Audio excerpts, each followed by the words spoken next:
I decided to upload this story as you wait for part 8 of my Old Republic FIC. I decided to choose this one that I had written a long time ago. I have barely seen anyone cover Darth Zannah training Anakin, as it's mostly just Bane training Anakin stories, so I thought I might as well have the most fucked up Sith train him. She loves to mess with people's minds with the Force, as you can probably guess, not a good thing for our boy. Anyways, enjoy. The twin sons of Tatooine beat down on Mos Espa with merciless intensity, turning the dusty streets into shimmering rivers of heat. Inside Watto's junk shop, the air was thick with the smell of machine oil, ozone from welding torches, and the acrid tang of desperation. Shelves groaned under the weight of scavenged droid parts, ancient motivators, and rusted hyperspace components that hadn't been flight-worthy in decades. Dust motes danced in the shafts of light that pierced through gaps in the corrugated metal walls. Anakin Skywalker stood at the workbench in the corner, his small hands moving with practiced precision over the guts of a partially disassembled protocol droid. At 9 years old, he was small for his age, lean from too many missed meals and too much hard labor, but his blue eyes held an intensity that made strangers uncomfortable. Those eyes, bright as the sky he dreamed of flying through, burned with intelligence far beyond his years. His blonde hair was matted with sweat and grime, falling into his face as he worked. But today, those eyes held something else. Something darker. Grief sat in his chest like a stone, heavy and cold despite the planet's heat. 3 days. It had been 3 days since his mother collapsed in the shop, her heart finally giving out under the strain of endless labor and Watto's brutal demands. 3 days since the Toydarian had cursed and complained about losing valuable property while Anakin held Shmai's cooling hand, feeling the Force presence that had always wrapped around him like a warm blanket fade into nothingness. 3 days since the rage began building inside him like a fusion reactor approaching critical mass. Boy! Watto's nasally voice cut through the shop like a rusty blade. The Toydarian floated on rapidly beating wings, his blue-gray skin glistening with perspiration, his trunk-like snout twitching with irritation. What you doing? That droid should be fixed already. You getting slow, eh? Maybe I need to remind you what happens to slow workers. Anakin's jaw tightened, his fingers freezing on the hydrospanner in his hand. Every muscle in his body went rigid. He could feel it, that terrible, seductive power that lived in his blood, in his very cells. The Force whispered to him, showing him how easy it would be. One thought, one flex of will, and he could crush Watto's throat. He could make the Toydarian's eyes bulge, make him gasp and wheeze and finally understand what it felt like to be powerless. But he couldn't. Not yet. The explosive device implanted in his chest saw to that a fail-safe Watto had installed years ago, keyed to the Toydarian's own life signs. If Watto died, Anakin died. The slaver had made sure the boy understood that truth from the moment Shmai had tried to negotiate for better food rations. Watto had triggered the device just enough to send searing pain through Anakin's small body, just enough to make him scream. I'm working as fast as I can, Watto, Anakin said, his voice flat, emotionless. It was a survival mechanism he'd perfected over the years: make himself small, make himself invisible, give the Toydarian no excuse to hurt him. But inside, the darkness grew. Fast as you can? Fast as you can. Watto's wings beat faster, lifting him higher in agitation. Your mother, she worked twice as fast. But now she's dead, dead because she was weak. And you better not be weak too, boy, or I sell you to the Hutts. They know what to do with slow slaves. Something snapped. The Force erupted from Anakin like a tidal wave of pure fury. The workbench shook. Tools rattled and fell to the floor with metallic clatters. The lights flickered, and for one terrible moment, the very air in the shop seemed to contract, to compress, as if reality itself was being squeezed by an invisible fist. Watto's eyes went wide. He shot backward through the air, wings buzzing in panic, crashing into a shelf of power couplings that rained down around him like mechanical hail. What you doing, boy? Stop! Stop or I Or you'll what? Anakin turned slowly, and the look in his eyes made the Toydarian's threats die in his throat. Those blue eyes had gone cold, empty, like staring into the void of space. You'll kill me?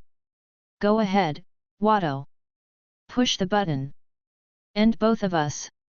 Because right now, I don't care anymore. It was the truth. In that moment, Anakin would have welcomed death if it meant taking Watto with him. The Toydarian's hand trembled near the remote control on his belt, but he didn't activate it. Self-preservation warred with his desire to punish, and for once, fear won. He had seen slaves break before seen them lose that final thread that kept them obedient. And a broken slave with nothing left to lose was the most dangerous thing in the galaxy. You just get back to work, Watto stammered, floating toward the far end of the shop, putting as much distance as possible between himself and the boy. Customers coming soon. You be nice, you be helpful, or. But there was no conviction in the threat anymore. They both knew something fundamental had changed. The force around Anakin pulsed and writhed, feeding on his hatred, his pain, his grief.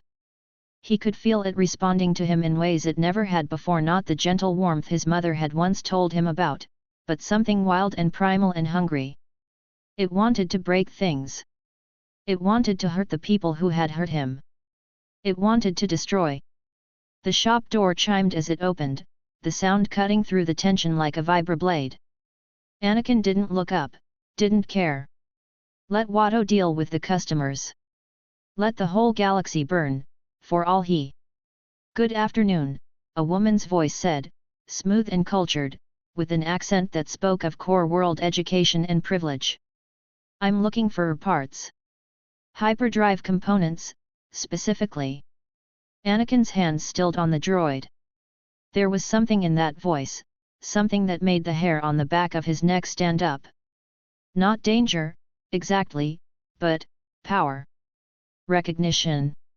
Like calling to like. He looked up. 3 figures stood in the doorway, backlit by the brutal Tatooine suns. A tall man in Jedi robes, his long hair tied back, his weathered face showing the patience of someone used to dealing with difficult situations. A young woman dressed as a peasant, though something in her bearing suggested she was anything but. And behind them, partially obscured by shadow. She stepped forward, and Anakin forgot how to breathe. The woman was stunning, not in the obvious way of the Twi'lek dancers in Jabba's palace, but with an ethereal, almost otherworldly quality that made her seem like she'd stepped out of a dream. Fair skin that seemed to glow in the harsh desert light. Long blonde hair that fell in waves past her shoulders, so pale it was almost white. And blue eyes that held depths and secrets, and a sharp, penetrating intelligence that saw everything, understood everything. She was tall, athletic, moving with a grace that suggested both deadly combat training and absolute confidence. She wore dark robes that hugged her figure, practical yet elegant, and she carried herself like someone who knew exactly how beautiful she was and exactly how to use it. Darth Zannah assessed the shop with a sweeping glance, her expression one of faint distaste at the squalor, but her eyes, those piercing blue eyes, found Anakin immediately and stayed there. Her lips curved into the barest hint of a smile, like a predator that had just spotted particularly interesting prey. Ah! Welcome, welcome! Watto buzzed forward, his fear of Anakin momentarily forgotten in the face of potential profit. He didn't sense the danger. Toydarians were immune to most force manipulation, but that immunity made them blind to the currents of power flowing through the room like electrical charge before a storm. You need hyperdrive parts? Watto has best parts in Mos Espa. Best prices too. The tall man, the Jedi, Anakin realized with a start, stepped forward. We need a T-14 hyperdrive generator. Our ship was damaged during. But Zannah wasn't paying attention to the Jedi. She was still staring at Anakin, and he found himself unable to look away. There was something magnetic about her, something that pulled at the darkness churning inside him and made it sing with recognition. She could feel it too. He could see it in the way her eyes widened fractionally, in the way her smile deepened. The Force swirled around her, invisible to normal eyes but blazing like a beacon to Anakin's senses, and unlike the Jedi's presence, which felt like sunlight on water, hers was dark and deep and intoxicating. This was someone like him. Someone who understood anger, pain, power. What a fascinating shop, Zannah said, her voice pitched to carry authority without seeming to raise it at all. She moved deeper into the space, her robes whispering across the dusty floor, her eyes never leaving Anakin. And what a fascinating young man. Tell me, boy, do you work here? He's my slave. Watto interjected quickly, floating between them with territorial aggression. Very valuable slave. Very smart. But not for sale, no, no. I wasn't asking you, Zannah said, and there was something in her tone, a subtle edge of command, of absolute certainty that she would be obeyed, that made Watto's wings falter mid-beat. She knelt down, bringing herself to Anakin's eye level, and the scent of her reached him, something expensive and exotic, utterly out of place in this junk shop on this backwater planet. Up close, he could see the fine details of her face, the perfect symmetry of her features, the intelligence burning in those eyes, the slight quirk of amusement at one corner of her mouth. "What's your name?" she asked, and her voice had softened, become almost gentle. "Almost." "Anakin," he heard himself say. "Anakin Skywalker." "Anakin." She tested the name, savored it. A strong name. A name with destiny in it. Her eyes searched his face, reading things there that made her smile widen. "You've lost someone recently. Your mother, I think. And you're angry. So very, very angry." How did she know? How could she possibly? The Jedi stepped forward, his hand moving toward the lightsaber at his belt. "Perhaps we should focus on the parts we need," he said, and there was warning in his voice. He could sense something too, even if he didn't understand what. Zannah ignored him completely.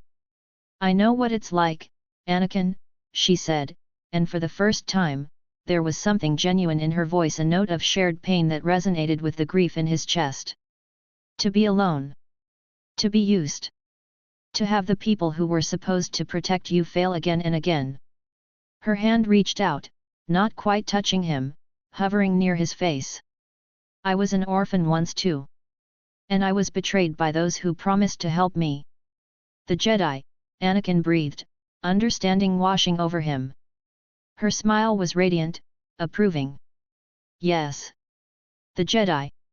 She glanced up at the tall man, and there was naked contempt in her eyes now. "They speak of peace and justice, but they serve only themselves. They take children from their families and teach them to suppress their emotions, to deny their very humanity. They would have let me die, Anakin. Just as they would let you rot here in this shop, a slave to this creature." "Now wait just a minute," the Jedi began, but Zannah raised one hand, and the Force moved. It wasn't like the crude telekinesis Anakin had accidentally used in moments of rage. This was surgical, precise, terrifying in its control. The Jedi's words cut off mid-sentence, his mouth working silently, his eyes going wide with shock. Zannah hadn't choked him, she'd simply severed his ability to make sound, warping the air around his vocal cords. "The young woman in peasant clothes, Padme," the Jedi had called her, gasped and stepped back. "What are you doing? Let him speak." In a moment, Zannah's attention returned to Anakin, and the intensity of her focus was like standing too close to a Sunday first. "I want to have a conversation with this brilliant young man. Because I can sense what you are, Anakin Skywalker. I can feel the power in you, power greater than any I've ever encountered. You're special. Unique." Her voice dropped to a whisper. "You're the chosen one." The words hit Anakin like a physical blow. "They, what?" "An ancient prophecy," Zannah explained, her fingers finally making contact, brushing a lock of hair from his forehead with startling gentleness. "One who will bring balance to the Force. Destroy the Sith and the Jedi both, and remake the galaxy in their image. And here you are, wasting away in a junk shop, owned by a Toydarian gambler who doesn't even understand what he possesses. She stood in one fluid motion, turning to face Watto. The Toydarian had been backing away slowly, his survival instincts finally overcoming his greed, but he froze as her gaze fixed on him. You. The single word was filled with such venom that Watto actually flinched. You dare to own this child? You dare to enslave someone of such infinite potential? I bought him fair. From Gardola. I have papers. Legal papers. Watto's wings buzzed frantically, carrying him toward the back exit. Zannah's hand moved in a complex gesture, and the force became visible for just an instant, a shimmering wave of pure dark side energy that crashed into Watto like a physical wall. The Toydarian slammed into the shelves behind him with a sickening crunch, parts and tools exploding outward in a cascade of metal and sparks. Anakin watched, frozen between horror and savage satisfaction, as Zannah advanced on his former master. She moved like a dancer, each step purposeful, predatory. Her blonde hair seemed to float around her as if moved by an invisible wind, and her eyes, those beautiful blue eyes, had begun to show the faintest tinge of yellow around the pupils. Please. Watto whimpered, clutching his side where at least one rib had clearly broken. Please, I give you anything. You want the boy? Take him. Take him and go.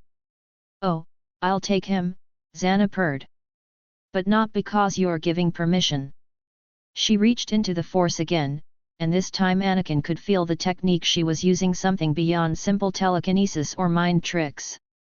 She was reaching into Watto's mind, her power flowing into his consciousness like poison into water.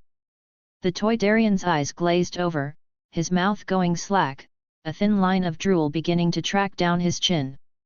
You will give me the remote that controls Anakin's implant, Zannah commanded, and her voice resonated with power that made the air itself vibrate.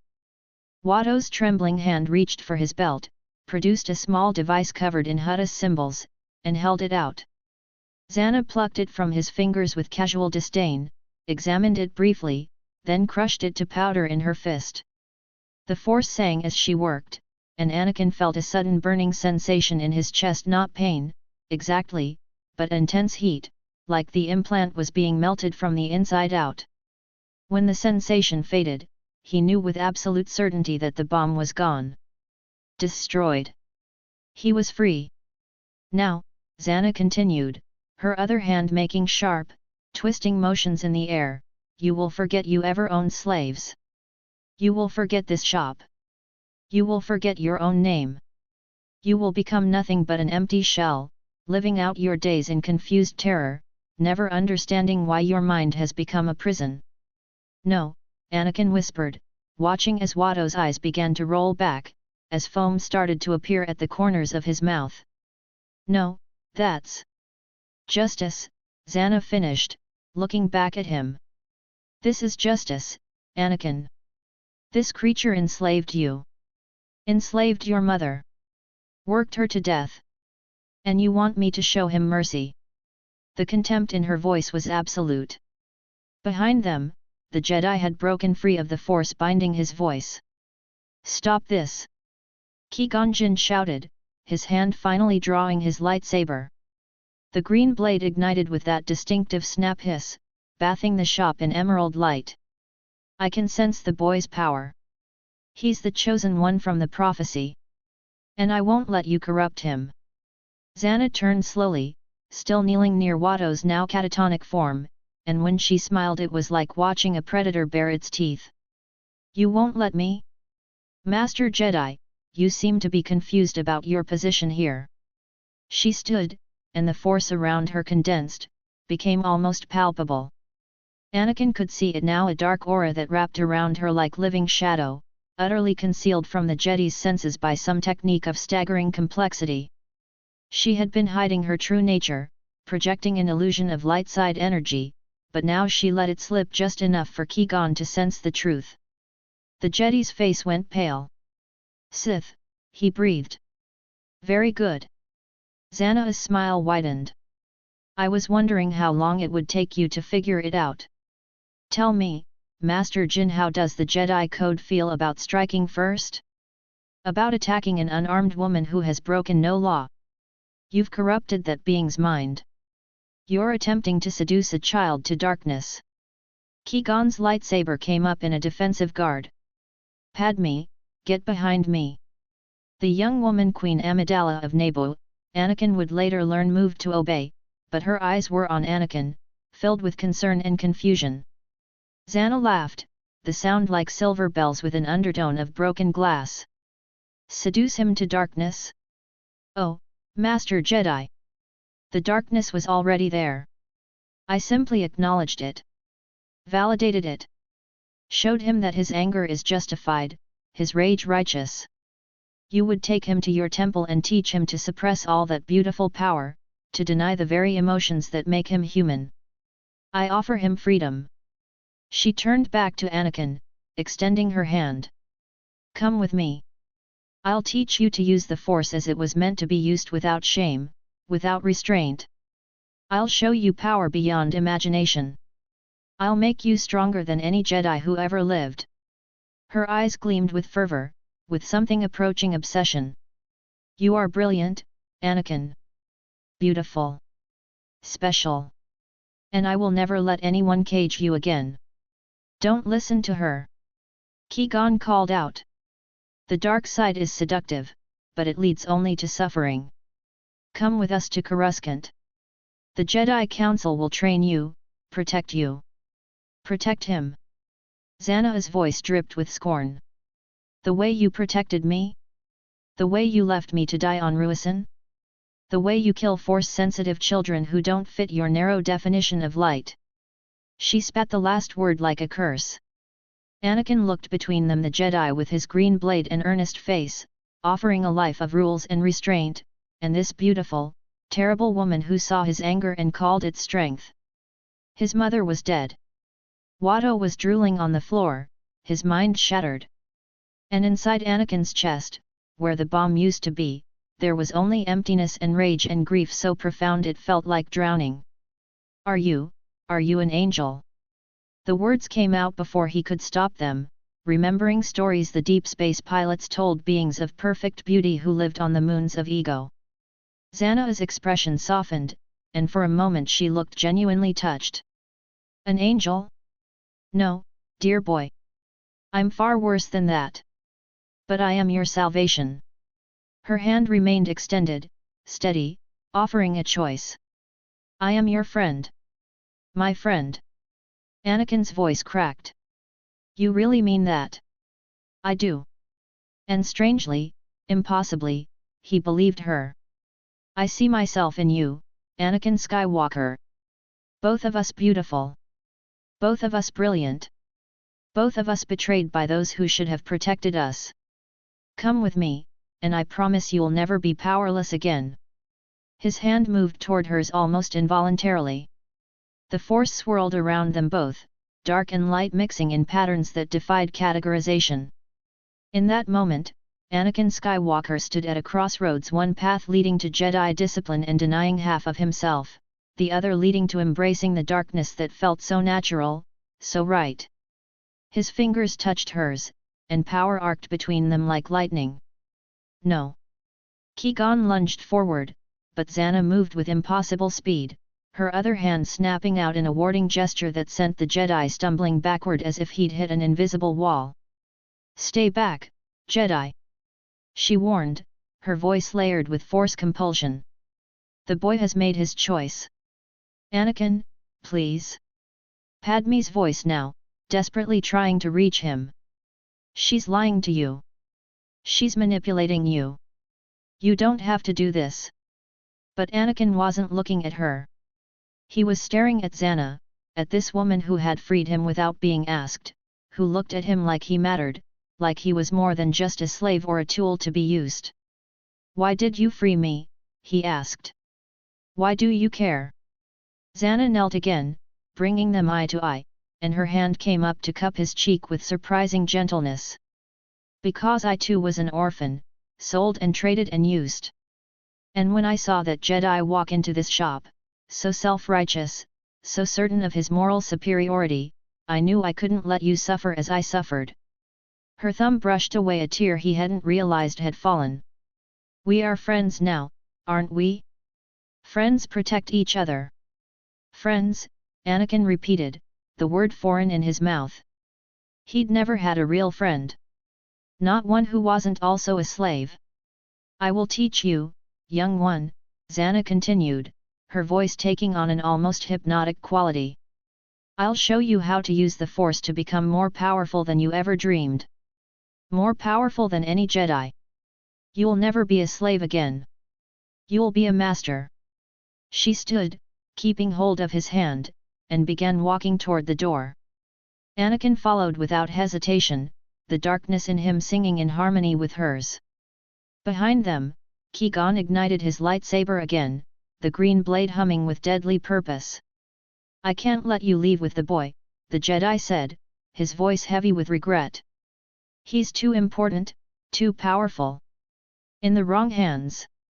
And what makes your hands the right ones? Zannah turned, positioning herself between Anakin and the Jedi, her empty hand moving to the lightsaber hilt at her own belt. You've already decided his fate without asking what he wants. At least I'm giving him a choice. The choice between light and darkness isn't a real choice. Qui-Gon's face was anguished. The dark side will consume him, destroy everything good in him. No, Anakin said, his voice stronger than it had been in days. You don't understand. She freed me. She's my friend. He stepped beside Zannah, small but defiant. You're crazy if you think I'm going with you. Qui-Gon's face fell. As a Jedi, he was bound by the code he couldn't strike first, couldn't attack without direct provocation. And Zannah knew it. She smiled at him, triumph written across her beautiful features. Come, Anakin, she said, her hand warm in his. We have much to discuss. They walked out into the blazing Tatooine afternoon, leaving the Jedi standing in the ruined shop with a catatonic Toydarian and a helpless queen. The suns beat down, but Anakin barely felt them. For the first time since his mother died, the crushing weight on his chest had lifted. He was free. And he had a friend. Behind them, through the Force, he could feel Qui-Gon's turmoil, could sense the Jedi reaching for his communicator to contact the Council, to report that the Chosen One had been found and lost to the Sith in the same breath. Zannah's hand tightened on his, and when she looked down at him, her eyes were fully yellow now, beautiful and terrible and absolutely certain. It was strange. Watching this powerful woman, this being who had casually destroyed Watto's mind and freed him with barely a thought, moving through his mother's kitchen with careful efficiency. She found the preserved rations Shmi had stockpiled, the dried grains and protein supplements that kept slaves alive between infrequent proper meals. Her nose wrinkled in distaste at the quality, but she said nothing, just began preparing food with deft movements that suggested familiarity with far better ingredients. Anakin sat at the small table, watching her work. Questions crowded his mind, each one vying for attention. Why did you really free me? Rain didn't turn from the heating unit where she was warming grain porridge. I told you.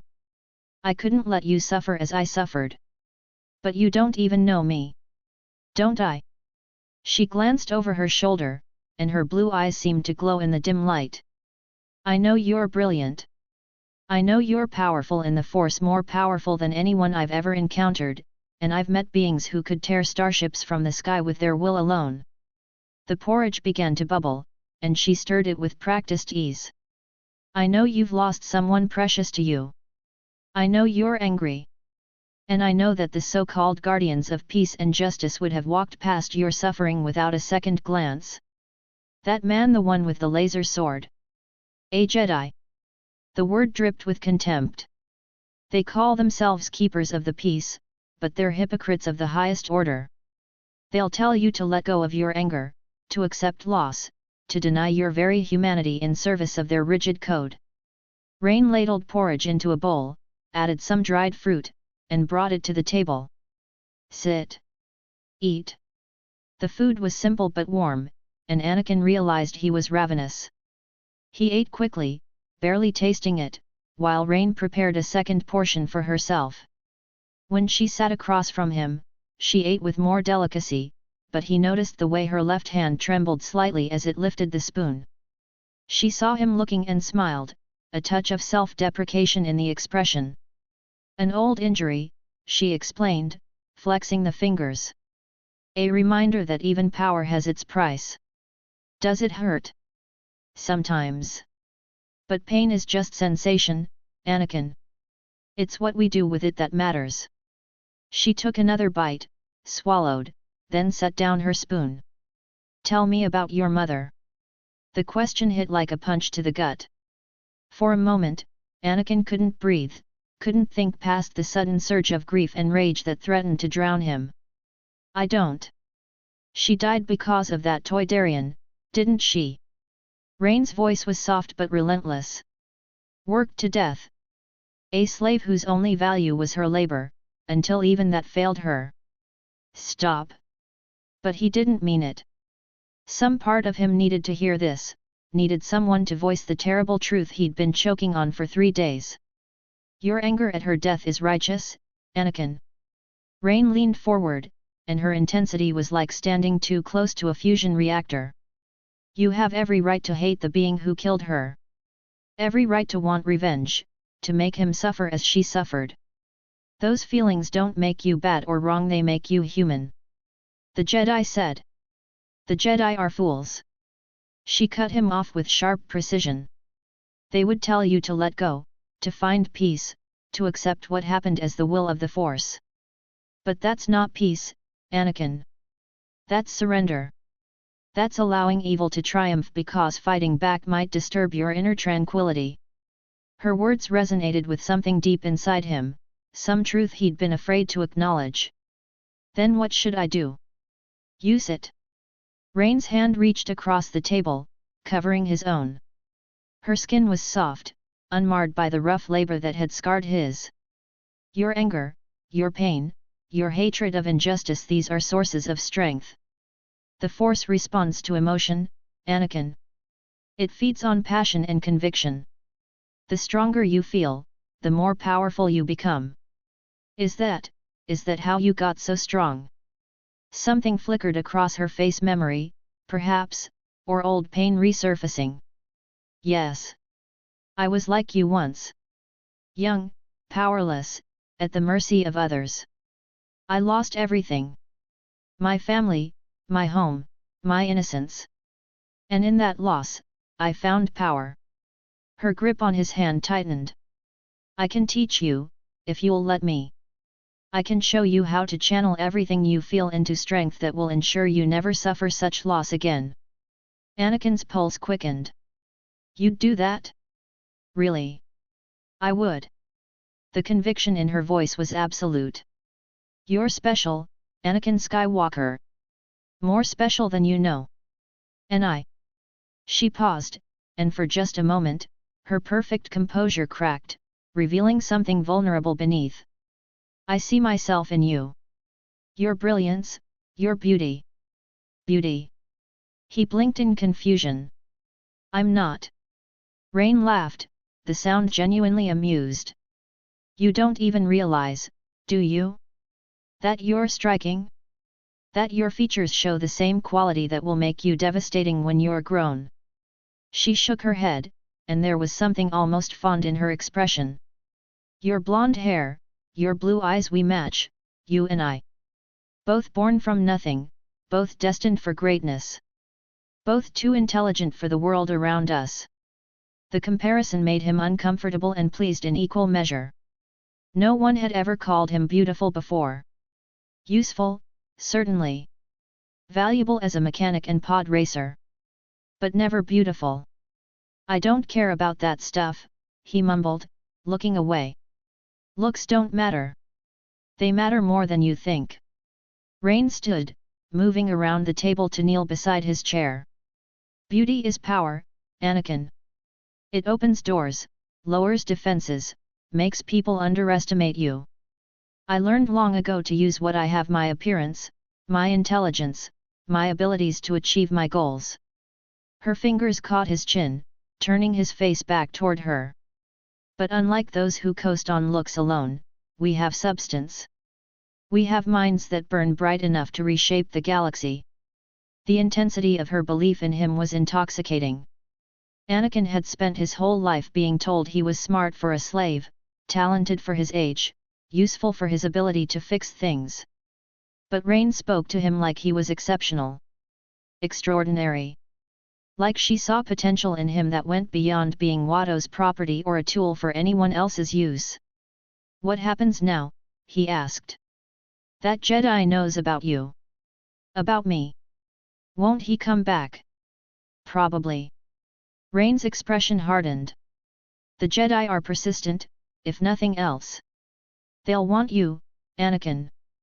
They sense your power, and they'll try to take you to their temple on Coruscant to indoctrinate you into their ways." Fear spiked through him. "I don't want to go with them." "You won't have to." Her hand moved to rest on his shoulder, reassuring and possessive all at once. "I'll protect you. But we need to be smart about this. The Jedi can't simply steal you. You're not their property, and I freed you legally." A smile curved her lips, sharp and satisfied. "That Toydarian gave you to me before his mind failed him." It was a lie, but Anakin didn't care. The whole galaxy was built on lies anyway, lies about freedom, about justice, about the value of sentient life. Why shouldn't they use lies to protect themselves? "So I stay here." The hovel suddenly felt too small, too full of memories of his mother. "For now." Rain stood, her hand trailing from his shoulder as she moved back to the window, gazing out at the dusty street beyond. "But I have a proposition for you. Something that will serve multiple purposes." Anakin's curiosity ignited. "What?" She turned back to him, and her smile was calculating now, the expression of someone seeing 3 moves ahead in a game her opponent didn't know they were playing. "The Bunta Eve Classic. It's in 3 days, isn't it?" His eyes widened. The Bunta Eve was the biggest pod race in the galaxy, the most dangerous, the most prestigious, the most profitable for those who won. "Yeah, but I'm not entered. And without Watto to sponsor me." "You don't need that creature." Rain moved back to him with predatory grace. "I'll sponsor you. You'll race under my patronage, and when you win, notice I said win, not if the prize money will give us resources to leave this dust ball if we need to." "I don't know if I can win," Anakin admitted, hating the uncertainty in his voice. "I've raced before, but never the Bunta Eve. Beings die in that race. Professionals die. You won't." Her certainty was absolute. "Because I'm going to teach you to use the Force properly. Right now, you use it instinctively, little bursts of precognition, enhanced reflexes, occasional telekinesis when your emotions spike. But imagine if you could access it at will. Imagine seeing not just seconds ahead, but whole minutes. Imagine knowing exactly where every other racer will be, what obstacles wait around every turn." The possibility took his breath away. "You can teach me that. I can teach you that and so much more." Rain knelt before him again, her hands taking both of his. "But first, you must accept certain truths.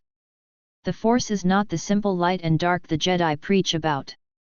It's power, raw, limitless power, and it responds to those with the will to claim it.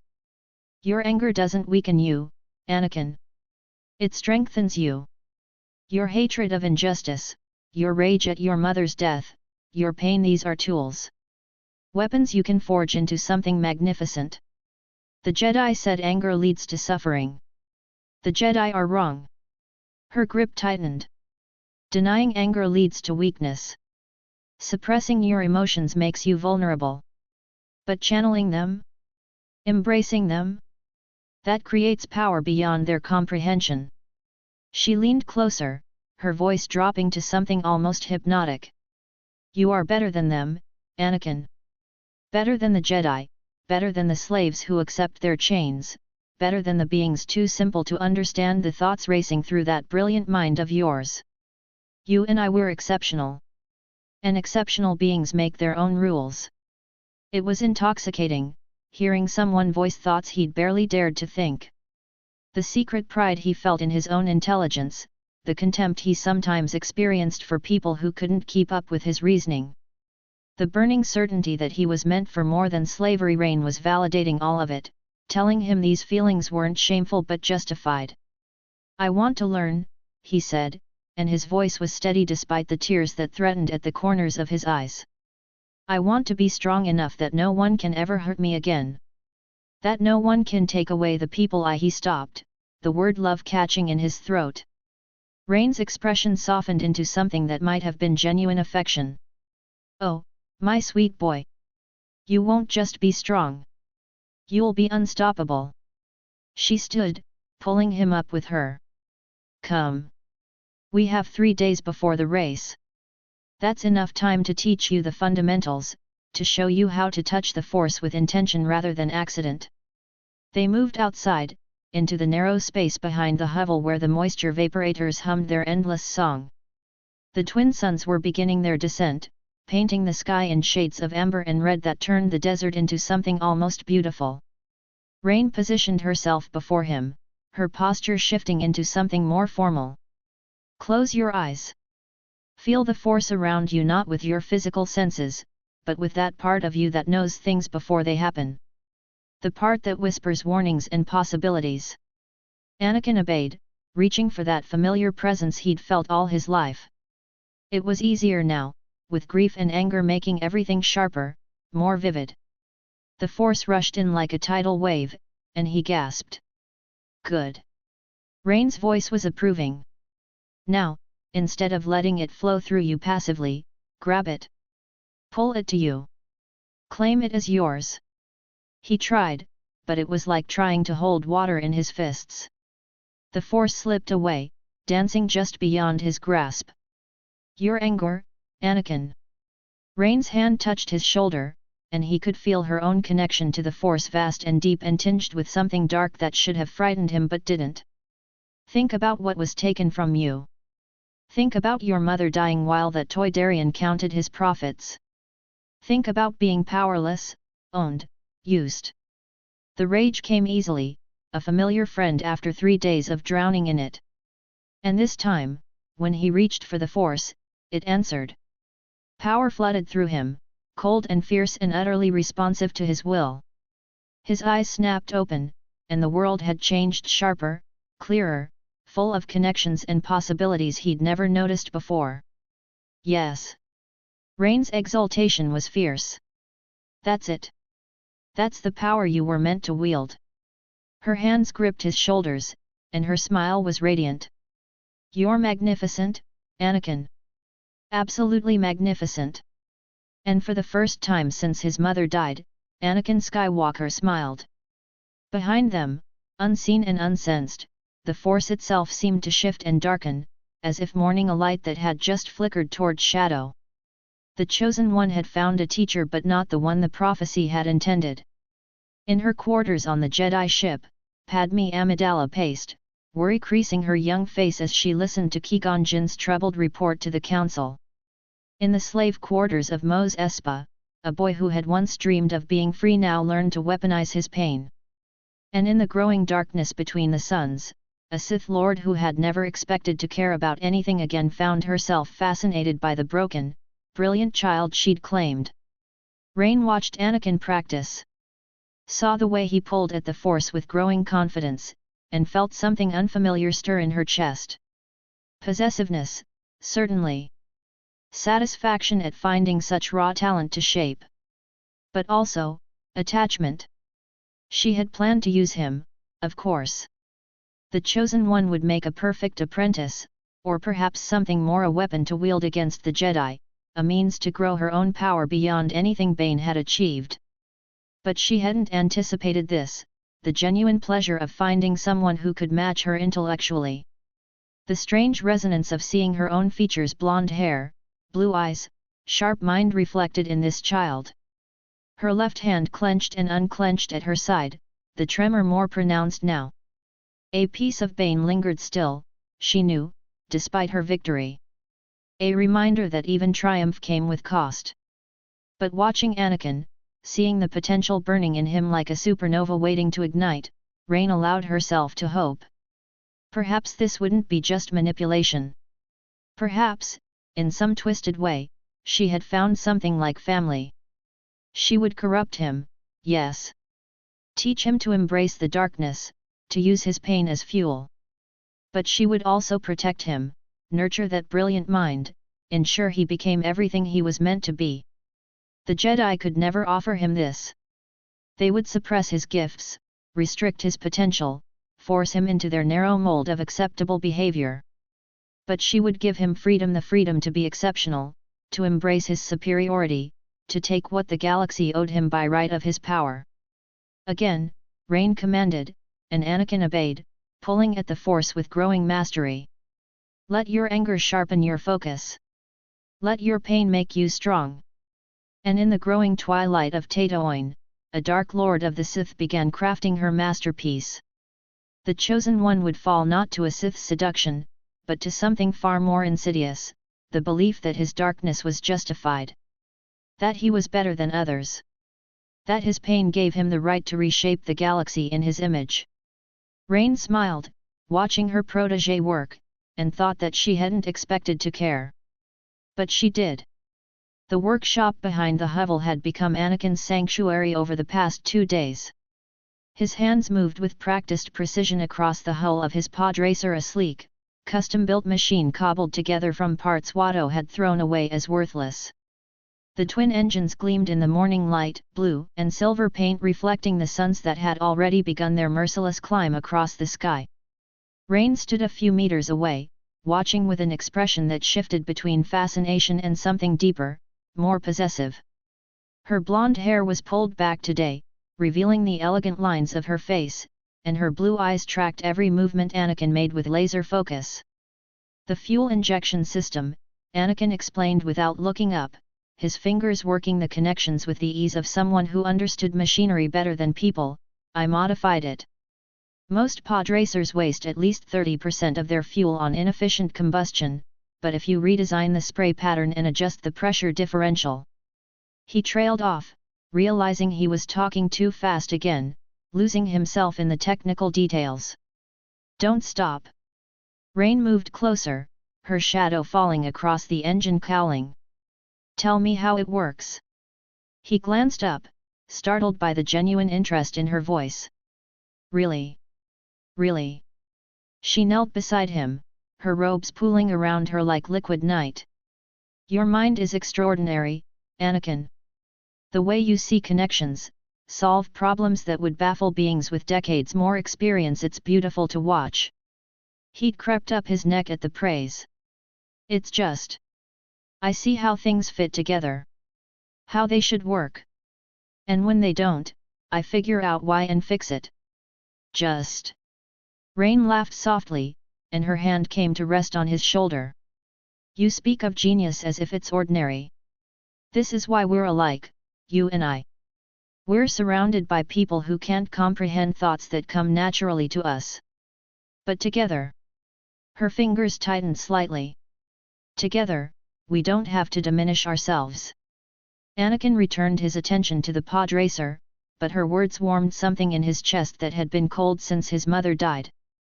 I think it's ready. The race is tomorrow, and it will be more than ready. Rain stood, circling the machine with an appraising eye. This is a work of art, Anakin. You've taken garbage and transformed it into something that will outperform vehicles built by professional teams with unlimited resources. She paused, her left hand flexing in that nervous gesture he'd noticed, the tremor barely visible but present. But the race itself will be dangerous. I know. He wiped grease from his hands onto a rag. Sebulba races dirty.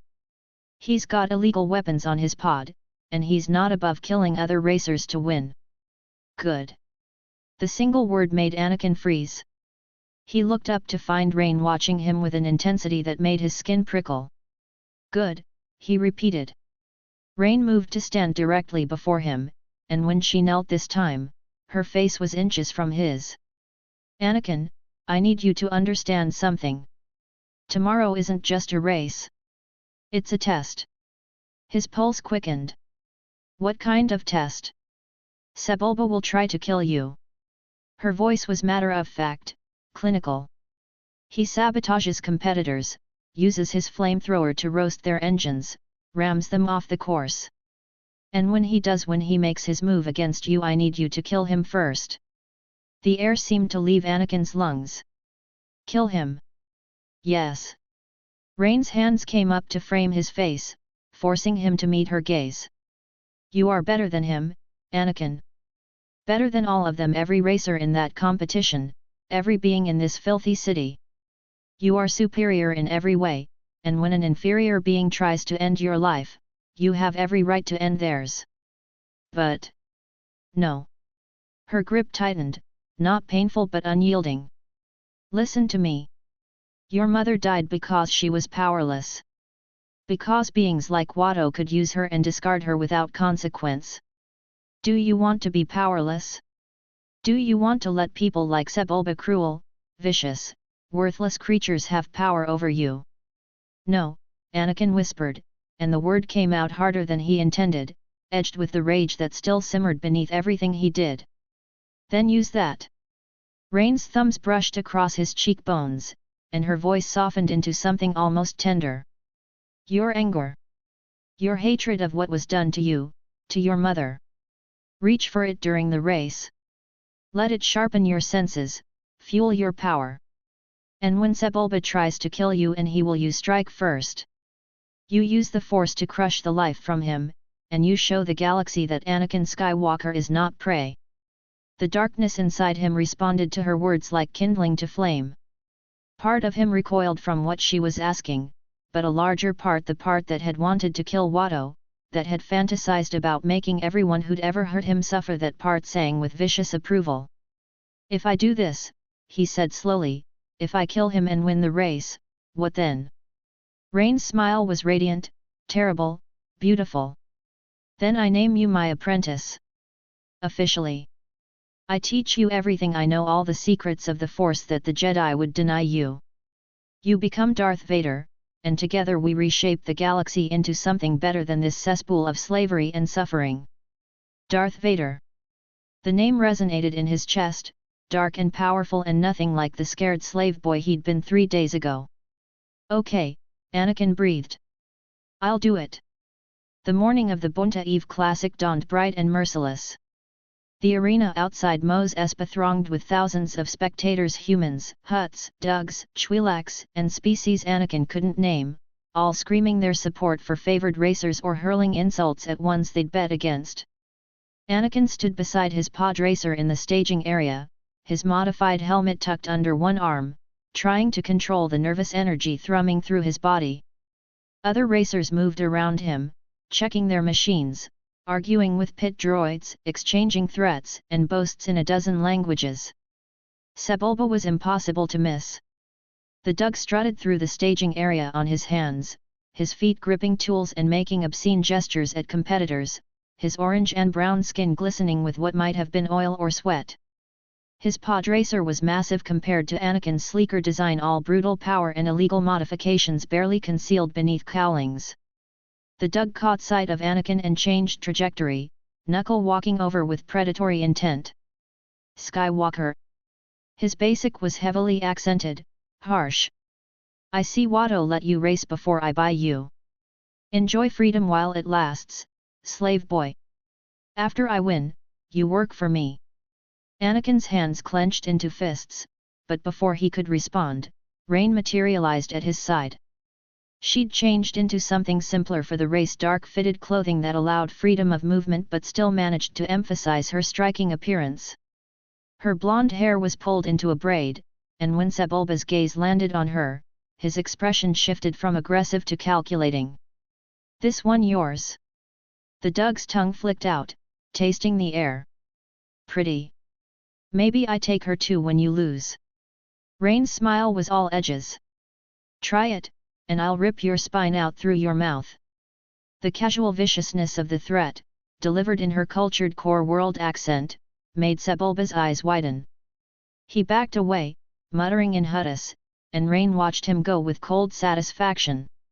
Remember what I told you, she said, turning to Anakin.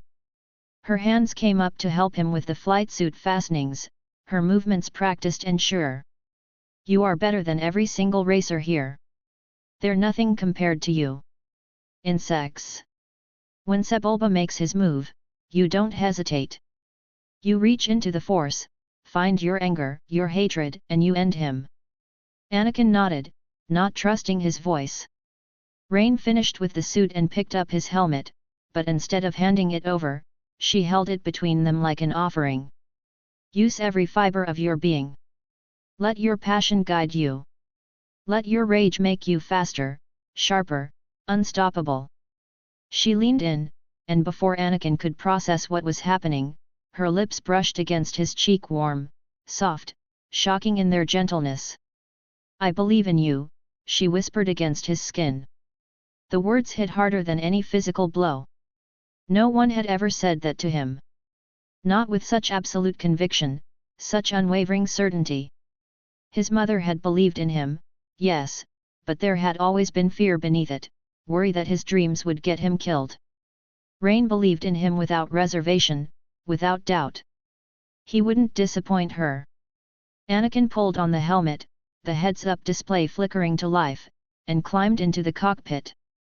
The pod racer settled around him like a second skin, every control exactly where his hands expected, every system responding to the lightest touch. In the stands, partially obscured by the crowd, Qui-Gon Jinn and Padmé Amidala watched with matching expressions of concern. The Jedi's weathered face was creased with worry, his eyes tracking Rain's movements as she stepped back from Anakin's racer. This is wrong, Qui-Gon murmured, more to himself than to Padmé. That woman is dangerous, and the boy doesn't want our help, Padmé finished quietly. She wore the disguise of a simple handmaiden, her royal bearing suppressed but not entirely hidden. He made his choice, Master Jin. A choice manipulated by a Sith. Qui-Gon's hand moved toward the lightsaber concealed beneath his robes, then fell away. There was nothing he could do here, not with thousands of witnesses and the boy entering the race of his own will. I fear for what he'll become. Below, Anakin was strapping himself in when a shadow fell across the cockpit. He looked up to find Qui-Gon standing there, his expression gentle despite the tension radiating from him. Not you again, Anakin said, unable to keep the irritation from his voice. What can't you understand? Leave me alone. I only wish to see you have good luck. Qui-Gon's tone was carefully neutral, non-threatening. And to warn you, do not trust this woman. I know you believe she freed you out of kindness, but you don't know anything. Anakin cut him off, anger flaring hot and immediate. She's my friend. She actually cares about me, which is more than I can say for you. Anakin. Rain appeared beside Qui-Gon with such suddenness it made the Jedi step back, his hand moving instinctively toward his weapon. I suggest you leave, she said, her voice pleasant but carrying an undercurrent of threat that made the hair on the back of Anakin's neck stand up. You're interrupting a family moment. Qui-Gon's eyes narrowed. Family? Yes. Rain's hand came to rest on the edge of Anakin's cockpit, possessive and protective. I was an orphan, just like him. Us orphans, especially us special ones, should stick together. We're family, Anakin and I. Maybe not by blood, but by the bond we share. By our brilliance, our power, our understanding of what the galaxy truly is. The Jedi's face went pale, and Anakin could sense his disturbance through the Force, a roiling mix of concern and horror and helpless frustration. This isn't what? Proper? Legal. Rain smiled, and there was cruelty in it now. We've broken no laws, Jedi. The boy chose to come with me. He chooses to stay with me. Your code forbids you from interfering in free choices, doesn't it? Qui-Gon looked at Anakin, and there was genuine pain in his eyes. If you ever need help, if you ever want to leave. I won't. Anakin's voice was flat, certain. Rain is my family now. That's all I need. The Jedi held his gaze for a long moment, then bowed his head and walked away. Padme lingered a moment longer, her dark eyes searching Anakin's face as if trying to memorize it, then she too turned and left. Rain watched them go with satisfaction, then leaned down to Anakin's level. Focus now. The race is about to begin. Remember everything I taught you. You are the best. You are superior. And you will win. The starting lights began their sequence: red, red, red, green. Engines roared to life around him, a cacophony of raw power that shook the ground. Anakin's hands moved across the controls, and his pod racer thrummed with barely contained energy. The lights hit green. The world exploded into motion. Anakin shot forward with the pack, G-forces slamming him back into the seat as the pod racer accelerated past 300 km/h in seconds. The course stretched ahead: narrow canyons, treacherous turns, obstacles designed to kill the unwary. Sebulba was already in the lead, his massive orange pod racer smashing aside smaller racers with brutal efficiency. Anakin watched through his helmet's HUD as the Dug's flamethrower ignited, roasting the engines of a Zexto racer who tumbled to the sand in a ball of fire and twisted metal. Rage flared in Anakin's chest. This was what Rain had warned him about: the casual cruelty, the willingness to kill for glory. He reached for the Force, not the gentle touch he'd used before, but something darker. Deeper. The pod racer responded like it was alive, surging forward with speed that shouldn't have been possible. Anakin wove through the pack, his precognition showing him gaps in the traffic before they appeared, his reflexes enhanced to superhuman levels by the dark side energy coursing through him. The Tusken Raiders opened fire from the canyon walls, their slug throwers spitting projectiles at the racers below. Anakin felt the bullets coming through the Force, twisted the controls, and his pod racer danced between the shots like they were moving in slow motion. Other racers weren't so lucky. Explosions bloomed behind him as pods took direct hits and disintegrated. Second lap. Anakin was gaining on Sebulba now, his smaller, faster racer closing the distance meter by meter. The Dug glanced back, saw him coming, and Anakin caught the moment Sebulba's hand moved toward the flamethrower controls. Fire erupted from the left engine, a gout of superheated plasma designed to melt Anakin's pod into slag. But Anakin was already moving, the Force screaming its warning, and he banked hard right. The flames missed by centimeters, close enough that alarms shrieked in his cockpit about heat damage. Not close enough. Anakin pulled alongside Sebulba, their engines screaming in tandem, and for one perfect moment they were matched: two racers, equal speed, locked in competition. Sebulba's face twisted with rage, and the Dug reached for something: another weapon, another cheat. Rain's voice echoed in Anakin's mind: when he tries to kill you, you strike first. Anakin reached into the Force, found the bottomless well of anger at his mother's death, at years of slavery, at every being who'd ever made him feel small and powerless, and he unleashed it. The Force became a weapon in his hands, invisible and utterly lethal. It wrapped around Sebulba's throat like a noose, cutting off air, crushing cartilage. The Dug's eyes bulged, his hands releasing the controls to claw at his neck, and Anakin squeezed harder. You are better than him, Rain had said. Superior. Sebulba's neck snapped with an audible crack that Anakin felt through the Force more than heard. The Dug's head lolled at an unnatural angle, and then horrifyingly, satisfyingly it separated completely, tumbling away into the wind as the body slumped in the cockpit.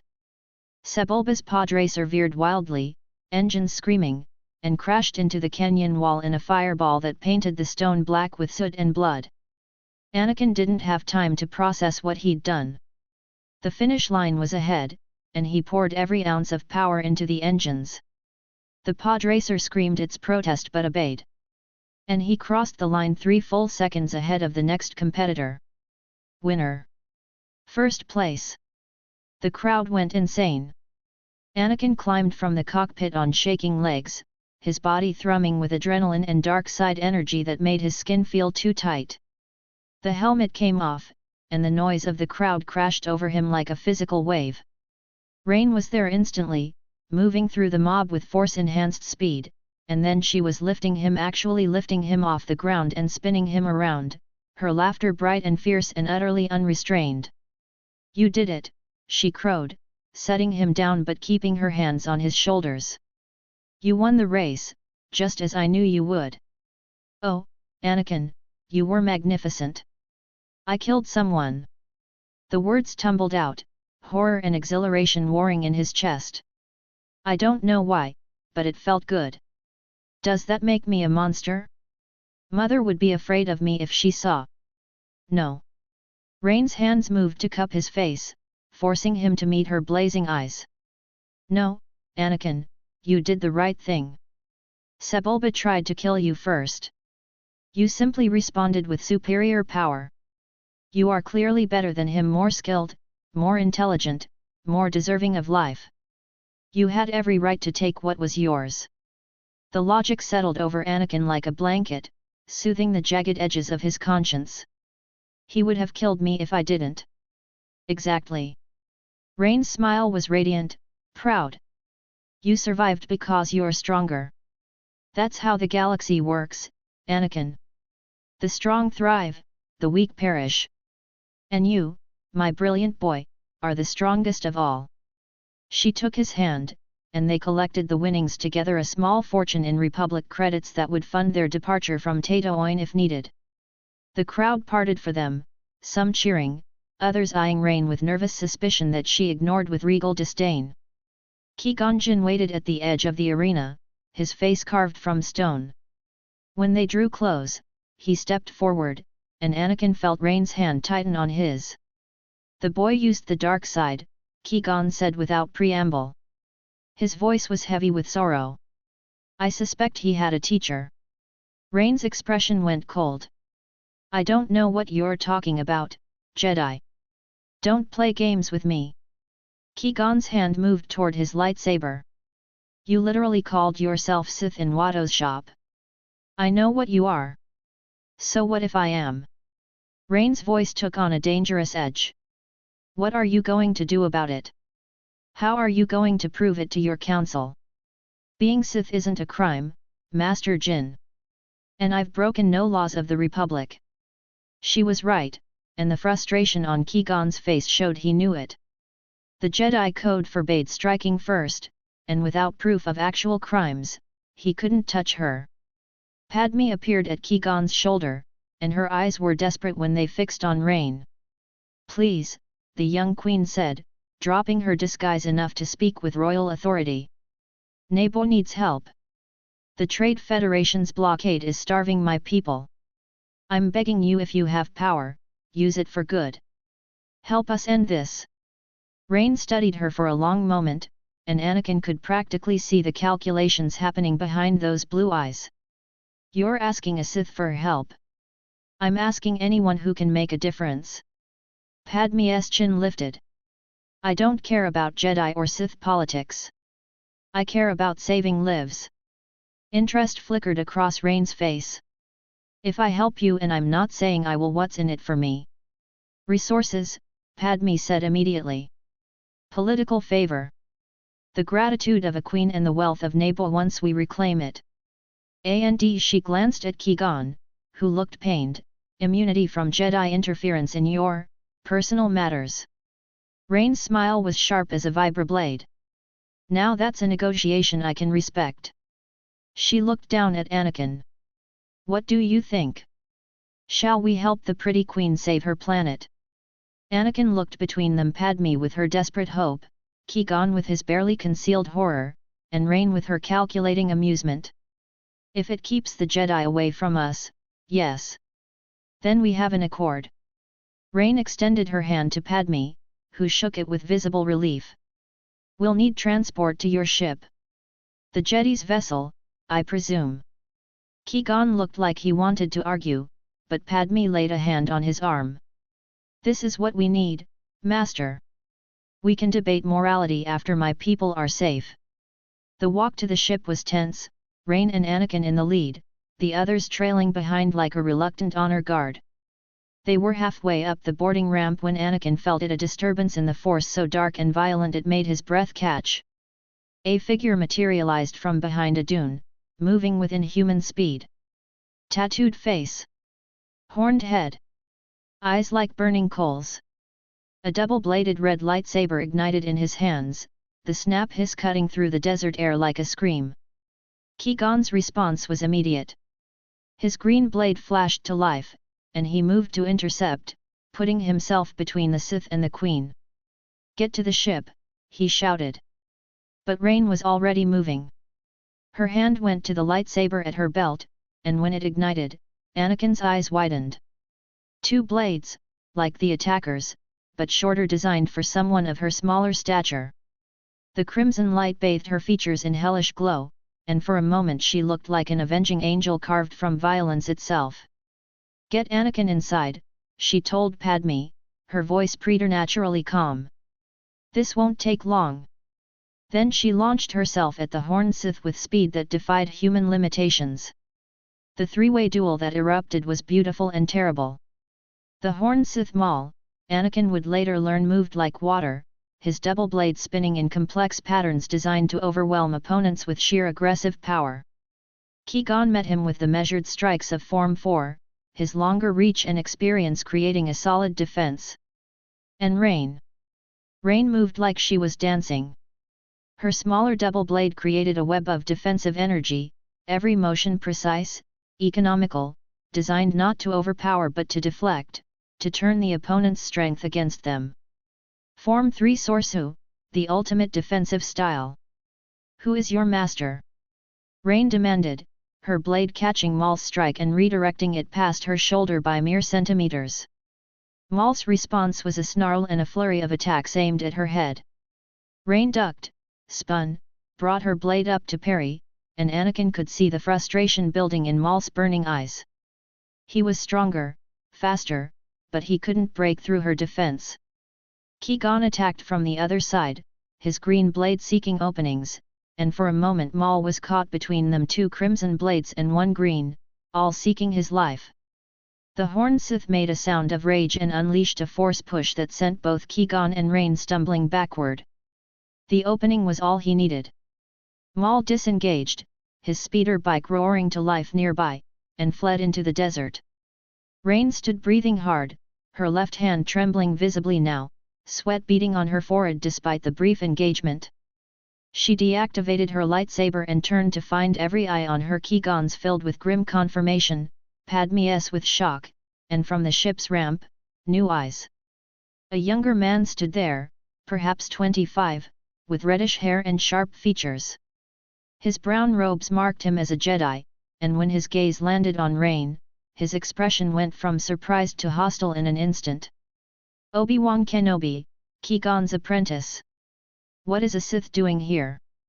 The younger Jedi's voice dripped with contempt, though Anakin noticed the way his eyes lingered on Rain's face, caught despite himself by her striking appearance.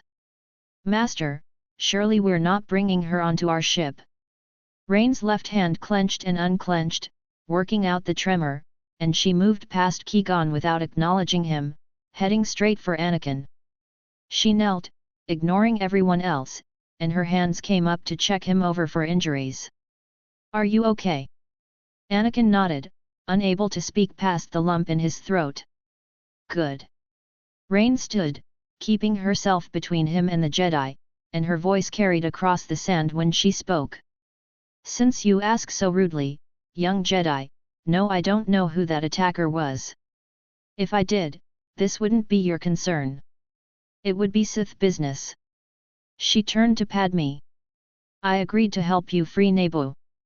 I didn't agree to explain myself to arrogant children who think beauty and power make me less dangerous." Obi-Wan's face flushed, caught between offense and embarrassment. "We don't have time for this," Padme interjected, her queen's authority overriding the Jedi's protests. "Master Jin, Obi-Wan, they're coming with us. I gave my word, and in exchange, we have their help and immunity from interference in their arrangement." Qui-Gon looked pained, but he nodded. "As you wish, Your Highness." They filed into the ship, tension thick enough to choke on. Rain guided Anakin to a quiet corner of the hold, away from the others, and knelt once more so they were eye level. Give me and my friend some space, she told the others, her voice brooking no argument. The Jedi and Padme retreated several meters, confusion and wariness written across their faces. When they were alone or as alone as they could be, Rain leaned in close, her lips nearly touching Anakin's ear, and whispered so softly only he could hear, "My name is Rain, but I have another name. My true name." A pause, pregnant with meaning. "Darth Zannah." Anakin's eyes widened. Darth. Like she'd promised he would become. Rain. Zannah pulled back just enough to see his face. "Angel name," Anakin breathed, testing it, and to his surprise, she laughed. Actually laughed, the sound genuinely amused, and he could see her vanity eat up the compliment like food. "I'll tell you what that means," she said, her voice still pitched for his ears alone. "Darth is a title. It means Dark Lord of the Sith. For 1,000 years, we've hidden two at a time, master and apprentice. One to hold power, one to crave it. The Jedi think they destroyed us, but we've been growing stronger in the shadows, waiting for the right moment to reclaim the galaxy." Her eyes bored into his, blazing with fervor. "The Jedi are the enemy, Anakin. They hoard knowledge, suppress emotions. Control the galaxy from their ivory tower on Coruscant while beings like you and your mother suffer in slavery. They are hypocrites and liars, and they will never let you be who you're meant to be." Anakin hung on every word, the truth of them resonating in his bones. "From now on," Zannah continued, her voice rising slightly so the others could hear the next part, "you will be my apprentice.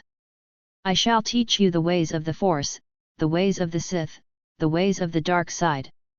All the power you've ever dreamed of, all the strength to ensure no one ever hurts you again, I will give you these things."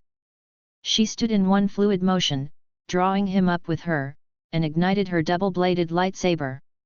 The red glow painted them both in crimson light, and she held the weapon horizontally over Anakin's shoulder like a knight creating a new warrior.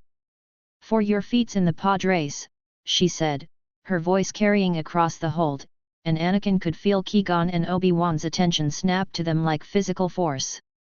"For your courage, your skill, your willingness to embrace your true power, I hereby name you Darth Vader."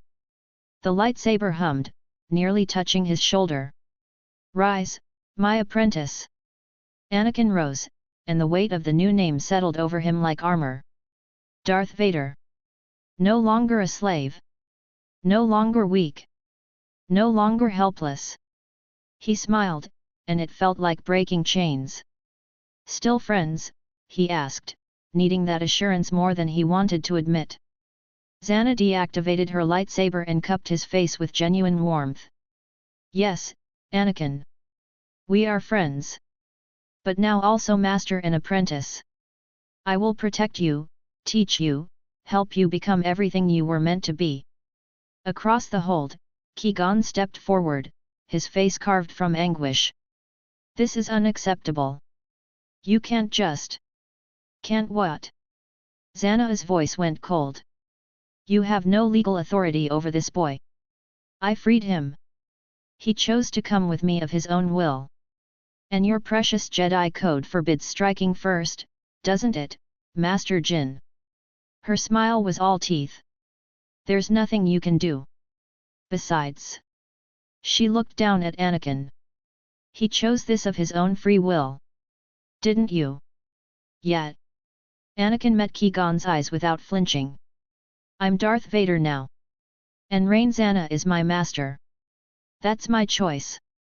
Obi-Wan looked ready to ignite his lightsaber, to strike her down despite her attractive features and the code's restrictions, but Qui-Gon laid a restraining hand on his apprentice's shoulder. "We can't," the older Jedi said quietly. "Not without proof of crimes. Not without breaking everything we stand for." Padme stood between them all, looking lost and uncertain, caught between relief at having help for Naboo and horror at what she was witnessing. Zannah just smiled, victorious and terrible, and drew Anakin Vader close to her side. The Chosen One had fallen. The ship hummed through hyperspace, stars stretched into infinite lines beyond the viewport. In the cargo hold, Anakin stood blindfolded in the center of a circle, his small hands gripping a training lightsaber that felt too large for his grip but responded to his touch like it belonged there. "Remember," Zannah's voice came from somewhere to his left, or was it his right? The blindfold made everything disorienting. "The Force will show you what your eyes cannot. Let it flow through you. Don't think. Feel." A training remote buzzed to life, its repulsor engines whining as it circled him like a predator. Anakin reached out with his senses the way she'd taught him, searching for that connection to the energy that filled all living things. The remote fired. Pain lanced across his shoulder as the sting beam hit, and Anakin hissed, stumbling sideways. The setting was low, nothing that would cause real damage, but it hurt enough to make his eyes water beneath the cloth. "Again," Zannah commanded, and there was no sympathy in her voice. "You're letting your physical senses dominate. Close them off. Trust only the Force." Anakin steadied himself, centering his weight the way she'd shown him. The remote circled, and this time he didn't try to hear it or anticipate its movement through logic. Instead, he sank into that well of darkness inside him, the rage at his mother's death, the hatred of Watto, the pain of years spent as property, and let it fuel his awareness. The Force ignited around him like fire. He saw it then, not with his eyes, but with something deeper. The remote's position blazed in his mind like a beacon, and when it fired again, his training saber was already moving. The blade intercepted the sting beam with a snap hiss, deflecting it harmlessly into the deck plating. "Yes." Zannah's approval washed over him like warmth. "Again. Faster. Make it instinct." The remote increased its speed, circling, firing from multiple angles. Anakin moved through the drill like he was dancing, his small body twisting and turning with preternatural grace as the Force guided every motion. Block, deflect, sidestep. The training saber hummed through the air, and not a single shot touched him. Minutes passed, or maybe hours. Time lost meaning when he was like this, submerged in the dark side's intoxicating power. His lungs burned, his muscles ached, but he didn't stop. Couldn't stop. Each successful deflection fed the hunger inside him, made him want more, need more. Finally, Zannah called a halt. "Enough. Deactivate the remote." Anakin lowered the training saber, his chest heaving, and pulled off the blindfold. The cargo hold swam back into focus, harsh fluorescent lighting, stacked crates, and Zannah watching him with an expression of undisguised pride. "Remarkable," she breathed, moving closer. Her left hand flexed at her side, the tremor more pronounced after watching him train. "I've trained Force sensitives before, Anakin, but none learned as quickly as you. Your mind, it absorbs concepts that should take weeks to master and makes them yours in hours." Heat crept up Anakin's neck at the praise. I understand it. The way you explain things, it makes sense. The Jedi's teaching would never. The Jedi would bore you to tears with their philosophical nonsense," Zannah cut in, and her smile was sharp. "They'd lecture about serenity and detachment while you withered inside. Your brilliance wasted on meditation exercises designed for beings with half your potential." She reached out, her fingers ghosting across his sweat-dampened hair. "This is where you belong. With me. Learning to use every tool at your disposal." Something warm and desperate bloomed in Anakin's chest. This validation, this recognition of what he could be was better than food, better than freedom. She saw him. Actually saw him, not as a slave or a child or a problem to be managed, but as someone exceptional. "Come." Zannah gestured to the meditation mats she'd laid out in the corner. "Your physical training is progressing beautifully, but now we focus on control. On channeling the Force deliberately rather than reactively." They settled cross-legged facing each other, and Anakin watched as Zannah's posture shifted, spine straightening, shoulders relaxing, her breathing slowing to long, measured draws. "Jedi meditation is about emptying yourself," she explained, her voice taking on the cadence of instruction. "They teach you to become hollow, to let go of emotions and attachments until you're nothing but a vessel for the Force's will. Her lip curled in distaste. It's pathetic. Weak. A denial of everything that makes us alive. Then what do we do differently? Anakin asked, leaning forward despite himself. We fill ourselves. Zannah's eyes blazed with fervor. Sith meditation is about embracing your emotions, your anger, your hatred, your passion, and using them to connect with the dark side at its deepest levels. We don't suppress what we feel. We weaponize it. She closed her eyes, and Anakin felt the force around her shift. It was like watching storm clouds gather, darkness condensing into something tangible and hungry. Reach for your pain, Anakin. The grief over your mother. The rage at those who hurt you. Pull them to the surface and let them feed your power. Anakin closed his eyes and obeyed. The emotions came easily, too easily. 3 days wasn't long enough to dull the jagged edges of loss, and remembering his mother's final moments felt like tearing open a wound that hadn't begun to heal. Shmai's face, pale and drawn. Her hand going limp in his. The terrible, final absence when her Force presence simply stopped. The darkness surged in response, and Anakin gasped as power flooded through him. It wasn't the gentle warmth the Jedi spoke of in their teachings. This was cold fire, sharp and vicious and utterly intoxicating. It filled every cell of his body, made his skin feel too tight, made him feel like he could tear down walls with his thoughts alone. Good, Zannah murmured, and her voice sounded distant, layered with something that made the air vibrate. Let it consume you. Let it become you. This is your birthright, Anakin. Power without limit, strength without apology. He sank deeper, feeding the hunger with every terrible memory he possessed. Watto's casual cruelty. The whip scars on his mother's back. Nights spent going to bed hungry while their owner gorged himself on roasted Nuna. The explosive device in his chest that would have killed him if he'd tried to run. The Force responded like it recognized him, like it had been waiting for someone willing to embrace the darkness without reservation. When Anakin finally opened his eyes, the cargo hold seemed different, sharper, clearer, like a veil had been lifted from reality itself. He looked across at Zannah and froze. Her eyes were wrong. The beautiful blue irises he'd memorized had bled to sulphurous yellow, glowing faintly in the hold's dim lighting. And around her eyes, spreading from the corners like corruption made visible, were dark markings, almost like tattoos but somehow alive, pulsing in rhythm with her breathing. What? Anakin's voice came out strangled. Your eyes. Zannah's eyes snapped open, and she seemed to come back to herself. The yellow faded gradually, blue bleeding back into her irises, but the dark markings remained for a few seconds longer before vanishing like smoke. Her left hand clenched hard enough that her knuckles went white. That, she said, slightly breathless, is what happens when we truly embrace the dark side. The corruption becomes visible, our eyes change, marks appear on our skin. It's a sign of our power, Anakin.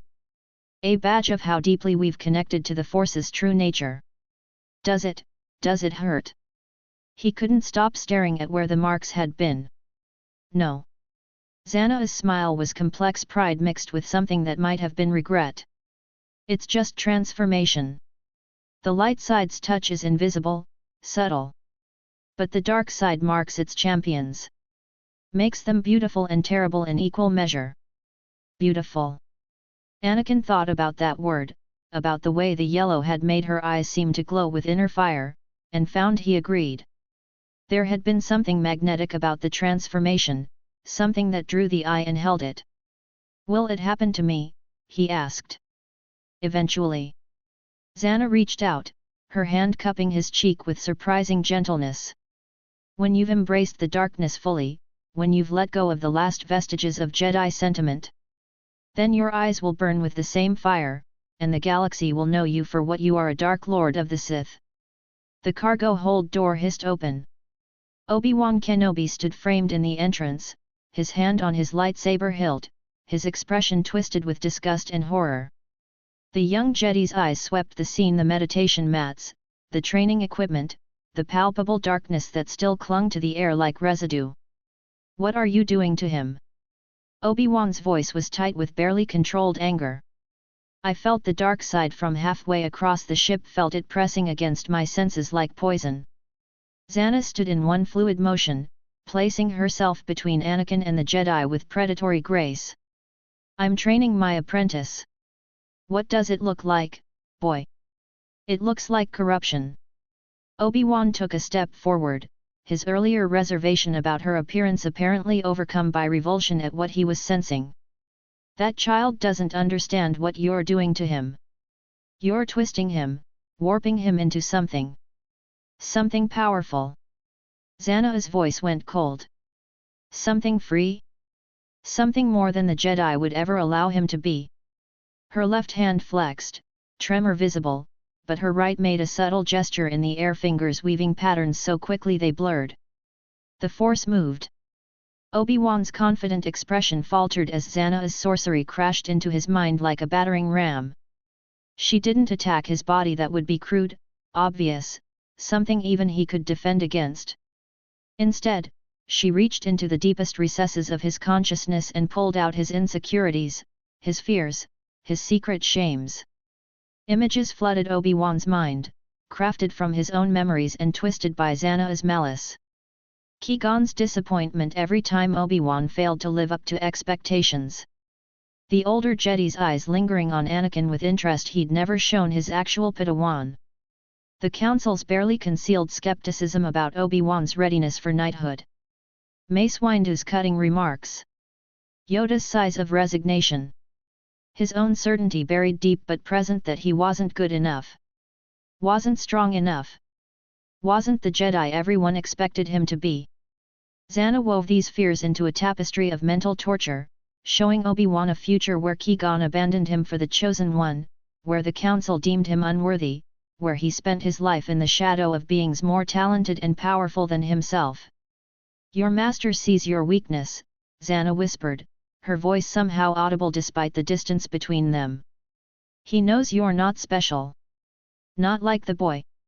Not like those who truly deserve the Force's gifts. You're ordinary, Obi-Wan Kenobi.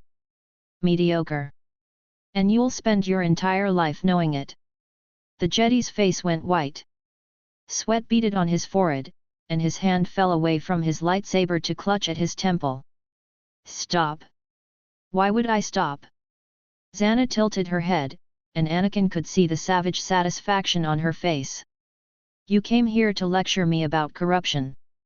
To judge what you don't understand. But you're corrupted too. By pride. By jealousy.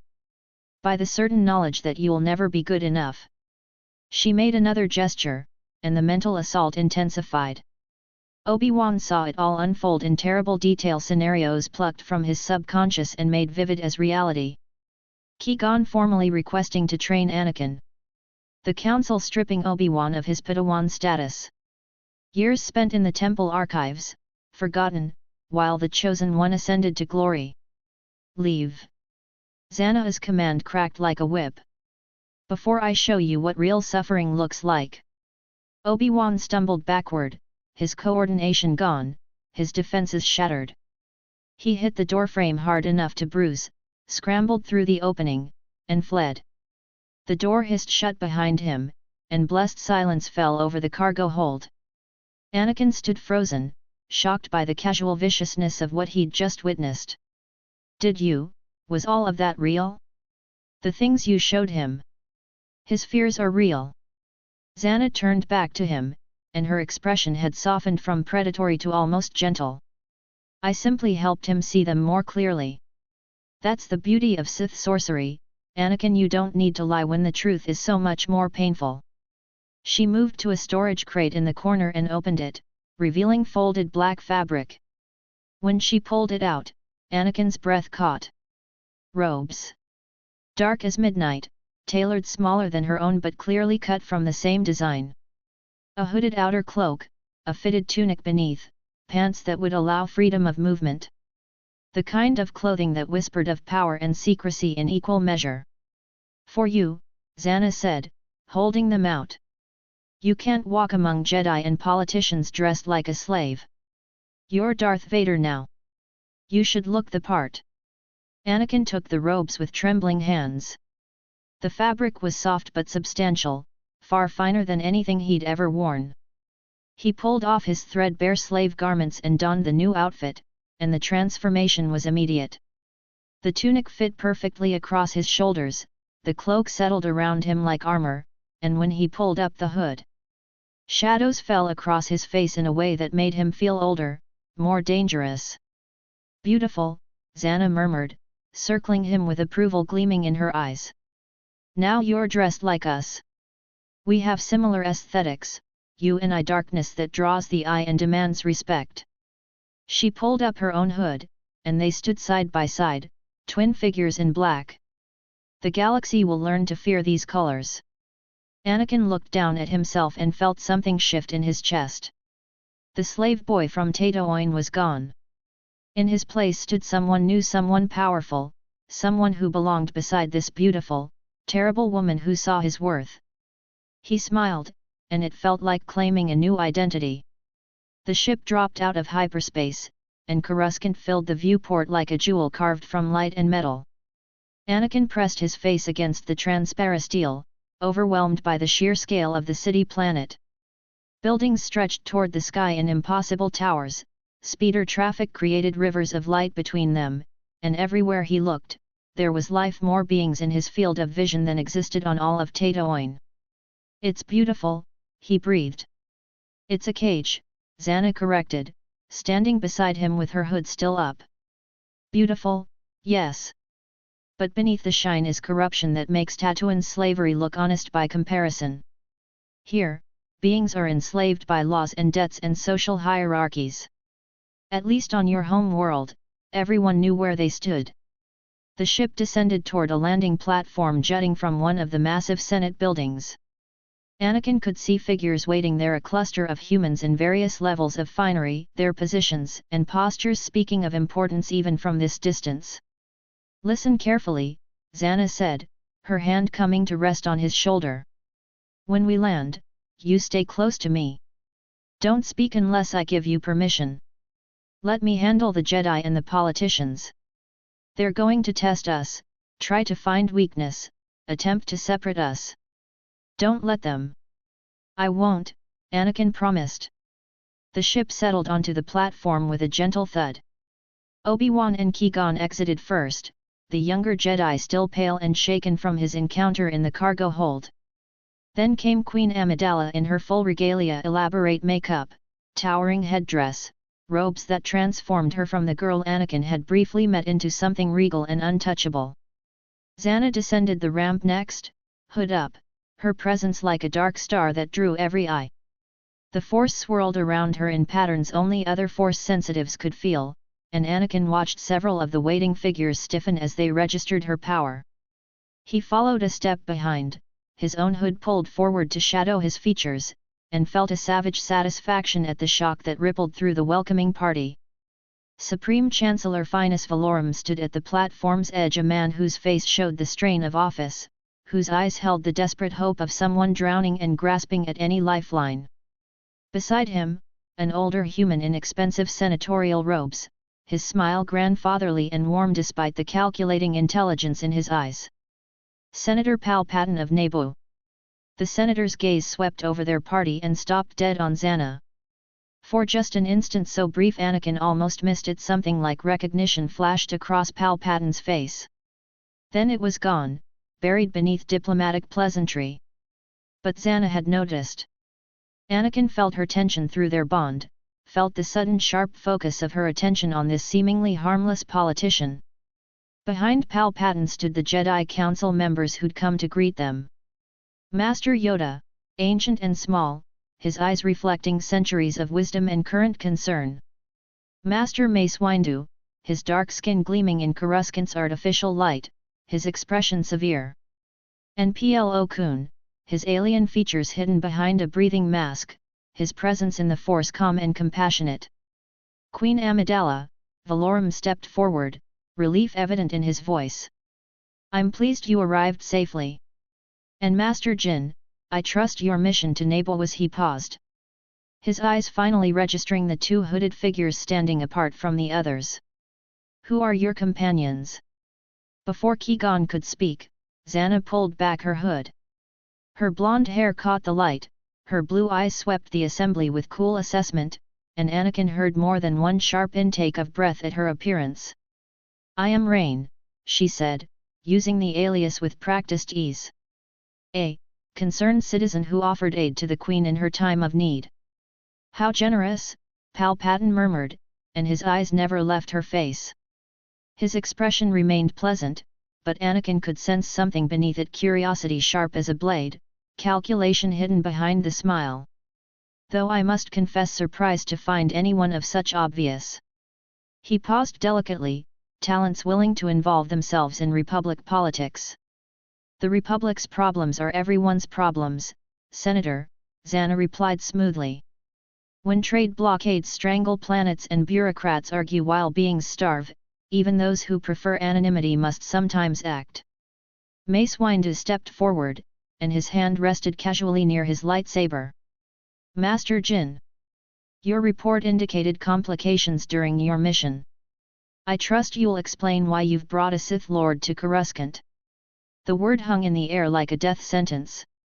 Padme's handmaidens gasped. Valorum went pale. And Palpatine's smile never wavered, though his eyes sharpened with interest.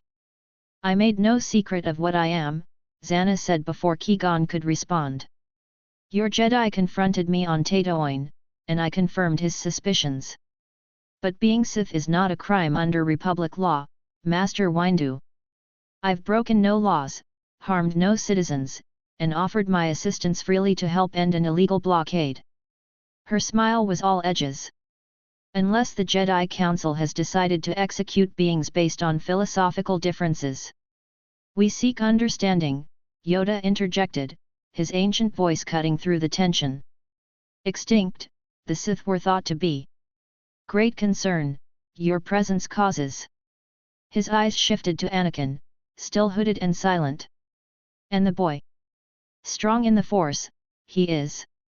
Trained in the dark side, I sense. My apprentice is none of your concern, Zannah said, and her tone brooked no argument. On the contrary. Plo Koon's calm voice joined the conversation.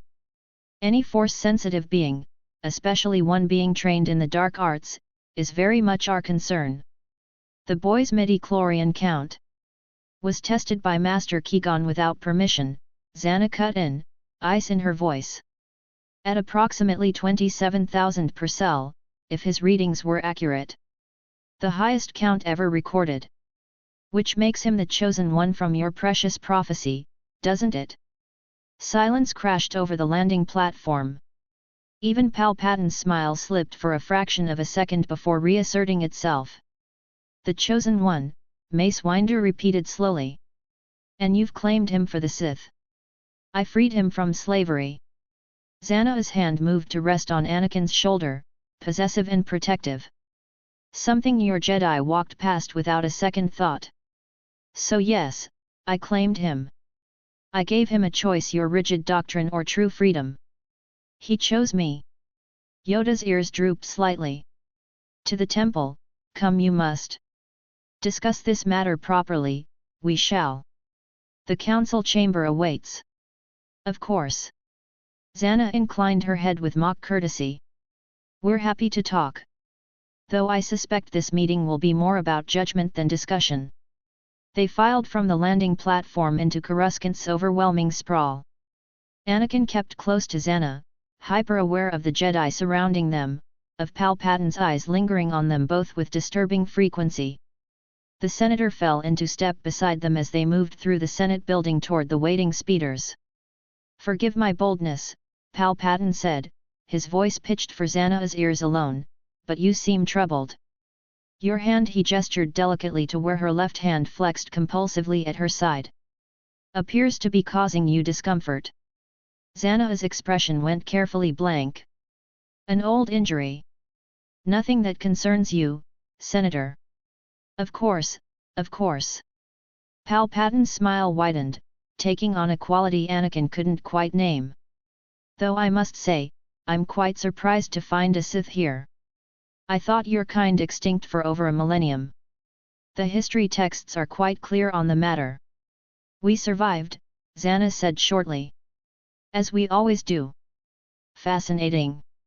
Palpatine's eyes gleamed with something that might have been excitement or might have been threat. Anakin couldn't tell which. The dark side must be such an interesting power to study. Some would say it's too dangerous to learn, but I've always believed that knowledge itself cannot be evil. Only the application matters. It was the strangest conversation Anakin had ever witnessed. On the surface, Palpatine seemed like a kindly older statesman making polite inquiry. But beneath the words, there was subtext, layers of meaning that danced just beyond Anakin's ability to grasp. Zannah clearly felt it too. Her wariness had increased tenfold, though her expression remained neutral. They reached Padme's apartment, sumptuous quarters provided by Senator Palpatine for the Queen's stay. As they entered, Palpatine lingered, his grandfatherly demeanor firmly in place. Your Highness, he addressed Padme, I urge you to consider our earlier discussion. Chancellor Valorum is a good man, but he's powerless to act against the Trade Federation. The bureaucrats have him paralyzed. Palpatine's voice took on urgency, genuine concern for Naboo coloring every word. A vote of no confidence would force the Senate to elect new leadership, someone strong enough to break the gridlock and send aid to your people. Padme's young face showed her inner conflict. You're asking me to destroy a man's career. I'm asking you to save your planet. Palpatine's hand came to rest gently on her shoulder. Sometimes difficult choices are necessary for the greater good. The Republic requires a strong chancellor, Your Highness. One who can cut through corruption and act decisively. I believe such leadership exists, if only you're brave enough to demand it. The manipulation was masterful. Anakin could see it working, Padme's resolve hardening, her desperation for her people overwhelming her reluctance to engage in political maneuvering. I'll consider it, the Queen said finally. That's all I ask. Palpatine bowed and prepared to leave, but paused at the door, turning back to Zannah. I do hope we'll have opportunity to speak again, my dear. Your perspective on galactic events would be most educational. When he was gone, Zannah let out a breath she'd been holding. That man is dangerous. He seemed nice, Anakin said, confused. That's what makes him dangerous. Zannah's eyes were distant, calculating. There's something about him I can't quite. She shook her head. Stay alert around Senator Palpatine, Anakin. Nice men don't rise to power in the Republic Senate. Before Anakin could respond, a messenger droid arrived with summons from the Jedi Temple. The council awaited. The council chamber sat at the temple's pinnacle, a circular room ringed with chairs where the most powerful Jedi in the galaxy passed judgment. Anakin stood in the center with Zannah, acutely aware of the dozen sets of eyes boring into them from all sides. Yoda sat in the position of honor, his ancient gaze fixed on Anakin with unsettling intensity. Young Skywalker, the Grand Master said, his voice carrying clearly despite its softness. Fear I sense in you. Fear of loss. Fear of pain. And fear itself the path to the dark side, it is. Here we go, Zannah muttered, loud enough for the council to hear. Yoda continued as if she hadn't spoken. Fear leads to anger. Anger leads to hate. Hate leads to suffering. Already begun down this path, you have. Turning back, still possible it is. And is that supposed to be surprising? Zannah's voice dripped sarcasm. He's a Sith apprentice. Of course he's touched the dark side. That's rather the point. Mace Windu leaned forward, his expression severe. We want answers, Sith. Who is the master behind the attack on Naboo? What is the Sith's plan? What other Dark Lords hide in the shadows? Sith business, Zannah replied coolly. Not yours. The Jedi Order has a responsibility. The Jedi Order has an inflated sense of its own importance, Zannah cut him off. You claim jurisdiction over Force matters while ignoring slavery on Outer Rim worlds. You preach about peace while serving as the Republic's attack dogs. Don't lecture me about responsibility, Master Windu. Plo Koon's calm voice interjected. The boy's midi-chlorian count is extraordinary. Higher than Master Yoda's, if Qui-Gon's readings are accurate. He could become one of the greatest Jedi who ever lived, if only. If only you indoctrinate him into your rigid belief system. Zannah laughed. No thank you. Anakin is exactly where he belongs. Yoda's ears twitched. Too old to begin the training, he was. Dangerous, older students are. Attachment, they have. Emotions, unchecked. The ancient Jedi's gaze sharpened. Offer you both redemption, I do. Turn from the dark side. Help you find peace, the Jedi can. The silence that followed was broken by Zannah's genuine laughter, bright, mocking, utterly without fear. Redemption? Peace? Master Yoda, I chose this path with eyes wide open. I embrace the dark side because it offers true freedom, power without apology, strength without restraint. Your peace is stagnation. Your serenity is cowardice dressed in philosophy. She gestured to Anakin. This boy was enslaved his entire life. His mother died in chains. And you want to tell him to let go of his anger? To accept suffering as the will of the Force. The dark side clouds everything, Mace argued. It corrupts, destroys. And yet here I stand. Zannah spread her arms. Powerful. Free. Uncorrupted by your definition, because I never accepted your narrow view of corruption in the first place. Are we done here? Or is there more moralizing you'd like to inflict? The council members exchanged glances. Finally, Yoda spoke again. Leave, you may. Stop you, we cannot, without proof of crimes. But watch you, we will. And protect the boy, we must try. Good luck with that. Zannah took Anakin's hand and turned toward the door. Come, Vader. We're finished wasting time with hypocrites. They strode from the council chamber, leaving shocked silence in their wake. Behind them, Anakin heard Mace Windu's voice. We should strike them down. Now, before the boy is too far gone. And Yoda's response, break the code, we cannot. Even for this. Another way, we must find. But by then, they were gone, two figures in black robes, master and apprentice, walking out of the Jedi Temple and into Coruscant's neon twilight. The Chosen One had fallen. And no amount of Jedi wisdom could bring him back. The apartment was quiet in Coruscant's artificial night, the city planet's lights painting patterns across the walls through the massive windows. Anakin sat cross-legged on his meditation mat, practicing the breathing techniques Zannah had taught him, when he felt a presence in the Force unlike anything he'd encountered before. Vast. Ancient. Cold as the void between stars, yet burning with intellectual curiosity that reminded him unsettlingly of Zannah herself. Zannah felt it too. She rose from where she'd been studying a day-top, her left hand clenching reflexively, and moved to stand between Anakin and the apartment's entrance. We have a visitor, she said quietly. Someone powerful. Stay behind me. The door chimed. Not forcefully opened, not bypassed, simply chimed, as if whoever waited outside had all the time in the galaxy and infinite patience. Zannah opened it. The being standing in the corridor was unlike any Anakin had seen. Tall and thin to the point of emaciation, with elongated features that marked him as Mu'un. His skin was pale grey, his eyes a disturbing mixture of yellow and red that marked him unmistakably as a dark side user. He wore expensive robes that spoke of wealth and power, and when he smiled, it was the expression of someone who found everything faintly amusing. Darth Zannah, the Mu'un said, his voice cultured and precise. I confess, when I sensed your presence on Coruscant, I thought my instruments were malfunctioning. You should be dead a millennium, yet here you stand fascinating. Zannah's entire body went rigid. Who are you? Where are my manners? The Mutun inclined his head in a gesture that might have been a bow.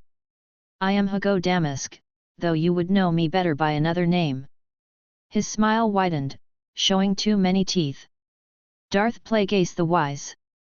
Current Dark Lord of the Sith, heir to Darth Bane's lineage, and, it seems, your distant successor. The silence that followed was absolute. Anakin could feel Zannah's shock through their bond, quickly suppressed beneath iron control. Impossible, she breathed. The rule of two should have survived. Plagueis stepped into the apartment uninvited, his movements fluid despite his gaunt frame. Oh, it did. Master and apprentice, one to embody power, one to crave it. An unbroken chain from you and your master Darth Bane through 1,000 years to me.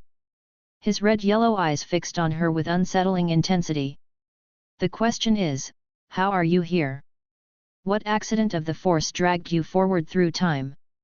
Zannah's mind raced, and Anakin could sense her calculating how much to reveal. That's Sith business. My business. Indeed. Plagueis's gaze shifted to Anakin, and the boy felt stripped bare under that examination, every secret, every fear, every atom of his being weighed and measured. And this is the chosen one. The Virgins in the Force. 27,000 midi-chlorians per cell, raw power that dwarfs even Master Yoda. The Mutan's expression took on a hunger that made Anakin's skin crawl. Extraordinary. I've spent decades researching midi-chlorian manipulation, attempting to unlock the secrets of life and death itself, and here stands a being who could reshape the galaxy with a thought. He's my apprentice, Zannah said, her voice cold. Not a research subject. Of course, of course. Plagueis waved a long-fingered hand dismissively. Though I must say, your approach is inefficient. Training him in conventional Sith methods when his potential suggests something far more profound. The Mutun began to pace, his movements those of a lecturer warming to his subject. I've come close, you understand. So very close to mastering the ability to influence midi-chlorians to create life, to prevent death. I've resurrected corpses, kept beings alive past all natural limits, forced cellular regeneration through sheer will. Despite herself, Zannah's interest kindled. You've achieved immortality. Not yet. Frustration crept into Plagueis's voice. The Force resists. It requires not just power, but knowledge, a scientific understanding of midi-chlorians coupled with dark side mastery that few possess. I've devoted my life to this pursuit, combining Sith sorcery with bleeding-edge medical science. His eyes gleamed. But with the boy, imagine what could be accomplished. His connection to the Force is so profound that studying him could unlock secrets that have eluded Sith for millennia. No. Zannah's refusal was immediate and absolute. Plagueis tilted his head, studying her like she was a particularly interesting specimen. No. I offer you knowledge, Darth Zannah. The culmination of 1,000 years of Sith research. Partnership between two brilliant minds, working toward a common goal.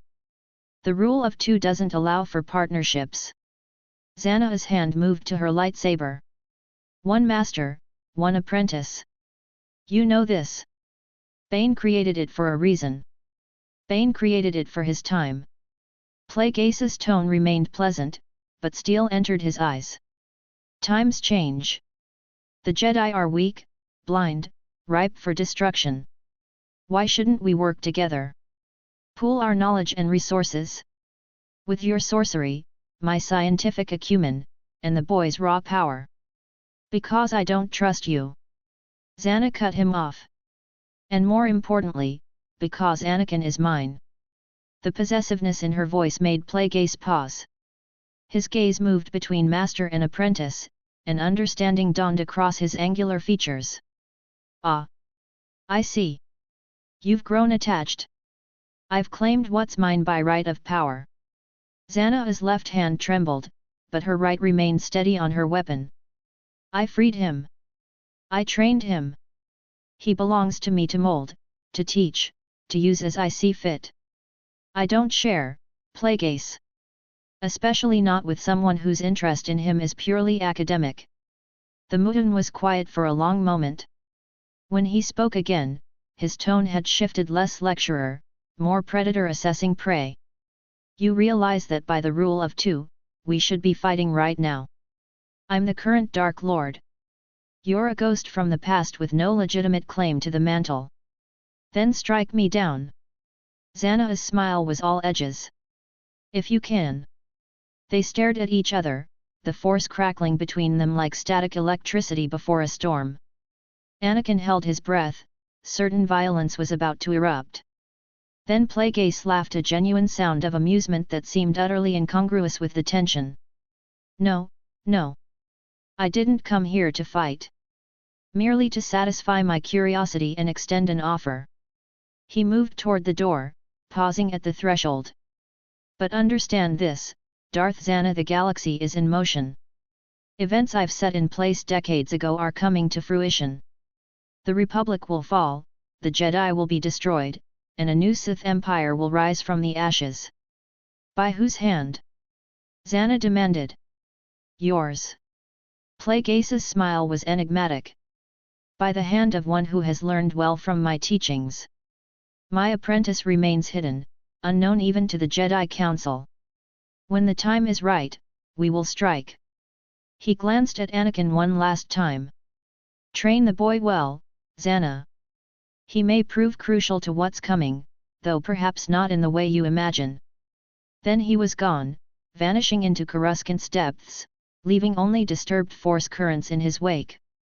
Zannah stood frozen for several heartbeats before releasing a breath she'd been holding. That was unexpected. Who was he really? Anakin asked, his voice small. And why did you refuse to work with him?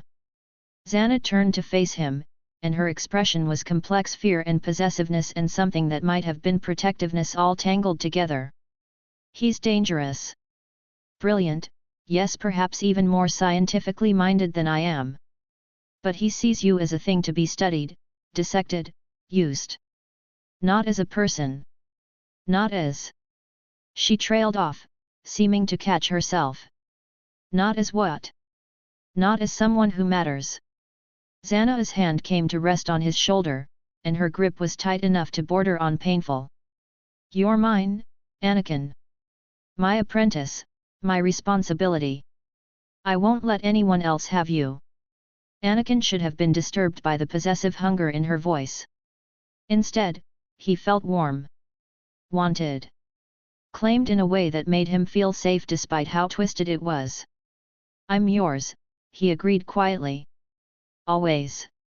The Galactic Senate chamber was a marvel of engineering, circular tiers rising in concentric rings, each holding platforms that could detach and float to the chamber's center when a senator wished to speak. Thousands of beings from hundreds of worlds, all gathered to debate the fate of the galaxy.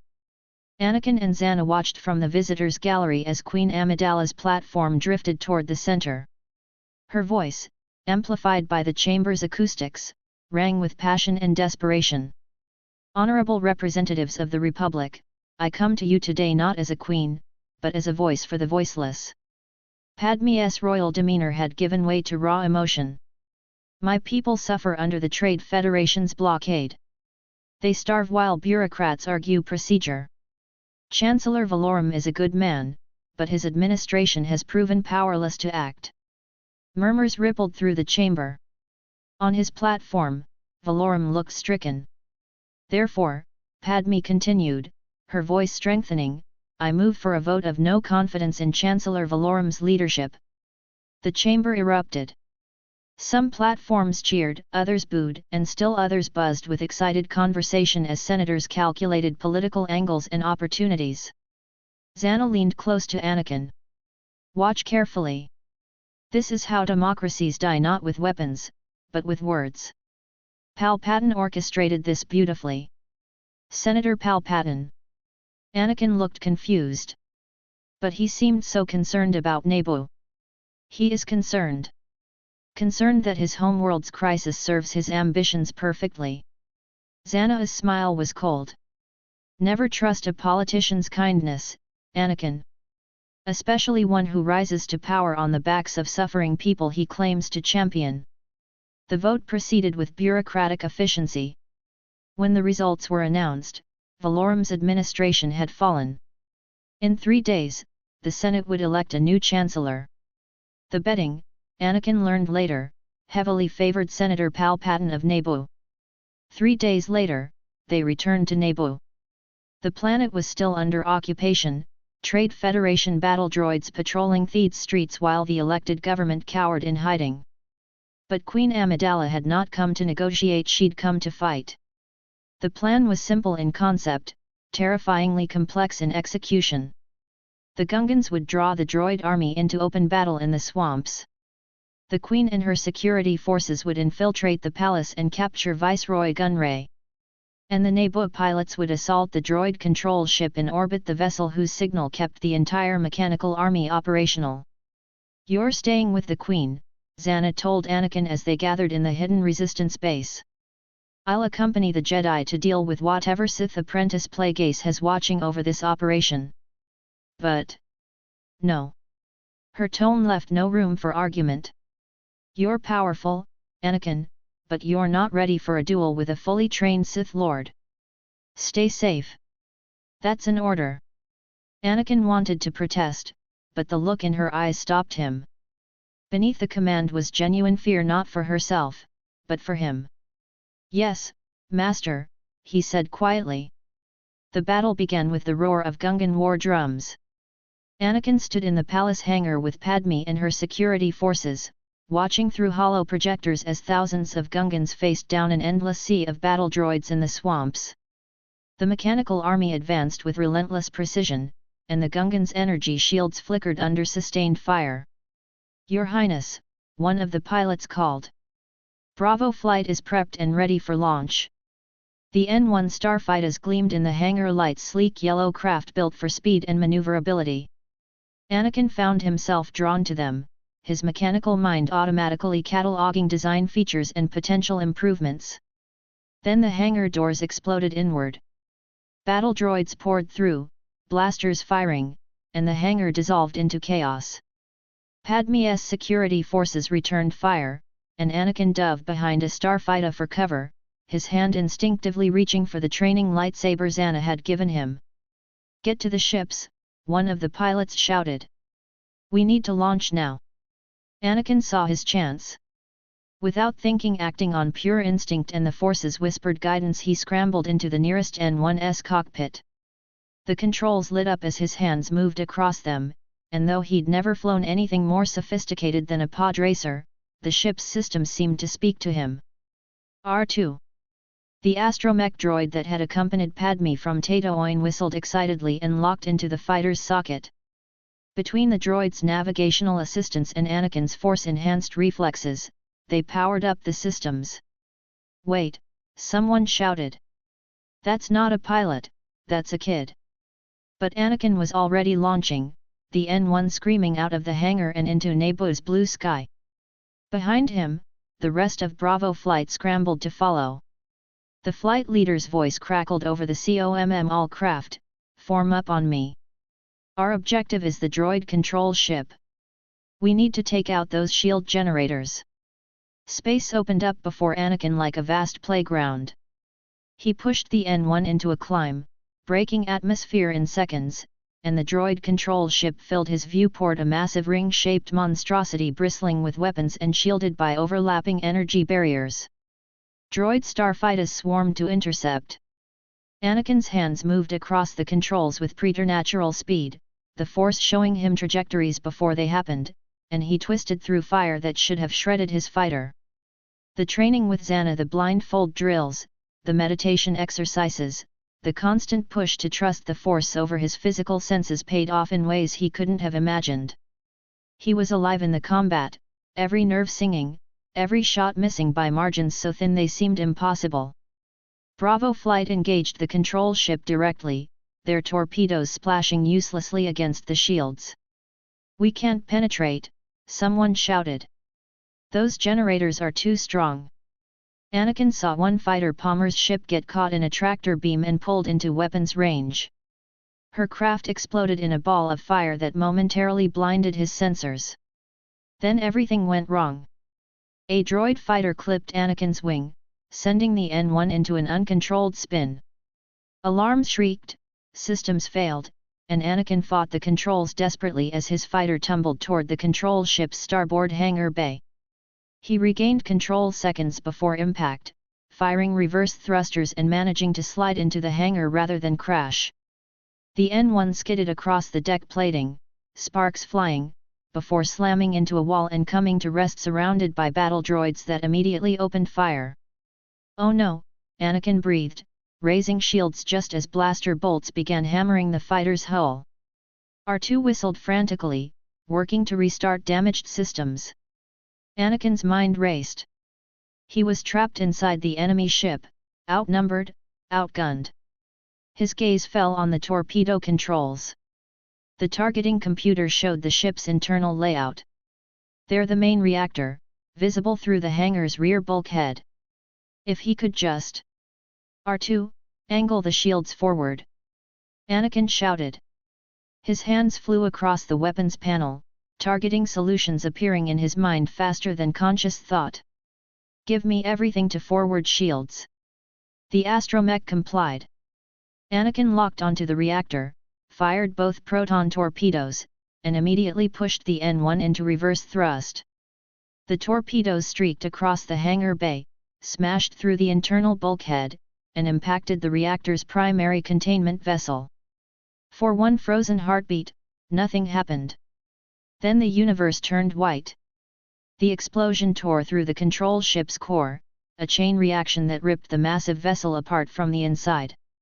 Anakin screamed in terror and exhilaration as his fighter shot out of the hangar seconds ahead of the expanding fireball, flames licking at his shields, alarms screaming their warnings.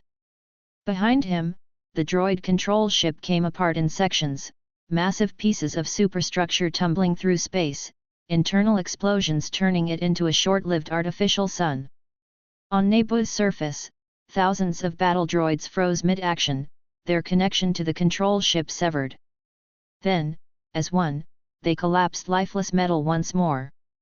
Bravo Flight's cheers filled the COMM channel, but Anakin barely heard them. He was shaking, adrenaline crashing through his system, the Force still singing in his veins with the joy of survival and victory. He'd done it. 9 years old, and he'd just saved an entire planet. Zannah was going to be so proud. In the Theed power generator, 3 lightsabers danced against one. Zannah moved with practiced precision, her shorter double-bladed saber creating a defensive web that turned aside Darth Maul's vicious strikes. Qui-Gon attacked from another angle, his green blade seeking openings with the aggressive grace of Ataru. And Obi-Wan, still pale from his earlier encounter with Zannah's sorcery, fought with desperate determination. Maul was magnificent pure aggression given form, his tattooed face twisted in a snarl of rage and bloodlust. His double-bladed lightsaber spun in patterns designed to overwhelm, each strike powerful enough to shatter bone if it connected. But against 3 opponents, even his considerable skill was being ground down. Zannah hung back slightly, using Form III's defensive perfection to wear him down while the 2 Jedi pressed the attack. She was waiting, patient as a spider, for the precise moment when Maul's defenses would crack. They fought through the generator's corridors, plasma energy beams cycling on and off in lethal patterns that forced combatants to pause behind energy shields when the beams activated. Each pause broke momentum, reset the fight, gave everyone precious seconds to breathe. During one such pause, Zannah caught Obi-Wan's eye and smiled. Then her hand moved in that subtle gesture, fingers weaving patterns, and her sorcery lashed out. This time she wasn't trying to break him. She was trying to use him. The spell slithered into Obi-Wan's mind, found the rage already simmering there, rage at Maul for threatening them, rage at Zannah for humiliating him earlier, rage at himself for his perceived inadequacies, and amplified it 1,000-fold. Obi-Wan's eyes widened as fury unlike anything he'd ever experienced flooded his system. The Jedi Code's teachings about serenity, about emotional control, shattered like glass under the weight of artificial wrath. When the energy beams cycled off, Obi-Wan exploded forward with speed that shocked even Maul. His blue lightsaber became a blur of motion, strikes raining down with strength born of dark side enhancement. The young Jedi wasn't thinking anymore, he was pure emotion, rage given purpose. Maul found himself on the defensive, caught between Obi-Wan's berserk assault, Qui-Gon's measured attacks, and Zannah's patient deadliness. Obi-Wan! Qui-Gon shouted, sensing something wrong with his Padawan. Control yourself! But Obi-Wan couldn't hear him. There was only the fight, the burning need to destroy this enemy, and the intoxicating power of letting himself feel everything he'd suppressed for years. Maul made his move, a desperate gambit to thin the numbers. His lightsaber lashed out at Qui-Gon with all his considerable strength, and the older Jedi brought up his blade to block. The impact was tremendous, and in the split second when Qui-Gon's guard was displaced, Maul reversed his strike and drove the other end of his lightsaber through the Jedi Master's torso. Qui-Gon's eyes went wide. He stumbled, his lightsaber falling from nerveless fingers, and collapsed to the deck. No! Obi-Wan's scream was animalistic, torn from a place of primal loss.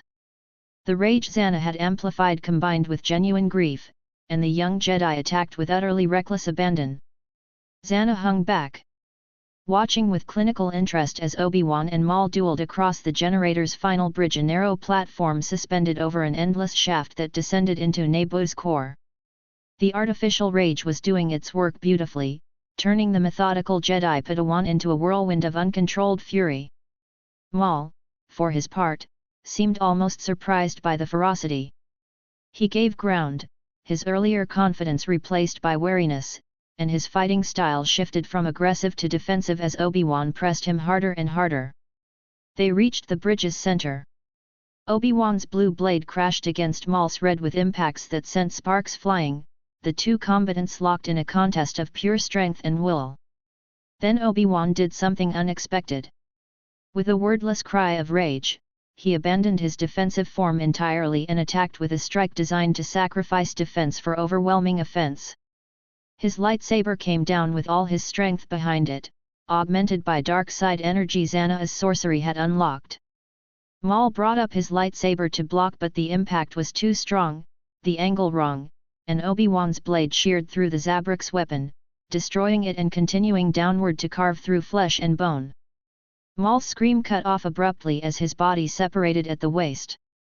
But Obi-Wan's momentum carried him forward, his footing lost on the narrow bridge, and suddenly he was falling.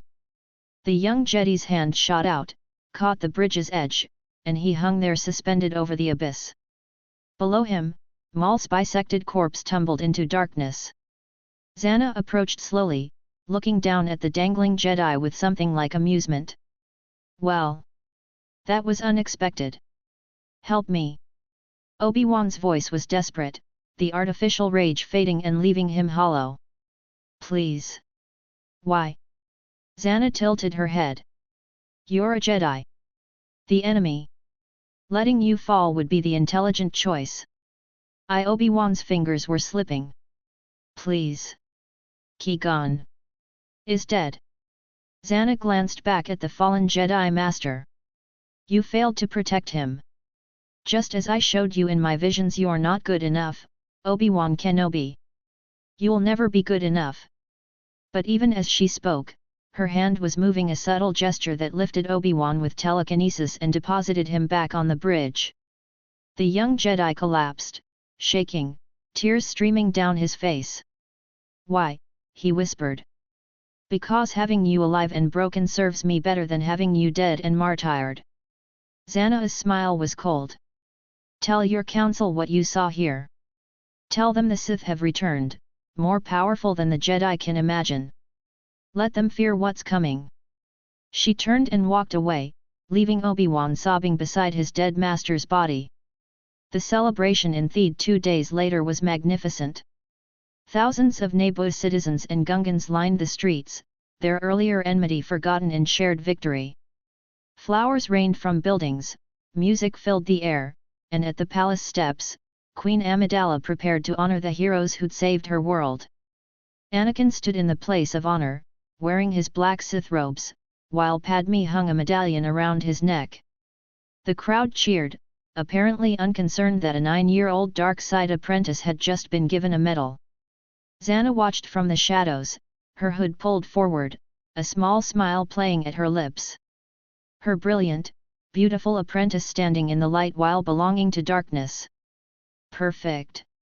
Supreme Chancellor Palpatine stood nearby, his grandfatherly smile firmly in place, applauding along with everyone else. His eyes found Zannah's across the crowd, and for just an instant, they shared a look of mutual understanding. They both knew the truth. This victory meant nothing. The real war hadn't even begun. Qui-Gon's funeral was held at sunset, a Jedi ceremony of flame and finality. The entire Jedi Council attended, along with the newly inaugurated Chancellor Palpatine and Queen Amidala. Obi-Wan Kenobi stood at the pyre's edge, his face carved from stone, his eyes hollow. Zannah and Anakin were not present. They had other plans.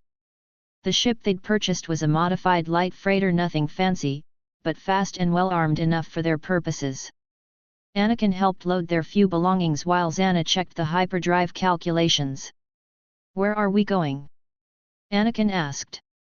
"Anywhere the Jedi aren't." Zannah's left hand trembled as she worked the controls, but her voice was steady. "There are dark side artifacts scattered across the galaxy, knowledge the Jedi tried to destroy but failed to erase completely. We're going to find them.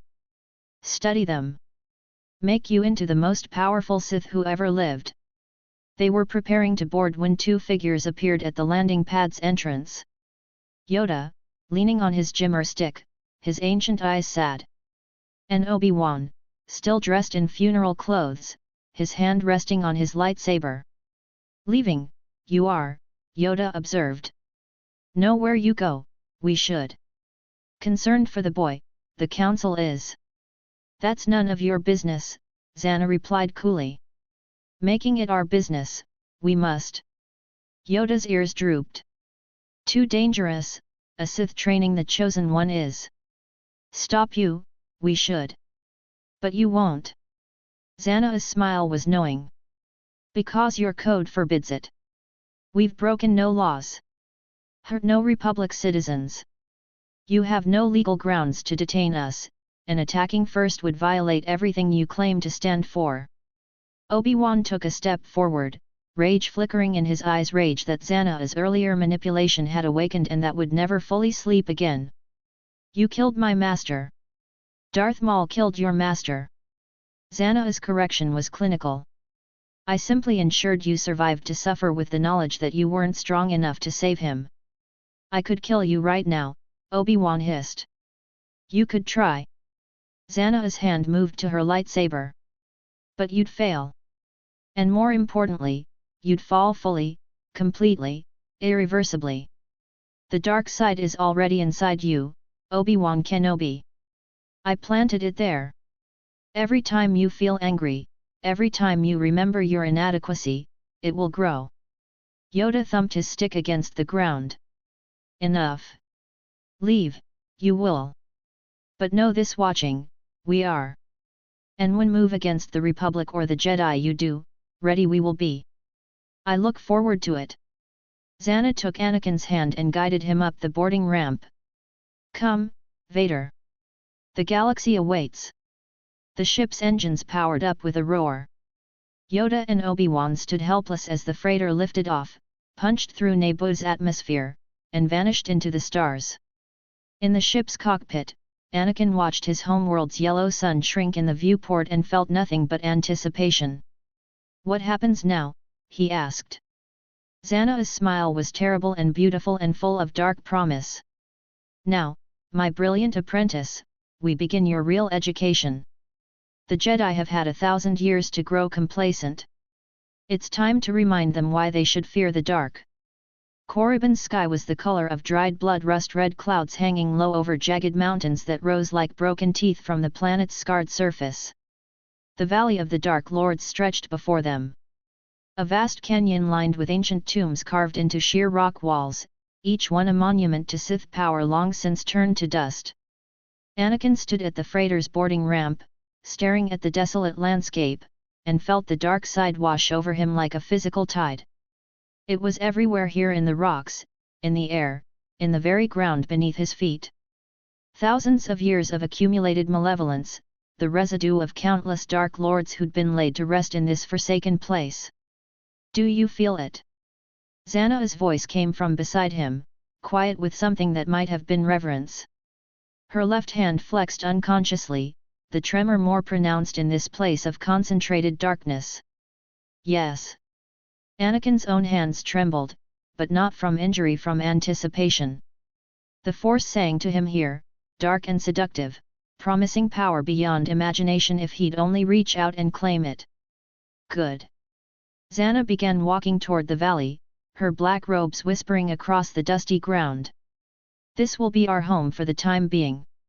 Korriban is a wound in the Force, a place where the dark side is so strong that even the dead refuse to rest quietly. You'll learn more here in weeks than you could in years anywhere else.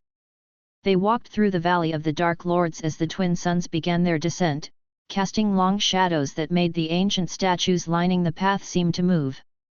Anakin could feel eyes on them, presences watching from within the tombs, Force spirits of long-dead Sith observing these new arrivals with predatory interest. The Sith Academy loomed at the valley's far end, a massive pyramidal structure of dark stone that had stood for millennia. Parts of it had collapsed, victim to time and the civil wars that had periodically ravaged this world, but the main structure remained intact. The Brotherhood of Darkness rebuilt this academy 1,000 years ago, Zannah explained as they climbed the wide steps. My master Darth Bane destroyed them for their weakness. For abandoning the rule of two and creating an army of inferior Sith who diluted our power. The academy's interior was vast and empty, dust thick on every surface. But the architecture spoke of dark grandeur, vaulted ceilings covered in faded murals depicting Sith victories, meditation chambers designed to channel dark side energy, and training halls where generations of apprentices had learned to wield power or died trying. Zannah chose quarters in what had once been the headmaster's chambers, spacious rooms with views overlooking the valley. They spent the fading light clearing away debris and setting up their few possessions. As darkness fell completely, Korriban transformed. The tombs began to glow faintly with spectral light, and Anakin could swear he heard voices on the wind, whispers in languages dead for centuries. Tomorrow, Zannah said as they settled into makeshift beds, we begin exploring the tombs. There's knowledge here, holocrons, ancient texts, artifacts of power. The Jedi raided this place multiple times, trying to erase Sith history, but they never found everything. Her eyes gleamed in the darkness. And the spirits that guard these tombs don't take kindly to Jedi intruders. Anakin lay awake long into the night, feeling the dark side pulse around him like a living heartbeat, and wondered what tomorrow would bring. The tomb of Naga Sadow was their first destination, a massive structure carved to resemble a crouching beast, its entrance a gaping maw that seemed to swallow light itself. Zannah led the way inside, her double-bladed lightsaber ignited and casting crimson illumination across walls covered in ancient Sith hieroglyphs. Anakin followed close behind, his training saber in hand, hyper-aware of the presences gathering around them. Force spirits, dozens of them drawn by the living Force signatures walking through their domain.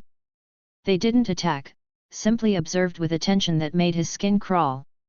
They're interested in you, Zannah noted, her voice echoing in the stone corridor. The chosen one. They can sense your potential, the raw power waiting to be unleashed. Some of them probably haven't seen anything like you in centuries. They descended deeper, past chambers that had been thoroughly looted, until they reached a sanctum that still held traces of Sadow's presence. The air was thick here, almost physical in its darkness. And in the center of the room, a pedestal empty now, whatever artifact it once held long since claimed.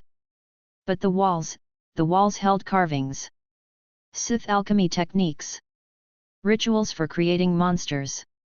Knowledge the Jedi would have burned if they'd found it. Zannah spent hours studying them, her analytical mind cataloging everything, while Anakin practiced sensing the Force spirits that continued to gather. He could feel their hunger not for flesh, but for power, for continuation, for the chance to influence the living world through him. They visited 3 more tombs that day: Markaragnos, Tulak Horde, and finally, as the suns began to set, the tomb they'd been avoiding. Darth Bane's tomb sat apart from the others, newer by 1,000 years but already feeling ancient. The entrance was unmarked, unremarkable compared to the grandiose monuments surrounding it. But the moment Zannah approached, her entire body went rigid. Her left hand began to tremble violently, the tremor spreading up her arm. She stopped walking, her breathing suddenly labored, and Anakin could feel terror radiating from her, genuine, visceral fear unlike anything he'd sensed from his master before. "Master," he ventured. Before Zannah could respond, the force shifted. Power flooded the entrance, and a figure materialized, not fully corporeal, but solid enough to see in terrible detail.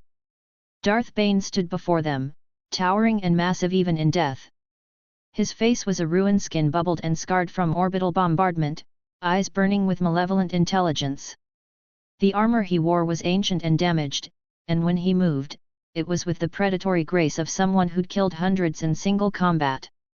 "Apprentice." Bane's voice was like gravel scraping across stone, and it carried weight that made the air itself seem to compress. His burning gaze fixed on Zannah with recognition. "But not my apprentice. Different. Similar, but wrong. A parallel, perhaps? Another version pulled from a universe that diverged from mine." Zannah's hands went to her lightsaber, but she didn't ignite it. Her face had gone pale, all her usual control stripped away by shock. "You're dead. I killed you."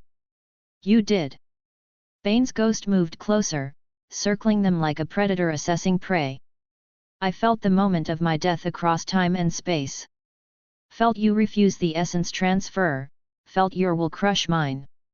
A pause. And something that might have been pride flickered across his ruined features. "Well done. But you paid for that victory, didn't you?"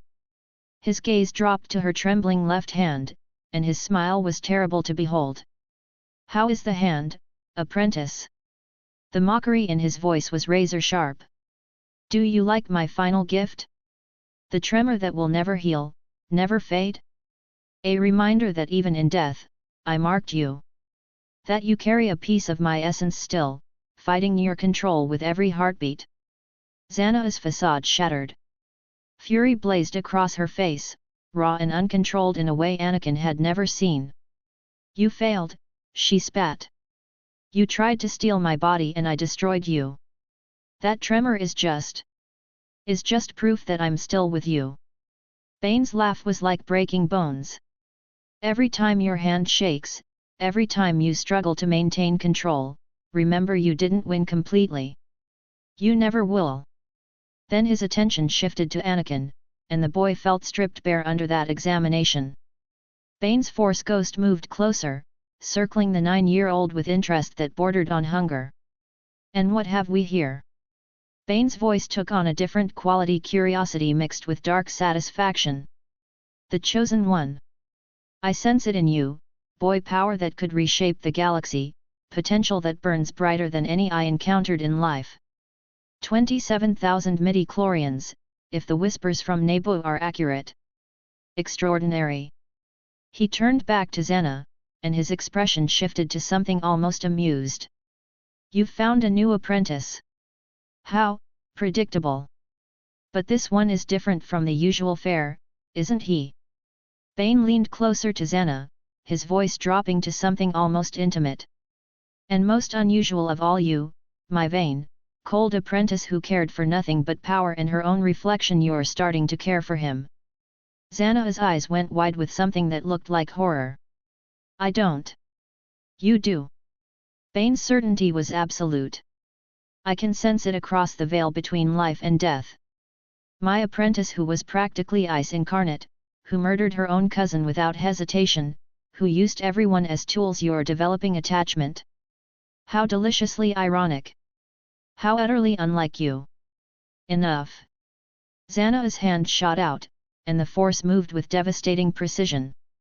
Her banishment technique was something Anakin had never seen before, a weaving of pure force energy that grabbed Bane's spirit and literally tore it from this plane of existence. The ghost screamed in rage and surprise as Zannah's power crushed his manifestation, dispersing it like smoke in a hurricane. Within seconds, Bane was gone, his presence temporarily erased from the tomb. But the damage was done. Zannah stood breathing hard, her left hand clenched so tight her fingernails drew blood from her palm. When she turned to Anakin, every trace of warmth had been stripped from her face. Her blue eyes were cold as vacuum, her expression carved from ice.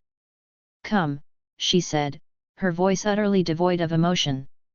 "Your training begins now." "But I thought." "Now."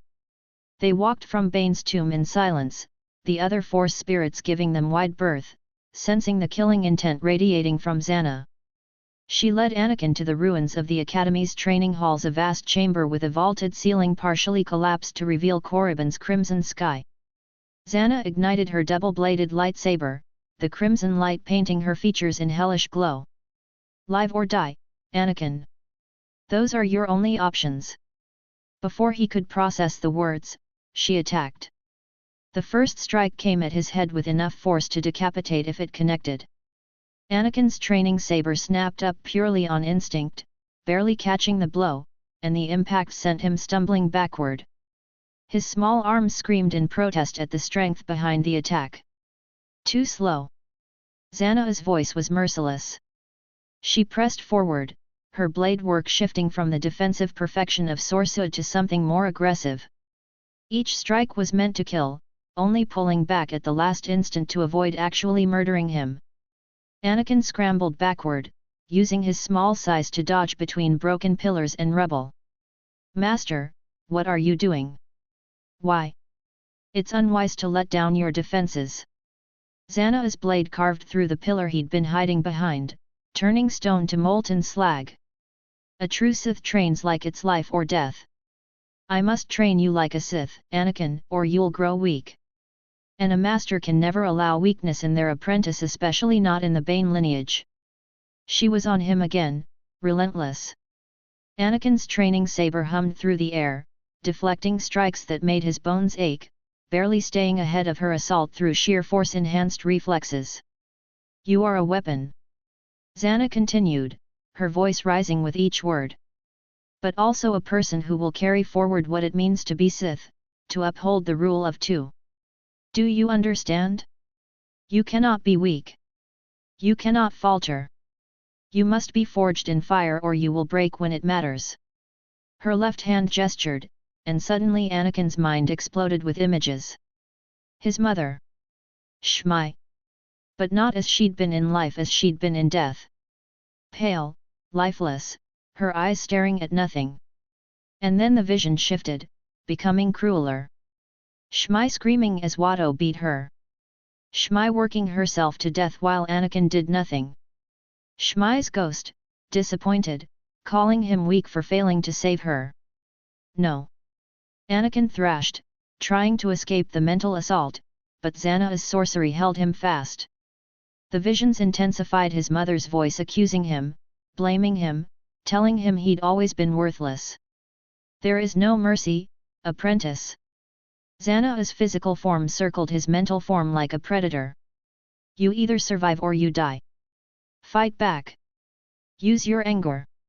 Use your pain. Or perish like the weak slave you were born as." The visions showed Shmi dying again and again, each death more horrible than the last. And through it all, Zannah's voice, weak. Powerless. Failure. Something inside Anakin snapped. The rage that had been building since his mother's death, the grief he'd been channeling into dark side power, the fury at being tested like this, it all converged into a single point of pure hatred. His scream tore from his throat, raw and primal, and the Force answered with devastating power. A Force blast erupted from his small body with enough strength to shake the entire training hall. Zannah was thrown backward, her lightsaber spinning from her grip, and she crashed into the far wall hard enough to crack stone. Every Force spirit in the Valley of the Dark Lords turned their attention to the Academy. They felt the surge of power, the raw potential unleashed, and they came to watch dozens of ancient Sith ghosts gathering to witness this moment. Anakin stood in the center of the hall, his small body trembling with power, and lightning arced from his fingertips. Force lightning pure, blue-white energy born from concentrated rage and hatred. It wasn't planned, wasn't intentional. It was pure instinct, his pain made manifest, and it leaped toward Zannah with deadly intent. Zannah's eyes widened. She called her lightsaber back to her hand and brought it up just in time, the crimson blade catching the lightning and absorbing it. But the power was immense, and she had to dig deep into the force to redirect it. The lightning reflected back at Anakin, striking him in the chest and sending him flying. Pain beyond anything he'd experienced tore through his nervous system, every nerve ending screaming, muscles contracting involuntarily, his vision whiting out from the agony. But the pain only fed his rage. Anakin hit the ground and rolled, his hand reaching out through pure instinct, and the force responded. A lightsaber flew to his grip from across the room, not his training saber, but a real weapon. Bane's lightsaber, the one Zannah had taken from her master's corpse and kept as a trophy. He didn't question it. Didn't think. Just ignited the blade and attacked. The crimson lightsaber blazed to life in his small hands, and Anakin threw himself at Zannah with all the hatred, anger, and fear he possessed. His form was non-existent, just wild, aggressive strikes fueled by dark side power and the single-minded need to hurt the person who'd hurt him. Zannah met his assault with her double blade, and for several seconds, they dueled. Anakin was slow compared to her, his technique crude, but the sheer aggression of his attacks, the willingness to ignore defense entirely in favor of overwhelming offense, impressed her despite the situation. His eyes blazed sulphurous yellow, Sith corruption manifesting physically for the first time. The dark side poured through him like molten metal, reshaping him from within, and Zannah saw it happening in real time. Perfect. Your mother died because you were weak. Zannah's voice cut through the sound of clashing blades, deliberately cruel. Too weak to save her. Too weak to matter. The words hit like physical blows. Anakin's rage exploded beyond coherent thought. His strikes came faster, harder, fueled by pain that went beyond the body into the soul itself. He was screaming wordless sounds of grief and fury, and his attacks intensified. But he was still 9 years old, still untrained in real combat. Zannah's patience finally ended. She sidestepped one wild strike, trapped Bane's lightsaber against the ground with her boot, and pinned Anakin to the floor with the force. "It's over," she said, her voice returning to something approaching normal. But Anakin wasn't done. Even pinned, even helpless, he reached out with the force and called Bane's lightsaber back to his hand. The weapon flew toward him, ignited, and he tried to strike at Zannah from his prone position. She caught the lightsaber mid-air, deactivated it with a thought, and clipped it to her belt. Then she stood, looking down at her apprentice, who was still struggling against invisible bonds, his eyes burning yellow with Sith fury. "You have done well," Zannah said quietly. Anakin froze, confusion cutting through his rage. Zannah released him from the force grip and knelt beside him. Her expression had transformed, the cold mask gone, replaced by something almost tender. "You fought with everything you had. You drew on your anger, your hatred, your pain, and you made them into weapons. You manifested force lightning through pure instinct. And your eyes." She reached out, her hand gentle on his cheek. "Your eyes show the truth. You're becoming what you were meant to be. You." Anakin's voice was hoarse from screaming. "You attacked me. Showed me mother. Called me weak. I needed you to fight with everything you possess," Zannah explained, and there was genuine emotion in her voice now, regret, perhaps, or something approaching it. "What I said was cruel, but it was necessary. A Sith master must be harsh, must push their apprentice to the breaking point, or that apprentice will fail when it truly matters." She pulled him into a hug, sudden, unexpected, and fiercely tight. Anakin stiffened in shock, then slowly relaxed into it. "I'm sorry," Zannah whispered against his hair. I'm sorry for the pain. But you needed to be strong. And you are. You proved it today. You fought me, your master, and held your own longer than most adult Sith could manage. I hate you, Anakin said, but there was no conviction in it. I know. That's good. Use that hatred. Channel it.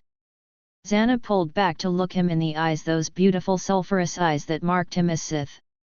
But understand this, everyone else will betray you eventually. Friends, lovers, allies. They'll all turn on you when it suits them. But I will never betray you, Anakin. You can only truly trust in me. The words wrapped around something vulnerable in Anakin's chest. Promise. I promise.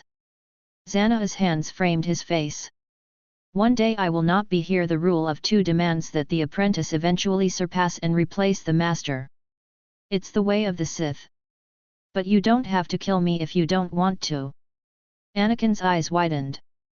I don't want to lose you. You're the only one I have left. I don't intend to leave anytime soon. Zannah's smile was complex affection and possessiveness tangled together. My master, the one whose spirit we just encountered, would find this unacceptable. He believed in the rule of two absolutely. But I'm not my master.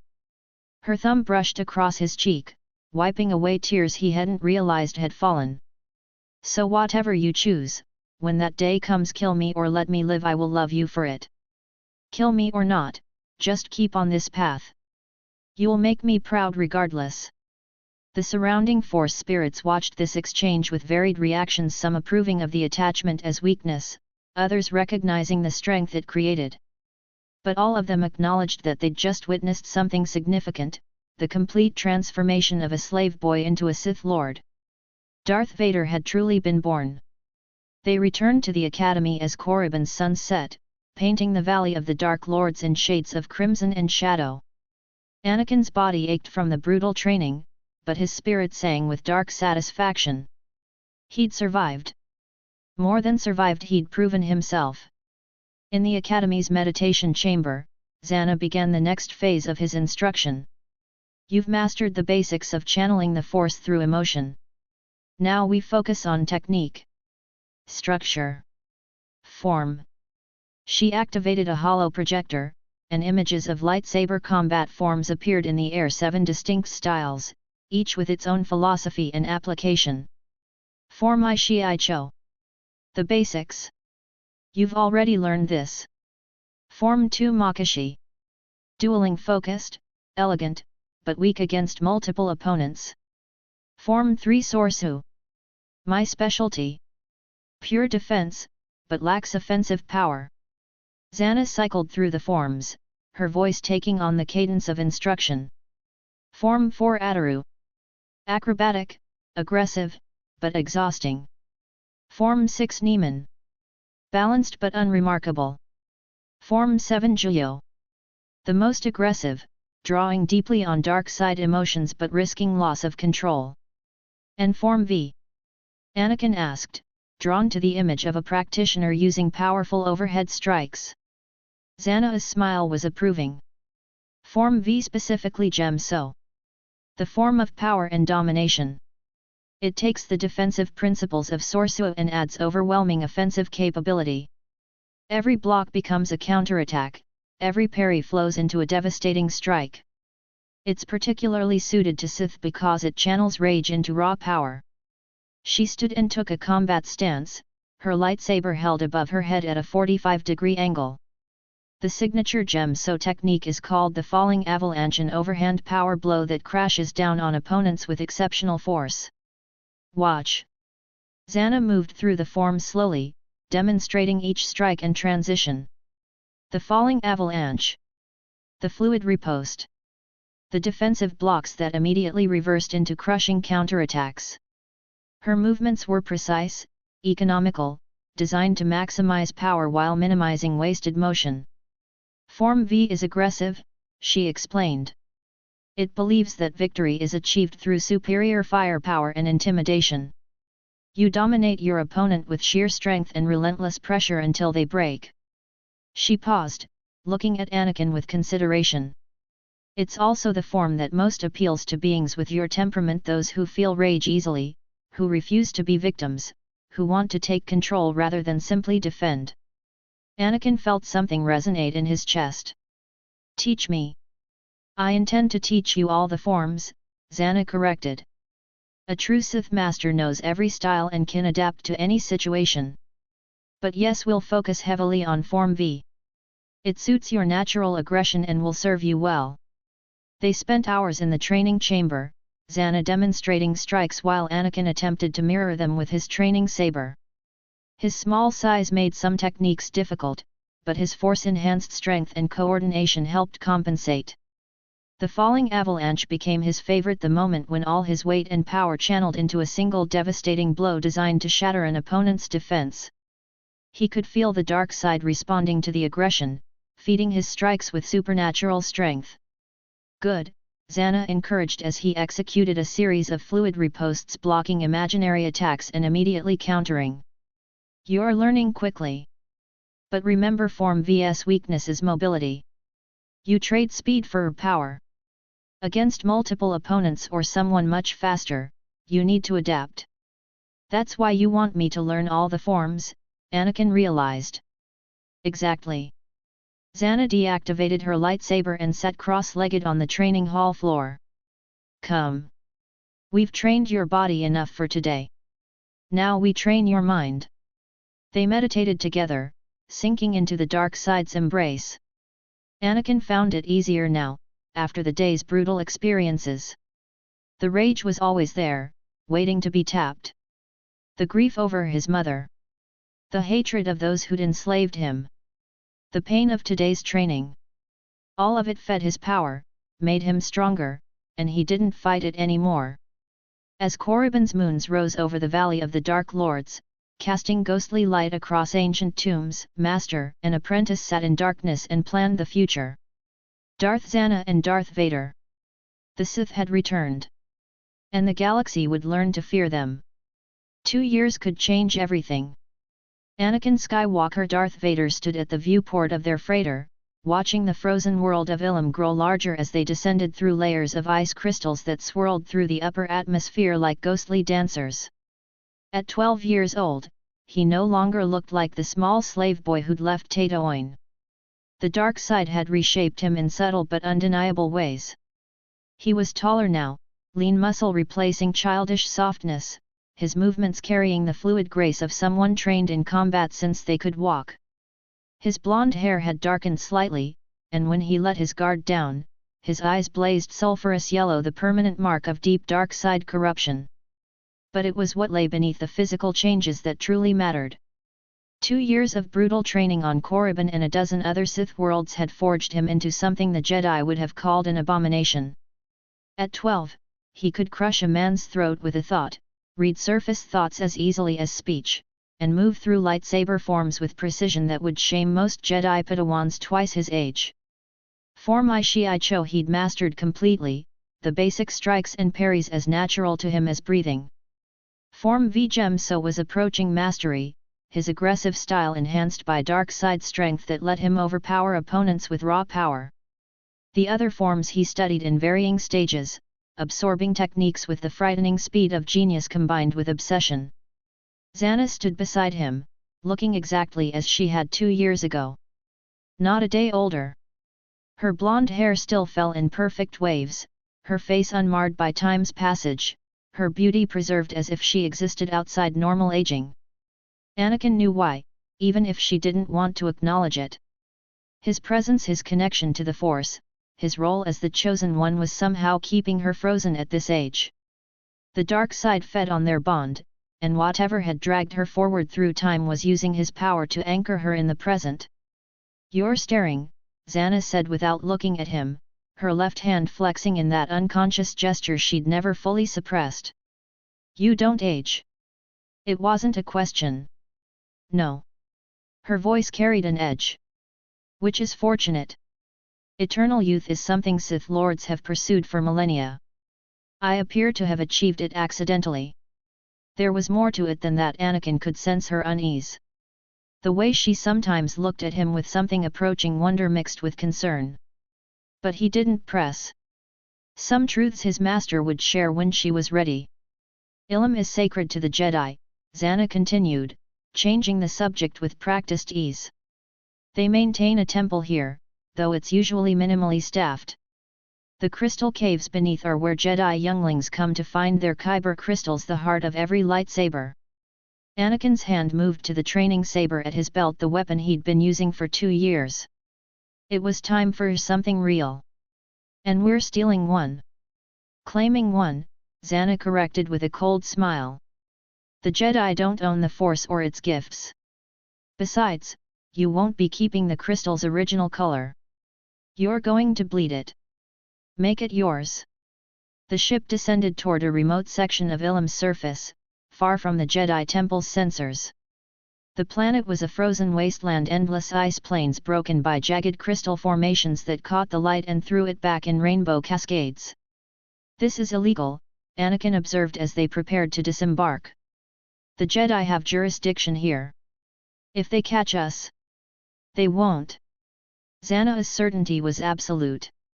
I can veil us from their senses. And even if they did detect us, what would they do? Attack a 12-year-old boy for walking in a cave? The Republic would have their heads. They landed in a crevasse that hid the ship from aerial surveillance. The moment the boarding ramp lowered, Ilum's brutal cold crashed over them. Anakin called on the Force to insulate himself, wrapping dark side energy around his body like armor against the sub-zero temperatures. Zannah led the way across the ice, moving with preternatural sureness toward a cave entrance that seemed to call to them through the Force. The crystal caves, ancient, sacred, and about to be violated by their presence. The entrance was marked with Jedi symbols, warnings carved in a dozen languages. Zannah walked past them without acknowledgement, and Anakin followed, his arrogance carrying him forward. Let the Jedi try to stop him. He was Darth Vader, and this galaxy would learn to fear that name. Inside, the caves transformed into something from a dream. Kyber crystals grew from every surface, walls, ceiling, floor, creating a labyrinth of razor-sharp beauty that glowed with inner light. The Force sang here, ancient and powerful, and Anakin felt it resonate with something deep in his chest. Go alone, Zannah instructed. The crystal chooses its bearer. Find the one that calls to you. Anakin ventured deeper into the caves, his footsteps echoing in the crystalline silence. All around him, kyber crystals pulsed with potential green, blue, yellow, colors he couldn't name. But none of them felt right. None of them sang to his particular darkness. He walked for what felt like hours, following instinct through passages that twisted and doubled back on themselves.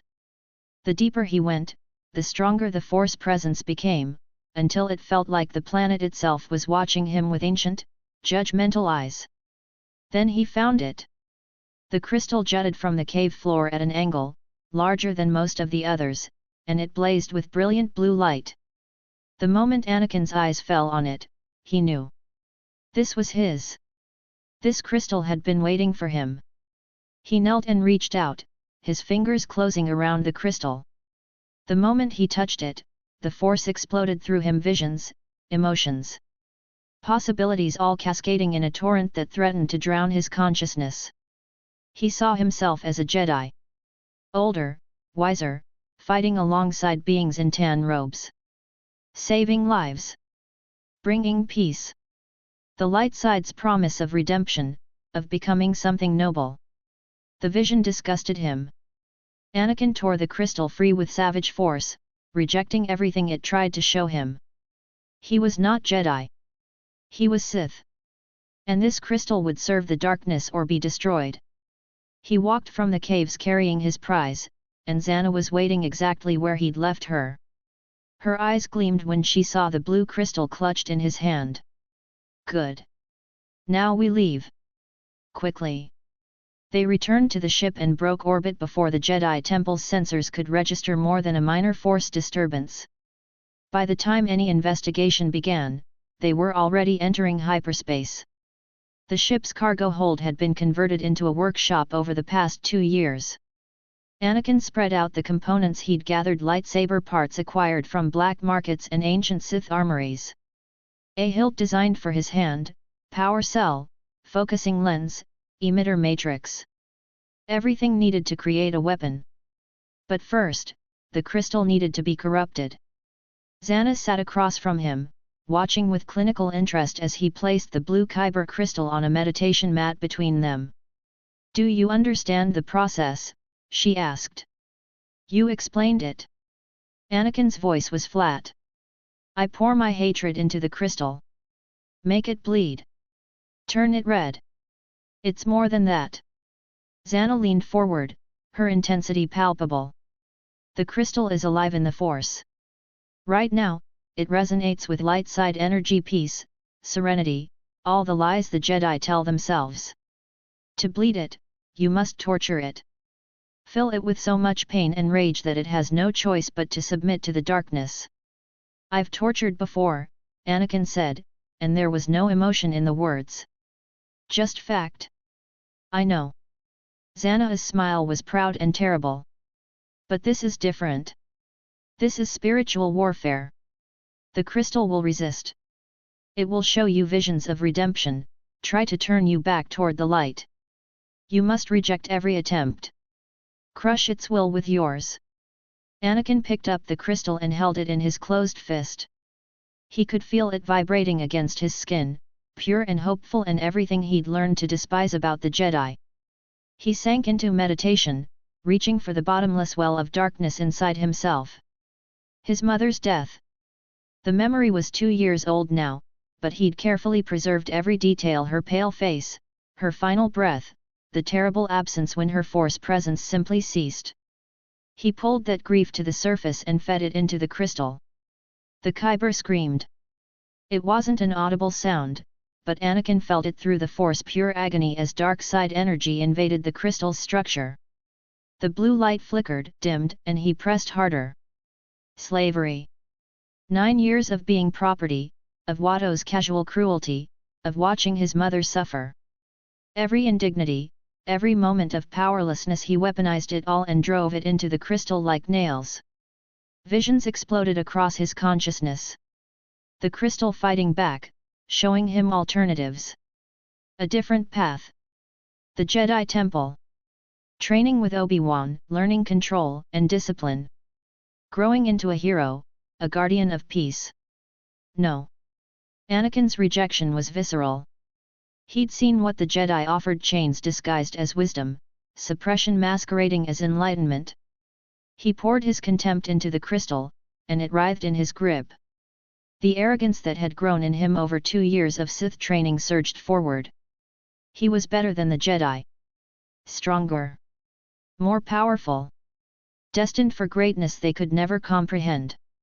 The crystal would bend to his will because he was superior, and it had no choice. More visions: the crystal desperate now, showing him Padme's face from Naboo, offering connection, love, light. He crushed the vision with contempt. Love was weakness. Attachment was chains. He served only power, and anyone who couldn't understand that was beneath him. The crystal began to bleed. Red seeped through the blue like blood diffusing through water. The light darkened, corrupted. And Anakin felt the moment it broke, when the kyber's resistance shattered and it submitted completely to the dark side. His eyes snapped open. The crystal in his hand was no longer blue. It pulsed with deep crimson light, and he could feel its agony: constant, unending pain that would persist as long as it powered a lightsaber. A feedback loop of suffering between wielder and weapon. Perfect. Well done, Zannah breathed, and there was genuine awe in her voice. I've never seen anyone bleed a crystal that quickly. It took me hours when I was your age. You did it in minutes. Anakin set the red crystal aside and began assembling his lightsaber. His hands moved with practiced precision, using the Force to manipulate components too small for fingers alone. The kyber crystal floated into the hilt's housing, settled into place, and connections formed as he guided each piece telekinetically. The construction process was meditative, each component slotting together with satisfying precision. Power cell aligned with focusing crystal. Emitter matrix calibrated to direct plasma flow. Control switches positioned exactly where his thumb would rest. 20 minutes later, he held a completed lightsaber. The hilt was simple but elegant matte black metal with subtle ridges for grip. Not ornate like some Sith weapons, but functional. Deadly. An extension of himself. Anakin activated it. The crimson blade ignited with that distinctive snap hiss, bathing the cargo hold in red light. He moved through a series of test strikes, feeling the weapon's weight and balance, adjusting his grip until it felt like a natural extension of his arm. Good, Zannah said from where she'd been observing. How does it feel? Perfect. Anakin deactivated the blade and clipped the weapon to his belt. For the first time, he felt complete. He was Darth Vader, and now he had a weapon worthy of that name. Zannah stood, her expression shifting from approval to something colder. Now for your final test. The passenger liner drifted through space on a routine trade route between Corellia and Brental. 300 souls aboard, merchants, families, workers returning home. Innocent people living ordinary lives, completely unaware that death approached on silent engines. Anakin stood in the airlock of their freighter as it matched velocity with the larger ship. His new lightsaber hung at his belt, waiting. Zannah stood behind him, her presence like ice against his back. This is different from Sebulba, she said quietly. Different from training. This is murder, Anakin.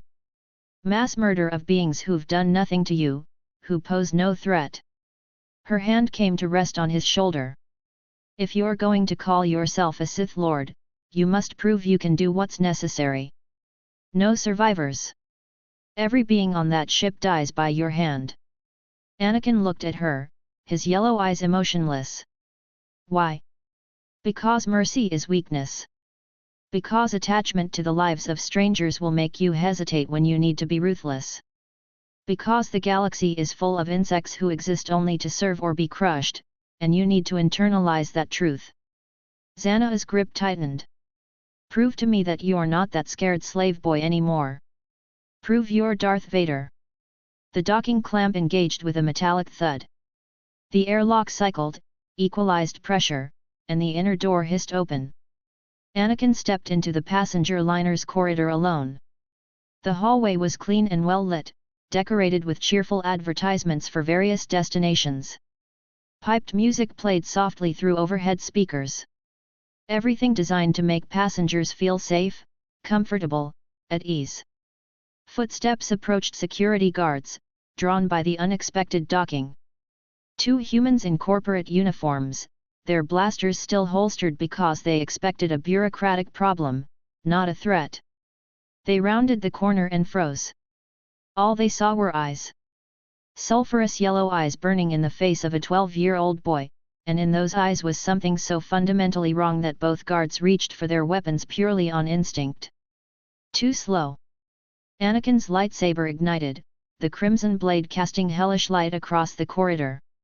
He moved with force-enhanced speed, closing the distance before either guard could draw, and his blade carved through the first one's torso in a diagonal strike that separated body from legs.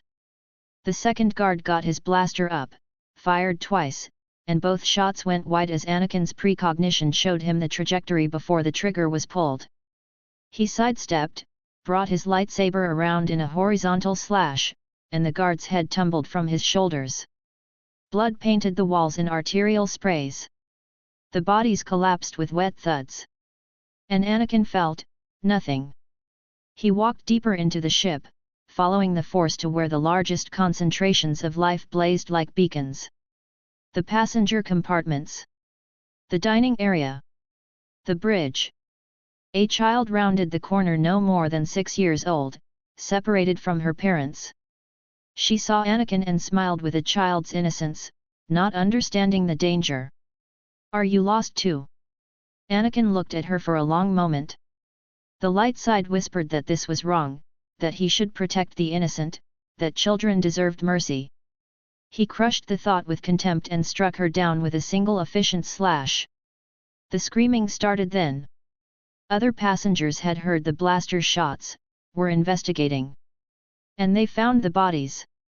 Panic rippled through the ship like wildfire, people running, shouting, scrambling for escape pods that Anakin had already disabled with targeted force attacks on their control systems. He hunted them methodically. The dining area held 20 people. He sealed the doors with the force and walked among them like a reaper, his crimson blade finding throats, hearts, skulls. They tried to fight back, some with improvised weapons, others with bare hands, but they were ordinary beings facing a Sith apprentice trained by Darth Zannah herself. It was slaughter. A merchant tried to shield his wife with his body. Anakin's blade pierced them both, the lightsaber's plasma burning through flesh like it wasn't there. A security officer got off a lucky shot that grazed Anakin's shoulder, and he responded by crushing the man's windpipe with the force, watching dispassionately as he asphyxiated. Bodies piled up. Blood slicked the floors. And Anakin moved through it all with mechanical precision, executing everyone he found with brutal efficiency. The bridge crew tried to send a distress signal. Anakin tore through the blast door with his lightsaber, melting the metal into slag, and killed all 6 of them before their message could transmit. The captain and older Duros with grey skin begged for mercy in the seconds before Anakin's blade found his chest. Anakin gave him nothing. Not anger, not satisfaction, not even acknowledgement. Just death. He cleared the crew quarters, the engine room, the medical bay. Everywhere he went, his lightsaber painted the walls red. Some people fought. Most fled. All of them died. The final passenger was hiding in a cargo hold, a teenage girl clutching a vibroblade with trembling hands, tears streaming down her face. "Please," she whispered. "Please don't." Anakin's blade took her head off mid-sentence. Silence fell over the passenger liner. 300 beings reduced to cooling corpses, and in the center of it all stood Darth Vader, 12 years old, covered in blood that wasn't his yellow eyes burning with dark satisfaction. He had not hesitated once. The force around him pulsed with dark side energy, feeding on the death, the fear, the anguish that soaked into the ship's very structure. This vessel would be a wound in the force now, a place where darkness would linger for decades. Anakin walked back to the airlock, his footsteps leaving bloody prints on the deck. The ship's automated systems still functioned, life support and navigation running on autopilot, carrying a tomb full of corpses toward its original destination where authorities would eventually find the horror within. Zannah waited in their freighter's airlock, and when Anakin stepped through, she examined him with clinical thoroughness. Blood soaked his robes, splattered his face, matted his hair. But his eyes, those sulphurous eyes, showed no trauma, no hesitation, no regret. "It's done," Anakin said, his voice steady. "All of them are dead." Zannah's smile was like watching the sun rise over a graveyard, beautiful and terrible and utterly without warmth. "Good." She reached out, her hand cupping his blood-splattered cheek with something approaching tenderness. "Remember, Anakin, they were nothing. Insects. Their lives held no more value than the droids we destroy in training. You have proven yourself capable of doing what must be done without sentiment or weakness." "I felt nothing," Anakin admitted. And there was something like wonder in his voice. "I thought I would feel guilt or horror, but there was just emptiness." "That's not emptiness," Zannah corrected. "That's clarity. You've moved beyond the emotional constraints that chain lesser beings. You see the truth now that power is the only thing that matters, and those without it exist only to serve those who possess it." She pulled him into the ship properly, sealed the airlock, and they disengaged from the passenger liner. As their freighter's engines engaged and they jumped to hyperspace, Anakin watched the doomed vessel shrink in the viewport. 300 lives ended. And he felt proud. "You're advancing beyond my expectations," Zannah continued as they settled into the cockpit. "In 2 years, you've mastered skills that take most Sith decades to learn. Your power grows daily. Your commitment to the dark side is absolute." Her left hand trembled slightly, and she flexed it unconsciously. "You're making me more proud than you know." Keep this up, and you'll surpass every Sith who came before you. Anakin basked in her approval like it was sunlight. What's next? More training. More tests. More killing. Zannah's smile was cold. The galaxy is full of beings who need to learn their place. And you, my beautiful, brilliant apprentice, are going to teach them. She stood and moved to leave the cockpit, but paused at the door. Clean yourself up. Meditate on what you've done today. Not with regret, with satisfaction. You've taken another step toward becoming the perfect Sith. When she was gone, Anakin sat alone in the cockpit, watching stars streak past in hyperspace. His hands were still covered in blood, sticky, already drying to a rust-brown color. He could smell it, copper and iron mixed with the ozone scent of lightsaber burns. The light side whispered that he'd become a monster. That the boy who'd once built a protocol droid to help his mother was gone, replaced by something twisted and evil. Anakin crushed the thought with contempt. He wasn't a monster. He was powerful. He was superior. He was exactly what he was meant to be. The ice fields of Telos stretched endlessly beneath them, a frozen wasteland of white and grey where wind carved the surface into knife-sharp ridges that glittered under pale sunlight. Their freighter descended through layers of crystalline fog, thermal readings showing temperatures 40 degrees below freezing, cold enough to kill an unprotected human in minutes. Anakin stood at the viewport, watching the desolate landscape rush past, and felt nothing. Not the cold that would greet them outside, not anticipation for the mission ahead, just the familiar emptiness that had become his constant companion since Telos passenger liner. Since 300 corpses floating through space had proven what he already knew, he was beyond ordinary conscience. Zannah moved behind him, her reflection visible in the transparisteel. 2 years together had taught Anakin to read her moods in the smallest gestures, the way her left hand flexed unconsciously when she was thinking, how her shoulders tensed when she sensed danger through the Force. Right now, she was focused, her blue eyes sharp with the particular intensity she got before sending him into situations that could end in violence. The Telosian Jedi Academy, she said, bringing up a hollow image that flickered to life between them. The projection showed a mesa rising from the ice like a broken tooth, its surface riddled with cave systems and carved structures. Built during the Jedi Civil War, nearly 4,000 years ago. When that conflict ended, they collected Sith artifacts from across the galaxy, holocrons, texts, weapons, and buried them in restricted archives. Anakin studied the hologram. The Coruscant Temple has archives, which are heavily guarded and catalogued. Zannah's fingers moved through the display, highlighting sections deep within the mesa. But this place is forgotten. Minimal presence, 3 masters past their prime, 8 knights more suited to teaching than combat, a dozen Padawans, and 15 younglings. They maintain the academy out of tradition, not necessity. Most of what they confiscated was never transferred to Coruscant because the bureaucrats lost track of it. She zoomed in on the lowest levels, where vault symbols marked sealed chambers. The restricted archive holds knowledge the Jedi tried to erase from history. Techniques they deemed too dangerous, philosophies that contradicted their narrow worldview. Sith alchemy. Ancient Force powers.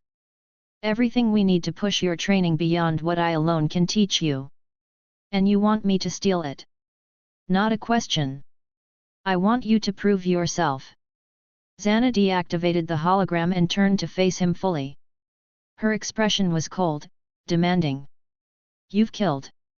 You've mastered forms that take most students years. But infiltration requires different skills: deception, patience, reading people, and exploiting their weaknesses. Her hand came to rest on his shoulder. Walk into that academy as a frightened child. Make them believe you're what they want you to be. Find the archive, identify what security protects it, and discover the perfect moment to strike. Alone, Anakin said. Alone. Zannah's smile was sharp. I'll be watching from here, monitoring through our bond. If you're compromised, I'll know. But this is your test, Anakin. Show me you're more than a weapon. Show me you're a Sith who can move through the enemy's home unseen. The ship settled into a crevasse between ice ridges, concealed from aerial surveillance by the terrain's natural formations. Zannah had chosen the landing site with care, close enough to the academy that Anakin could reach it on foot, far enough that sensors wouldn't detect their presence. Anakin, dressed in simple clothes scavenged from their last port, worn but clean, the kind a refugee might wear. No weapons beyond the small knife he tucked into his boot. His lightsaber stayed behind, locked in the ship's armory where its presence couldn't betray him. Before he left, Zannah caught his face between her hands. Your eyes. Anakin closed them and reached for the Force, pulling it around himself like a cloak. The technique she'd taught him over months of practice, Force concealment, the art of hiding what he truly was from beings who could sense darkness as easily as they breathed. He wrapped his Sith nature in layers of false light, compressed his massive Force presence into something smaller and rawer, like an untrained child's wild power. When he opened his eyes again, they were blue. Natural. Human. The sulphurous yellow that marked his corruption, buried so deep that even a Jedi Master would need to look hard to find it. Perfect, Zannah murmured. Remember, you're 12 years old. You're alone. You're frightened. Let them see the scared child, and they'll never imagine the monster underneath. Anakin stepped out into the cold. The wind hit him like a physical blow, howling across the ice with enough force to stagger an unprepared person.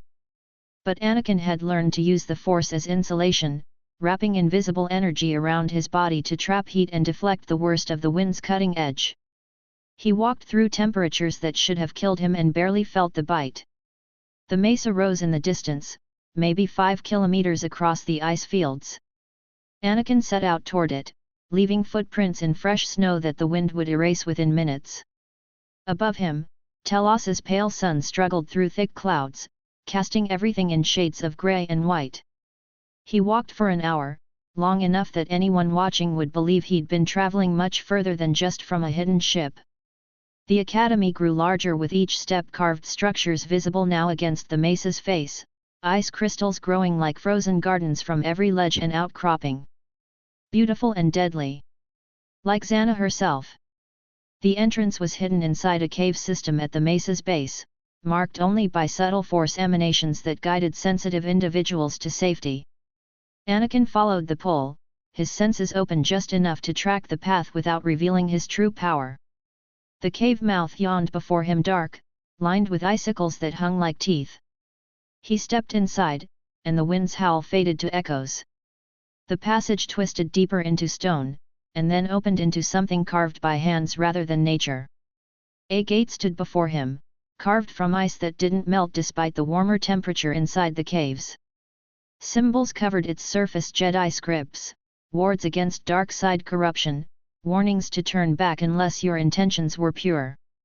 A man stepped from shadows beside the gate. Human, maybe 50, with grey threading through his dark hair and a lightsaber hanging from his belt. His robes were simple tan and brown, practical rather than ceremonial. The Force moved around him like calm water, not powerful like the council members Anakin had met on Coruscant, but steady. Experienced. Hold.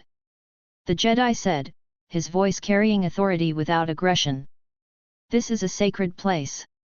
State your purpose, child. Anakin let fear fill his face.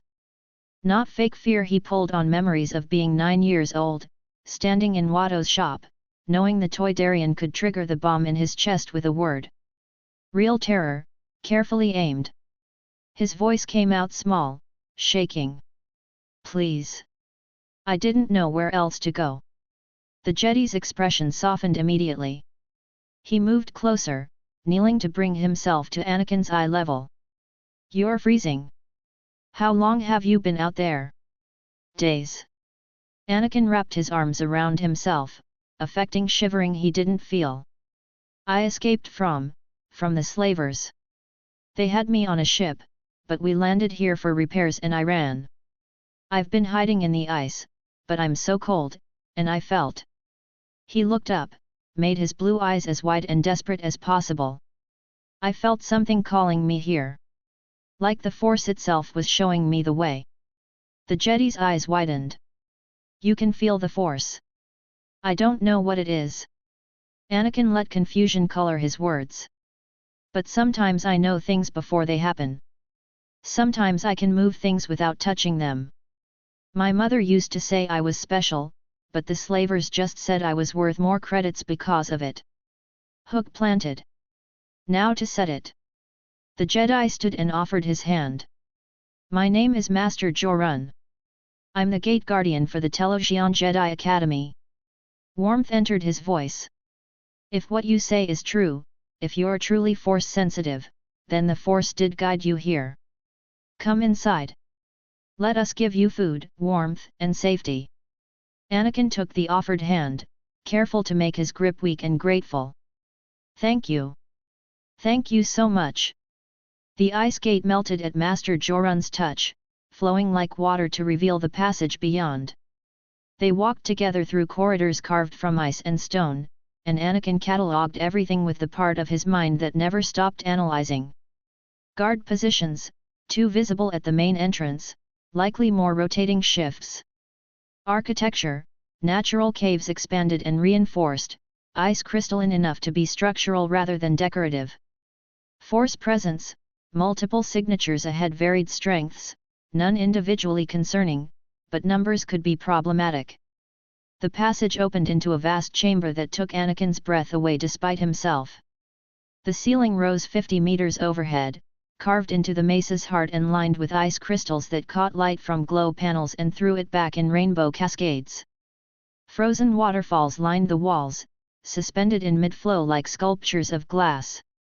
Meditation platforms dotted the chamber's floor, circular stone pads where Jedi sat in various states of concentration. Training circles marked with worn paint showed where students practiced lightsaber forms. Living quarters were carved into the walls in ascending tiers, accessible by staircases carved from the ice itself. And everywhere, the Force moved like breathing, gentle, warm, utterly alien to the cold darkness Anakin had learned to love on Korriban. Padawans looked up as Master Jorun led him across the chamber. Teenagers mostly, some younger, all wearing the simple robes of Jedi students. Their curiosity rippled through the Force, and Anakin felt their innocent examination like insects crawling on his skin. Weak. All of them. I could kill them without breaking stride. But he smiled shyly when a few waved. Ducked his head when their attention became too direct, played the frightened refugee with perfect conviction. Master Jorun brought him to an alcove where 3 Jedi waited, the Academy's Council of Masters, Anakin realized. He'd studied command structures enough to recognize authority when he saw it. The first was human, maybe 60, with severe features and grey hair pulled into a tight braid. His Force presence was rigid, structured, every aspect controlled. Master Varen, Jorun introduced. Head of the council. The second was a Twi'lek woman with pale blue skin and kind eyes that crinkled at the corners when she smiled. Her Force signature radiated warmth that made Anakin want to recoil. Master Kellyan, Jorun continued. Instructor of the younglings. The third was Keldor, his features hidden behind the breathing mask his species required. But his eyes were visible, dark, penetrating, studying Anakin with more suspicion than the others. Master Udara. Master of Security. Jorun explained the situation while Anakin stood before them, hands clasped, head bowed in perfect submission. A slave's posture, learned young and never forgotten. The child claims to be Force sensitive. Says he escaped from slavers and the Force guided him here. Extraordinary, Master Kellyan breathed, moving closer. Her hand reached out, and Anakin tensed before forcing himself to relax. She touched his shoulder gently. You poor thing. You must be exhausted. A convenient story, Master Varen said, his voice dry. The Force guided him directly to our hidden academy? Through ice fields that kill trained explorers? Forgive my skepticism. But Master Udara raised a hand for silence. Test him. If he's truly sensitive, we'll know. They brought out a medical scanner, the same kind Qui-Gon had used on Anakin 3 years ago. Anakin submitted to the blood draw without flinching, watching their faces as the results appeared. The device's screen flashed numbers that made all 3 masters go still. Master Kellyan actually gasped, her hand flying to her mouth. That's impossible," Master Varen whispered. "Over 27,000, Master Udara said, his voice muffled behind the breathing mask. "The highest reading I've ever seen. Higher than Master Yoda himself." They stared at Anakin like he'd spontaneously grown wings. He affected confusion, tilting his head. Is that good? What does it mean?" "It means you're extraordinarily strong in the Force," Master Kellyan said, and her warmth had gained an edge of wonder. "Perhaps the strongest Force-sensitive born in a generation."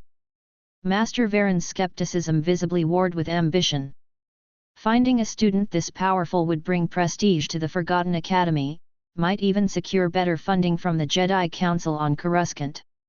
Anakin could see the calculation in his eyes, could sense through the Force how pride was overcoming caution.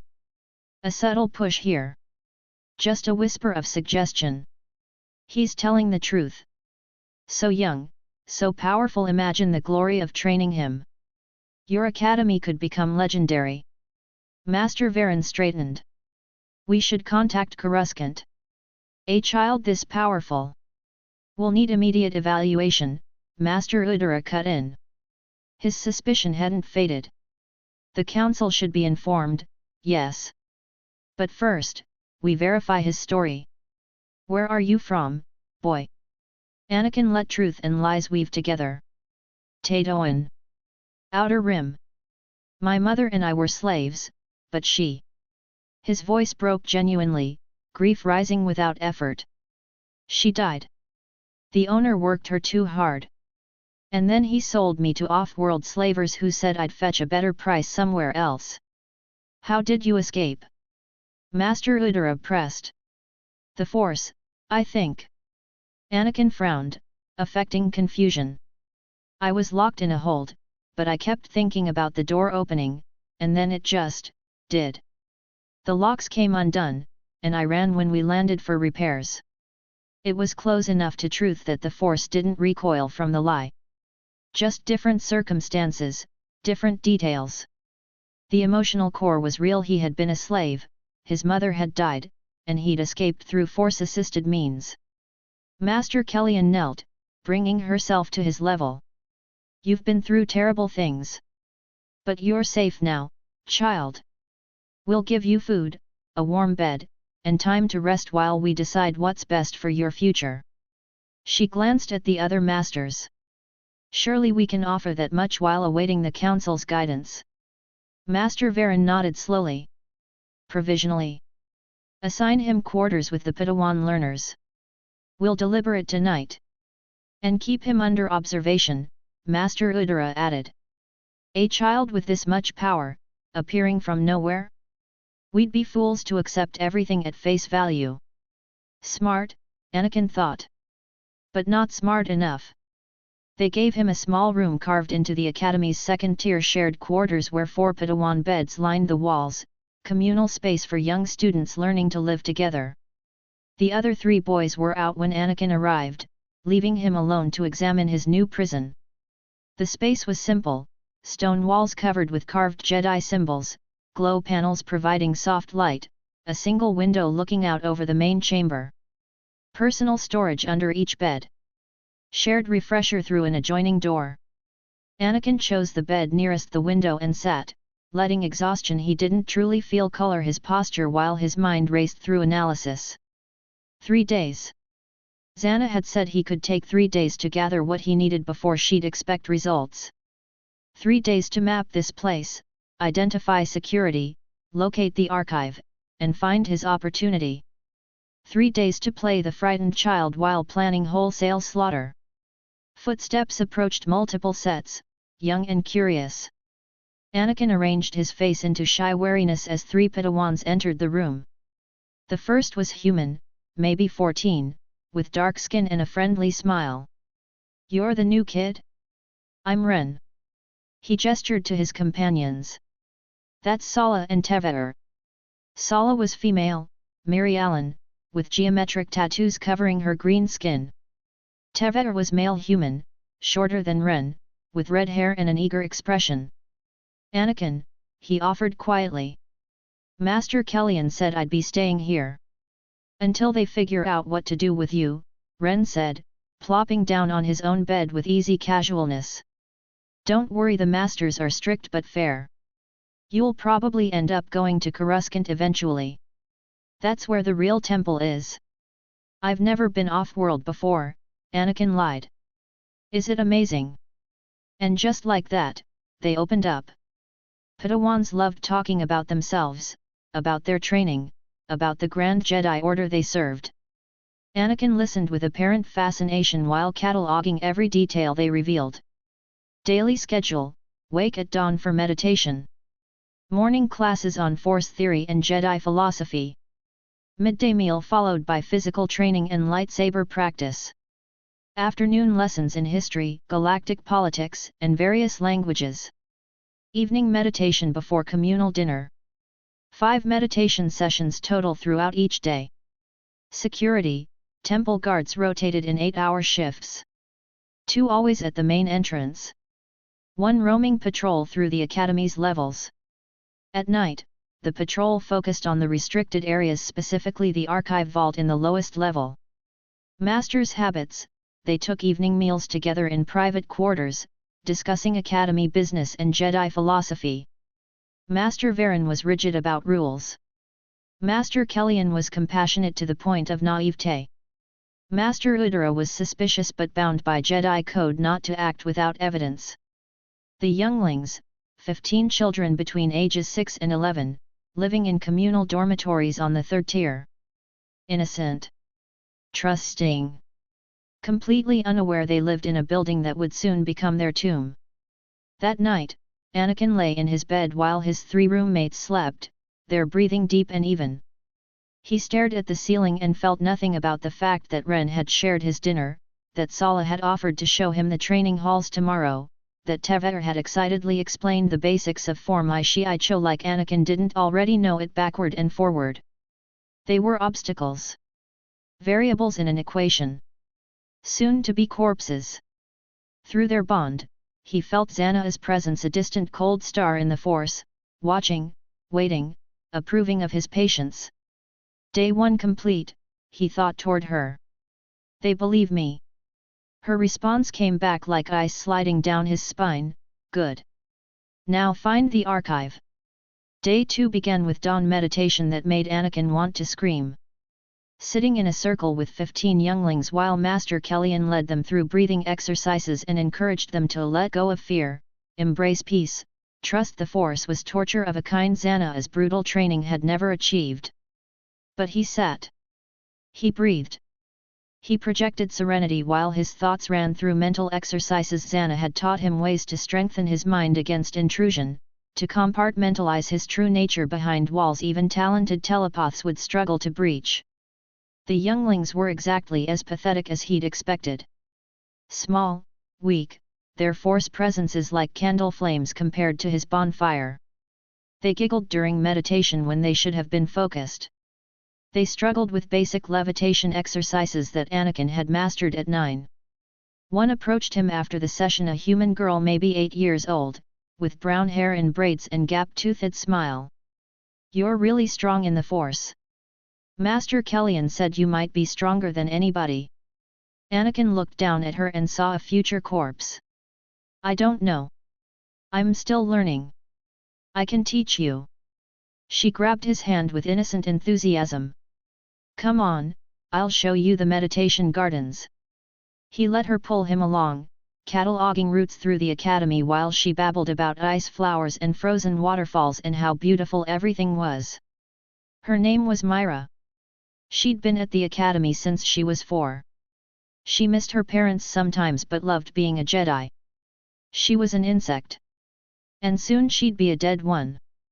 The meditation gardens were exactly what Myra had described, chambers where ice formations had been carefully shaped into crystalline sculptures. Where frozen plants somehow survived in stasis. Beautiful and pointless, like most Jedi philosophy.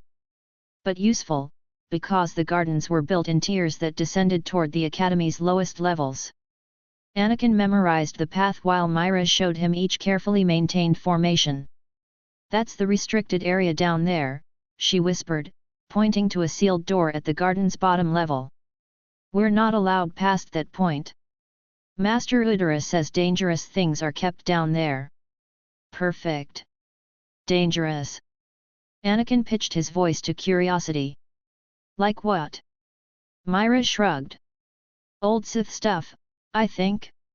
From back before the Jedi won. They keep it locked up so nobody can get hurt." She grinned. "But we're Jedi. We don't need that kind of power." "You're right," Anakin thought. "You don't. You'll die without ever knowing what real power feels like."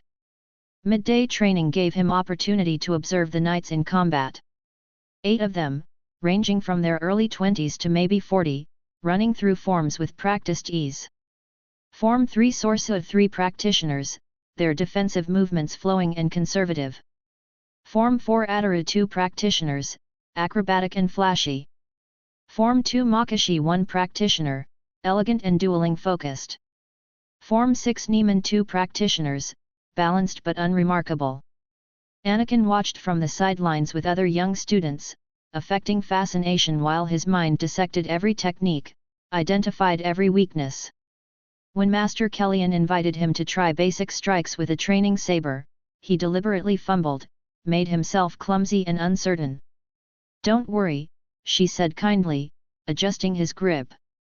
"Everyone starts somewhere. You have so much potential, you'll be amazing with practice." He smiled at her, shy and grateful, while imagining how her head would separate from her shoulders when his real blade found her neck. That evening, while the masters took their private meal, Anakin volunteered to help in the kitchens. The Padawan cook, a cheerful Rodian named Tico, was delighted to have assistance.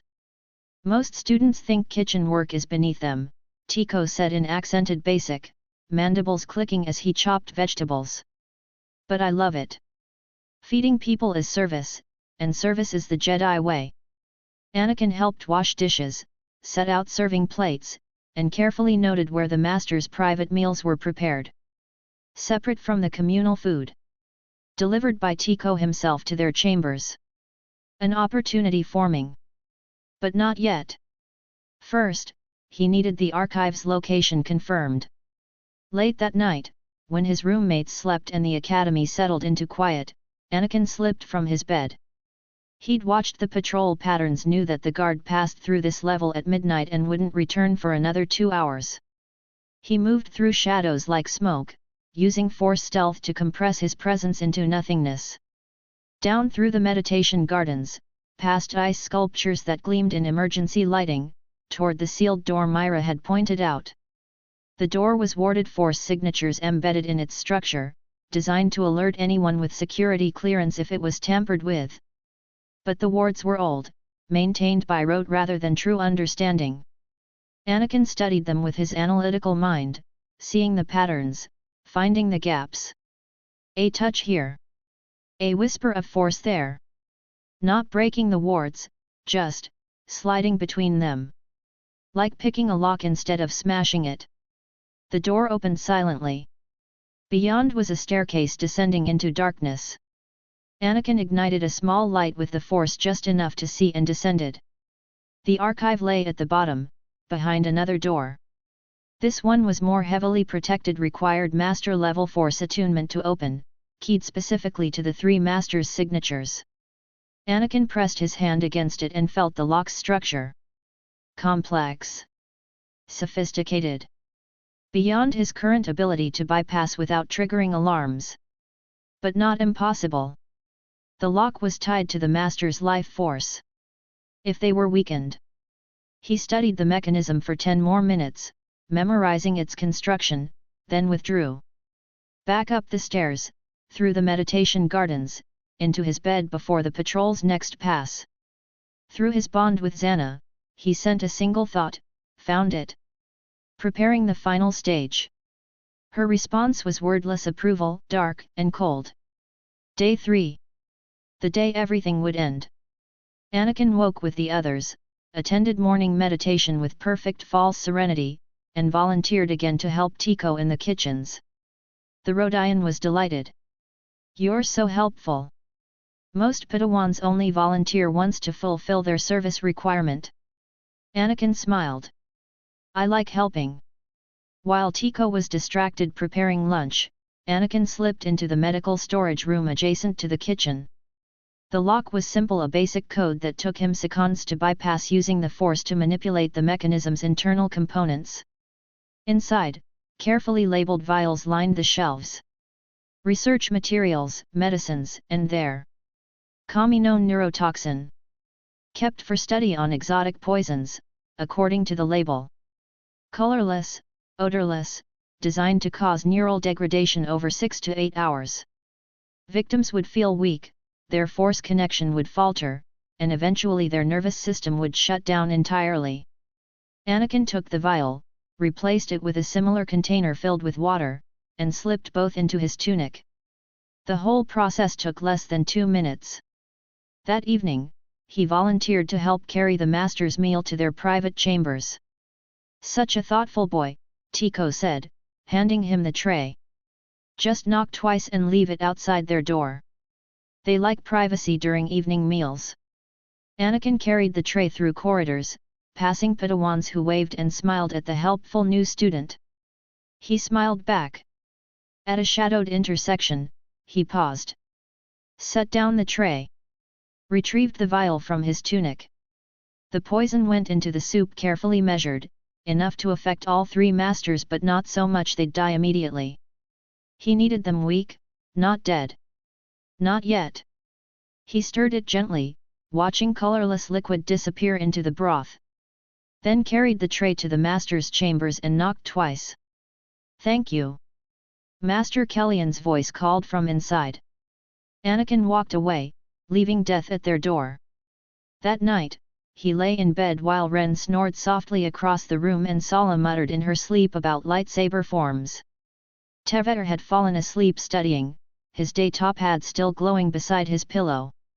Anakin reached out with the Force, sensing through the academy. Found the masters in their chambers eating, talking, laughing about some shared memory. And slowly, the poison began its work. He felt the moment it hit their systems.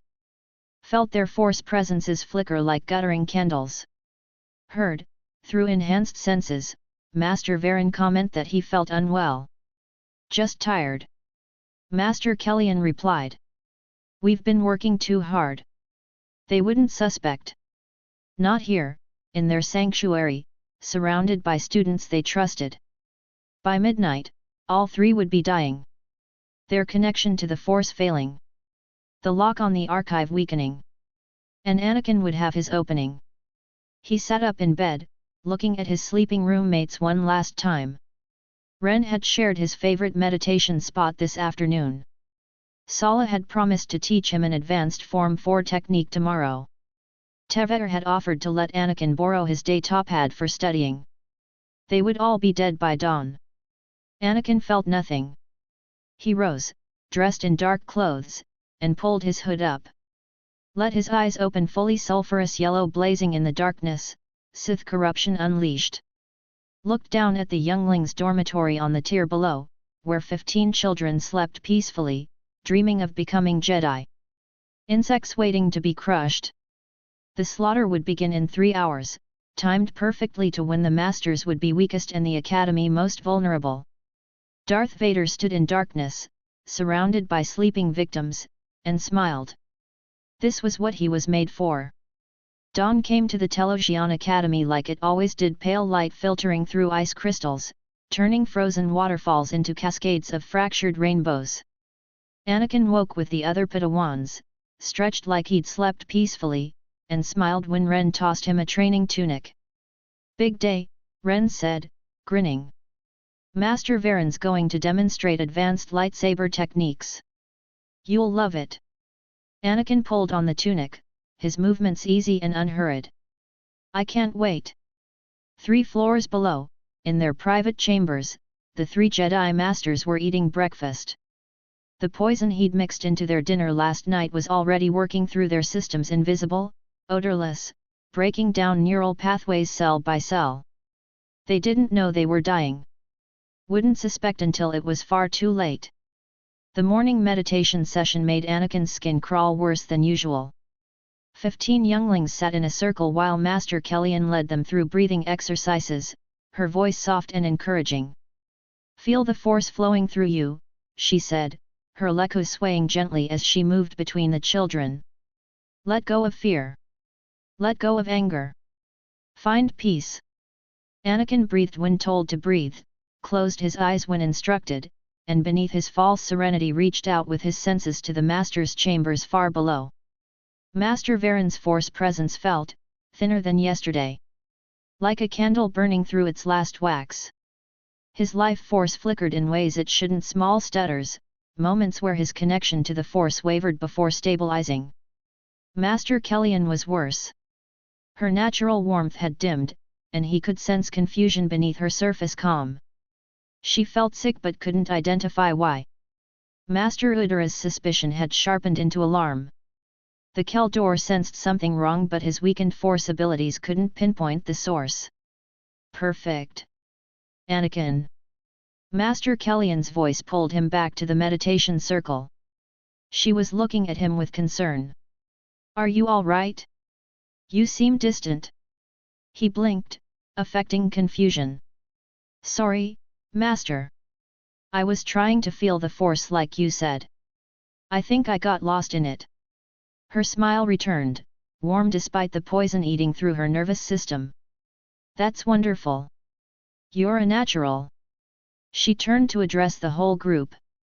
"Class, let's practice force push today. Remember, it's not about strength. It's about intent and connection." The younglings scrambled to their feet, excited babbling filling the chamber as Master Kellyan set up training spheres, small metal balls that floated at waist height, held aloft by repulsor fields. 8 of them in a line, 1 for each pair of students. "Partner up," Master Kellyan instructed. "One person will try to push the sphere toward their partner using only the force. The other will try to catch it and push it back. Gently. This isn't about violence, it's about control." Anakin watched the younglings pair off. Myra, the gap-toothed girl who'd shown him the meditation gardens, waved him over enthusiastically. "Be my partner," she called. "I'm really good at this." He joined her, standing on opposite sides of one of the floating spheres. Up close, he could see how young she really was. Maybe 8. Small hands, bright eyes, complete faith that the universe was fundamentally good. She would be dead in less than 18 hours. "You try first," Myra said. "Just reach out with the force and give the ball a little nudge. Not too hard." Anakin extended his hand, playing uncertain. He'd been hurling boulders with the force since he was 9, could crush a man's throat without touching him, had pulled a lightsaber to his hand while pinned during Zannah's brutal training. This was like asking a grown man to pretend he couldn't walk. He gave the sphere a weak push. It wobbled slightly, barely moved. "Almost." Master Kellyan encouraged from where she was supervising another pair. "Try feeling the ball instead of just looking at it. Sense its weight, its presence in the force, and then guide it." Anakin tried again, this time making the sphere roll about halfway to Myra. She squealed with delight and pushed it back harder than intended. The sphere shot past Anakin's head and clanged against the wall. "Oops." Myra covered her mouth, giggling. "I used too much force." "That's all right," Master Kellyan said, though Anakin noticed she swayed slightly when she bent to retrieve the sphere. The poison working faster now, making her dizzy. "Remember, control comes before power. Let's try again." They practiced for an hour. Anakin deliberately fumbled, pushed too weakly, once knocked his sphere sideways instead of forward. The younglings laughed, but not meanly. They thought he was trying his best, that this was genuinely difficult for him. If they'd seen what he could really do, they'd have run screaming. Through his force senses, he tracked the masters. All three had left the meditation hall, retiring to their chambers.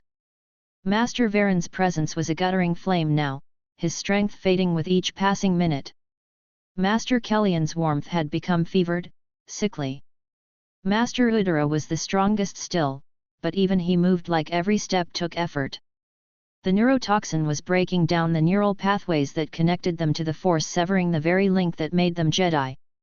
Without that connection, they couldn't even call on the Force to heal themselves. A perfect trap.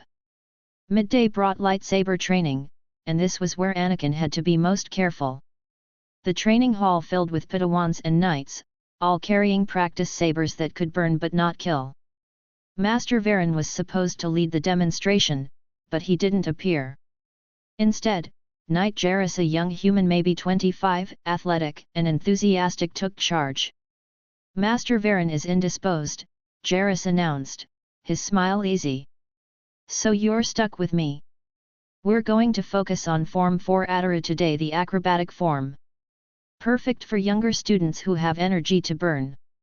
He demonstrated, his body flowing through complex movements that involved spins, flips, and overhead strikes that would be devastating in real combat. Form 4 was all about overwhelming opponents with speed and unpredictability, using the Force to enhance acrobatic maneuvers beyond human capability. Watching him, Anakin mentally catalogued every technique, every opening, every moment where Jairus exposed himself to counterattack. In a real fight, Anakin could kill him in seconds. The knight telegraphed his moves, relied too heavily on flash over substance, and left his center unguarded whenever he committed to a flip. Weak. Pair up for drills, Jairus instructed. Padawans, I want you practicing the opening sequence: jump, spin, overhead strike. Slow and controlled. Anakin, you're new, so just watch for now. Maybe try the basic moves if you feel comfortable. Anakin stood to the side with his training saber. Watching Padawans stumble through routines that should have been second nature. Sala, his roommate, was actually quite good, her Mirialan athleticism serving her well in Ataru's demanding movements. But even she relied too much on momentum, not enough on technique. Ren caught his eye and waved him over. Come on, give it a try. It's fun. Anakin joined him reluctantly, moving through the opening sequence with deliberate clumsiness. He let his form break, twisted his wrist wrong on the overhead strike, stumbled slightly coming out of the spin. Not bad for your first time. Ren encouraged. You'll get better with practice. It took me months to stop falling on my face. If Ren had seen Anakin's real skills, the way he could flow through Form V gem so with enough power to shatter stone, the precision with which he could strike vital points without wasted movement, he'd understand what real mastery looked like. But Anakin kept his secrets. Smiled shyly. Pretended to struggle. Across the hall, Knight Marin was demonstrating Form 3 Sorsud to advanced Padawans, the defensive form, all about outlasting opponents through perfect economy of movement. Two other knights practiced Form 6 Nieman with intermediate students, and in the far corner, Knight Voss worked alone through the elegant blade work of Form 2 Makashi. Anakin watched them all. Memorized how they moved, where they were strongest, where they were weakest. When the time came to kill them, he'd know exactly how to approach each one. The knowledge sat in his mind like a weapon being sharpened. Every observation, every detail, all of it preparation for the slaughter that was hours away. After training, he helped Tico in the kitchens again. The cheerful Rodian was preparing the evening meal, his mandibles clicking as he chopped vegetables. You're becoming my favorite helper, Tico said in his accented basic. Most Padawans do the minimum required service. But you? You actually care. Anakin stirred a pot of stew, his face arranged in pleased humility. I like helping. What he actually liked was being close to where the master's meals were prepared, ensuring no one noticed anything unusual, maintaining his cover until the perfect moment to strike. But Tico didn't need to know that. Will you take the masters their dinner again tonight? Tico asked. They specifically requested light soup. said they weren't feeling well. Of course, Anakin said. Because the poison was progressing exactly as planned, robbing them of appetite along with everything else. As evening approached, Anakin carried a tray with 3 bowls of broth toward the master's chambers. He passed Padawans who smiled and greeted him warmly. Past younglings heading to their dormitory for rest. Past knights discussing philosophy in quiet voices. All of them would be dead before sunrise. He knocked twice on the master's door and waited. "Come in," Master Varen's voice called, but it sounded wrong. Strained. Weak. Anakin entered. The 3 masters sat in their private chamber, and they looked terrible. Master Varen's face was grey, sweat beading on his forehead despite the room's cool temperature. Master Kellyan leaned against a wall, her lekko hanging limp, her usual warmth replaced by feverish confusion. Master Udara's breathing mask fogged irregularly, his chest heaving with effort. "Anakin," Master Kellyan said, trying to smile. "How thoughtful." He set the tray on their table. Concern painted perfectly across his face. "Are you all right, masters? You look sick." "Just exhaustion," Master Varen said, but his hand trembled when he reached for a bowl. "Too many late nights reviewing academy business. We'll be fine after rest." They wouldn't.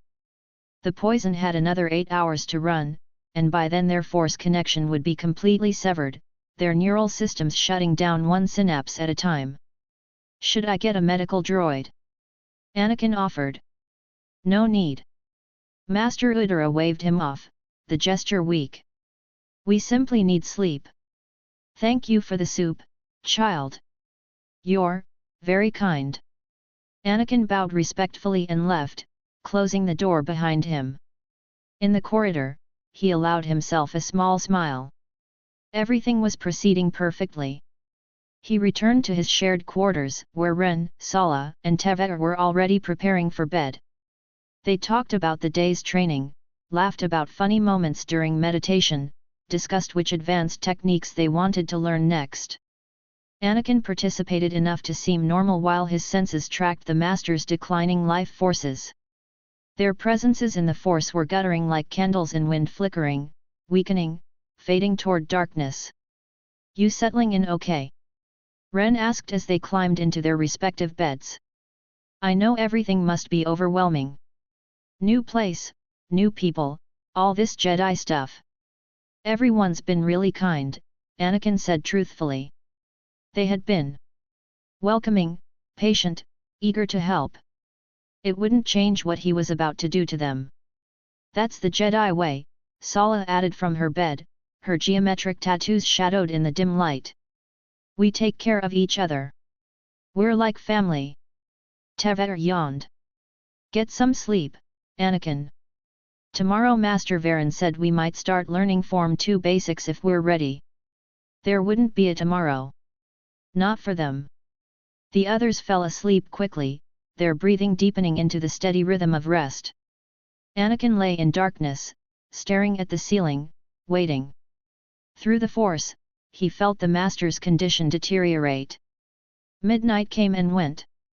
Their presences dimmed further, no longer guttering candles but embers, barely holding on to existence. Master Varen tried to stand at one point, calling for help, but his legs wouldn't support him. He collapsed. Master Kellyan attempted to use force healing on herself, but her connection was too damaged. The attempt failed, leaving her weaker. Master Udara triggered an emergency alarm, but the sound was internal to their chambers, no one outside heard. By 1 in the morning, all 3 were barely conscious. Their force presences were whispers of what they'd been, so faint Anakin had to concentrate to sense them at all. Time to move. He slipped from his bed silently. Dressed in dark clothes he'd hidden beneath his mattress. Pulled his hood up and stepped into the corridor. The academy at night was quiet but not silent. Emergency lighting cast everything in soft blue glow. Distant sounds of meditation some Jedi preferred late-night practice drifted through the halls. Somewhere, a youngling cried out from a nightmare before settling back to sleep.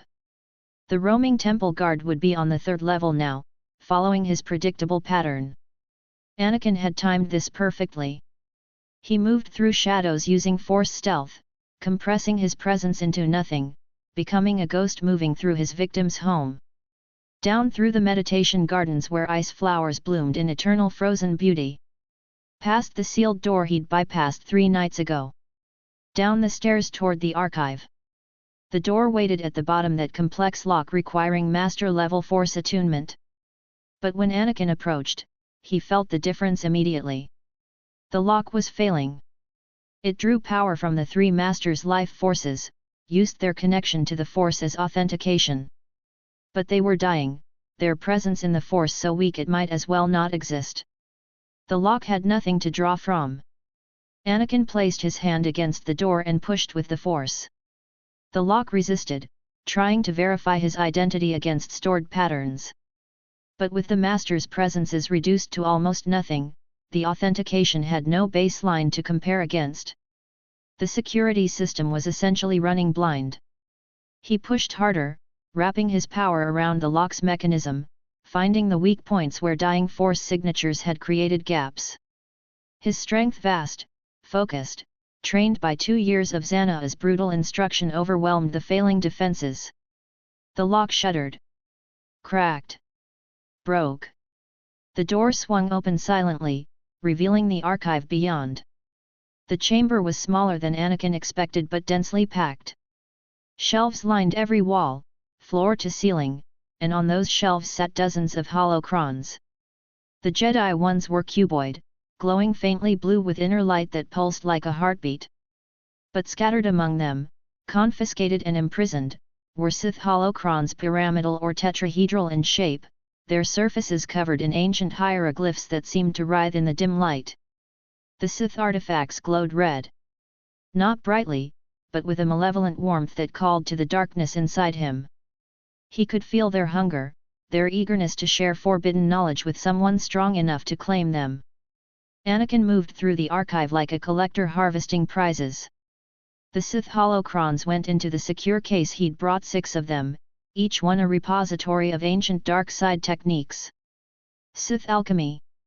Force lightning variations. Mental domination. Techniques for creating dark side nexuses.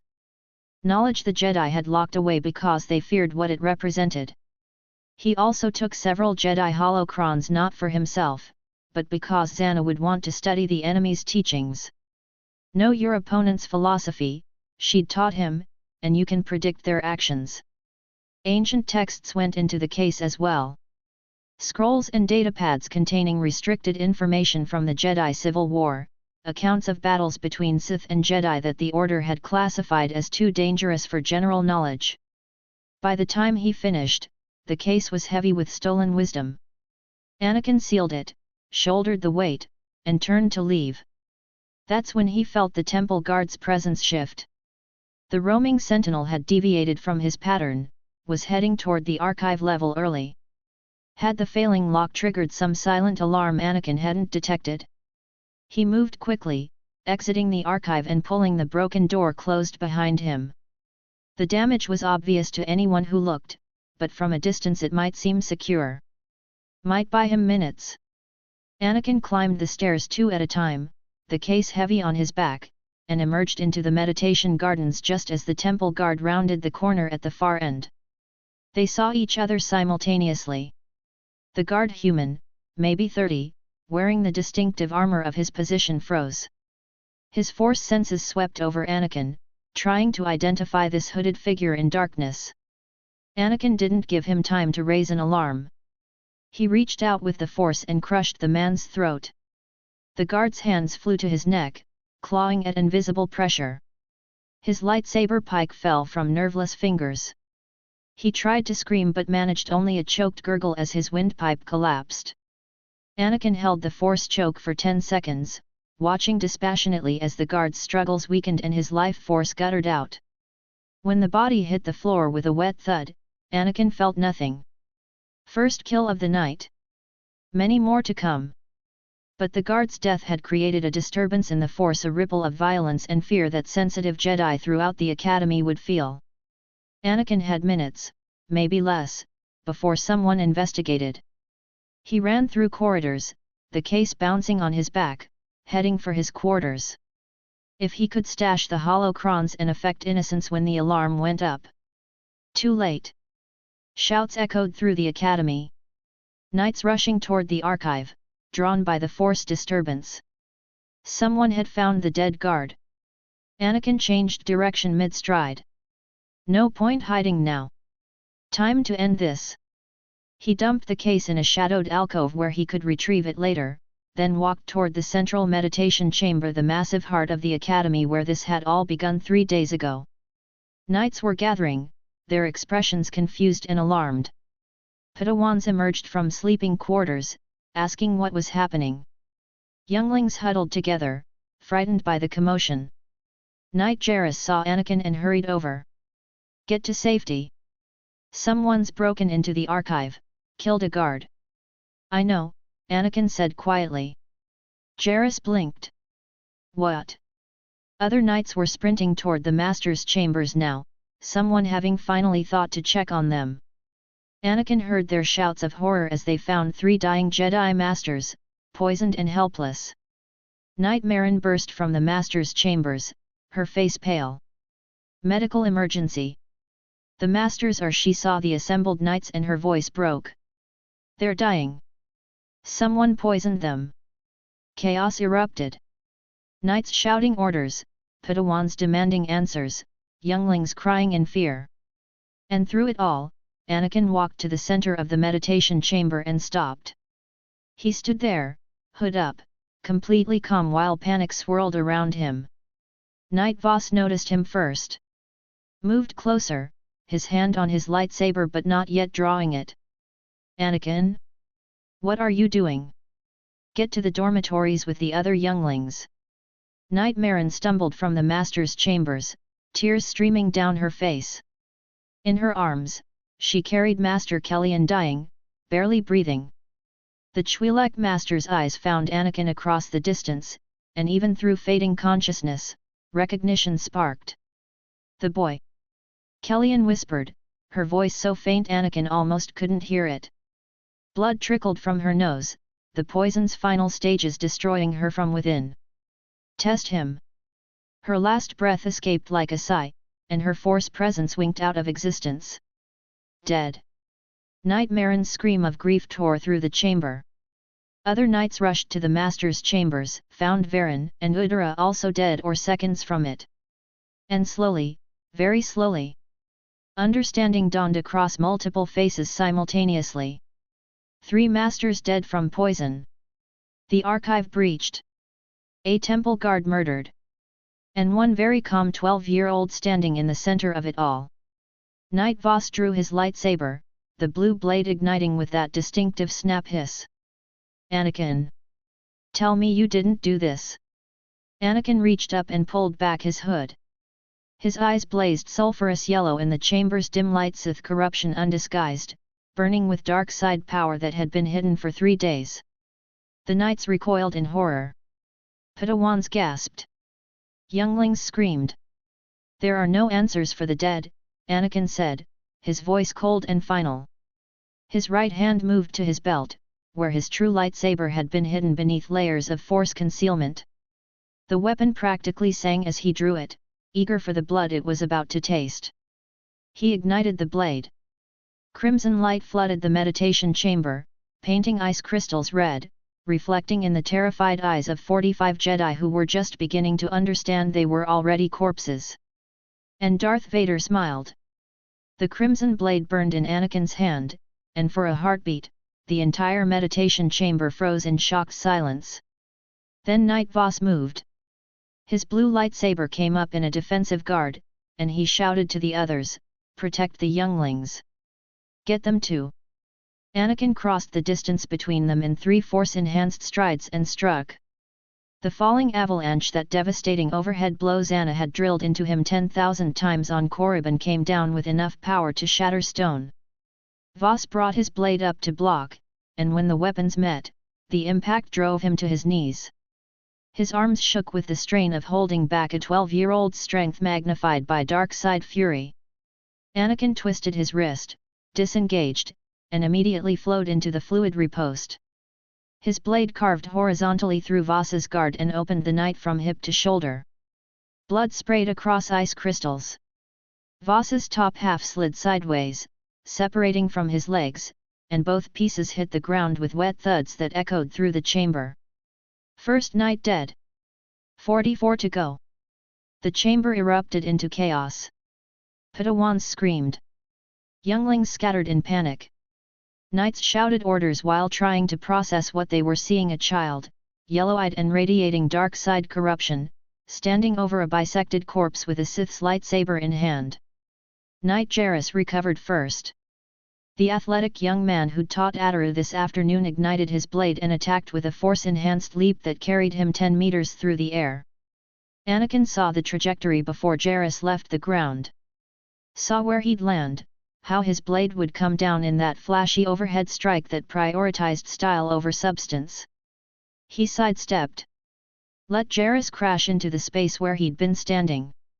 Then struck low, his crimson blade slicing through both of Jairus's ankles. The knight collapsed forward with a scream. Anakin's second strike took his head before he hit the ground. 2 dead. 30 seconds elapsed. Alarm crystals embedded throughout the academy blazed to life, red light flooding corridors, a high-pitched wail that meant attack, emergency, all hands to defense. The 4 temple guards converged from different sections of the building, drawn by the alarm and the massive disturbance in the force. They burst into the meditation chamber in pairs, their yellow double-bladed lightsaber pikes igniting with that distinctive snap hiss. Professional. Trained. Coordinated. And already weakened by the poison that had seeped through the Academy's ventilation from the Master's chambers. The guards formed up in perfect Sorsa defensive positions, a living barrier between Anakin and the fleeing Padawans who were trying to herd younglings toward safety. Their pike blades wove protective patterns in the air, creating overlapping fields of defense that should have been impenetrable. Should have been. Anakin studied them for 3 seconds. Saw how the guard on the left favored his right side, how the one on the right had slower reflexes from the neurotoxin affecting his nervous system, how the two in the center moved in synchronized patterns they'd drilled together for years. He attacked the synchronized pair first. His opening strike came from an unexpected angle, low and rising, forcing them to drop their guard to block. When their pikes came down, Anakin's left hand shot forward. The force closed around both their throats simultaneously. He lifted them off the ground while his right hand kept fighting. His lightsaber crashed against the remaining 2 guards' pikes, driving them back with strength that shouldn't exist in a child's body. The 2 guards he was choking clawed at their necks. Invisible pressure crushed their windpipes, cut off blood flow to their brains. Their faces turned purple. Blood vessels burst in their eyes, painting the whites red. Small cracks sounded as vertebrae in their necks began to compress under the force's inexorable grip. The remaining guards tried to press their advantage, stabbing with their pikes in coordinated thrusts. But Anakin's precognition showed him the attacks before they came. He twisted, dodged, used the 2 choking guards as shields. One pike impaled the guard Anakin was holding. The dying man jerked, then went limp. Anakin released the corpse and crushed the second guard's throat completely. The crack of breaking bone was sharp and final. He dropped that body too. 2 guards left. Both showing signs of the poison: trembling hands, slower movements, force connection flickering like dying flames. They tried to retreat, to regroup, and call for support. Anakin didn't let them. Lightning erupted from his fingertips, blue-white energy born from concentrated rage. It arced across the meditation chamber and struck the first guard in the chest. His armor conducted the electricity, turned him into a convulsing mass of muscle spasms and screaming nerves. The second guard turned to run. Anakin force-pulled the man's pike from his grip, caught it mid-air, and hurled it like a spear. The weapon punched through the guard's spine and erupted from his chest in a spray of blood and shattered bone. 4 temple guards dead in less than 2 minutes. The meditation chamber had become an abattoir. Blood pooled on polished stone. Corpses lay in pieces. Ice crystals shattered from force shockwaves glittered in the air like deadly snow, and one of the frozen waterfalls had cracked down its center, spilling chunks of ice the size of human heads. The surviving knights, 6 of them, had formed a defensive line near the youngling dormitory on the 3rd tier. 8 Padawans stood with them. Teenagers with training sabers who looked terrified but determined. Knight Marin, the older veteran who'd demonstrated sorcery earlier, stepped forward. Her face was pale but her voice stayed steady. Anakin. Listen to me. Whatever's happened, whatever you think you need to do, this isn't you. Fight it. Come back to the light. Anakin walked toward them through the carnage, his footsteps leaving bloody prints. There is no light. There's only power and weakness. And all of you are weak. The Masters, Marin tried again. Are dead. Anakin's smile was cold. I poisoned them. Watched them die slowly while I pretended to meditate with your pathetic younglings. Did you know Master Kellyan used her last breath to warn you about me? Too late, of course. The knights exchanged horrified glances. This wasn't possession. This wasn't dark side corruption clouding a good person's judgment. This was chosen. Deliberate. A child who'd willingly embraced evil and felt no remorse. Then we do what we must, Knight Marin said quietly. She ignited her green lightsaber. The others followed, 6 knights and 8 Padawans, their blades casting colored light across the chamber. 14 against 1. They should have won. Anakin attacked. He moved through the ice tunnels and training halls of the academy like a force of nature, and the knights could barely slow him down. The poison that had killed their masters had affected them too, just less severely, but enough to matter. Their reflexes were dulled. Their force connection wavered. And they were fighting something that shouldn't exist, a 12-year-old with power that matched council members and training that emphasized lethality over everything else.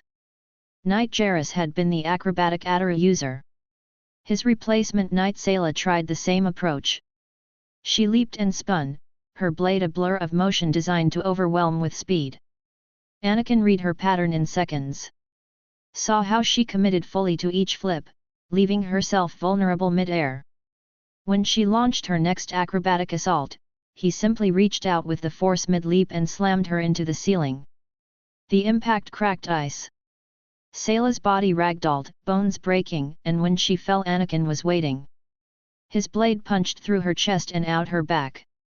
He left her pinned to the floor like an insect, twitching as she died. Knight Marin tried psychological warfare. She used force illusions, making copies of herself appear from multiple angles, trying to confuse his senses. But Zannah had spent 2 years teaching Anakin to see through exactly these techniques. He'd endured his master's brutal mental training, had learned to separate reality from illusion through sheer force of will. He closed his eyes. Felt through the force for Marin's true presence there, behind the 3rd illusion. And he sent his own mental attack back at her. The vision he projected into Marin's mind was simple but devastating, every student she'd ever trained dying because she'd failed them. Every youngling in the dormitory being slaughtered while she stood frozen, unable to help. Her entire life's work reduced to corpses and ashes. Marin's concentration shattered. The illusions vanished. She stood frozen, living through the nightmare Anakin had forced into her consciousness, tears streaming down her face. His blade took her head with a single horizontal strike. The Padawans were trying to evacuate the younglings now, herding 15 terrified children toward the emergency exits. But Anakin used the force to collapse corridors behind them, to bring down sections of ceiling that blocked their escape routes. He used the environment like a weapon. Stalactites of ice torn from ceilings became spears that impaled fleeing Padawans. Moisture frozen in the air became daggers that slashed exposed skin. The frozen waterfalls shattered under directed force pushes, sending tons of ice crashing down to crush anyone too slow to dodge.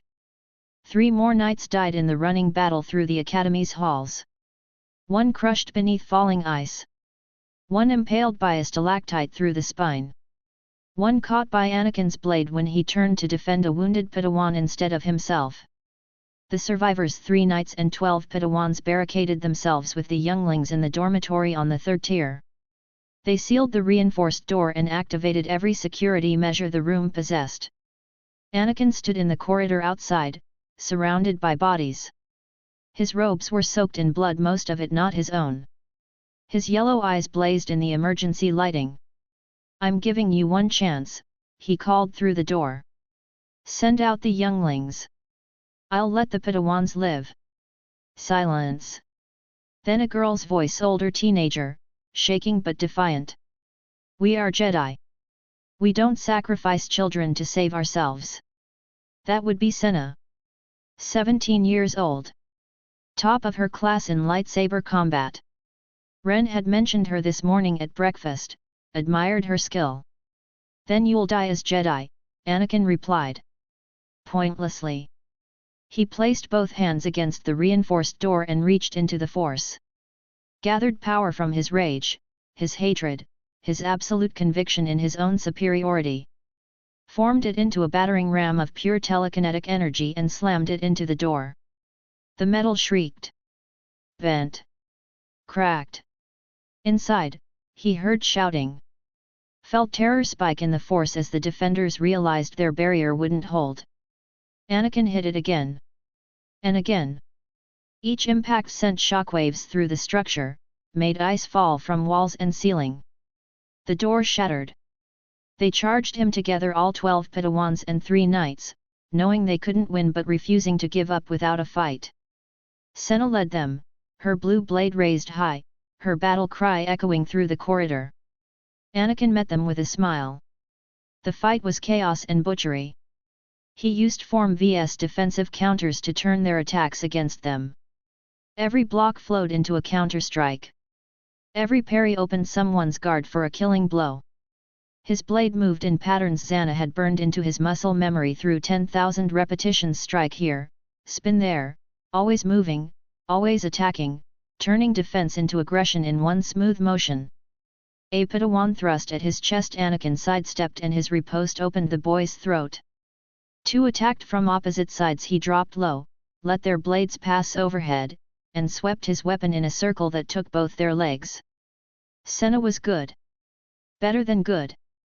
Her Form 3 Sorcerer was textbook perfect, her defense nearly impenetrable. But Anakin had been trained by Darth Zannah, had spent 2 years learning to break through Sorcerer's patient defense with overwhelming force. He hammered at her guard with falling avalanche strikes, overhead blows enhanced by the force that crashed down with enough power to crack stone. Each impact drove her back a step. Made her arms shake. Wore down her endurance. And while his blade kept her occupied, his left hand reached out. 2 Padawans rose into the air, clutched by invisible hands around their throats. They clawed at nothing while Anakin dueled Zannah with one hand, crushing the life from them with casual brutality. Lightning arced from his fingertips mid-duel, striking 4 more Padawans who'd been trying to flank him. The electricity threw them back, left them convulsing and smoking on the blood-slicked floor. He projected visions of death into the survivors' minds, showed them their own corpses, made them experience their deaths before they happened. 3 Padawans broke completely, their guards falling as mental torture shattered their concentration. Anakin killed them while they stood frozen, trapped in nightmares. Bodies piled up. Limbs severed from torsos. Blood-painted ice walls and arterial sprays. The air filled with the smell of cauterized flesh and released bowels. The 3 knights fought together, coordinating their attacks, trying to protect the remaining Padawans. But they were weakened by poison, exhausted from continuous combat, facing an opponent who didn't tire and felt no mercy. Knight Pelion, Master Kellyan's former Padawan, a young Twi'lek who'd inherited her master's compassion, fought with tears streaming down her face. She knew she was going to die. Knew everyone in this corridor was already dead. But she kept fighting anyway because that's what Jedi did. Her blade found an opening. Slashed across Anakin's shoulder, burning through cloth and skin. Pain exploded through his nervous system. Anakin's eyes widened, not from the injury, but from surprise that anyone had managed to hit him. Pelion pressed her advantage, her strikes coming faster, desperation lending her speed she didn't normally possess. Anakin caught her blade on his guard, twisted, and sent his weapon spinning in a circle that took her hands off at the wrists. She screamed, staggered backward, stared at the cauterized stumps. "You fought well," Anakin said. Then his blade took her head. The last 2 knights died seconds later. One from a thrust through the heart. One from force lightning that stopped his heart mid-beat. Silence fell over the corridor. Anakin stood among 15 corpses, 12 Padawans and 3 knights, all dead. Blood dripped from his lightsaber blade. His shoulder burned where Pelion had wounded him, but the pain was distant, almost pleasant in its clarity. He turned toward the dormitory entrance. The younglings were huddled together in the far corner, 15 children aged 6 to 11, some crying, some frozen in shock. They'd watched the slaughter through the broken doorway. Seen their protectors die. Knew what was coming. Myra, the gap-toothed girl who'd shown him the meditation gardens, stood at the front of the group. Her hands shook, but she'd picked up a training saber from a dead Padawan. "Stay back," she said, her voice small and terrified but determined. Don't come closer." Anakin walked toward them, his footsteps squelching in blood. An 11-year-old boy, one of the older younglings, almost old enough to become a Padawan himself, pushed past Myra. His training saber ignited with a blue blade that flickered and wavered. His hands shook so badly he could barely hold the weapon. "I won't let you hurt them," the boy said, trying to sound brave and failing completely. Anakin stopped. Looked at him with eyes that burned yellow in the darkness. "You can't stop me," he said, simple and final. "None of you ever could." He struck. The boy's training saber flew from his grip. Anakin's blade carved through his chest before he could scream. The small body crumpled. The other younglings broke. Some ran. Some froze. All of them died. Anakin moved through them like a reaper harvesting wheat. His blade found throats, hearts, skulls.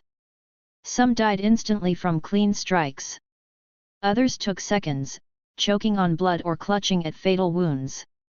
He used force choke on the runners, lifting them by their necks while his blade dispatched the ones too terrified to move. Used lightning on a cluster who'd hidden under beds, the electricity arcing between small bodies until they stopped twitching. No rage. No satisfaction. Just cold execution of a task that needed completing. Myra was one of the last. She'd tried to hide behind an overturned bed, and when Anakin found her she looked up with eyes full of betrayal. "Why?" she whispered. "Because you're weak," Anakin said, his voice empty of everything except cold truth. "And the weak don't deserve to live." His blade came down. When it was finished, Anakin stood in a dormitory full of small corpses. 15 younglings, none older than 11, all dead by his hand. Blood pooled across the floor, soaked into bedding, painted walls in patterns that would never wash clean. The Force itself seemed to scream. The Academy had become a wound in the dark side, a place where so much death and suffering had occurred that reality itself felt torn. Future Force sensitives who entered this place would feel the echoes of this massacre for decades, maybe centuries. Anakin felt nothing. He walked through the dormitory, the corridor filled with dead Padawans and knights, the meditation chamber where temple guards lay in pieces. 45 dead. Every Jedi in the Academy slaughtered. He retrieved the case of stolen holocrons from where he'd hidden it. Set incendiary charges throughout the building devices he'd prepared days ago, anticipating this moment. Timed them for 15 minutes. Then he walked toward the exit. The Academy's main entrance opened onto Telos's frozen surface. Wind howled through the doorway, carrying snow and ice crystals that stung exposed skin. Behind him, fires were already starting to catch as incendiary charges ignited. Anakin walked out into the blizzard. The first explosion came when he was 50 meters away, a dull crump that made the ground shake. Then another. And another. The charges he'd planted throughout the academy detonated in sequence, and the entire mesa structure began to collapse. Fire erupted through ice. The frozen waterfalls melted into torrents that mixed with falling stone. The meditation chambers where he'd pretended to find peace caved in. The dormitories where younglings had slept would never sleep again vanished into rubble and flame. The Telosian Jedi Academy burned. Anakin raised his hood against the wind and kept walking. 5 kilometers across ice fields toward where Zannah waited. Behind him, a pillar of smoke and flame rose into Telos's pale sky visible for hundreds of kilometers, a beacon announcing what had happened here. His yellow eyes were the only color in the white wasteland. Sulphurous and burning, marking him permanently as what he'd become. Not Anakin Skywalker anymore. Not the chosen one the Jedi had hoped would save them. Darth Vader. 12 years old, walking through snow with 45 deaths weighing no more on his conscience than the falling ice. And in the distance, aboard a hidden freighter, Darth Zannah felt everything through their bond and smiled. Her apprentice had proven himself worthy.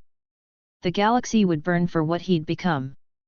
The freighter's boarding ramp was still lowering when Zannah felt him through their bond. Cold. Satisfied. Drenched in death and the dark side's approval. She sat cross-legged in the meditation chamber, eyes closed, but she could see through Anakin's senses as clearly as if she stood beside him. The burning academy behind him. Snow crunching under his boots. The weight of the holocron case on his back. And beneath it all, that vast emptiness where remorse should live nothing but dark contentment. Perfect. His footsteps echoed up the ramp. Through the corridor. She felt the moment he crossed the threshold into her chamber, carrying the smell of smoke and blood. Zannah opened her eyes. Anakin stood before her, hood thrown back, his blonde hair matted with dried blood that wasn't his. His robes were soaked dark patches that had been crimson but were turning brown as they dried. Splatter patterns across his chest and arms told the story of close kills, arterial spray, bodies falling at his feet. His yellow eyes blazed in the ship's dim lighting, sulphurous and hungry. He crossed the chamber, dropped the holocron case at her feet with a heavy thud, and knelt. "It's done, my master." His voice was steady. No tremor, no doubt.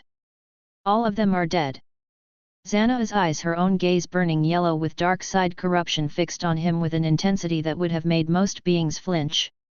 She studied him for a long moment, drinking in every detail. Then she smiled. Not a small smile. Not restrained. Genuine pride transformed her face, made her look almost warm despite the cold power radiating from her presence. "Tell me," she said. So Anakin did. He recounted the massacre while Zannah opened the holocron case and examined the stolen artifacts.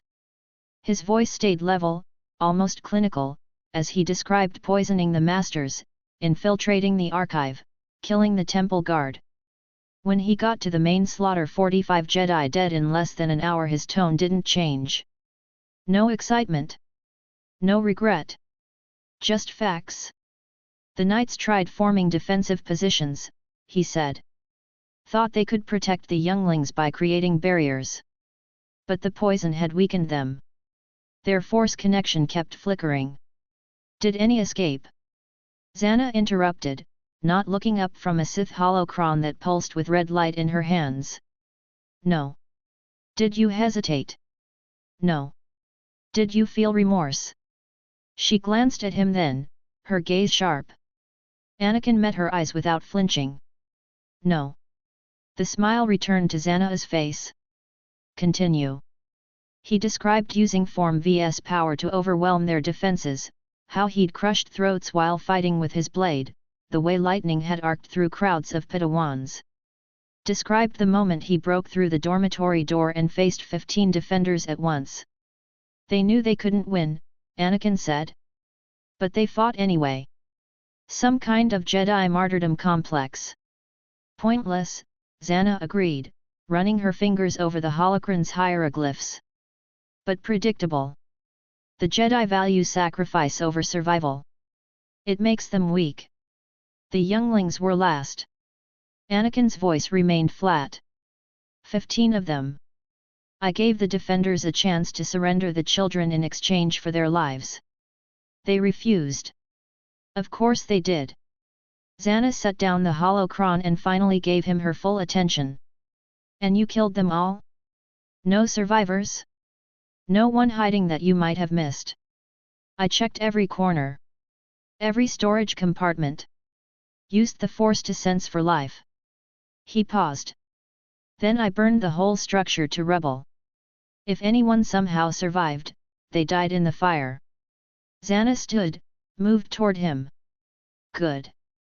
But you took a wound. Anakin blinked, surprised she'd noticed. His shoulder burned where Night Pelion had slashed him, but he'd been ignoring the pain. It's minor. Stand.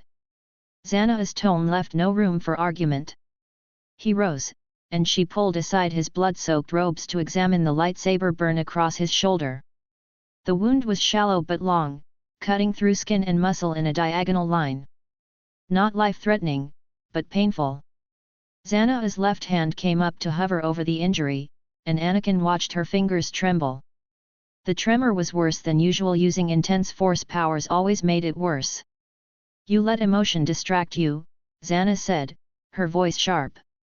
Dark side energy flowed from her palm into his wound, and Anakin felt tissue knitting back together with a sensation like fire ants crawling under his skin.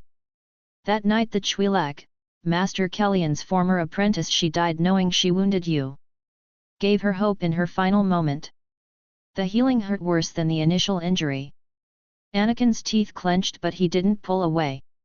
Never give your enemies satisfaction, Zannah continued. Her hand shook harder, the tremor spreading up her forearm. Even dying opponents can claim small victories if you're careless. Master Bane taught me that lesson brutally.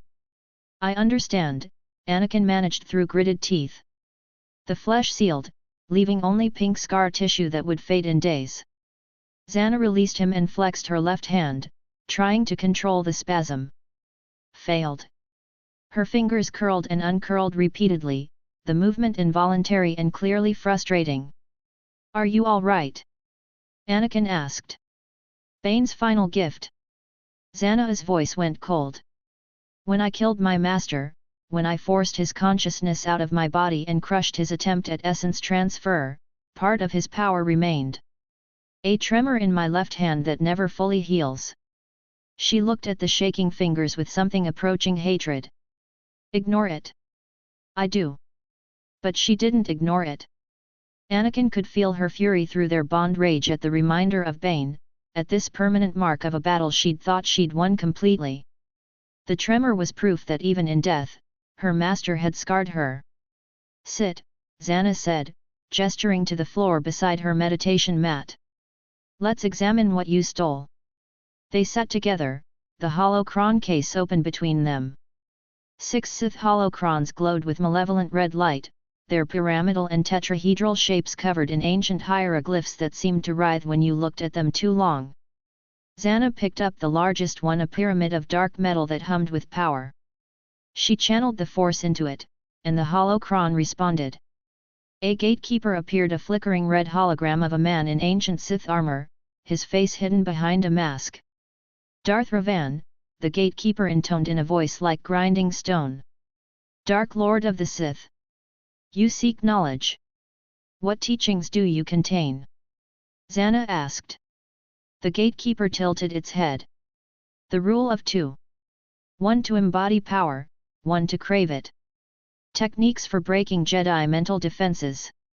Methods of creating thought bombs. Advanced telekinesis.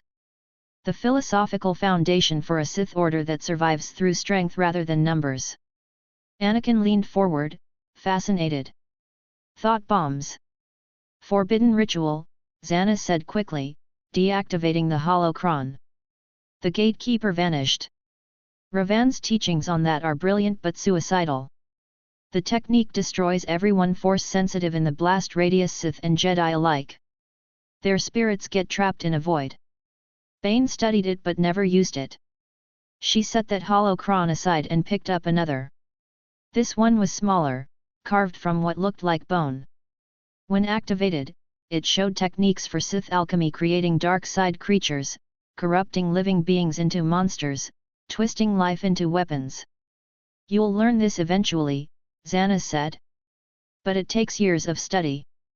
Alchemy requires understanding the fundamental structures of life at a level most beings never grasp. The third holocron contained advanced lightsaber techniques, variations on the standard forms that incorporated dark side augmentation.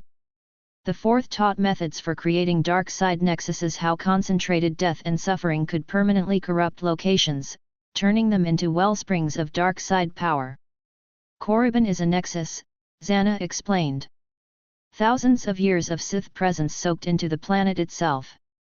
That's why training there is so powerful. The dark side is literally in the air, the ground, the force itself. Could I create one? Anakin asked. Zannah's smile was sharp. You already did. The Telos Academy is a wound in the force now. 45 deaths, all violent, all soaked in dark side power. Jedi who enter that place in the future, if they rebuild, will feel echoes of what you did for decades. The fifth holocron was sealed with additional protections. When Zannah tried to open it, the device sparked and rejected her touch. Essence transfer, she said, recognition in her voice. Darth Andedu's technique. Bane learned it from a holocron like this one. What is it? Anakin reached for the device, but Zannah grabbed his wrist. It's madness. Her grip was tight, urgent. The ability to transfer your consciousness into another body. To steal their life and continue existing in their flesh. Bane tried it on me during our final duel.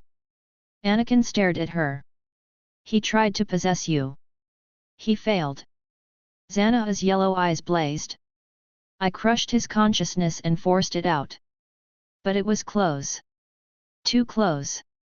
The technique is seductive eternal life, immunity to age and death. But it corrupts everything. The victim's mind fights back. You become a twisted hybrid. And if you fail, your consciousness gets pulled into the void. She sealed the holocron back in the case, her left hand shaking harder from the intense force use. This stays locked. You don't study it. You don't attempt it. That's an order. I understand, Anakin said, though curiosity still burned in his chest. The sixth holocron was different, more recent, its surface less weathered. When activated, it contained techniques Anakin recognized from Zannah's own training.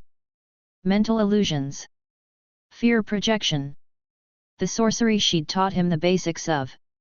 This is what you'll focus on next, Zannah said, her tone shifting from warning to instruction. You've mastered the fundamentals. Now I'll teach you advanced applications. She stood, gesturing for him to follow.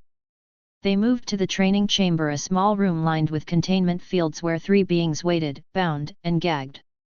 Criminals Zannah had kidnapped from a spaceport 2 days ago, kept sedated until they were needed. Wake them, Zannah instructed. Anakin used the Force to flush the sedatives from their systems. The 3 prisoners, 2 humans and a Twi'lek, came to consciousness slowly, confusion giving way to terror as they recognized their situation. Mental illusions work on the victim's own fears, Zannah explained, like this was a classroom lesson instead of prelude to torture. You make them see what terrifies them most. But to do that, you need to read their mind first. Touch their thoughts, find the fear, then amplify it into reality. She demonstrated on the first prisoner, a middle-aged human man. Reached into his mind with the Force, and Anakin felt the technique through their bond. Gentle at first, like brushing against someone's surface thoughts. Then deeper, pulling up memories, emotions, buried terrors. The man began to scream. His eyes went wide, staring at something only he could see. He thrashed against his bonds, shouting incoherently about darkness, about being buried alive, about suffocation and endless crushing pressure. His childhood fear, Zannah narrated calmly while the man sobbed. He was trapped in a collapsed building once. Nearly died. I'm showing him that moment again, but worse. Making him feel the walls closing in, the air running out, the certainty that this time there's no rescue. She released the illusion and the man collapsed, whimpering. "Your turn," Zannah said. Anakin focused on the second prisoner, a young woman, maybe 20, with terror already written across her face. He reached out with the force like Zannah had taught him, touching her mind with invisible fingers. Her thoughts were chaos. Fear of pain, fear of death, fear of their deeper. A memory of fire. A house burning. Family inside. Anakin pulled that fear to the surface and made it real. The woman started screaming as flames erupted around her, flames that didn't exist, that only she could see and feel. She thrashed, trying to put out fires that weren't there, crying for family members who died years ago. "Good," Zannah said, watching with approval. "But you're being too literal. Don't just show her the memory. Twist it. Make it worse than what really happened." Anakin adjusted the illusion. Added her own face to the burning bodies. Made her watch herself burn while being unable to die, trapped in endless agony. The woman's screams reached a pitch that should have damaged her vocal cords. "Perfect," Zannah breathed. "You're learning faster than I expected." They spent hours working on the prisoners. Anakin practiced different illusions, making them see monsters, forcing them to experience their deaths repeatedly, creating psychological tortures that broke their minds without touching their bodies.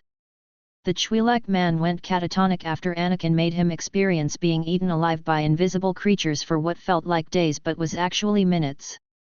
By the time they finished, all three prisoners were broken. Minds shattered, unable to distinguish reality from nightmare even after the illusions stopped. "What do we do with them now?" Anakin asked, looking at the whimpering husks. "Kill them." Zannah's tone was matter-of-fact. They served their purpose. Anakin ignited his lightsaber and executed all three with quick strikes. Felt nothing doing it. They'd been tools, and now they were garbage to dispose of. Back in the meditation chamber, Zannah pulled up a star chart. "We're returning to Korriban. You need to delve deeper into the tombs, learn from the ancient spirits there. The Jedi will discover Telos soon. They'll know a Sith did this." "Should we hide?" Anakin asked. "No." Zannah's smile was cold and proud. "We're strong enough now that hiding is beneath us. Let them search. When they find us, we'll show them the price of challenging the Sith." The ship's hyperdrive engaged, stars stretching into lines as they left Telos and its burning academy behind. In the meditation chamber, Zannah watched Anakin settle into his usual position, cross-legged, surrounded by the stolen holocrons, their red glow bathing his face. "Did you feel anything when you killed the younglings?" she asked quietly. Anakin opened his eyes, met her gaze. "Nothing. They were obstacles. Inferior. I removed them." "Good." Zannah moved closer, sitting beside him. "But understand, this wasn't about cruelty. It was about proving you're beyond the Jedi's moral constraints. Those children would have grown into your enemies. You prevented that future." "I know." Anakin's voice held absolute certainty. "Power justifies all actions. The strong define morality. The weak exist to serve or be destroyed." "Yes." Zannah felt something warm in her chest, pride, but also something more complicated that she pushed down quickly. "You're learning. But remember, arrogance must be tempered with intelligence. You are powerful, but power alone isn't enough." "I'm better than all of them," Anakin said, and there was no boasting in his tone. Just fact. Stronger. Smarter. They called me the chosen one, and they were right. Just not in the way they thought. Zannah reached out, her fingers brushing blood from his hair with unexpected gentleness. The gesture surprised them both. "You've proven yourself beyond anything I expected," she said quietly. "You're not just my apprentice anymore. You're my legacy. Everything I know, everything I am, lives in you now." Anakin's yellow eyes softened slightly. I won't disappoint you. Ever. I know. Zannah caught herself, felt affection rising that Sith masters weren't supposed to feel. Remembered Bane's ghost on Korriban, mocking her for caring about this boy. That's why I... She stopped. Couldn't say it. Wouldn't admit that somewhere in the past 2 years, teaching this brilliant, broken, perfect weapon of a child, she'd developed something that looked uncomfortably like love.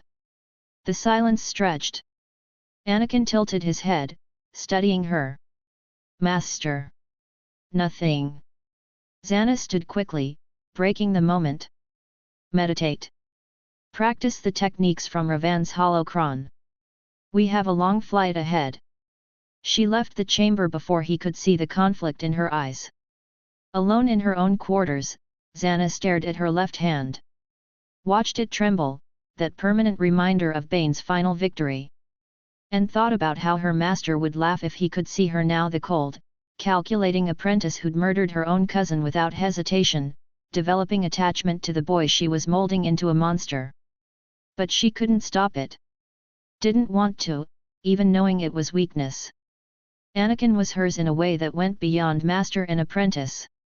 She'd saved him, trained him, shaped him into perfection. And if that created a bond deeper than the rule of two allowed, then perhaps the rule needed to change. Bane would have called it corruption. Zannah called it evolution.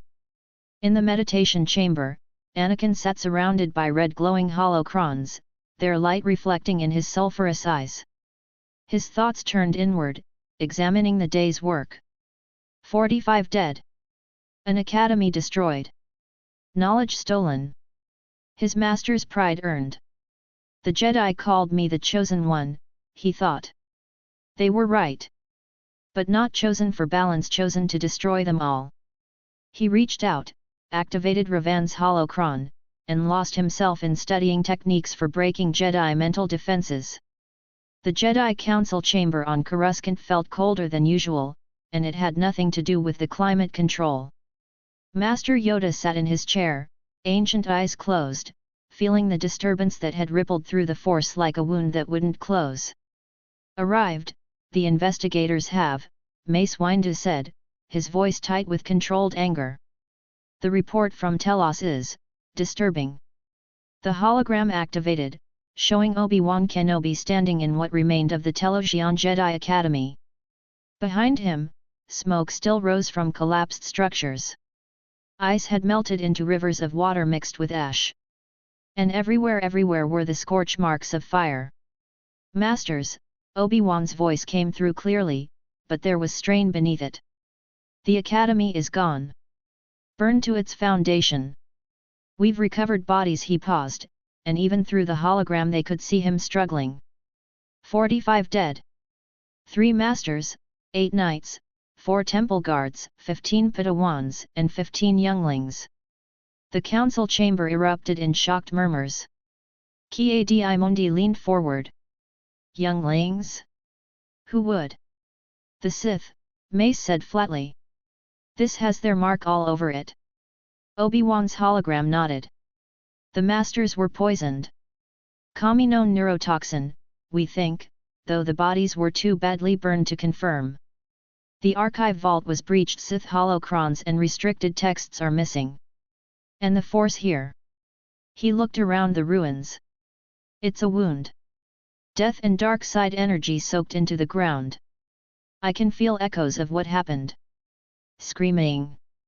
Terror. And underneath it all, someone very powerful and completely without remorse. Survivors?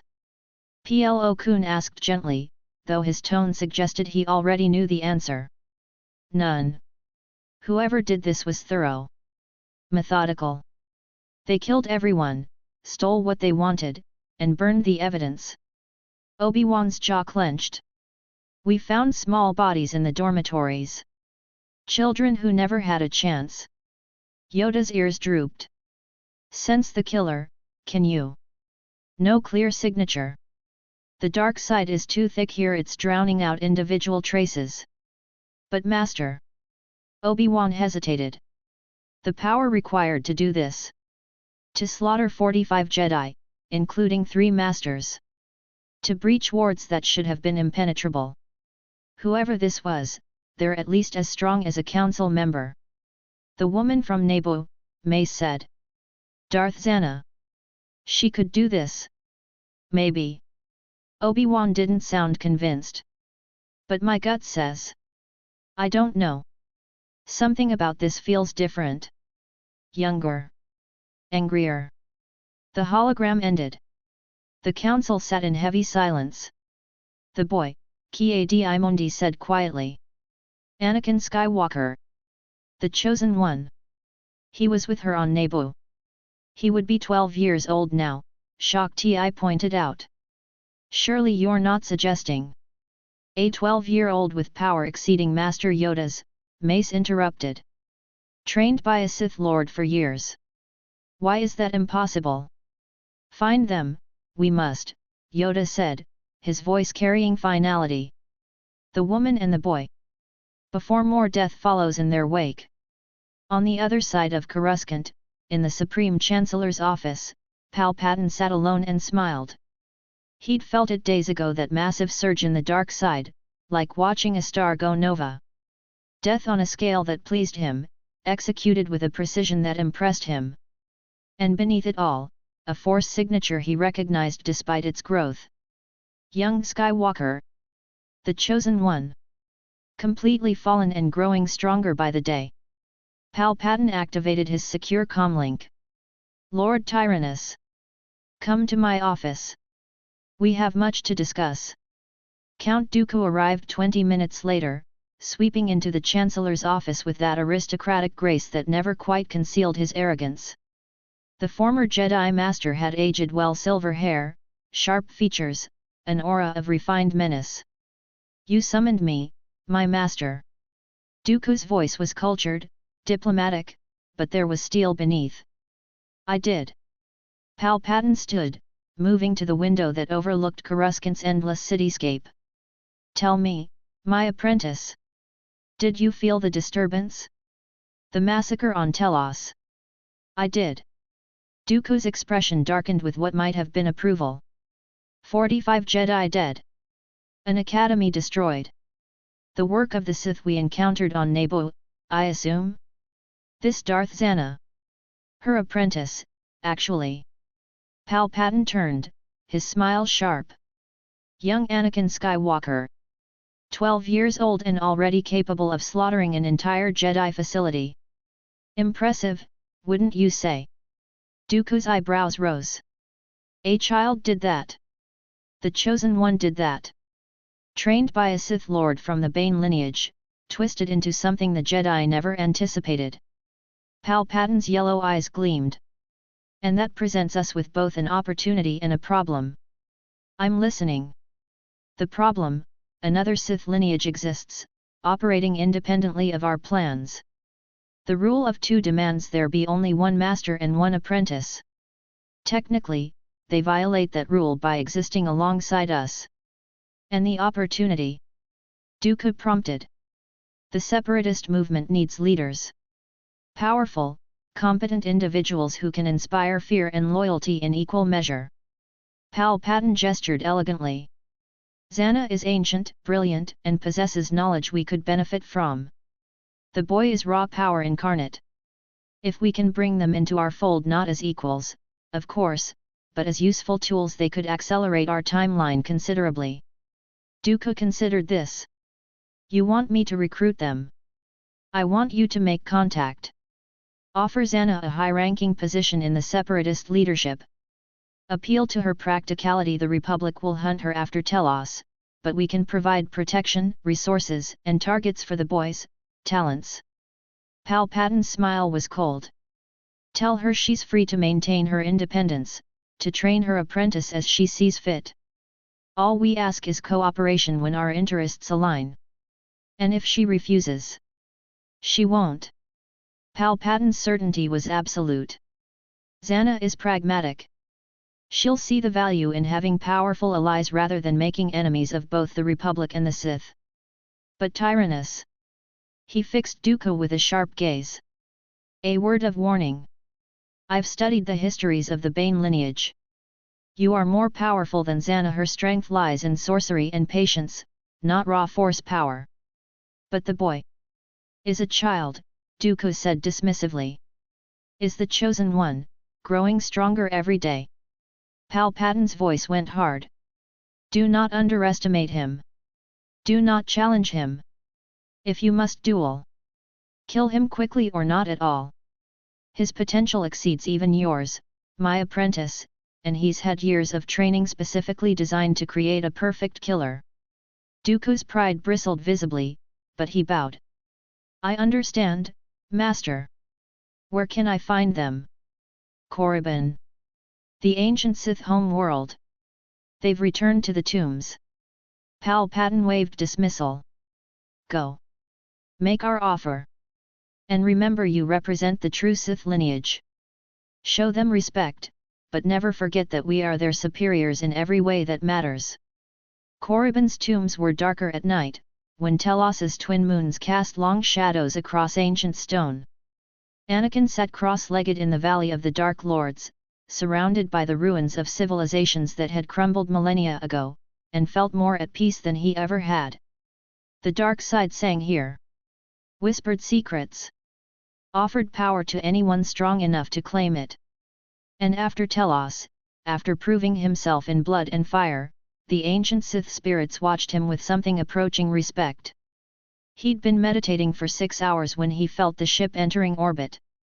A presence he didn't recognize, powerful, refined, saturated in the dark side but controlled in a way most Sith never achieved.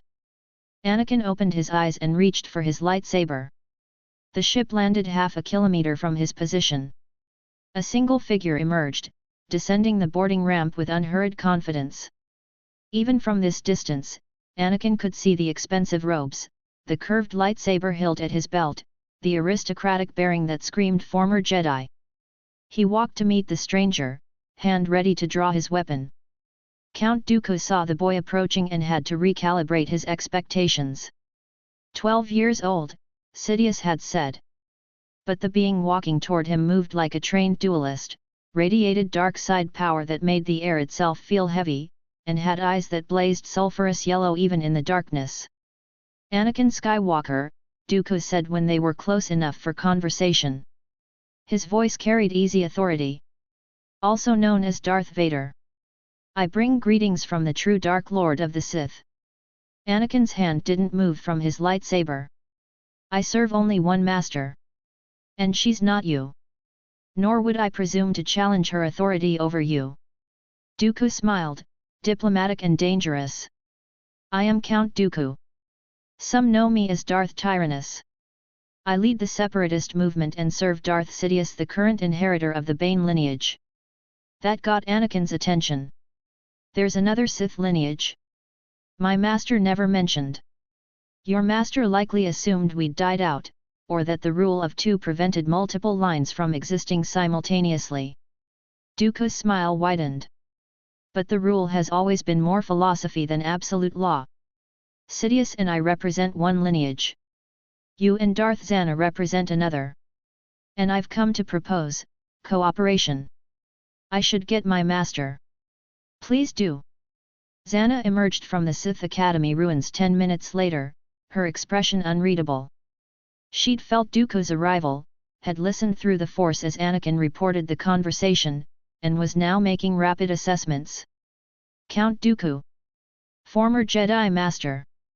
Powerful duelist. Sidious's apprentice. And if Sidious followed the Bane lineage as he claimed, then technically they were all part of the same philosophical tradition. Lord Tyrannus, she greeted, her voice cool. You've traveled far to find us. The dark side led me here.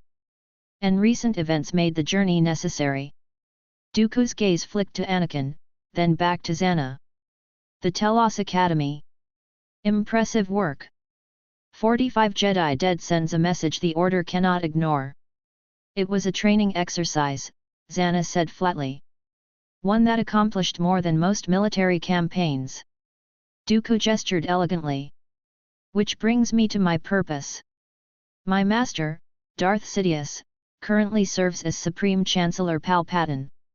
We're orchestrating a galactic war republic against separatists designed to destroy the Jedi and install Sith rule. Anakin's eyes narrowed. Why tell us? Because we're offering you a place in it. Dooku turned his full attention to Zannah. The separatist movement needs leaders. Powerful commanders who can inspire fear and loyalty. I'm authorized to offer you a high-ranking position, full autonomy, access to resources, protection from Republic retaliation. In exchange, you lend your considerable talents when our interests align. Zannah's left hand trembled slightly. She flexed it, considering. And your master accepts our existence? The rule of two is a guideline, not a prison. Dooku's smile was sharp. Sidious is practical. He recognizes that two Sith lineages working toward the same goal, the destruction of the Jedi, is more valuable than pointless infighting over doctrine. You train your apprentice. We train ours. When the time comes to reshape the galaxy, we'll stand together. Or you'll betray us the moment it's convenient, Anakin said. Dooku's gaze sharpened on the boy. Pragmatism cuts both ways, young Vader. Betrayal requires opportunity and advantage. As long as we're useful to each other, both sides benefit from cooperation. And make no mistake, you need us as much as we need you. The Republic will hunt you for Telos. The Jedi Council is already mobilizing. But the separatists can offer protection, misdirection, and a war to hide behind while you continue your training. Zannah's analytical mind ran through scenarios. Dooku was right, they were exposed now, vulnerable to Jedi investigation. An alliance with the separatists provided cover and resources. And if Sidious truly was patient enough to tolerate another Sith lineage, the benefits outweighed the risks. For now. We'll accept, she said. On one condition. Anakin and I remain autonomous. We take orders from no one. When our goals align with yours, we'll cooperate. But we're not your subordinates. Acceptable. Dooku bowed slightly. My master predicted you'd be reasonable. Welcome to the Separatist Alliance, Darth Zannah. His gaze shifted to Anakin. And you, young Skywalker. A word of advice: you have remarkable power for one so young. But power without control breeds weakness. I trust your master is tempering your strength with wisdom. Anakin's smile was all teeth. My master teaches me everything I need. Including how to recognize condescension when I hear it. Dooku's eyebrow rose. But Zannah's hand on Anakin's shoulder stopped whatever response he'd been forming. We're done here, Zannah said. Contact us when you need us, Lord Tyrannus. Until then, we have training to complete. Dooku departed with diplomatic grace, and as his ship lifted off, Anakin turned to Zannah. I don't trust him. Neither do I. Zannah's smile was cold. But he's useful. And in 6 years, when you're stronger, we'll decide whether to keep that alliance or crush it. 6 years later. Anakin Skywalker Darth Vader stood on the training platform carved into Korriban's stone, and sent a training droid spinning through the air in 17 different pieces. 19 years old now. No longer the child who'd infiltrated Telos, but a young man who'd spent 6 years perfecting every skill Zannah could teach and inventing a few she couldn't. He'd mastered all 7 lightsaber forms by 16. Form I Shi Cho was second nature. Form 2 Makashi's elegant dueling. Form 3 Sorsua's defensive perfection. Form 4 Ataru's acrobatic aggression. Form V Jem So's overwhelming power, still his favorite. Form 6 Neiman's balance. And Form 7 Juyo, the most dangerous, channeling pure rage into devastating strikes. His force abilities had grown to match. Force choke came as easily as breathing. He could crush a man's throat or heart from across a room without breaking stride. Lightning erupted from his hands in purple arcs, a unique variant born from his unprecedented midi-chlorian count and Zannah's tutelage.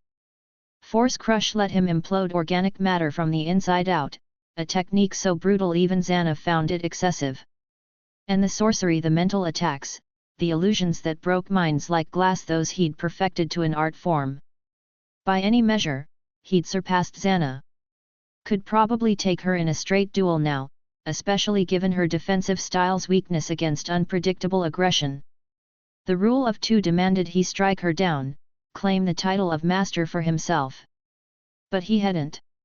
And that complicated everything. "You're getting sloppy," Zannah's voice called from the platform's edge. Anakin deactivated his lightsaber and turned. She stood there looking exactly as she had when they'd met, blonde hair, blue eyes that could shift to yellow when she dropped her mask, beautiful in that cold, dangerous way. 26 now, technically, but still appearing 19 because his presence kept time from touching her. "Sloppy how?" he asked, unable to keep the sarcasm from his tone. "I destroyed 12 droids in under a minute." "You're showboating." Zannah walked toward him, her movements precise. That last spin was completely unnecessary. Wasted energy. If this were a real fight against multiple opponents, that flourish would have gotten you killed. If this were a real fight, they'd already be dead and I'd be bored. Anakin wiped sweat from his face, grinning. "Besides, sometimes style matters. Intimidation is its own weapon." Or did you miss the part where that technique made 3 of them hesitate? Zannah's hand shot out faster than thought and slapped him across the face. Not hard enough to truly hurt, he could have dodged if he'd wanted, but sharp enough to make a point. Anakin's head snapped to the side, and when he looked back, his eyes blazed yellow. "You think you're clever," Zannah said, her voice ice. "You think your power and wit make you untouchable. But arrogance gets Sith killed, Anakin. I've told you that 100 times. And I've listened." Anakin's smile didn't fade. "Difference is, I can back up my confidence. How many Jedi have I killed now? 60? 70? Every single one stronger than those droids, and yet here I stand." If this had been the beginning of his training, Zannah would have broken his jaw for that tone. Bane certainly wouldn't have tolerated such insolence. The ancient Sith Lord had beaten respect into his apprentices with brutal consistency. But Anakin had a way of getting under her skin that made normal Sith discipline impossible. "Your count is 63, Zannah corrected, and couldn't quite suppress the approval in her voice. "And yes, you're formidable. Possibly the most naturally talented duelist I've ever seen. But talent isn't the same as wisdom, and you're still too quick to trust your instincts, overthinking 3 moves ahead. My instincts have kept me alive." Anakin moved closer, his yellow eyes meeting hers without fear. "And they're telling me you're not actually angry about the sloppy technique. You're angry because we both know I could take you now, and you're waiting for me to make the move." The words hung in the air between them.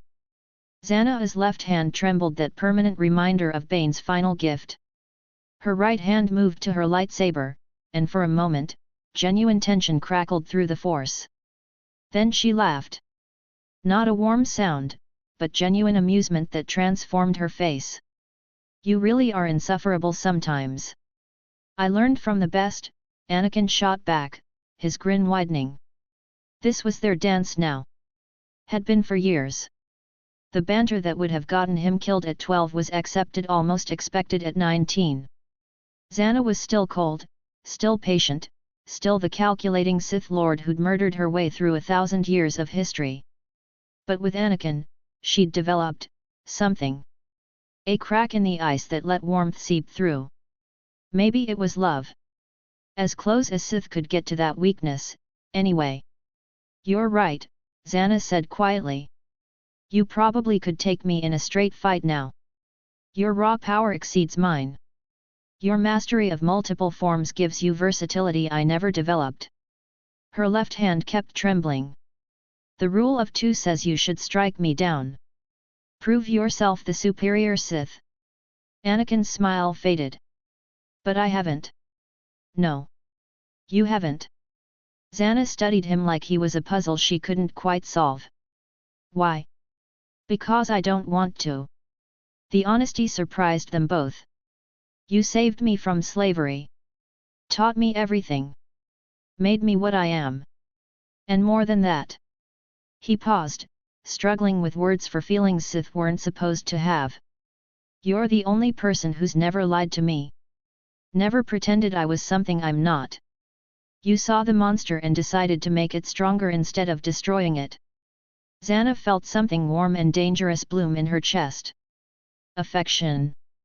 Attachment. The very things Sith philosophy warned against. I'm not your mother, she said, the words coming out harder than intended. I know. Anakin's yellow eyes burned. You're better.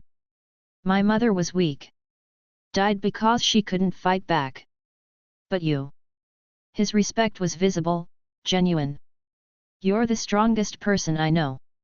And if the rule demands I kill you to prove I'm ready, then maybe the rule is wrong.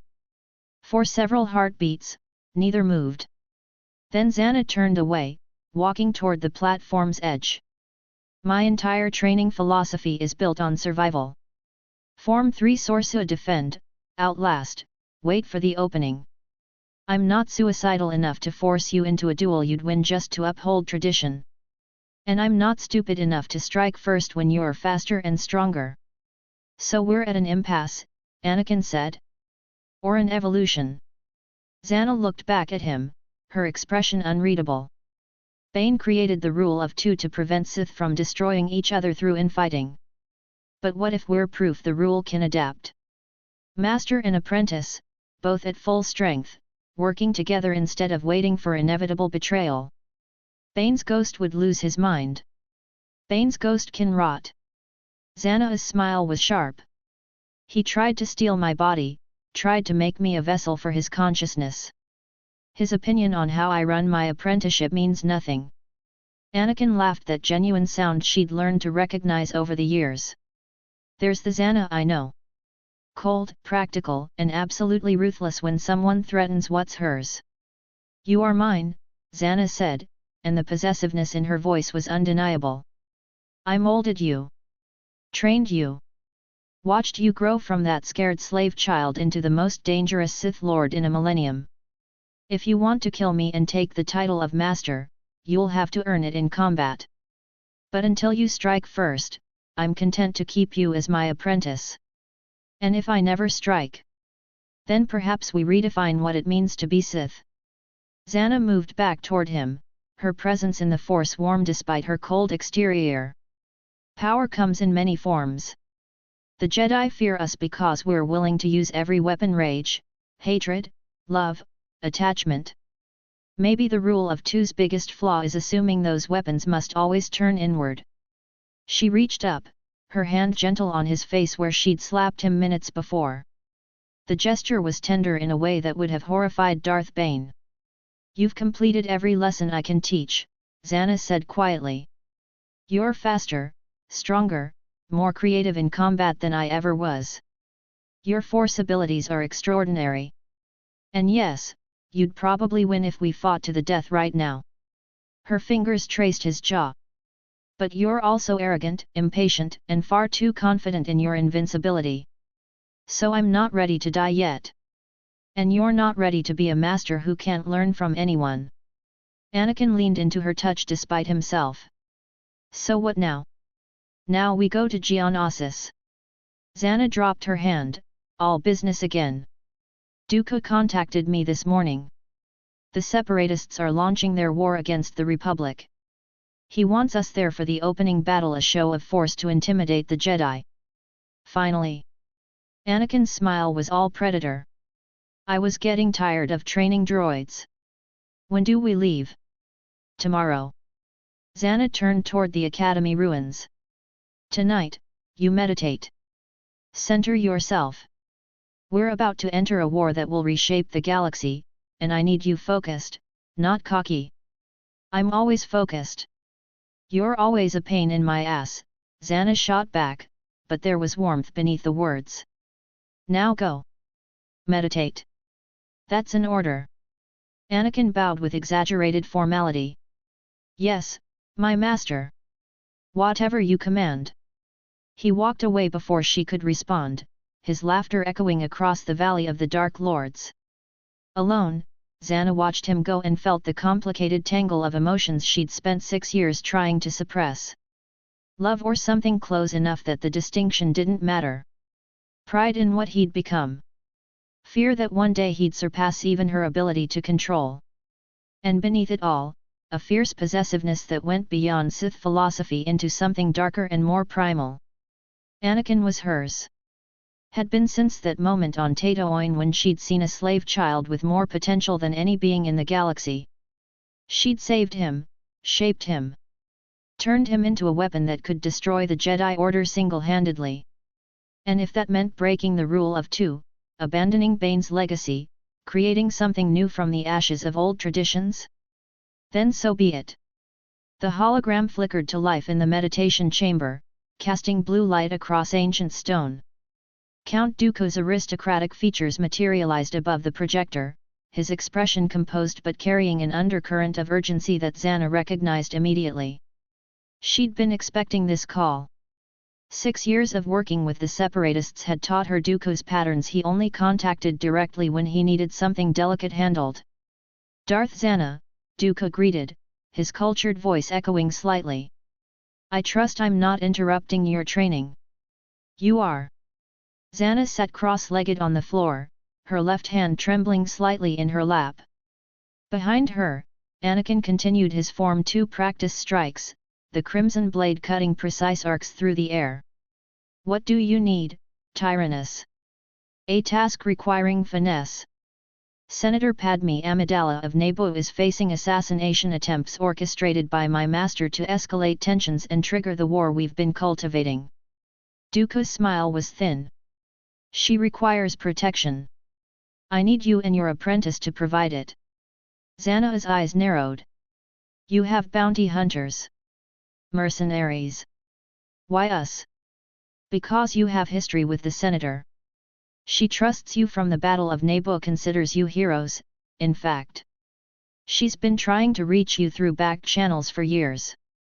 Anakin stopped mid-strike, his yellow eyes flicking to the hologram with interest. The Queen?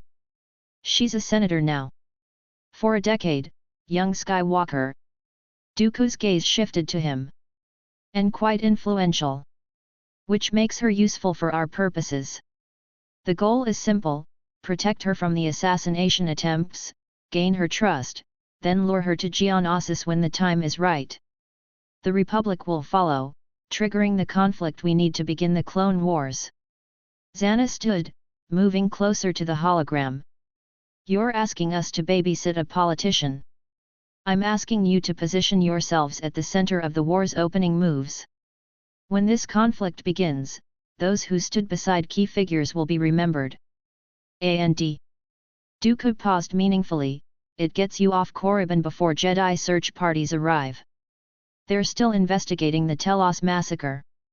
Coruscant offers both opportunity and cover. That was the real reason, and they both knew it.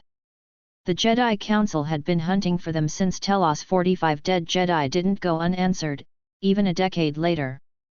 Hiding in plain sight on the Republic's capital, under the guise of protecting a senator, was tactically sound. Fine, Zannah said. We'll do it. But if this goes wrong? It won't. My master has foreseen it. Dooku's smile widened slightly. The senator is currently on Coruscant. I'll transmit the coordinates. May the Force serve you well. The hologram vanished. Silence filled the chamber except for the hum of Anakin's lightsaber as he resumed practice. The little queen from Naboo, Anakin mused, his blade carving through the air with deadly precision. I wonder if she still remembers the slave boy who destroyed the droid control ship. She remembers. Zannah's voice was flat. That's why this works. She thinks we're her saviors.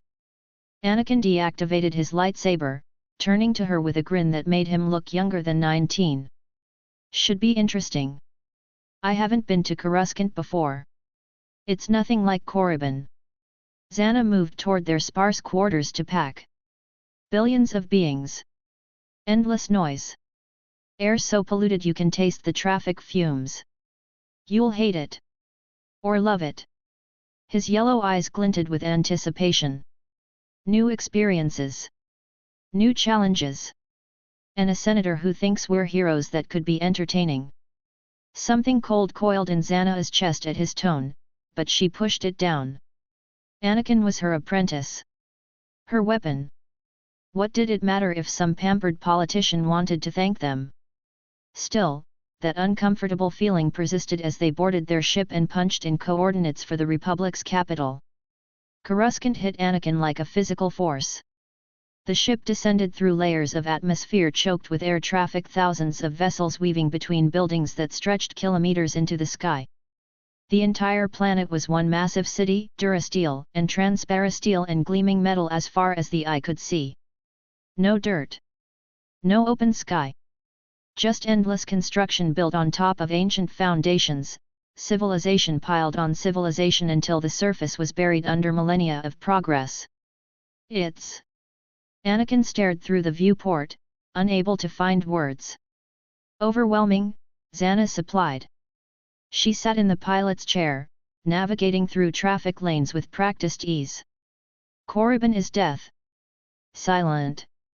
Empty. This is life, too much life, packed too tightly, burning too bright. I like it. You would. They approached the Senate district, massive dome-shaped buildings that dominated the skyline, including the Senate Rotunda itself, easily 2 kilometers in diameter. Their landing clearance directed them to a clover-shaped platform attached to one of the high-rise apartment complexes in the federal district. Zannah brought the ship down smoothly on the central leaf of the platform.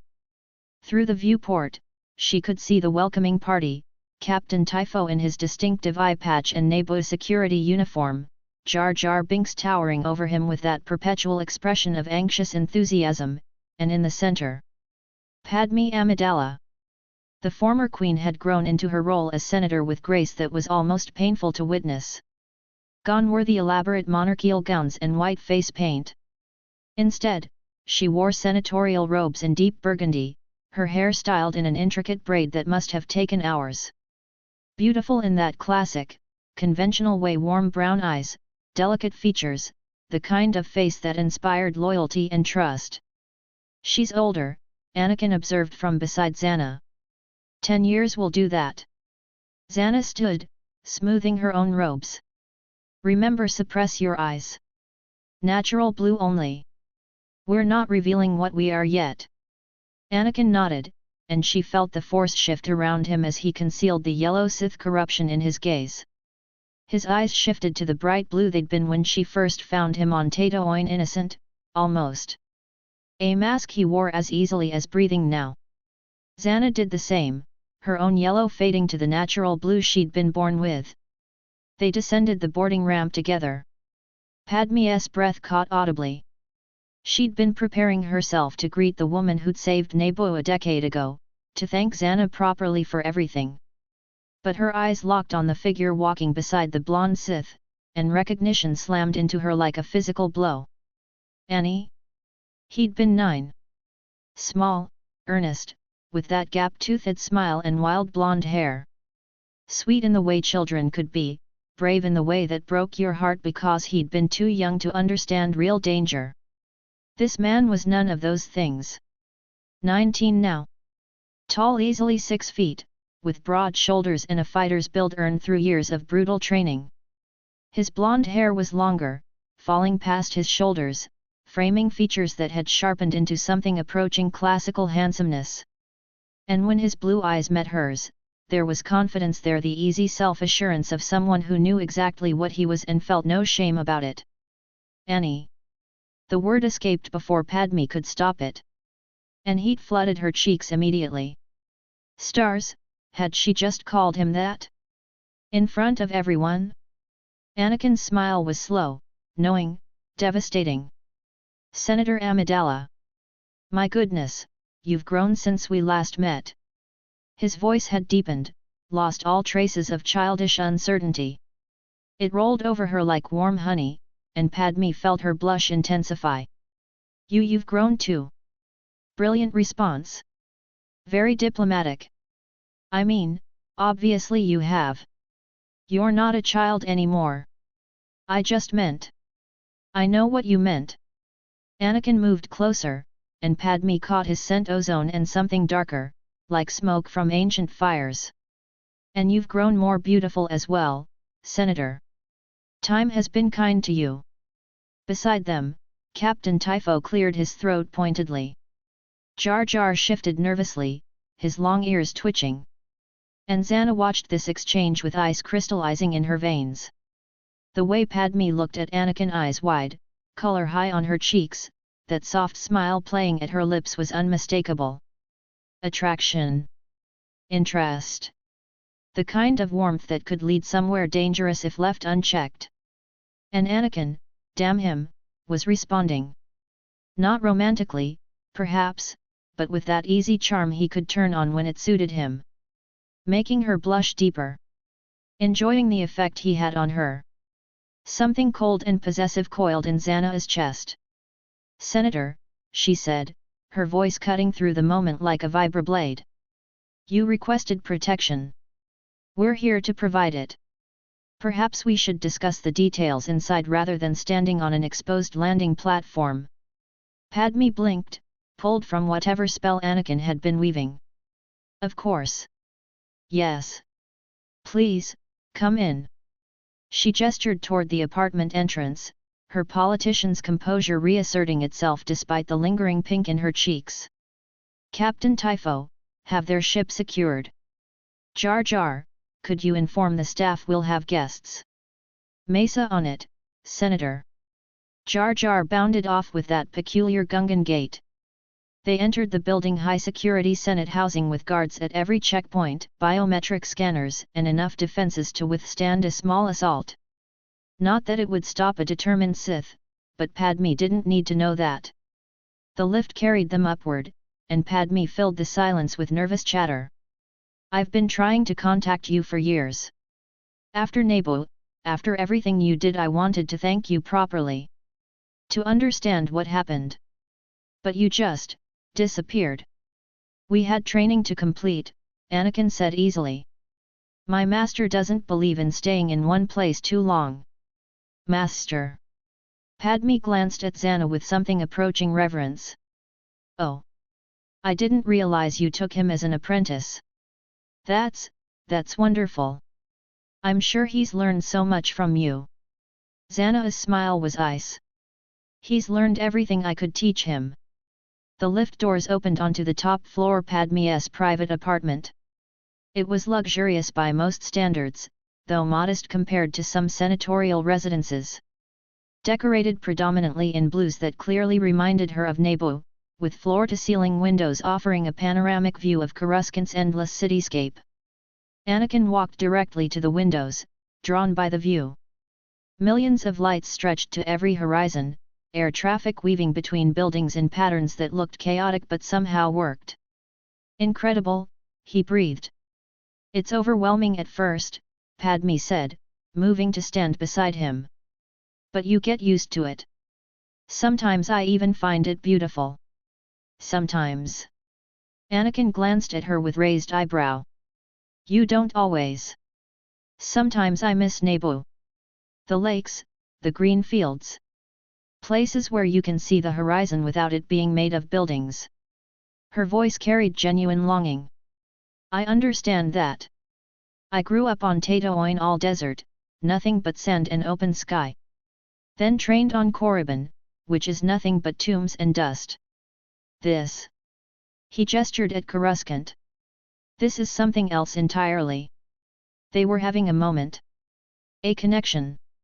Padme looking at him with soft eyes, Anakin responding with genuine interest rather than his usual condescension. Zannah's left hand trembled badly enough that she had to clench it into a fist. The senator wanted protection, she said, each word precisely enunciated. We're here to provide it. The details of architectural preference are irrelevant. The words came out harsher than intended. Padme turned, blinking in surprise at the sudden chill in Zannah's voice. Before anyone could respond, footsteps in the hallway announced new arrivals. The door opened to admit two figures that made the temperature in the room drop several degrees. Obi-Wan Kenobi entered first, and Zannah watched his face cycle through several expressions in rapid succession. Recognition, horror, and beneath it all, buried trauma from their encounter on Naboo when she'd torn through his mental defenses like tissue paper and left him screaming. He was older now, mid-30s, with a beard that looked natural in some lights and oddly artificial in others. Still carried himself with that Jedi dignity, but there were lines around his eyes that hadn't been there before. And his Padawan. "This is Ferris Olin," Obi-Wan said, his voice carefully controlled. "My Padawan for this assignment." Ferris was 17, human, with dark hair and serious eyes that screamed rule follower. The kind of Jedi who probably meditated on the code every morning and never questioned whether the Council might be wrong. Anakin was going to hate him on principle. "The Council assigned us to observe," Obi-Wan continued. "Given your unique status." Unique. Anakin's smile was all teeth. "That's diplomatic. I'm a diplomat. You're a Jedi. I can be both." Doubtful. Ferris stepped forward, his young face earnest. "Master Kenobi means no disrespect. The Council simply feels that additional security would be prudent, given the severity of the threats against Senator Amidala." "Additional security," Zannah repeated, her voice dropping into dangerous registers. "You think 2 Jedi can protect her better than we can?" "I didn't say that. You implied it." Zannah moved closer, and Ferris instinctively took a step back. "Let me be clear, Padawan. Observe all you want. Follow us around if it makes you feel important. But the moment you interfere, the moment you try to override our decisions, you'll learn exactly why most Sith don't live long enough to master defensive forms." The threat hung in the air. Obi-Wan's hand drifted toward his lightsaber unconsciously. Padme stepped between them, her politician's instincts kicking in. "Please. Everyone. I asked for protection from people I trust, and the Council assigned additional guards out of abundance of caution. There's no conflict here. Isn't there?" Anakin asked mildly. "No." Padme's voice carried surprising steel. "You're all here to keep me alive. That's what matters. Can we please act like professionals instead of children arguing over who's more important?" Silence. Then Anakin laughed, genuine amusement that transformed his face. "She told us off. I like that." Some of the tension bled from the room. Padme's shoulders relaxed fractionally. "Perhaps we should discuss the actual threats," Obi-Wan suggested, clearly relieved to change subjects. They settled into Padme's sitting room. She brought out tea, some Naboo blend that smelled floral and sweet. Anakin accepted a cup and settled into one of her expensive chairs like he'd been born to luxury, legs sprawled out with careless confidence. Padme found herself watching him. Couldn't help it. The way he moved, the easy grace in every gesture, it was magnetic in a way she couldn't quite define. "There was a bombing attempt 3 days ago," Captain Typho reported, his scarred face grave. "Senator Amidala's decoy was killed. Her handmaiden, Cord. The bomb was military grade, professionally planted. This isn't random terrorism. Someone powerful wants the senator dead." "The vote on the Military Creation Act," Ferris said quietly. "Senator Amidala opposes it. There are those who would benefit from her silence." Padme's jaw tightened. "I won't be silenced by fear. If the Republic creates this army, we invite war. I have to stand against it." "Noble," Zannah said, and managed to make it sound like an insult. "But corpses don't vote. You're no use to your cause dead." "I'm aware of the risks." "Are you?" Zannah leaned forward. "Because from where I'm sitting, you're a pampered politician playing at bravery. You've never faced real danger. Never killed or been killed. You have no concept of what's actually coming for you." Padme's eyes flashed. "I survived the invasion of Naboo. I've faced battle droids and you hid behind Gungans and Jedi while other people died for you." Zannah's smile was razor sharp. That's not bravery, Senator. That's having useful allies. That's enough, Anakin cut in quietly. Zannah turned to him, surprised. He met her gaze steadily, and something passed between them, a warning, a reminder of their respective roles. She was the master. But he wouldn't let her cross certain lines. The senator hired us to protect her, Anakin continued, his tone mild but carrying steel beneath. Not to insult her. Maybe we focus on that. Zannah's left hand trembled. She wanted to snap at him, to remind him who was in charge. But he was right, damn him, and they both knew it. Of course, she said through clenched teeth. Padme looked between them, confused by the dynamic. This didn't seem like master and apprentice. It seemed like something else. Something more complicated.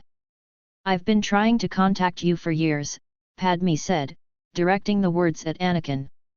Safer ground. After Naboo, I wanted to thank you. To see how you were doing. What have you been up to these 10 years? Anakin took a sip of tea, considering his words. Training, mostly. My master believes in thorough education. Where did you train? Korriban. Ancient Sith world. He said it casually, like discussing the weather. Tombs everywhere. The dark side is thick there, you can feel it in the air, the ground, everything. Makes training more effective. Padme's eyes widened. That sounds intense. It was brutal, Anakin agreed. Once, Master Zannah had me dual training droids for 3 days straight. No rest, no food, barely any water. Said I needed to understand what real exhaustion felt like before I could learn to push past it. Horror dawned on Padme's face. 3 days? That's torture. That's training. Anakin shrugged, unbothered. Made me stronger. Faster. Taught me my limits so I could break them. Padme turned to Zannah, and her expression had shifted from respectful to something approaching disgust. You tortured a child. I trained an apprentice. Zannah's voice was ice. There's a difference. He was 9 years old when you took him. He was weak. Now he's strong. You're welcome. I didn't thank you. You should. Zannah stood, moving toward Anakin with proprietary grace. That sweet slave child from Tatooine would be dead by now. Worked to death in some moisture farmer's workshop, or killed by Tusken raiders, or any of 1,000 other ways the weak die on that miserable planet. I saved him from that. Gave him power, purpose, a future. What have you given him, Senator? Tea and condescension. Padme stood too, anger overriding her politician's composure. I would have given him a childhood. Kindness. The chance to choose his own path instead of being forced into. He did choose. Anakin's quiet voice cut through their argument. Every day, I choose this. Choose her training. Choose power over weakness. No one forced me, Senator. I wanted it. The conviction in his voice shook Padme. She looked at him, really looked, and saw someone who believed absolutely in what he was saying. No doubt, no hesitation. But that didn't make sense. He'd been so young, so vulnerable. Surely Zannah had manipulated him, twisted him into thinking he wanted this brutal life?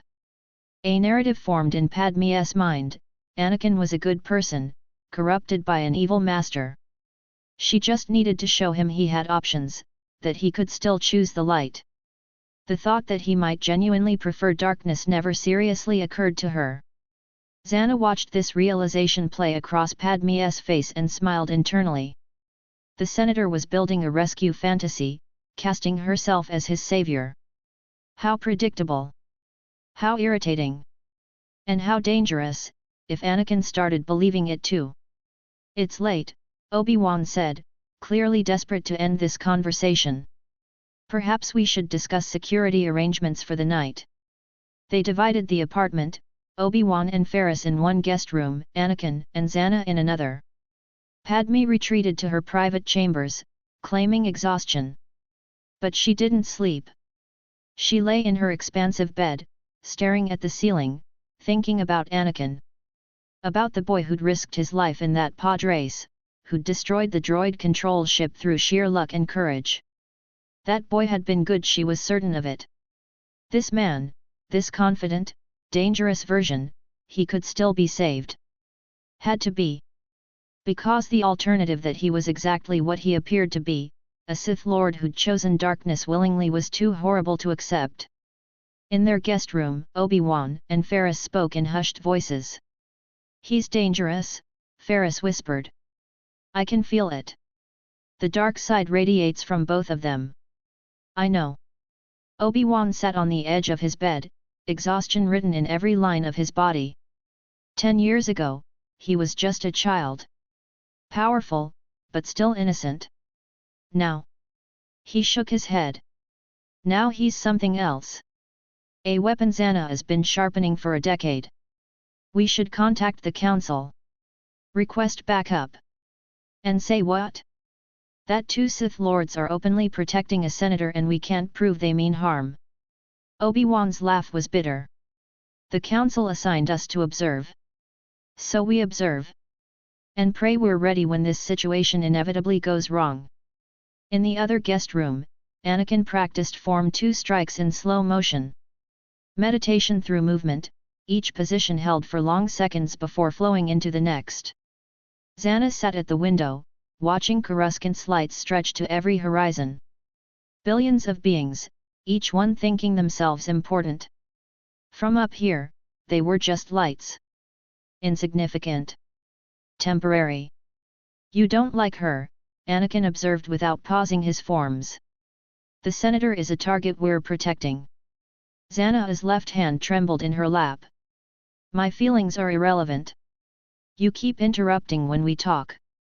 You're supposed to be guarding her, not flirting with her." The words came out sharper than she'd intended.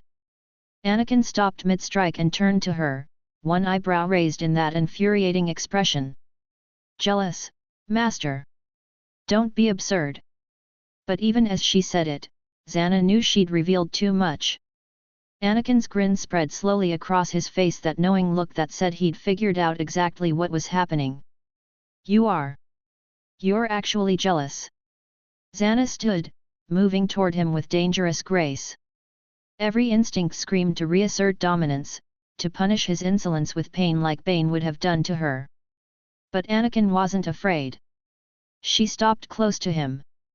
Too close. Near enough to feel the heat radiating from his body, to see her reflection in his eyes, blue now instead of yellow, but still intense enough to drown in. "I am possessive of what's mine," she said quietly. "There's a difference." "Is there?" "Yes." Her hand came up, fingers brushing his jaw. "You are mine, Anakin. I molded you. I own every piece of who you've become. Some pampered senator doesn't get to undo my work with pretty words and doe eyes." Anakin's expression softened slightly. "I'm not interested in her." "Good." Zannah's thumb traced his cheekbone. "Keep it that way." The moment stretched between them, heavy with things neither wanted to name. Master and apprentice. Sith Lord and weapon. And beneath it all, something that looked uncomfortably like love if you squinted hard enough. Then Zannah pulled back, breaking the contact. "Get some rest. Tomorrow will bring more complications." "It always does." She returned to the window. Anakin resumed his meditation forms. The silence between them was comfortable, the kind earned through years of partnership, understanding without words. But Zannah's mind churned. Padme looked at Anakin like he was something precious.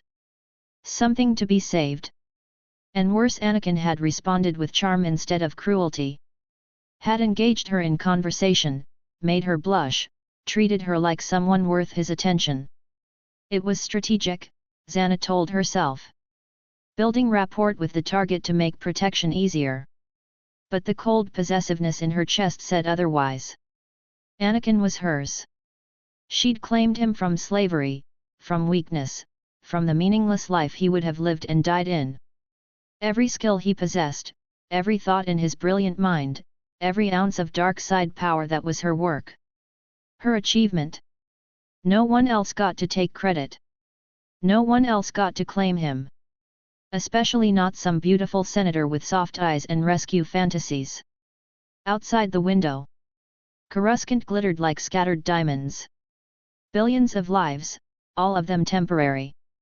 All of them ultimately meaningless in the face of the dark side's eternal power. Somewhere in that sprawling city, an assassin was preparing to strike. And when they did, Zannah would make sure Padme Amidala learned exactly what real protection looked like. Continuation of Chapter 13. The argument about Anakin's training had left tension thick enough to choke on. Obi-Wan cleared his throat, clearly desperate for any excuse to change the subject. "Perhaps we should tour the security arrangements," he suggested. "The apartment's defenses, exit routes, vulnerable points." "Good idea." Captain Typho stood, relieved to have something practical to focus on. "I'll show you the perimeter systems." They moved into the corridors outside Padme's apartment, long stretches of polished marble and expensive artwork that screamed senatorial privilege. The public corridors of the Senate district ran for kilometers, always busy with aides and workers even at this hour. But this section, the private residential wing, was quieter. Reserved for high-ranking senators and their immediate staff. Zannah walked with her characteristic grace, each movement precise and controlled.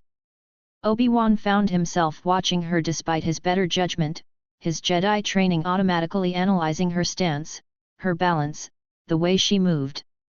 "Form 3 Sorsu," he said quietly as they walked. Not accusatory, just observation. Zannah glanced at him, one eyebrow raised. "Observant. It's unusual." Obi-Wan's hand rested near his lightsaber, a unconscious habit. "For a Sith. Most prefer aggressive styles, Form 7, Form V, even Form 4. But you've mastered the most defensive form. Most Sith are dead." Zannah's smile was thin. "I'm not. There's a lesson in that, Kenobi." Ferris spoke up, his young voice earnest. "Master Kenobi also practices Sorsu. It's the most defensive of all 7 forms, designed to outlast your opponent rather than overwhelm them. The philosophy is patience, economy of motion, waiting for the perfect opening rather than forcing one." Anakin cut him off with a dismissive snort. "We know what it is. My master taught me all 7 forms." The condescension in his voice was thick enough to touch. Ferris's jaw tightened, his hands clenching at his sides. Already, after less than an hour in each other's presence, the two young men had developed a mutual dislike that radiated through the Force. "All 7. Ferris couldn't quite keep the skepticism from his voice. "That's ambitious. Most Jedi specialize in 1 or 2 forms. Mastering all 7 takes decades. Most Jedi are mediocre." Anakin's smile was all teeth. "I'm not. That's arrogant. That's fact." Anakin moved closer, and despite being only 2 years older than Ferris, he seemed to loom over the Padawan. "I've killed Jedi Knights with 30 years more experience than you. I've broken masters who dedicated their entire lives to perfecting single forms. So when I say I've mastered all 7, I'm not bragging. I'm stating a simple truth." The thread hung in the air between them. Ferris's hand drifted toward his training saber, his body tensing for a fight he knew he couldn't win but was too proud to back down from. Obi-Wan stepped between them. "Enough. Both of you." Padme, who'd been walking slightly ahead with Captain Typho, turned back. "Please. Can we focus on keeping me alive rather than measuring who's the better duelist?" Anakin laughed, genuine amusement that broke some of the tension. "You're direct. I like that." "I'm tired," Padme corrected, but she smiled slightly despite herself. "And I'd prefer not to have a lightsaber duel in my hallway." Zannah watched this exchange, watched Padme's smile when she looked at Anakin, watched the way her apprentice's body language shifted toward the senator, subtle, probably unconscious, but there. The cold possessiveness in her chest intensified. The apartment has multiple exit routes, Captain Typho was saying, pointing to various corridors. Emergency lifts here and here. The windows are blast resistant but can be broken in case of fire. Security response time is under 30 seconds. Not fast enough, Zannah said. If someone wants the senator dead badly enough to use military-grade explosives, they're not going to be stopped by security response times. Then what do you suggest? Typho's tone was defensive. He'd designed these security measures personally. Constant vigilance. One of us awake at all times. Motion sensors in every room. And the senator doesn't go anywhere without armed escort. Zannah's gaze swept the corridor. These windows are vulnerable despite the blast resistance. The emergency lifts can be sabotaged. Even the main entrance could be breached with the right explosives. You're saying my security is inadequate? Typho bristled. I'm saying your security was designed to stop normal threats. Whoever's trying to kill the senator isn't normal. Obi-Wan nodded reluctantly. She's right. The last attempt used professional-grade bombs. This isn't some angry constituent with a grudge, it's coordinated, well-funded assassination attempts. They continued the tour, but the mood had shifted. Professional now, focused on the actual threat rather than personal conflicts. Zannah pointed out vulnerabilities that Typho had missed. Obi-Wan suggested additional security measures. Even Anakin contributed, his tactical mind identifying attack vectors that made everyone uncomfortable. By the time they returned to Padme's apartment, exhaustion had settled over the group like a heavy blanket. Guest rooms are this way, Padme said, leading them down another corridor. There are two. I'm afraid you'll have to share. Master Kenobi and Ferris in one, Zannah and Anakin in the other. That's fine, Obi-Wan said, though his expression suggested it wasn't fine at all. The thought of sleeping in the same building as two Sith Lords clearly didn't appeal to him. They separated into their respective rooms. Padme retreated to her private chambers with a quiet good night, though her gaze lingered on Anakin longer than strictly necessary. Zannah noticed. Of course she noticed. The guest room was luxurious by most standards, large bed with expensive linens, private refresher, furniture that probably cost more than most beings earned in a year. The window offered a view of Coruscant's endless cityscape, millions of lights stretching to every horizon like a sea of stars brought down to ground level. Anakin went immediately to the window, drawn by the view. He'd been doing that since they arrived, seeking out high places, wide vistas. Korriban had been all enclosed tombs and narrow valleys. This openness clearly appealed to something in him. Zannah sat on the edge of the bed, watching him. In the reflection on the window glass, she could see his face, blue eyes now instead of yellow, but still intense. Still beautiful in that dangerous way that made her chest tighten with feelings she shouldn't have. You're practicing, she observed. Anakin blinked, pulled from whatever meditation he'd been doing while staring at the city. What? Form 2 strikes. Your shoulders keep moving through the positions. A slow smile spread across his face. You know me too well. I should. I trained you. He turned from the window, and in the dim light of the room, his features were shadowed, older. Not the child she'd taken from Tatooine, but a man who'd grown into something formidable. You don't like her, he said again, not letting the subject drop. Zannah's left hand trembled in her lap. She clenched it into a fist, forcing it still. The senator is irrelevant. A job. Once we've used her to start the war, we'll never see her again. You didn't answer the question. I don't like that she looks at you like you're something precious. The words came out harsher than she'd intended, and Zannah immediately regretted the admission. Anakin crossed the room, moving with that predatory grace she'd taught him. He stopped close to her, too close, the way they'd been standing earlier. The air between them felt charged, dangerous. Jealous, he said again, but this time it wasn't teasing. It was something else. Understanding, maybe. Or recognition of something they'd both been ignoring for years. I'm possessive of what's mine. Zannah stood, putting them at eye level. There's a difference. Is there? They stood there, inches apart, and the tension between them shifted into something that had nothing to do with master and apprentice. This was different. Forbidden in ways that went beyond Sith philosophy, beyond the rule of two's demand for eventual betrayal. You're mine, Anakin. Zannah's voice dropped to barely above a whisper. I molded you. Shaped every piece of who you are. Some pampered senator doesn't get to look at you like she could save you, like she understands you, when I'm the one who knows every thought in your head. Anakin's hand came up, fingers brushing her jaw with unexpected gentleness. You don't know every thought. Don't I? No. His thumb traced her cheekbone, and Zannah's breath caught despite herself. Because if you did, you'd know that when Padme looks at me, I don't feel anything. No interest, no attraction.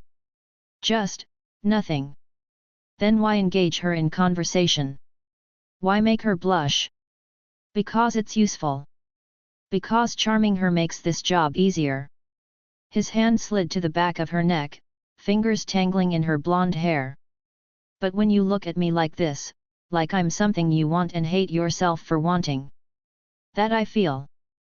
Zannah's carefully constructed walls cracked. She'd spent 10 years maintaining the proper distance, being the master he needed instead of giving in to the growing feelings that had nothing to do with Sith training and everything to do with the man he'd become. This is weakness, she breathed. I know.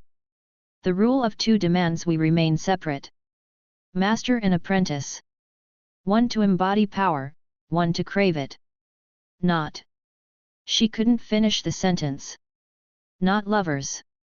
Anakin supplied, his face so close now that she could feel his breath on her lips. Yes. Then maybe the rule is wrong. His words echoing what she'd told him years ago, when he'd refused to kill her despite being strong enough. Zannah's hand came up, gripping his wrist where it held the back of her neck. Not pulling him away. Just, holding on. Bane would have killed us both for this. For even thinking about it. Bane tried to steal your body and failed. His opinion doesn't matter anymore. Every Sith lineage ends the same way the apprentice kills the master. That's the cycle. That's how it works. But even as she said it, Zannah knew she was arguing against something she'd already lost to. We've already broken that cycle. Anakin's other hand came up, cupping her face with both hands now. I'm stronger than you. We both know it. I could have killed you years ago, taken the title of master for myself. But I didn't. And I won't. Why? The question came out raw, vulnerable in a way Zannah hadn't allowed herself to be since she'd murdered her cousin Rain all those years ago. Because you're mine too. His forehead pressed against hers. You saved me. Made me what I am. Everything I can do, every victory I've won, that's because of you. I'm not losing that. I'm not losing you just because some ancient rule says I should. The distance between them collapsed.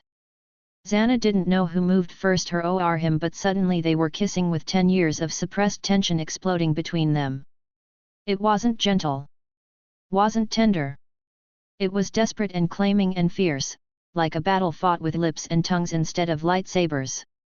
Her hands fisted in his robes, pulling him closer. His arms wrapped around her waist, lifting her slightly off the ground with strength earned through years of brutal training. They broke apart only long enough to breathe before crashing back together, all the careful distance they'd maintained shattering completely.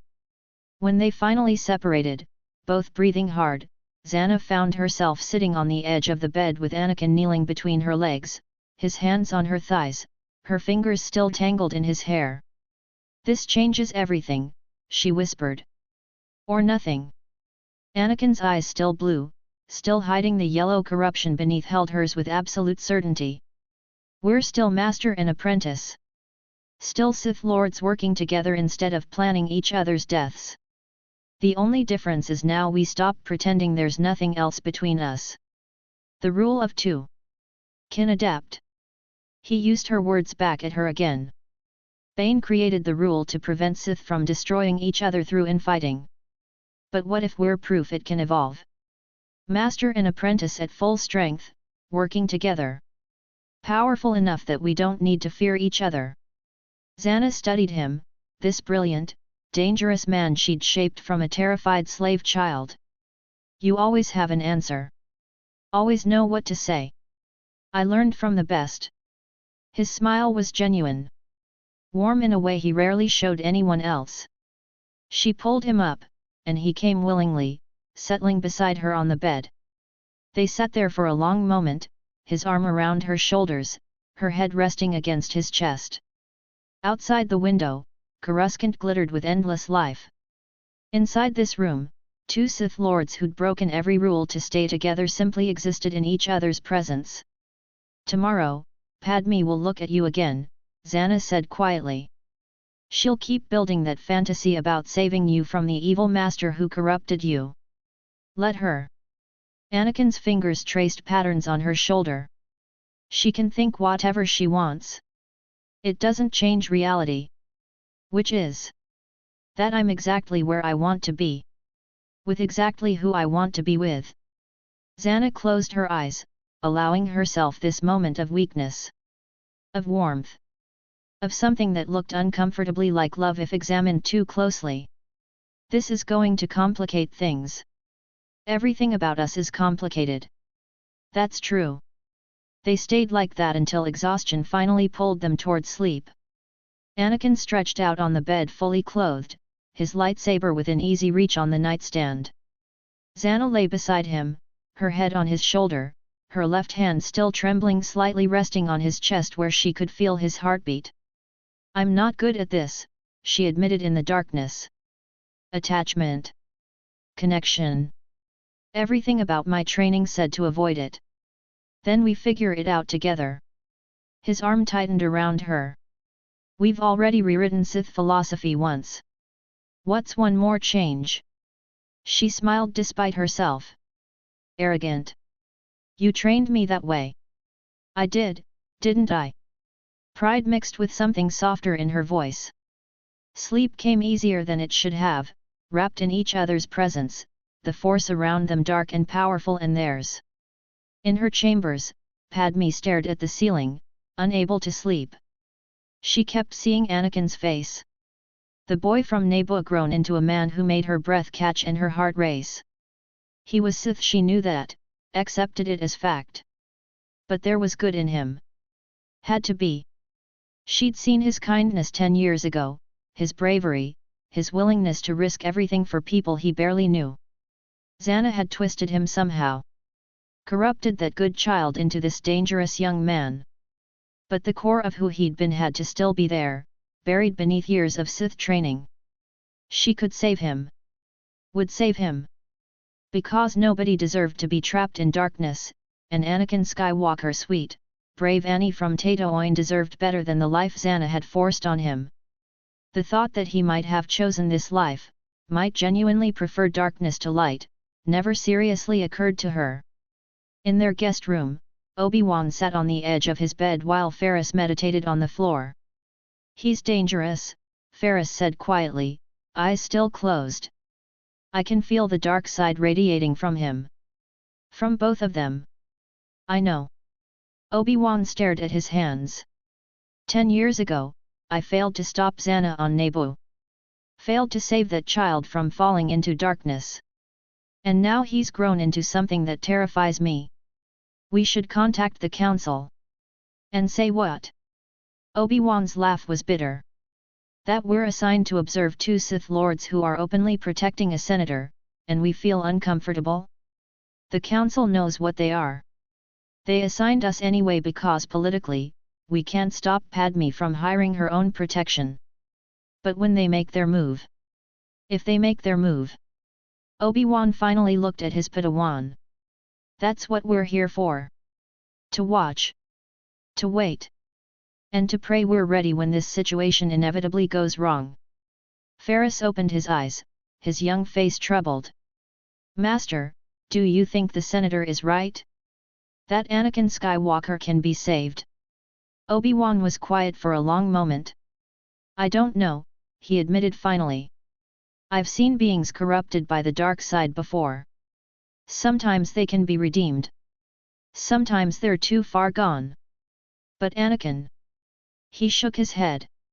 He was 9 when Zannah took him. She's had 10 years to shape his mind, his morality, his entire worldview. Even if there's still good in him somewhere, I don't know if it's enough to overcome a decade of Sith indoctrination. Then we might have to kill him. The blunt words hung in the air. Obi-Wan closed his eyes, remembering the child who'd destroyed the Trade Federation droid control ship through sheer luck and the Force. Remembering Qui-Gon's certainty that the boy was important, somehow. Maybe, he said quietly. If it comes to that. But I hope it doesn't. They settled into uneasy silence, 2 Jedi trying to rest while 2 Sith Lords slept down the hall, and a senator dreamed of redemptions that would never come. Final scene. Deep in the Coruscant underlevels, Zam Wesell received her payment from Jango Fett. Next attempt tomorrow, Jango said, his voice filtered through his Mandalorian helmet. The senators hired Sith protection. That complicates things. Sith. Zam shifted her features nervously. Her clawed-eyed nature made her appearance fluid, changeable. Count Dooku says to proceed anyway. The point isn't necessarily to kill her. It's to push her toward Geonosis. Jango handed over a small case. Cower Huns. Poisonous. Release them into her bedroom tomorrow night. If the Sith are as good as their reputation, they'll save her. If not. He shrugged. Either way, she gets scared enough to run. Zam took the case, feeling the creatures shift inside. And if the Sith come after me? That's what I'm paying you for. Run. Lead them on a chase. Then I'll handle the rest. Jango's smile was invisible behind his helmet but audible in his voice. One way or another, this senator is going to start a war. The night deepened over Coruscant. In apartments and temples and hidden places, beings slept or planned or dreamed. The war was coming. Tomorrow would bring another assassination attempt. Another step toward the inevitable conflict. But for now, in a guest room in Padme Amidala's apartment, 2 Sith Lords who'd broken every rule to stay together simply held each other in the darkness. And if that was weakness, neither one cared anymore. Dawn broke over Coruscant in shades of gold and orange, sunlight filtering through layers of atmospheric pollution to paint the endless cityscape in warm colors. Padme stood on her apartment balcony, wrapped in a simple dressing gown, her hair falling loose around her shoulders instead of styled in the elaborate arrangements she normally wore. She couldn't sleep. Kept replaying yesterday's conversations in her mind. Anakin's face, his voice, the way he'd grown from that sweet child into someone dangerous and magnetic. Movement caught her eye. Anakin stood at the far end of the balcony, silhouetted against the rising sun. He wore simple black clothing, his blonde hair loose, watching the city wake with an expression she couldn't quite read. Padme hesitated, then walked over to join him. Couldn't sleep either. I don't need much rest. Anakin glanced at her, and his eyes were blue, normal human blue, hiding whatever yellow corruption lurked beneath. The Force keeps me alert. You, on the other hand, look exhausted. Diplomatic. She managed a tired smile. I dream about Naboo sometimes. The invasion. Being so helpless while people died for me. Anakin turned to face her fully, giving her his complete attention. You weren't helpless. You rallied the Gungans, retook your palace, stood against the Trade Federation when your advisors wanted you to surrender. That took courage. I was terrified the entire time. The admission came easier than expected. Something about the early morning, the quiet, made her want to be honest. Every decision felt like guessing. Every order I gave might have gotten someone killed. I kept waiting for someone to realize I had no idea what I was doing. Courage isn't the absence of fear, Anakin said quietly. It's acting despite it. You were 14 years old, facing down an army with nothing but determination and whatever allies you could scrape together. That's not helplessness, Senator. That's strength. Padme felt warmth spread through her chest. This was the Anakin she remembered. The one who saw good in people, who understood struggle. He was still there, beneath whatever Zannah had done to him. She opened her mouth to say so when Zannah's voice cut through the moment like a vibroblade. Senator. The blonde woman stood in the balcony doorway, fully dressed, expression cold. You should prepare for the day. The assassination attempts won't wait for your convenience.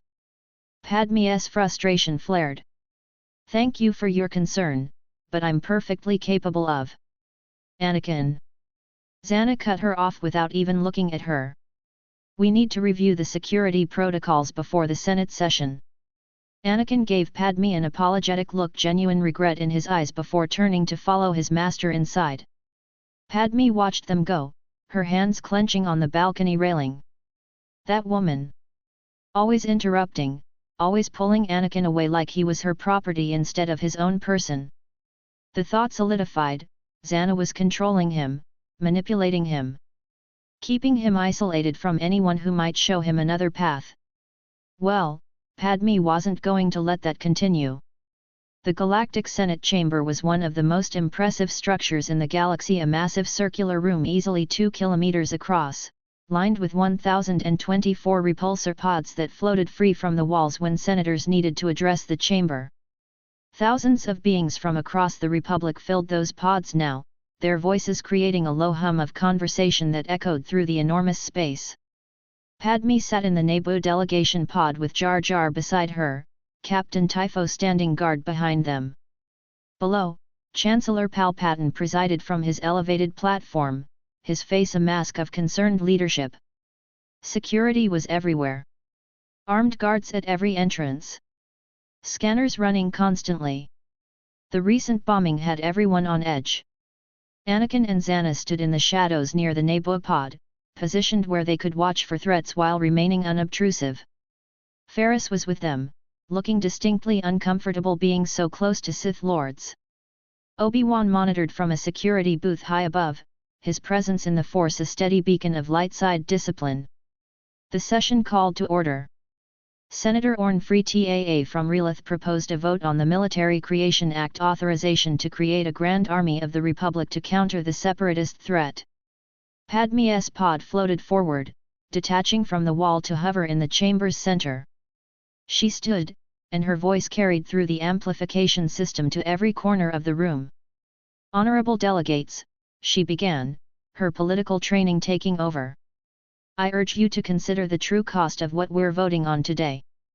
Diplomacy, not war, must guide us. Once we build this army, we don't just prepare for conflict, we invite it. Her passion was genuine, Anakin noted from his position. She believed absolutely in what she was saying, fought for it with everything she had. Naive, perhaps, thinking words could stop the war already in motion, but admirable in its own way. The separatists will see our army as provocation, Padme continued. We'll escalate from political disagreement to military confrontation. How many lives will that cost? How many worlds will burn?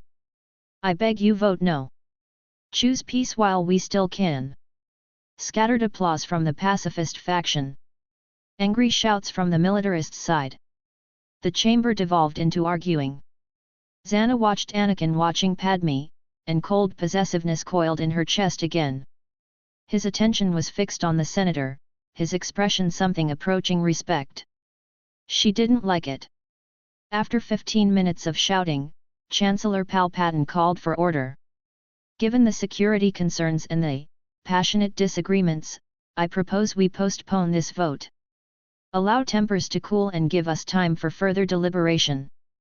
The motion passed. Padme's pod returned to its docking position. She looked exhausted. Political battles took their own toll. You spoke well, Anakin said as they prepared to leave. Padme's face lit up. You think so? I think you're fighting a battle you've already lost, but yes. You spoke with conviction. That matters. The warmth died from her expression. You think the war is inevitable. I know it is.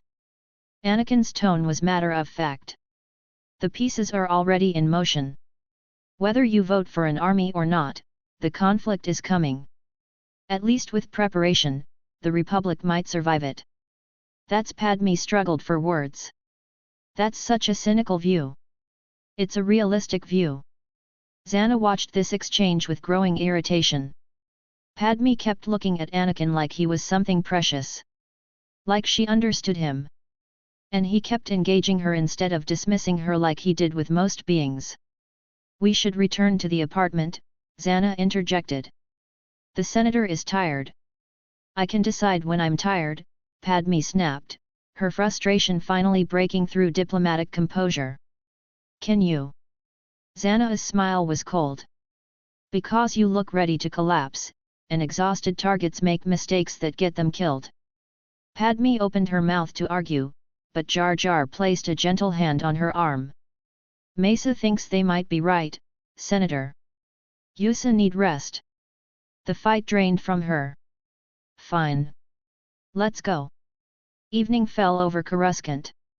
Padme retreated to her chambers, exhausted from hours of political maneuvering following the failed vote. The apartment felt too quiet, too empty despite being filled with guards and Jedi and Sith. She'd just changed into comfortable clothes when the explosion hit. The entire building shook. Alarms blared. And through her window, Padme saw flames erupting from the landing platform where her ship had been docked. Anakin sensed it seconds before danger, death, violence approaching through the Force like a scream. We need to leave. Now. What? Why? The explosion cut off Padme's question. She screamed, running toward the door, toward the platform. Cord. My ship cord was prepping the ship. Anakin caught her, arms wrapping around her waist, physically restraining her from running into the flames. She's gone. You can't help her. Let me go. She might still. She's dead, Senator. His voice was hard, final. The blast was military grade. Nothing within 10 meters survived. All you'll do is get yourself killed too. Padme fought against his grip for another moment, then collapsed into sobs. Cord, her friend, her handmaiden who'd served as decoy, dead because someone wanted Padme gone. Anakin stood awkwardly, still holding the crying senator, unsure what to do with her grief. Emotion had never been his strength. Zannah and Obi-Wan rushed past them to secure the area, Ferris close behind. I'm sorry, Anakin said, the words feeling inadequate. About your friend. She died for me. Padme's voice was muffled against his shoulder. She was just trying to help, and someone killed her to get to me. That's not your fault. Isn't it? She pulled back, tears streaking her face. If I hadn't opposed the Military Creation Act, if I'd just voted with the majority, then you'd be a coward who abandoned her principles to stay safe. Anakin released her carefully. Death is part of life, Senator. It's hard. It hurts. But you can't blame yourself for other people's violence. Padme stared at him. How can you be so calm about death? So, detached. Anakin paused, considering honesty. I've seen a lot of it. Caused a lot of it. You get used to the weight. Horror dawned on her face. That's horrible. You shouldn't have to be used to killing. Maybe not. He shrugged. But I am what I am. No point pretending otherwise. Silence stretched between them. Then Padme reached out, touching his hand with unexpected gentleness. I don't think you're as dark as you pretend to be. I see good in you, Anakin. Behind all the Sith training, behind whatever Zannah has done to you, there's still that boy who risked everything to save Naboo. Anakin almost laughed. The absurdity of it, this woman who knew nothing about him, building elaborate fantasies about corruption and redemption when the truth was so much simpler. You see what you want to see, Senator. I see someone who comforts a grieving woman instead of standing at the door like a statue. Her fingers squeezed his. That's not darkness. That's compassion. The moment stretched. Anakin could have corrected her, explained that comfort was just another tool, that he felt nothing for her grief beyond mild discomfort at her display of emotion. But before he could speak, Anakin! Zannah's voice from the doorway, sharp as broken glass. A word. He pulled his hand from Padme's grip and followed his master into the hallway. The moment they were alone, Zannah grabbed his arm with enough force to bruise. What were you doing in there? Comforting her. She was crying. That's not your job. Your job is to guard her life, not her feelings. Anakin pulled his arm free, irritation flashing across his features. You're jealous again. I'm reminding you of your priorities. Zannah's left hand trembled badly, the tremor spreading up her forearm. That senator is building fantasies about saving you from me. Did you see the way she looked at you? Like you're some tragic figure who needs rescuing. So? Let her think whatever she wants. It's dangerous. Zannah moved closer, crowding his space. She's pretty, I'll grant you. In a conventional, boring sort of way. Brown hair, brown eyes, nothing special. But she's a politician, Anakin. Trained in manipulation, in reading people, in getting what she wants through persuasion. Don't underestimate her. Anakin's eyebrow rose at the description. Zannah's vanity showing the comparison that made clear she saw herself as superior. Blonde, blue eyes, exotic features against Padme's boring conventionality. This isn't about looks, he said. Then what is it about? It's about you being paranoid. Zannah's hand shot out, grabbing his throat, not choking, but dominant, controlling. Her face came within inches of his, yellow eyes blazing now that they had privacy. I am not paranoid, she hissed. I am protective of what belongs to me. You are mine, Anakin. I molded you. I created every skill, every thought, every dark impulse you possess. Some pampered senator doesn't get to undo 10 years of my work because she has pretty eyes and a savior complex. Anakin didn't resist the grip. Didn't fight. Just met her gaze with equal intensity. I belong to myself. Do you? Her face was so close now he could feel her breath. Everything you are, I built. Every victory, every kill, every moment of power, that's my work. Mine. I know. His voice dropped to something quieter, more intimate. I'm not going anywhere. The admission seemed to satisfy her. Zannah released his throat, stepping back, her hand still trembling. Good. Remember that when she looks at you with those doe eyes and talks about redemption. I will. But Zannah caught something in his tone, not quite agreement, not quite dismissal. Something in between that made her uneasy. Before she could pursue it, alarms blared again throughout the apartment. Late night. The apartment had finally settled after the chaos of the explosion. Forensic teams had examined the blast site. Obi-Wan and Ferris had reported to the council. Security had been increased to paranoid levels. Everyone was supposedly asleep. Anakin sat in meditation near Padme's door, ostensibly on guard duty but actually extending his force senses through the building. Searching for threats, for danger, for the next attack he knew was coming. He felt it before he saw it, a small droid approaching from outside, clinging to the building's exterior. Cold mechanical presence, carrying something organic. Two somethings.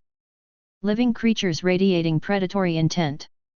Anakin's eyes snapped open just as Obi-Wan burst from his room down the hall. They'd both sensed it simultaneously. The ASN courier droid reached Padme's window. A tiny cutting laser activated, burning a precise circular hole through the blast-resistant transparasteel. The smell of melting plastic filled the air. Anakin was moving before conscious thought, Force-enhanced speed carrying him through Padme's door in 3 strides. Obi-Wan right behind him, lightsaber already ignited. The droid slipped 2 cowhunts through the whole arthropods 30 centimeters long, segmented carapaces gleaming, 56 legs carrying them silently across the floor and up onto Padme's bed.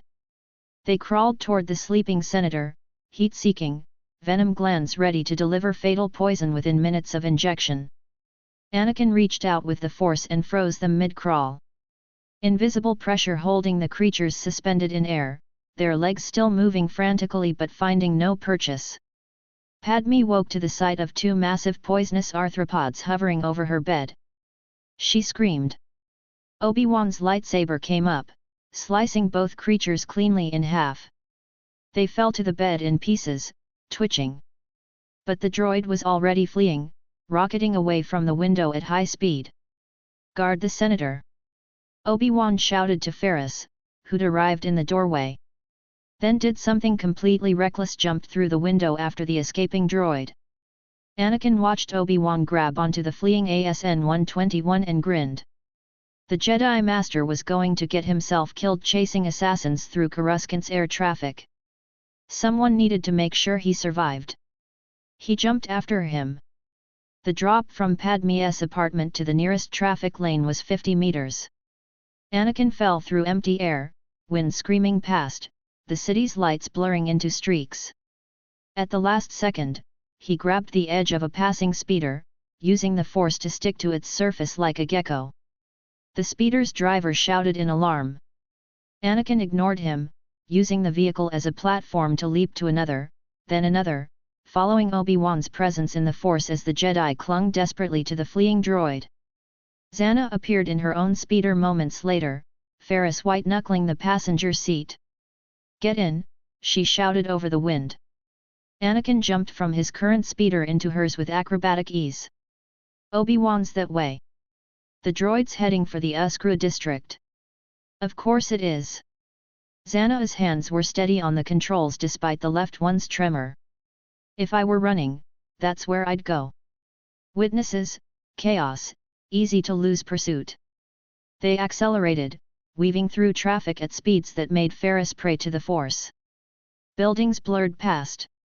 Other speeders honked and swerved. And ahead. The ASN droid tried desperately to shake Obi-Wan off, smashing him into building walls, spinning wildly. Then a shot rang out. The droid exploded in a shower of sparks and twisted metal. Obi-Wan fell, plummeting toward the street 50 stories below. Zannah swooped the speeder under him. Obi-Wan crashed onto the hood with bone-jarring impact, rolled, caught the edge before he could slide off. Pulled himself into the passenger compartment with Ferris, breathing hard. "Charming rescue technique," Anakin observed. "You're welcome," Zannah said dryly. "Where did that shot come from?" Obi-Wan gasped, checking himself for injuries. Anakin pointed. "Rooftop. 3 buildings over. The shooter's already leaving jetpack. Mandalorian armor. That's our assassin.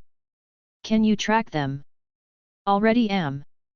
Anakin's eyes were half closed, following the fleeing presence through the Force. "They're not running far. Heading for the Outlander Club." The Uskru Entertainment District was Coruscant's seedy underbelly made respectable gambling halls, nightclubs, establishments offering every vice imaginable under bright neon lights. Less developed than the upper levels, rarely patrolled by serious law enforcement, it was the perfect place to disappear into a crowd. The Outlander Club sat on Voskusil Street, its exterior covered in flashing advertisements promising games, drinks, and entertainment. Music pounded from inside, bass notes you could feel in your chest from a block away. Zannah brought the speeder down in a controlled crash landing near the entrance. They piled out 2 Jedi, 2 Sith, all radiating barely contained violence. "She's inside," Anakin said, following the Force signature. "The shooter. She's changing." Shapeshifter. Claudite. They pushed through the club's entrance into sensory overload. Lights everywhere strobing, pulsing, colors that hurt to look at. Music so loud conversation was impossible. The central bar packed with beings from 100 different species, all drinking, gambling, shouting over the noise. Anakin's eyes scanned the crowd, Force senses extended. There a woman near the back. Human appearance, but the Force signature underneath was different. Claudite. Zam Wesell. She saw them at the same instant. Her eyes widened. She ran. There. Anakin pointed. They gave chase through the packed club. Zam shape-shifted as she ran human to Twi'lek to something reptilian to human again, her Claudite biology letting her alter appearance mid-stride. But Anakin tracked her through the Force, following the signature that couldn't change no matter what face she wore. Obi-Wan and Ferris cut her off near the exit, lightsabers igniting. Blue blades that painted the club in eerie light. Patrons screamed and scattered. Zam drew a blaster, backing toward the door. Stay back. Tell us who hired you, Obi-Wan said calmly, and this doesn't have to. Anakin's hand shot out. Invisible fingers closed around Zam's throat, lifting her off the ground. She gasped, clawing at her neck, blaster falling from her grip. Who hired you? Anakin repeated, slowly increasing the pressure. Answer or die. Either works for me. Anakin. Obi-Wan stepped forward. We need her alive. She'll talk or die. Anakin's yellow eyes blazed, no longer bothering to hide them. Those are her options. Zam's face was turning purple. Blood vessels bursting in her eyes. Windpipe compressing under invisible pressure. She tried to speak, couldn't get air past the constriction. Anakin released the pressure slightly. Zam gasped, sucking in desperate breaths. Jango. She wheezed. Jango. Fett. A sharp hiss cut through the noise. Zam jerked, eyes going wide. Her hands came up to her throat, found the toxic dart buried there. Kamino saber dart, designed to kill within seconds. Anakin released her.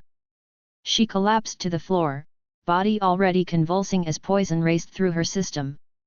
Her Claudite features rippled, shifting uncontrollably, revealing her true reptilian appearance before death took her. On a rooftop across the street, Jango Fett holstered his rifle and activated his jetpack. Mission accomplished. The assassin silenced before she could reveal too much. Let the Jedi chase shadows.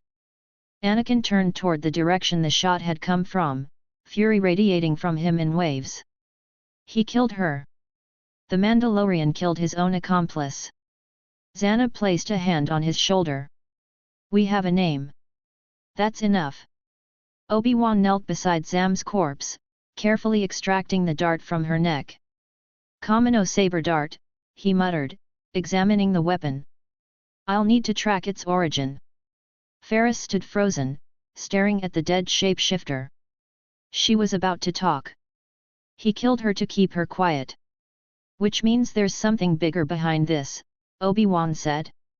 Someone powerful enough to hire Mandalorian bounty hunters and silence witnesses. Back at the apartment, exhaustion had finally caught up with everyone. Padme sat in her sitting room, wrapped in a blanket, still shaken from nearly being killed by poisonous arthropods in her own bed. Obi-Wan examined the toxic dart under better lighting. I'll take this to the Jedi archives tomorrow. Find out where it came from, who might have access. This is beyond simple assassination. Someone powerful wants you dead, Senator. Ferris hovered nearby. The Council should assign more Jedi for protection. Or the Senator should leave Coruscant, Zannah interrupted. Go somewhere safe while we investigate. You're too exposed here.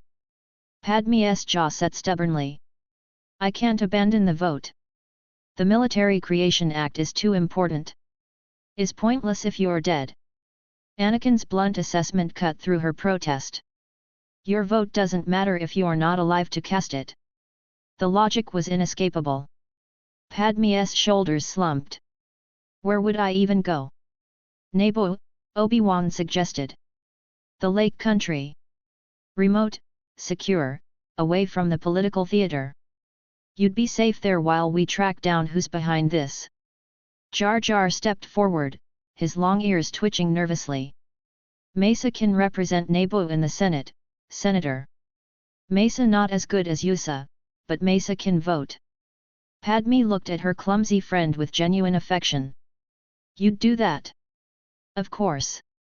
Yusa's safety more important than any vote. Decision crystallized. Padme nodded. All right. I'll go to Naboo. Captain Typho can arrange transport.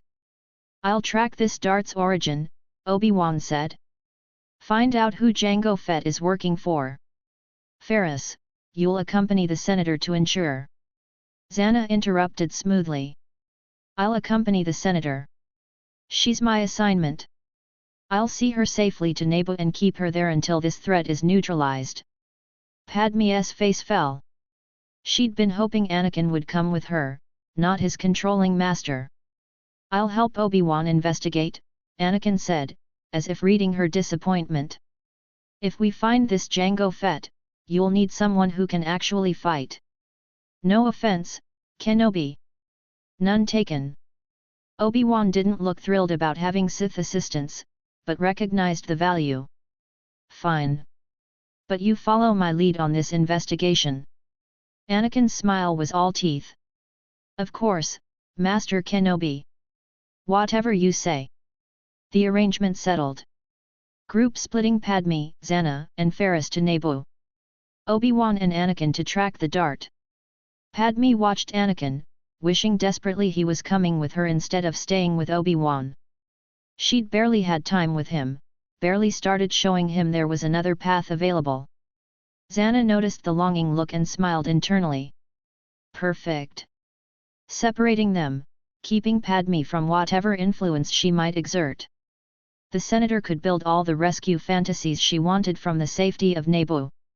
Anakin caught Zannah's eye across the room and understood immediately what she was doing. Separating potential complications. Maintaining control. It should have irritated him, but instead he found it almost amusing. Zannah's possessiveness was showing again. Obi-Wan stood, the toxic dart carefully secured. We leave at first light. Everyone should rest while we can. They dispersed to their rooms. Padme retreated to her chambers, already missing Anakin despite him being one floor away. Already planning how to reach him once this was over, how to show him he didn't have to be what Zannah had made him. In their guest room. Anakin stretched out on the bed while Zannah sat at the window. You're separating us deliberately, he observed. I'm putting distance between you and a woman who wants to save you from me. Zannah didn't turn around. There's a difference. Is there? Yes. Now she looked at him, yellow eyes glowing in the darkness. She's dangerous, Anakin. Not because of her power, she has none. But because she believes in you. Sees good where there isn't any. That kind of faith can make you question things you shouldn't. I'm not questioning anything. Not yet. Zannah's left hand trembled badly. But spend enough time around her optimism, her certainty that you can be redeemed, and you might start wondering if she's right. Anakin sat up. You really think I'm that weak? That one senator with pretty eyes could undo 10 years of your training. I think you're human. And humans want to be seen as good, even when they're not. She offers you that validation without change. The fantasy that you're still the hero from Naboo underneath all the darkness. And you think I'll believe it? Zannah crossed to the bed, sitting beside him. I think she's very persuasive. And I think you enjoyed her attention today more than you want to admit. Silence. Then Anakin laughed genuine amusement. You really are jealous. I really am possessive. Zannah's hand came up, touching his face. You're mine, Anakin.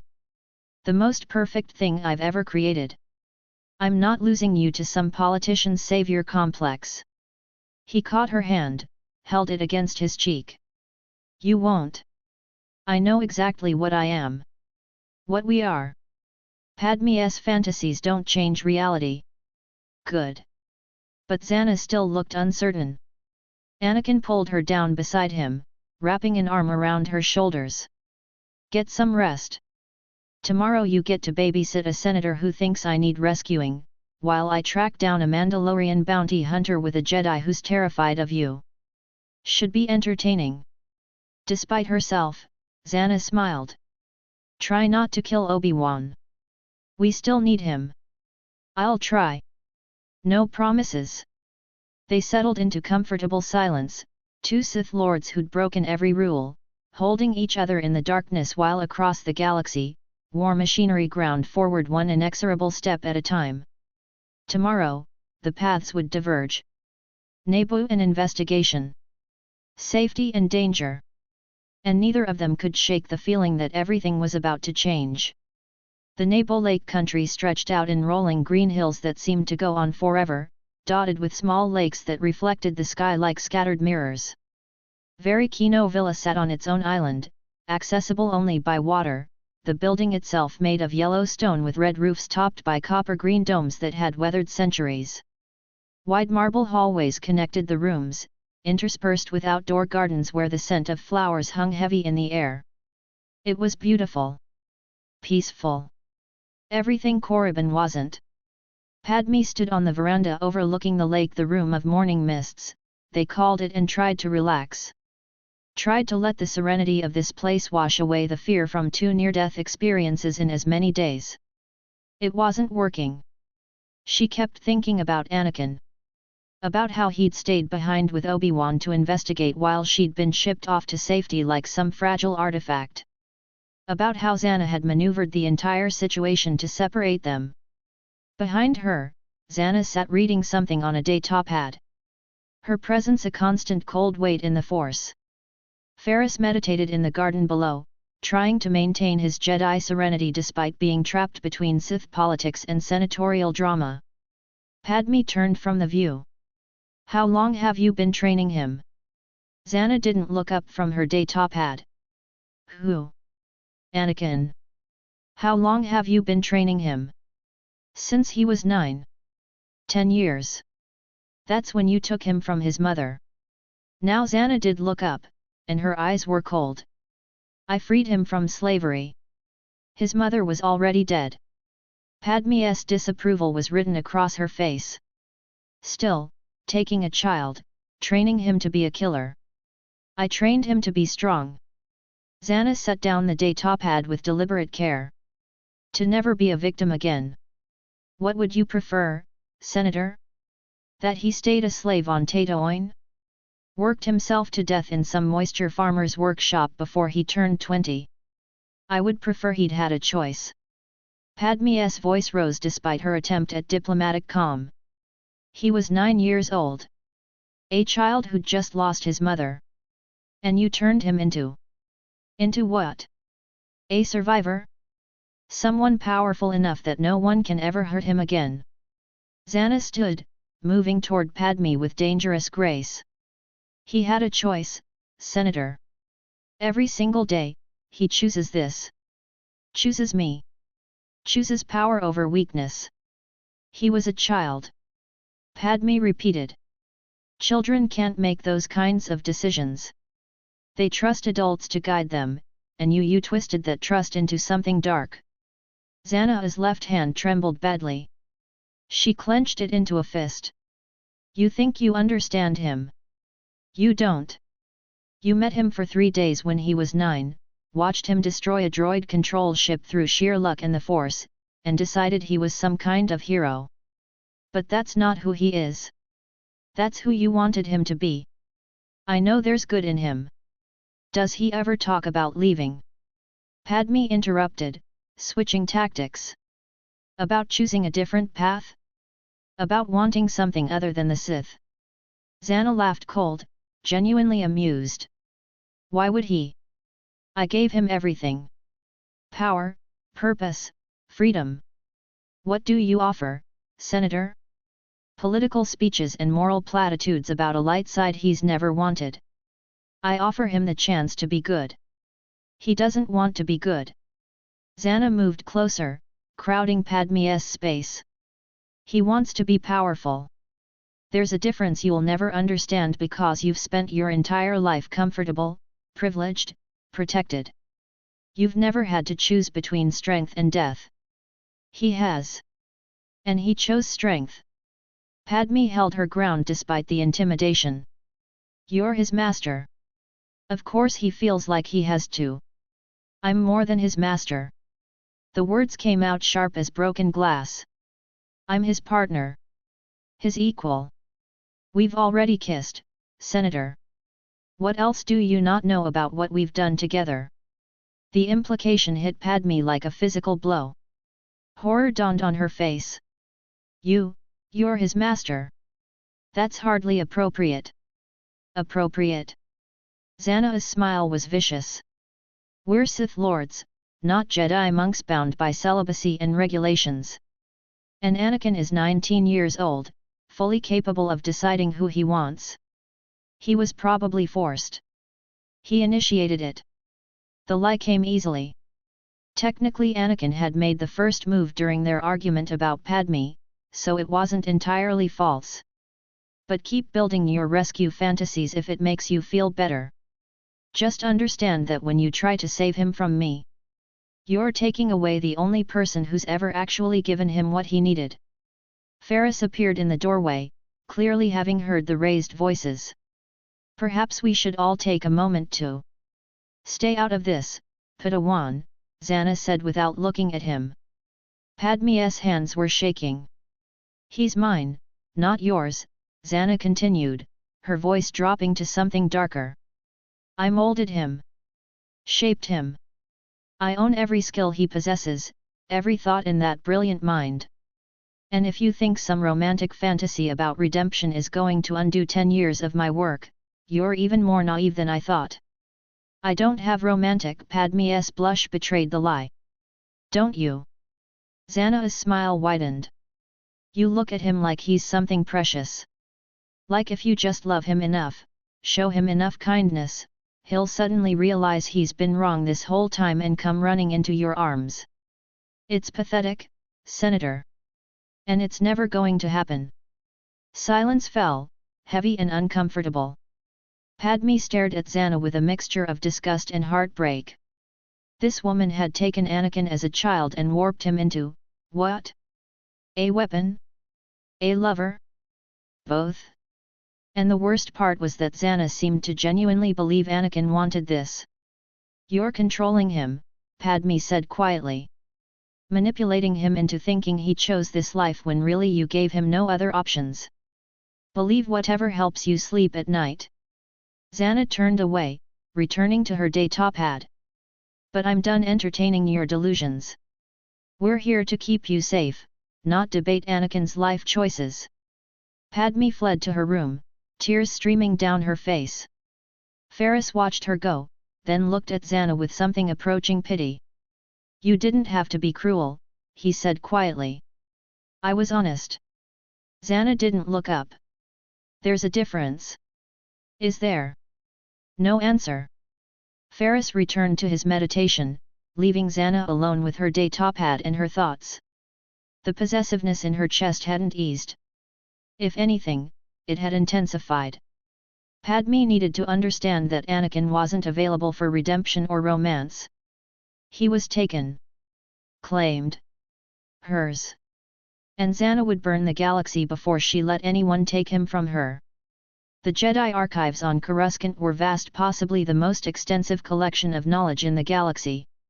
Shelves stretched hundreds of meters high, filled with datapads, holocrons, and physical texts from civilizations spanning millennia. Analysis droids floated through the aisles, assisting Jedi researchers. And at the center of it all, Jocasta Nu presided as chief librarian with quiet authority. Obi-Wan approached her desk with the Kamino saber dart secured in a specimen case.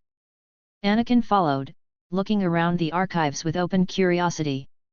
He'd never been inside the Jedi Temple before, enemy territory, technically, but fascinating in its own way. Master Nu, Obi-Wan greeted. I need help identifying this. He placed the case on her desk. Jocasta Nu examined the dart through the transparistile, her aged face thoughtful. Let me consult the analysis droids. She summoned a JN-66 unit with a gesture. The droid hovered over the specimen, sensors scanning every molecule. After a moment, it beeped negative. No record in the archives, Jocasta Nu said, frowning. That's unusual. Our collection is quite comprehensive. Apparently not comprehensive enough, Anakin observed, earning a sharp look from Obi-Wan. Perhaps if you described where you found it.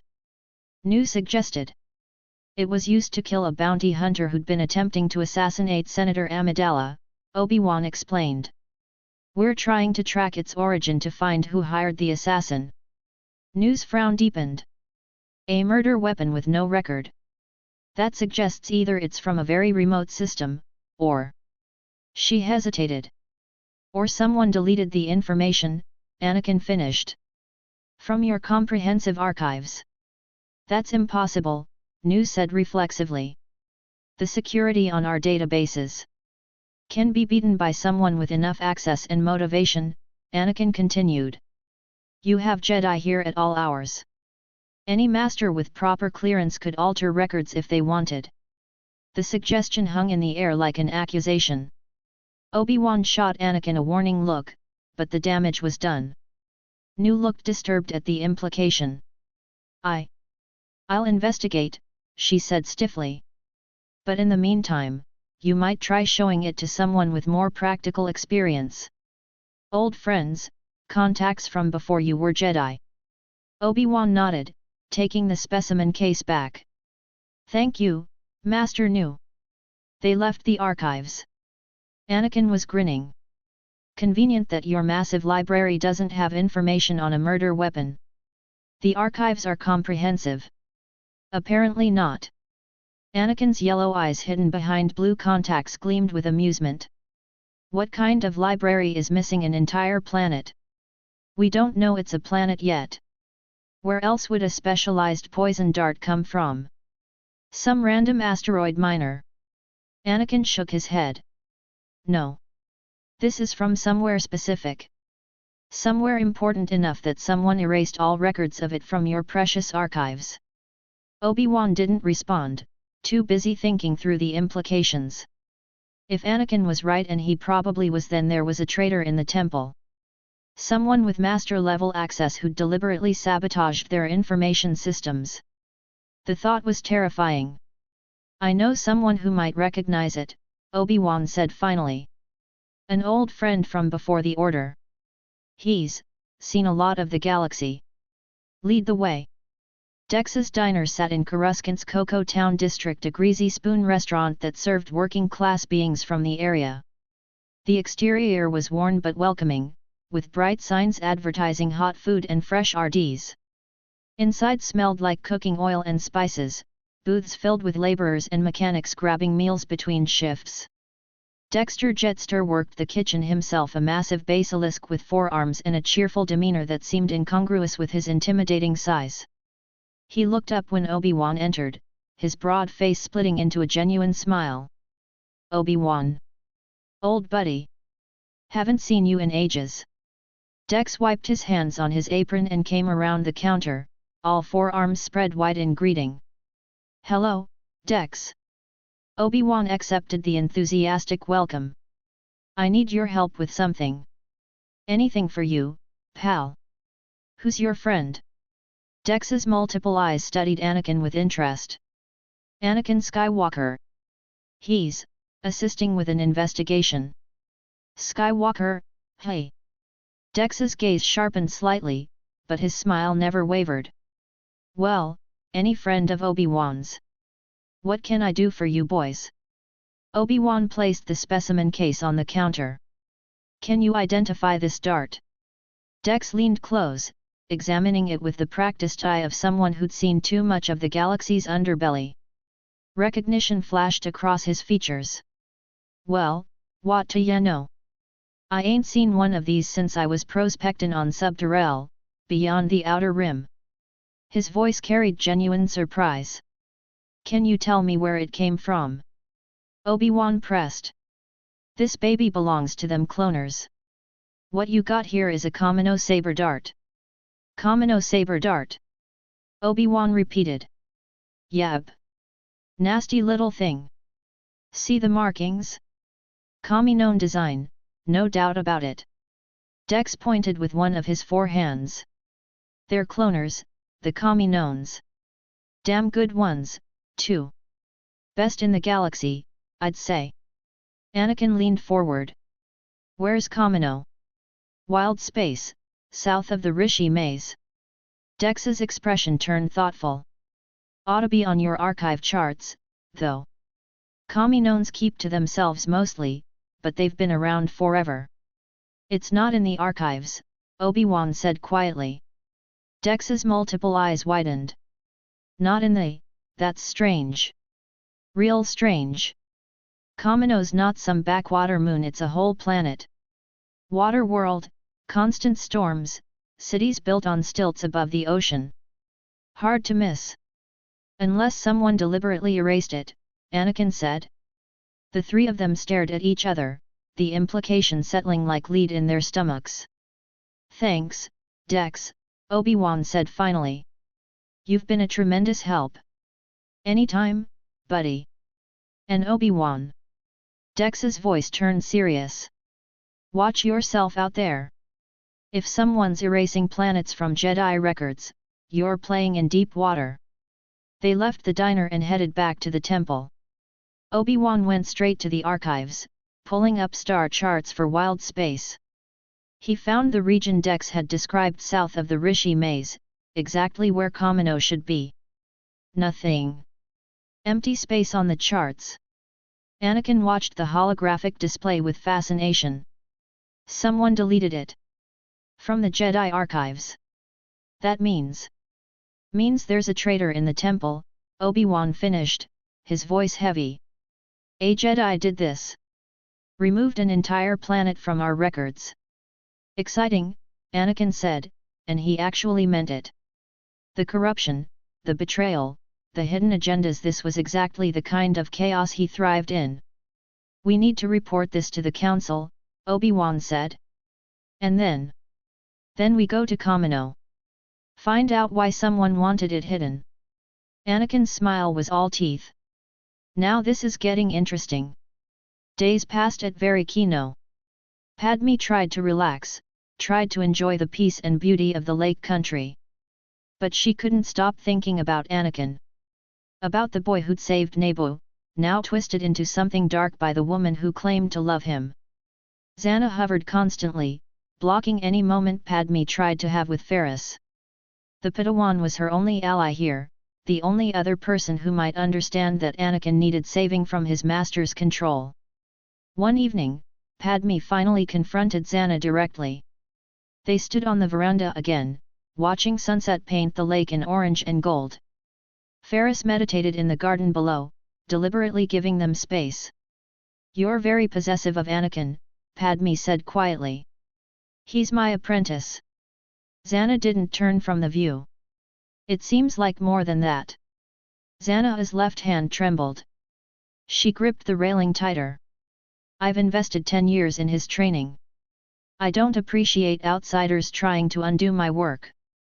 I'm not trying to undo anything. Padme moved closer, her voice earnest. I just think, he deserves to know he has choices. That he doesn't have to stay with you if he doesn't want to. He does know. He chooses me. Every day. Zannah turned now, and her smile was sharp as broken glass. You're wasting your time, Senator. Whatever romantic fantasy you're building about saving the corrupted Sith Lord, it's delusional. Anakin isn't some misunderstood hero trapped in darkness. He's exactly what he appears to be, powerful, dangerous, and mine. Padme felt her cheeks heat at the romantic fantasy accusation, but she didn't deny it. You can't own a person. Can't I? Zannah stepped closer. I found him when he was nothing. A slave child with raw power and no training. I molded him into the most dangerous duelist in the galaxy. Every victory he's won, every skill he possesses, that's my work. My achievement. He's mine in every way that matters. That's sick. Padme's disgust showed clearly. He's a person, not a possession. He's both. Zannah's vanity was showing again, the absolute certainty that she'd created something perfect. And your attempts to rescue him are pathetic. He doesn't need rescuing. He's exactly where he wants to be. Before Padme could respond, Zannah's COMM device chimed. She pulled it out, read the encrypted message, and smiled. We need to leave. Immediately. What? Why? Anakin's discovered where the assassination plot originated. Geonosis. I need you to come with me. Ferris appeared from the garden, suspicion written across his young face. The senator should stay here where it's safe. The senator hired us for protection, Zannah interrupted smoothly. We're providing it. Unless you think Jedi know better than the people she specifically requested. The appeal to Padme's trust from Naboo was deliberate. Padme looked uncertain. If Anakin's in danger, he's facing a separatist stronghold. Alone. More Jedi couldn't hurt the situation. The life flowed like honey. But we need to move quickly. Ferris stepped forward. I should contact Master Kenobi first. Verify. Zannah's hand came up, and she pushed force suggestion into her words, subtle, not mind control, just gentle compulsion. No need to wait. We should move quickly while we have the advantage. Ferris felt the push against his mind. His training kicked in, shields rising automatically. But the suggestion had planted doubt. Was he being too cautious? Should they move faster? Padme made the decision for them. I'm going. Anakin saved Naboo. I won't abandon him now. They boarded Zannah's ship within the hour. Ferris sat in the passenger compartment, meditating uneasily. Something was wrong. He could feel it in the Force danger approaching, manipulation at work. But he couldn't identify the source clearly enough to act. And his duty was to protect Senator Amidala. If she insisted on going to Geonosis, he had to follow. Kamino hit Anakin like a wall of water. The planet was entirely ocean, no land masses, just endless churning sea beneath constant storm clouds. Rain hammered against their ship's viewport as they descended through layers of atmospheric interference.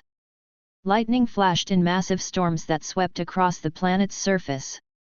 Tipica City rose from the ocean on stilts over 150 kilometers tall, a network of domed structures connected by walkways, the central buildings easily 2 kilometers across. Everything was white and sterile, built for function rather than aesthetics. They landed on a platform near the main dome. The Kaminoans met them there, tall, graceful beings with elongated necks and black eyes that seemed to see everything. They moved with fluid precision, emotionally cold in a way that reminded Anakin of Zannah on her worst days. Master Kenobi, the lead Kaminoan greeted. His name was Lama Su, Prime Minister of Kamino. We've been expecting you. Your clone army is ready. Obi-Wan blinked. My clone army? Yes. The order placed by Jedi Master Sifo-Dyas 10 years ago. 200,000 units, with another million well on the way.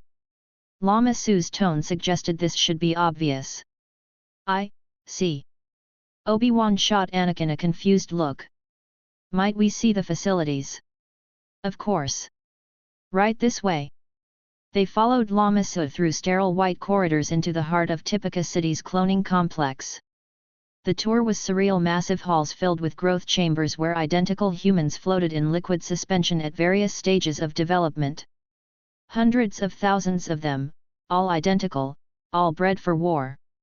Anakin stopped in front of one chamber, studying the clone inside. An army of slaves. How thorough. Obi-Wan shot him a warning look. They're not slaves. They're created for one purpose, forbidden to refuse their role, completely expendable. Anakin turned to face the Jedi. What would you call it? The uncomfortable truth hung between them. Lama Sua either didn't notice or didn't care about the ethical implications. They're bred to be obedient, loyal, and replaceable, the Kaminoan explained. Flash trained from childhood, ready for combat at 10 years biological age, though only 5 years have passed. The perfect soldiers. They continued the tour. Eventually, Lama Sua introduced them to the genetic template. This is Jango Fett, Mandalorian bounty hunter. Finest specimen we could find. Jango stood in one of the residential areas, armored even indoors, his face hidden behind his helmet. A young boy stood beside him, identical to the clones but aging naturally. Boba Fett, Jango's unaltered clone, raised as a son rather than a soldier. Anakin felt the dark side connection immediately, faint but unmistakable. This was the man who'd killed Zam Wesell. The assassin behind the attempts on Padme's life. He's the one, Anakin said quietly to Obi-Wan. The assassin. Jango's hand drifted toward his blaster. Obi-Wan raised his hands in a placating gesture. Just a few questions about the attempts on Senator Amidala's life. He's lying, Anakin interrupted. I can feel it. He knows exactly what we're talking about. I don't know what you're talking about, Jango said, his voice filtered through the helmet. Yes, you do. Anakin moved closer. You hired Zam Wesell to kill Senator Amidala. When we captured her, you killed her with that dart to keep her quiet. And now you're pretending ignorance while surrounded by your clone army. Tension ratcheted up instantly. Boba grabbed his father's arm nervously. The Kaminoans watched with detached interest, as if this was just another data point to observe. We should leave, Obi-Wan said quietly. Contact the Council, report what we've found. And give him time to run. Anakin shook his head. No. We finish this now. They left the residential area, heading back toward their ship. Jango followed at a distance, his intentions clear. Obi-Wan and Anakin walked through the rain-swept platform, discussing next moves in hushed voices. We need to contact the Council, Obi-Wan said. This clone army, the timing, Sifo-Dyas's mysterious order, it's all too convenient. You're right. Anakin walked behind him, casual. It's all too convenient. Something in his tone made Obi-Wan turn. What do you? Anakin's hand shot out. Force push massive, overwhelming, sent Obi-Wan crashing into the wall behind them. The Jedi hit Durasteel with bone-jarring impact, his lightsaber falling from his grip. Before Obi-Wan could recover, Anakin's lightsaber ignited. Crimson blade, finally revealed. No more hiding. Anakin struck fast Form 2 precision combined with Form V power. Not killing strikes, but disarming. Obi-Wan's lightsaber flew through the air. Anakin caught it with his free hand. Anakin, what are you doing? Obi-Wan gasped. Following orders. Anakin's other hand extended, and Force choke grabbed Obi-Wan's throat. Not enough to kill. Just enough to immobilize, to pin him against the wall like an insect on display. Kaminoan security arrived, alerted by the commotion. They saw the Jedi choking against the wall, the Sith Lord holding him there. This Jedi attacked me, Anakin said calmly. Hold him for questioning. Obi-Wan struggled, but the Force choke kept him pinned. The Council will know. They'll come for you. Good. Anakin's yellow eyes blazed openly now, no longer hidden. Let them come. The war needs to start somewhere. He released Obi-Wan to the Kaminoan guards. They took the Jedi Master away stunned, betrayed, finally understanding that the entire investigation had been a trap. Anakin pulled out his encrypted COMM package secured. Proceeding to Geonosis. Zannah's voice crackled back. Understood. En route with the Senator. Anakin boarded his ship and left Kamino behind, rain and lightning fading as he broke atmosphere. The trap was set. Padme would transmit evidence of the separatist droid army. The Jedi would mobilize. The Republic would respond. And the Clone Wars would begin. Hyperspace travel was always strange reality compressing around the ship, stars stretching into lines of light. Padme sat in the passenger compartment, asking questions Zannah answered with carefully crafted half-truths. What did Anakin find? Evidence linking Count Dooku to the assassination attempts. And to a droid army being built on Geonosis. Technically accurate. Just omitting their alliance with Dooku. Padme's face went pale. The Separatists are building an army. War is coming, Senator. Whether you vote against it or not. Ferris spoke up from his meditation position. If there's a droid army, we should inform the Council immediately. By the time they mobilize, the evidence will be destroyed, Zannah countered smoothly. We investigate first, report after. That's the smart play. Padme agreed because she wanted to help Anakin. Because she'd built this entire fantasy about him needing her, about being the one who could save him from darkness. Ferris felt trapped between duty to protect the senator and knowledge that something was deeply wrong. But Padme had made her choice, and he had to follow. They dropped out of hyperspace at Geonosis. The planet was hostile, all red rock and desert, massive stone spires rising from barren plains. The air shimmered with heat even from orbit. And on the surface, they could see the droid factory's massive structures partially buried in the rock, smoke rising from smelting furnaces. They landed in a remote canyon, hidden from immediate detection. Anakin was waiting at the rendezvous point, his ship already secured. Padme ran to him the moment the ramp lowered. Are you all right? Zannah said you were in danger. Anakin shot his master a look of amused exasperation. I'm fine. Better now that you're here. Ferris approached more cautiously. Where's Master Kenobi? Captured. By the Separatists. I barely escaped. The lie came easily. He was investigating the cloning facility when Jango Fett betrayed him. I got away, but Obi-Wan. He let the implication hang. Ferris's suspicion grew. Something about this didn't track. We should leave. Get reinforcements. We should gather intelligence first, Zannah interjected. Rescue Obi-Wan if possible. Leaving now accomplishes nothing. They infiltrated the droid foundry, massive underground complex where battle droids were assembled by the thousands. Conveyor belts carried partially built droids through assembly lines. Genosian workers swarmed everywhere, their insectoid bodies moving with frightening speed. The heat was oppressive, the noise deafening. Padme recorded everything on her portable transmitter. Thousands of battle droids. Tanks. Starfighters. An invasion force being built in secret. This is war preparation, she breathed. The Separatists are planning a full-scale invasion. She transmitted the recording to Naboo. To Jar Jar and the Jedi Council. Exactly as Dooku had planned, evidence to provoke the Republic's response. Ferris watched this unfold with growing certainty.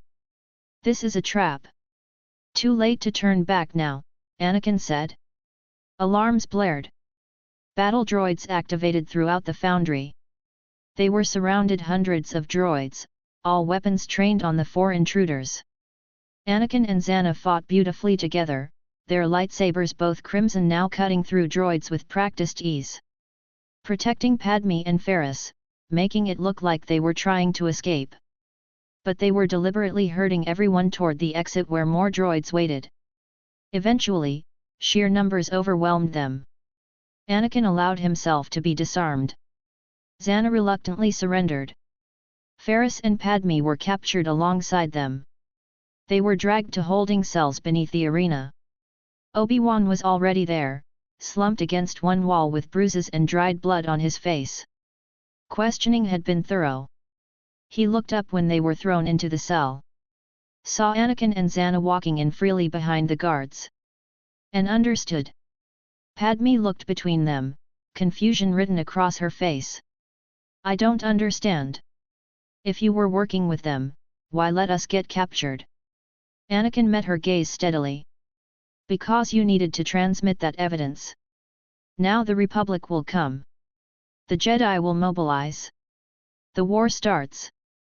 Understanding and betrayal crashed into Padme simultaneously. You were using me. A flicker of something guilt, maybe crossed Anakin's features. But he suppressed it. Yes. I trusted you. Tears streamed down her face. I thought you were good. I thought. I never said I was good, Senator. You decided that on your own. Zannah watched this exchange with satisfaction. Finally, Padme was learning. The fantasy was shattering. Anakin wasn't her hero to save, he was the villain who'd used her idealism against her. Ferris turned to Obi-Wan. Master, I'm sorry. I should have trusted my instincts. Not your fault. Obi-Wan's voice was rough with pain. They're Sith. Deception is their nature. Padme collapsed into sobs, feeling foolish and used. She'd built this entire elaborate fantasy about saving Anakin from Zannah's influence. And the whole time, he'd been playing her. Using her trust to start a war. Anakin almost said something. Almost offered comfort, because watching her cry brought unexpected discomfort. But he caught himself, caught Zannah's warning look. He turned away. The cell door opened. Count Dooku entered, impeccably dressed, carrying himself with aristocratic authority. Well done, he said to Anakin and Zannah. The Senator's transmission has been received. The Jedi are mobilizing as we speak. The Grand Army of the Republic is being deployed. The war begins tomorrow. He turned to Padme, and his expression was almost sympathetic. You'll die in the arena, I'm afraid. Public execution to demonstrate separatist strength. Nothing personal, Senator. You're simply too valuable a symbol to leave alive. Horror dawned on Padme's tear-stained face. Obi-Wan's expression was resignation, he'd known this was coming. Ferris looked terrified, his young face pale. Anakin and Zannah followed Dooku toward the exit. Padme called after them. I still see good in you. I know it's there. Anakin paused. Didn't turn around. His hand clenched slightly at his side. You see what you want to see, he said quietly. Then walked away. The door sealed behind them. Padme was left in the cell, heartbroken and betrayed, facing execution in the morning. Above them, the Geonosis arena was being prepared. 3 execution posts erected in the center. And in the holding pens beneath, 3 creatures were being readied. The Reek, massive bull-like beast with a central horn and 2 cheek horns, red skin from being fed meat instead of its natural herbivore diet. The Nexu, feline predator with 4 eyes for infrared vision, quills running down its back, claws like razors. The Acklay, 6-legged crustacean with piercing claws and an insatiable appetite, amphibious hunter from the planet Vendaxa. Tomorrow, they would feast on Jedi. And the Clone Wars would begin in blood and fire. Dawn broke over Geonosis in shades of rust and copper. The binary suns climbing above the horizon to paint the desert world in harsh light. The Petranaki arena, the arena of justice, as the Genosians called it, rose from the rocky plains like a colosseum carved by ancient hands, massive stone spires built from natural rock formations, capable of holding over 100,000 spectators. And every seat was filled. Genosians swarmed the stands, insectoid beings with translucent wings and chittering voices, passing around grilled arch grubs as snacks while they waited for the morning's entertainment. The front rows had cost them fortunes, but public executions were rare enough to warrant the expense. Especially executions involving Jedi. In the observation box high above the arena floor, Count Dooku stood with the Separatist Council, watching preparations with aristocratic detachment. Newt Gunray of the Trade Federation fidgeted nervously, his red eyes constantly darting toward the exits. Poggle, the Lesser Archduke of Geonosis, clicked mandibles in satisfaction at the crowd's enthusiasm. Wat Tambora of the Techno Union stood motionless, his breathing apparatus hissing rhythmically. Sandhill from the intergalactic banking clan calculated profit margins even now. A fine turnout, Dooku observed. The Genosians appreciate efficiency, Poggle clicked in his species' difficult language. Prisoners are expensive to maintain.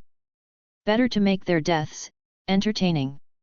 Anakin and Zannah stood slightly apart from the council members, watching the arena floor where 3 execution posts had been erected near the edge of the sand circle. Their position gave them clear view of everything: the crowd, the prisoners soon to arrive, the holding pens where the execution beasts waited. Public executions, Zannah said quietly. Crude but effective. Anakin watched the beasts being brought in through massive gates, handlers using electric prods to guide them into position. 3 Jedi. 3 beasts. Almost seems fair. The Reek emerged first, massive bull-like creature easily 3 meters tall, with a central horn and 2 cheek horns that could gore through durasteel. Its hide was unnaturally red from being fed meat instead of its natural herbivore diet, making it aggressive and unpredictable. The Nexu came next, feline predator from Kolgunna, 4 eyes that saw in both normal and infrared spectrums, quills running down its spine, claws like vibroblades. It paced its holding pen with predatory grace, watching the crowd with cold calculation. Finally, the Acklay 6-legged crustacean monster from Vendaxa, each leg ending in piercing claws, its exoskeleton thick enough to resist lightsabers. Amphibious hunter that could crush prey with pure strength or impale them with surgical precision. The Genosians have excellent taste in execution animals, Anakin observed. Zannah glanced at him. You're enjoying this? I'm appreciating the theatrics. His yellow eyes no longer hidden gleamed. If you're going to kill someone, might as well make it memorable. The prisoners were brought in through the arena's main entrance, arms bound, surrounded by Genosian guards carrying electric spears. Obi-Wan walked with Jedi dignity despite his bruises, his face swollen from yesterday's questioning. Ferris followed, his young face pale but determined not to show fear. And Padme, dressed in her white senatorial outfit, now torn and dirted, hair disheveled, but still holding her head high. They were chained to the 3 posts. Metal shackles locked around their wrists, arms raised above their heads. Helpless. Exposed. Perfect targets. The crowd roared approval. Padme's eyes swept the observation box, finding Anakin immediately. Their gazes locked across the distance. She saw his yellow eyes watching her with something approaching curiosity, but no warmth. No recognition of what they'd shared, however briefly. Anakin. Her voice carried despite the crowd noise. Please. This isn't you. He didn't respond. Didn't move. Just watched with that same detached interest he might show watching insects fight. Beside him, Zannah smiled slightly. The senator was finally learning. Poggle the Lesser stepped to the front of the observation box, his clicking voice amplified through speakers. The felons before you have been convicted of espionage against the sovereign system of Geonosis. Their sentence of death is to be carried out in this arena immediately. The crowd's roar intensified. Betting pools formed in the stands. Would the Reek kill first? The Nexu? Would any prisoners survive longer than 2 minutes? Dooku raised his hand. Let justice be served. The gates opened. The beasts were released. The Reek charged immediately, targeting the nearest prisoner, Padme. 3 tons of muscle and rage thundering across the sand, horn lowered to impale. Padme's hands worked frantically at her shackles. Her politician's training included lockpicking, a skill she'd learned from Naboo's security forces during the invasion. Tiny tool hidden in her sleeve, picked up from a guard's belt during transport. Fingers working despite the approaching death. The Reek was 10 meters away. 5. 3. The shackle popped open. Padme dropped, rolling sideways. The Reek's horn struck the execution post, sending stone fragments flying. The creature roared frustration, wheeling around for another charge. In the observation box, Anakin leaned forward slightly. She's faster than expected. Zannah noticed the interest in his voice and didn't like it. Survival instinct. Even prey runs when cornered. The Nexus stalked toward Ferris, its 4 eyes studying him with predatory intelligence. The young Padawan pulled at his chains, using the force to weaken the metal. Not enough to break free, he wasn't that strong yet, but enough to give himself some movement. The Nexu pounced. Ferris twisted, and the creature's claws scraped across the stone post instead of his flesh. But it recovered instantly, circling, looking for an opening. Ferris prayed to the force. Prayed for strength, for courage, for a quick death if it came to that. Obi-Wan faced the Aklay, the most dangerous of the 3 beasts. He extended his awareness through the force, pushing calming thoughts toward the creature's primitive mind. Aklay were hunters, but they preferred live prey that fled. A calm target confused them. The Aklay approached cautiously, its 6 legs clicking against stone. One claw extended, testing, probing. Obi-Wan kept pushing calm into its mind. Not control, he wasn't strong enough for that, but suggestion. Enough to buy time. Padme grabbed the chain that had bound her, swinging it like a whip as the reek charged again. The heavy links caught the creature across the snout. It bellowed, more surprised than hurt, and veered away. She was fighting. Not helpless, not waiting for rescue. Capable and determined despite facing a creature that could kill her with a single blow. Anakin watched, and despite himself, felt something approaching admiration. She's lasting longer than I thought. Sentiment is weakness, Zannah said sharply. Observation isn't sentiment. But Zannah heard the lie in his voice. He was impressed. And that impression could become interest, could become attachment, could become a threat to what they had. The crowd was going wild now. This was entertainment. Watching the prey fight back made the inevitable death sweeter. The Nexu feinted left, then struck right. Its claws raked across Ferris's side, drawing blood. The Padawan screamed, his concentration breaking. The chains held firm now, trapping him as the creature circled for the kill. This was it.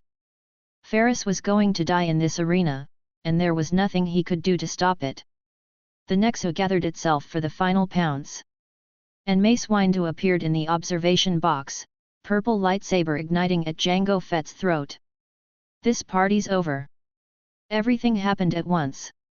Around the arena, in the stands, concealed among the crowd, 200 Jedi ignited their lightsabers simultaneously. Blue and green blades blazing in the morning sun, held by masters and knights who'd infiltrated Geonosis to rescue their own. The crowd's roar turned to screams. Dooku's hand shot up. Battle droids. Activate. Hidden doors throughout the arena burst open. Battle droids poured out by the hundreds, skeletal forms carrying blaster rifles, surrounding the Jedi who'd revealed themselves. Mace Windu leaped from the observation box, landing 30 meters below with force-enhanced grace. His purple blade swept through the air, deflecting blaster bolts as he ran toward the prisoners. He threw lightsabers to each of them taken from fallen Jedi during his infiltration. Blue blades for Obi-Wan and Ferris, green for Padme. Obi-Wan caught his, ignited it, and cut through his chains in one motion. Free! He turned immediately to help Ferris, slicing the young Padawan's bonds. Padme activated her borrowed saber with trembling hands. She'd never wielded a lightsaber before. The weapon felt alien, dangerous. But with battle droids closing in, she didn't have a choice. The arena descended into chaos. Jedi fighting droids throughout the stands. Genosians fleeing in panic. The execution beasts confused by the sudden violence, attacking anything that moved. And in the observation box, Anakin and Zannah exchanged a look.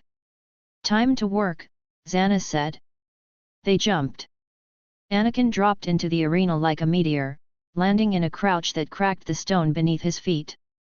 His yellow eyes swept the battlefield, identifying targets with predatory precision. A Jedi Knight rushed toward him, older human, maybe 40, wielding blue blade in perfect form 3 Sorcerer stance. You're just a child. Anakin's lightsaber ignited mid-lunge. Crimson blade punched through the Jedi's chest before he could finish the sentence. I'm Darth Vader. He yanked the blade free. The Jedi collapsed, dead before he hit the ground. Anakin moved like death incarnate through the battlefield. Form V power combined with Form 7's channeled rage. Every strike was killing blow. Every movement was perfect economy of violence. Hwelek Jedi Master engaged him with Form 4 acrobatics. Anakin caught her mid-flip with force grip, slammed her into the arena wall hard enough to shatter bone. 2 knights attacked together, trying to overwhelm him with numbers. Purple lightning arced from Anakin's fingers, frying them both mid-strike. They fell twitching, smoke rising from charred flesh. The crowd that had been screaming in excitement was now screaming in terror. This wasn't entertainment anymore, this was slaughter. 3 Jedi in as many seconds. And Anakin was just warming up. Zannah engaged multiple opponents simultaneously, her lightsaber moving in the perfect defensive patterns of Form 3 Sorcerer. Every attack deflected with minimal effort. Every movement conserving energy. Patience and precision over power. A Rodian Jedi Knight thrust toward her heart. Zannah's blade intercepted, redirected, and her counter-strike removed his arm at the elbow. He fell screaming. 2 more closed in, a Zabrak and a human, both masters by their bearing. They attacked in coordination, trying to break through her defense through sheer aggression. Zannah's left hand trembled, but her right remained steady. She pushed force illusions into their minds, subtle at first, then overwhelming. The Zabrak suddenly saw his partner attacking him instead of the Sith. Saw betrayal in his eyes, saw his blade coming for his throat. He blocked instinctively, lightsaber meeting his allies in a shower of sparks. The human saw the ground collapsing beneath him, saw himself falling into endless void. He stumbled backward, terror in his eyes, right into Zannah's blade. The Zabrak, realizing his mistake too late, turned back to face her. Zannah was already inside his guard. Her lightsaber found his heart. Both fell. Zannah moved on, seeking new opponents. She wasn't flashy like Anakin. Wasn't leaving corpses in her wake with quite his speed. But she was just as deadly surgical precision where he was overwhelming force. Padme fought with desperate inexperience, her green lightsaber barely keeping battle droids at bay. The weapon felt heavy, unwieldy. She kept overextending, leaving herself open. A droid's blaster bolt grazed her shoulder. She cried out, stumbled. Obi-Wan was there instantly, his blue blade deflecting 3 more shots that would have killed her. Stay close to me, Senator. Ferris fought nearby, his training taking over despite his fear. Form 4 acrobatics, flipping over droids and striking from unexpected angles. He wasn't as good as the Masters, but he was surviving. Then Padme saw Anakin across the arena. Saw him cut down a Jedi Knight, an elderly Ithorian who'd been trying to protect a group of younglings still trapped in the stands. Saw the casual cruelty in his movements, the complete absence of mercy. Horror and heartbreak warred in her chest. She'd built this entire fantasy about him, the good boy corrupted by circumstance, redeemable if someone just showed him love and understanding. But watching him murder Jedi without hesitation, seeing the yellow eyes blazing with something approaching joy. He's lost, Ferris said beside her, reading her expression. There's no saving him, Senator. There has to be. But even as she said it, Padme knew it was a lie she told herself. Anakin's eyes met hers across the battlefield. Yellow, alien, empty of anything resembling the warmth she'd imagined there. He looked at her the way a predator might look at prey, cataloging, analyzing, deciding if she was worth the effort to kill. Then he turned away, dismissing her as irrelevant. The fantasy shattered completely. The sound came first, massive engines, dozens of them, approaching from the sky. Then the gunships appeared, LAAT/I transports descending in formation, Republic markings gleaming on their hulls. And inside each gunship, clone troopers. Hundreds of them. Thousands. The Grand Army of the Republic had arrived. Yoda stood in the lead gunship, his small form somehow commanding despite his size. His voice carried through force amplification to everyone below. Around the survivors, a perimeter create. The gunships landed. Clone troopers poured out in perfect formation, white armor gleaming, blaster rifles raised, moving with synchronized precision that spoke to their training. They formed defensive lines around the Jedi, providing covering fire against the battle droids. AT walkers followed all-terrain tactical enforcers, six-legged assault vehicles with heavy cannons mounted on their backs. They stomped into the arena, firing mass driver cannons that punched through battle droids like paper. The battle shifted. No longer execution, no longer even skirmish. This was war. Full-scale, galaxy-spanning war. Mace Windu's voice carried through comm links to all Jedi. Fall back to the gunships. We're evacuating. Obi-Wan grabbed Padme's arm. Come on. They ran toward the nearest transport, Ferris covering their retreat. Battle droids fell to clone trooper fire, their skeletal frames crumpling under sustained blaster volleys. Padme looked back one last time. Anakin stood in the center of the arena, surrounded by corpses, his crimson blade still ignited. He didn't look at her. Didn't acknowledge her existence. She'd meant nothing to him. Less than nothing. Just a tool to start a war. The gunship's doors sealed. They lifted off. And Padme Amidala left Geonosis with her heart broken and her innocence shattered. The battle spilled beyond the arena now, spreading to the droid foundries and landing fields. Separatist forces were retreating, loading equipment onto transports, abandoning positions under clone trooper assault. Dooku's voice crackled through encrypted channels. All forces, withdraw. The war has begun. Mission accomplished. Fall back to prepared positions. Anakin and Zannah fought rearguard, covering the separatist retreat. Their assignment was simple: buy time for the leadership to escape. Clone troopers advanced in perfect formation, their blaster fire coordinated and relentless. AT walkers stomped forward, cannons booming. Anakin raised his hand. Force lightning arced out, forking across an entire squad of clones. Their armor conducted the electricity, frying the soldiers inside. They fell in smoking heaps. An AT turned its cannon toward him.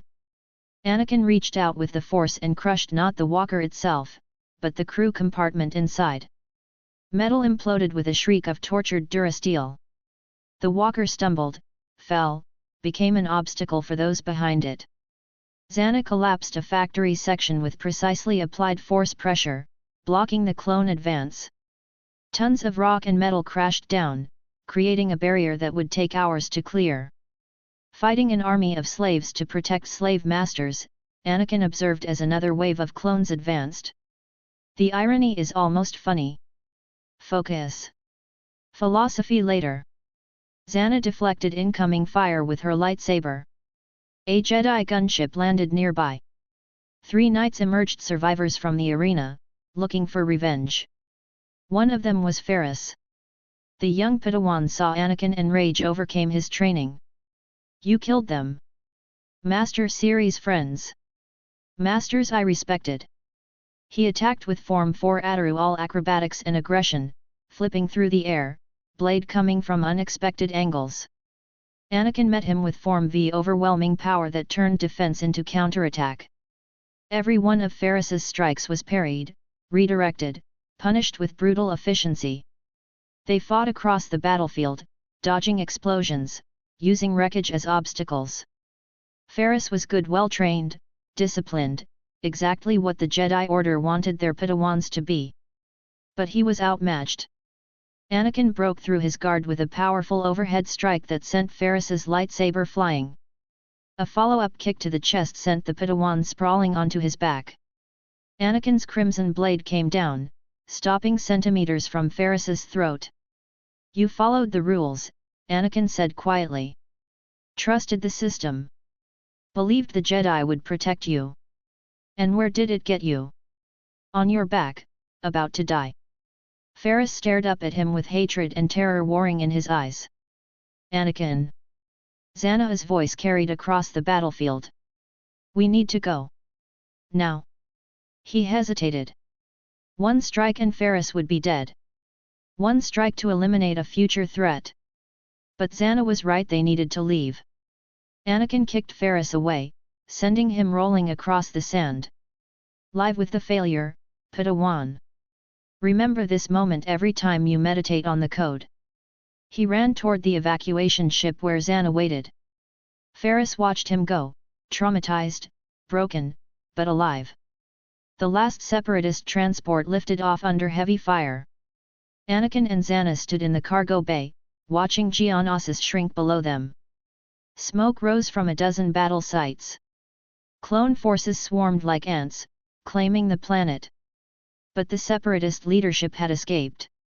The droid factory's blueprints were secured. And most importantly, the war had begun. First battle, Anakin said quietly. Zannah stood beside him, her left hand still trembling. There will be many more.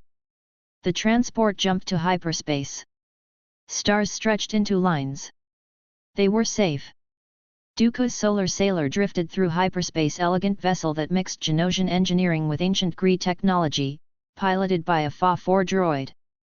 Dooku stood in the meditation chamber, Anakin and Zannah before him.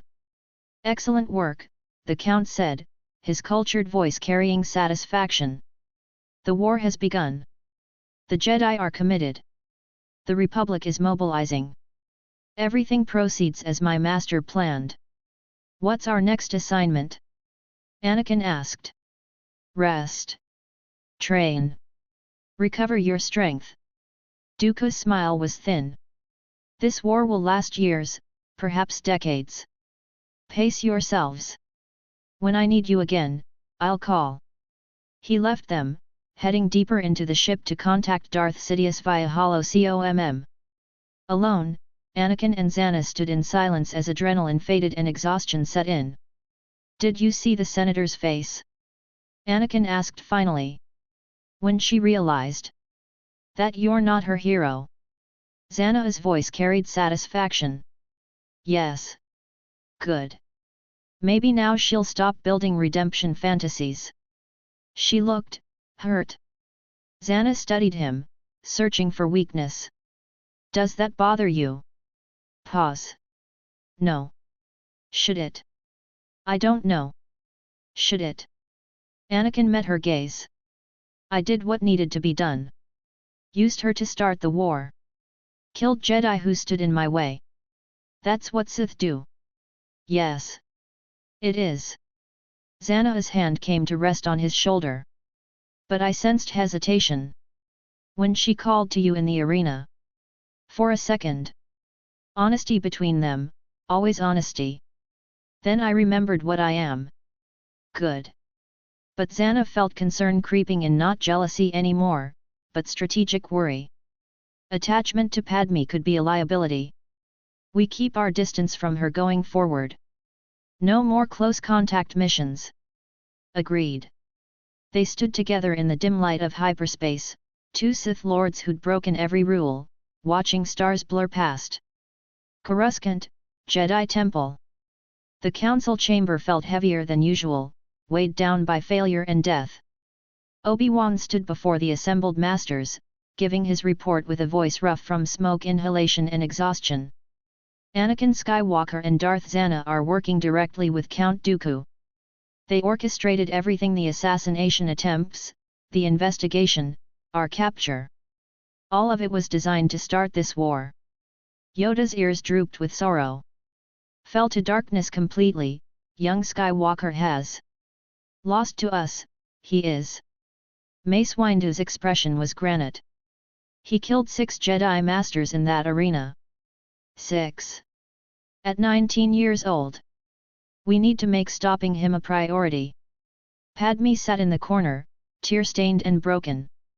There has to be a way to save him. Senator. Mace turned to her, and his voice was harsh. He used you. Manipulated your trust to start a war. He's not some misguided child who needs saving, he's a Sith Lord. A killer. Accept that. Padme dissolved into tears. Ferris, sitting beside her, offered awkward comfort despite his own trauma. Obi-Wan looked haunted. I've failed. Failed Qui-Gon's memory. Failed to stop him on Naboo. Failed to see through his deception on Kamino. Blame yourself, you must not, Yoda said gently. Strong in the dark side, they are. Begin the war has. Survive it, we must. Outside the temple, across Coruscant, clone troopers boarded assault ships. The Grand Army of the Republic was mobilizing for war. Thousands of ships lifting off, heading to battlefronts across the galaxy.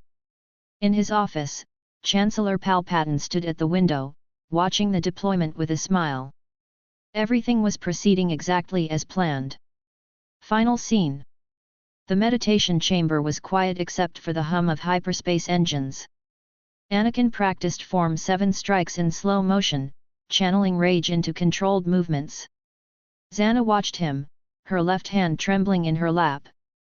10 years she'd trained him.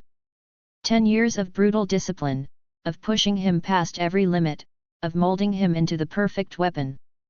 And somewhere along the way, he'd become more than that. She stood, moved behind him. Her lightsaber ignited blue blade, hiding in plain sight. Anakin sensed her approach and turned, his own crimson blade coming up to meet hers. They dueled briefly, perfectly matched now, neither gaining advantage. Form 3 patience against Form V power. Master against apprentice. Equal against equal. They stopped simultaneously, breathing hard, lightsabers deactivating. Standing close. Too close. The way they always ended up lately. You're my equal now, Zannah said quietly. Maybe my superior. But I haven't challenged you. No. You haven't. Her hand came up, touching his face. Why? Because I don't want to lose you. Raw honesty that cost him to admit. Zannah's carefully constructed walls cracked. She'd spent decades avoiding attachment, killing anyone who got too close, maintaining the cold distance that made her strong. But Anakin had slipped past every defense. She kissed him, passionate, desperate, possessive. 10 years of suppressed feeling exploding between them. He responded immediately, pulling her closer, one hand tangled in her blonde hair. When they broke apart, both were breathing hard. This is weakness, Zannah whispered. I know. The rule of 2 says we should betray each other. 1 to embody power, 1 to crave it. Not. She couldn't finish. Not this. Anakin's words echoed hers from years ago. The rule can adapt. They kissed again, falling into something that wasn't quite love. Sith didn't love, couldn't afford that vulnerability, but close enough that the distinction didn't matter. 2 Sith Lords, master and apprentice, lovers and partners, silhouetted against the stars visible through the viewport. War was raging across the galaxy. The Jedi were hunting them. The Republic and Separatists were locked in conflict that would consume billions of lives. And they were together, stronger for it, breaking every rule and refusing to care about the consequences. The Clone Wars had begun. The war had been raging for a year now, and Anakin Skywalker had become something he'd never expected, a hero. Not to the Republic, to them, he was Darth Vader, the Sith Lord who'd orchestrated the war's beginning, who'd killed Jedi in the Geonosis arena with brutal precision. But to the separatist movement, to the billions of beings who'd grown tired of Republic corruption and taxation and the endless bureaucracy that strangled worlds in red tape. To them, Anakin was hope made flesh. He stood on the bridge of his flagship, the Subjugator, a custom Providence-class dreadnought painted in dark crimson and black. 20 years old now, tall and powerfully built, blonde hair falling past his shoulders, yellow eyes that saw through deception like transparent steel. The uniform he wore was Separatist officer standard, but modified form-fitting black with crimson accents, a half-cape that made him look like something from ancient holovids about warrior kings. Perfect propaganda material. And the Separatist Council knew it. General Skywalker. Admiral Trench's voice crackled through the hollow projector, the harsh's clicking accent making his basic sound alien and vaguely threatening. My blockade of Christophsis is holding. The Republic relief forces cannot break through. But intelligence suggests they're planning something unusual. Anakin studied the tactical display. Christophsis crystalline world in the outer rim, covered in massive hexagonal crystal formations that its inhabitants had built entire cities into. The Separatists had taken it 6 months ago for its strategic position along the Corellian Run and its mineral wealth. Now the Republic wanted it back. Obi-Wan Kenobi is leading the relief effort, Anakin observed. He's predictable. He'll try diplomacy first, then when that fails, he'll probe your defenses looking for weaknesses. Standard Jedi tactics. I am aware of the Jedi's methods, Trench clicked, his mechanical breathing apparatus hissing. My blockade consists of 37 capital ships. 6 Looker Hulk-class battleships, 23 Munificent-class frigates, 7 Providence-class dreadnoughts, and my flagship, the Invincible.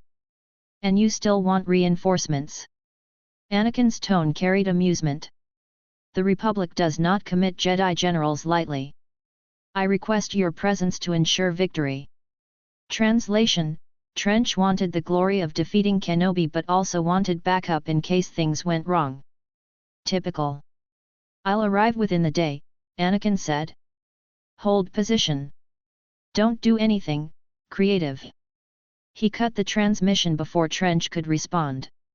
Beside him, Asajj Ventress made a disgusted sound. Trench is a coward.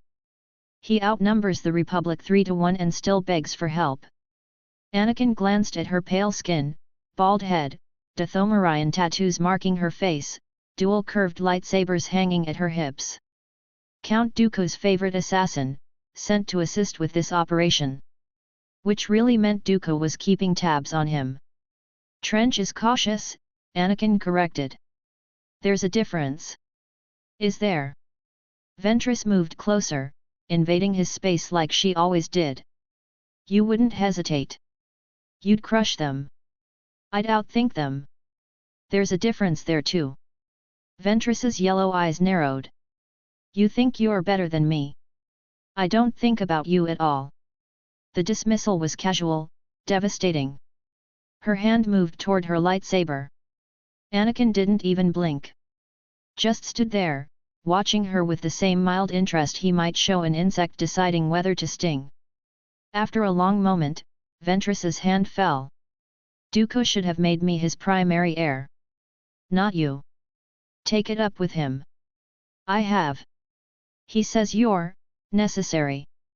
That your public image serves the cause. She spat the words like they tasted foul. The handsome young general who fights for freedom. The poster boy. Anakin's smile was sharp. Jealous. Of being reduced to propaganda? No. Of not being the favorite anymore. He turned back to the tactical display. Dooku trained you for what, 5 years?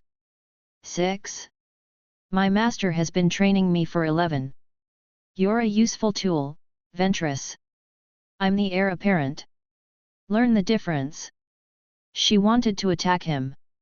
He could feel it in the Force, her rage, her wounded pride, her absolute certainty that she was being underestimated. Good. Let her underestimate him right back. Made things simpler. The bridge door opened. A tactical droid entered T-Series, upgraded processing unit. General Skywalker. We have completed jump calculations. Ready to depart for the Christoph system on your command. Take us out. Maximum speed. The subjugator lurched into hyperspace, stars stretching into lines outside the viewport. 1 year earlier, Separatist Council meeting, Raxus Secundus. The Separatist Council chamber was less ornate than the Republic Senate but no less political. Newt Gunray of the Trade Federation sat at the head table, his red eyes constantly darting toward exits. Wat Tambor of the Techno-Union stood nearby, his breathing apparatus hissing rhythmically. Sandhill from the intergalactic banking clan calculated profit margins on a day top hat. Poggle the Lesser clicked mandibles, representing Genosian interests. And at the far end, General Grievous stood like a mechanical nightmare 2 meters tall, mostly cybernetic, 4 arms capable of wielding 4 lightsabers simultaneously. Supreme Commander of the Droid Army, feared across the galaxy. Count Dooku presided over all of them with aristocratic calm. The war progresses well, Dooku said. Our forces have won significant victories. Christophsis, Relith, and a dozen other systems have joined our cause.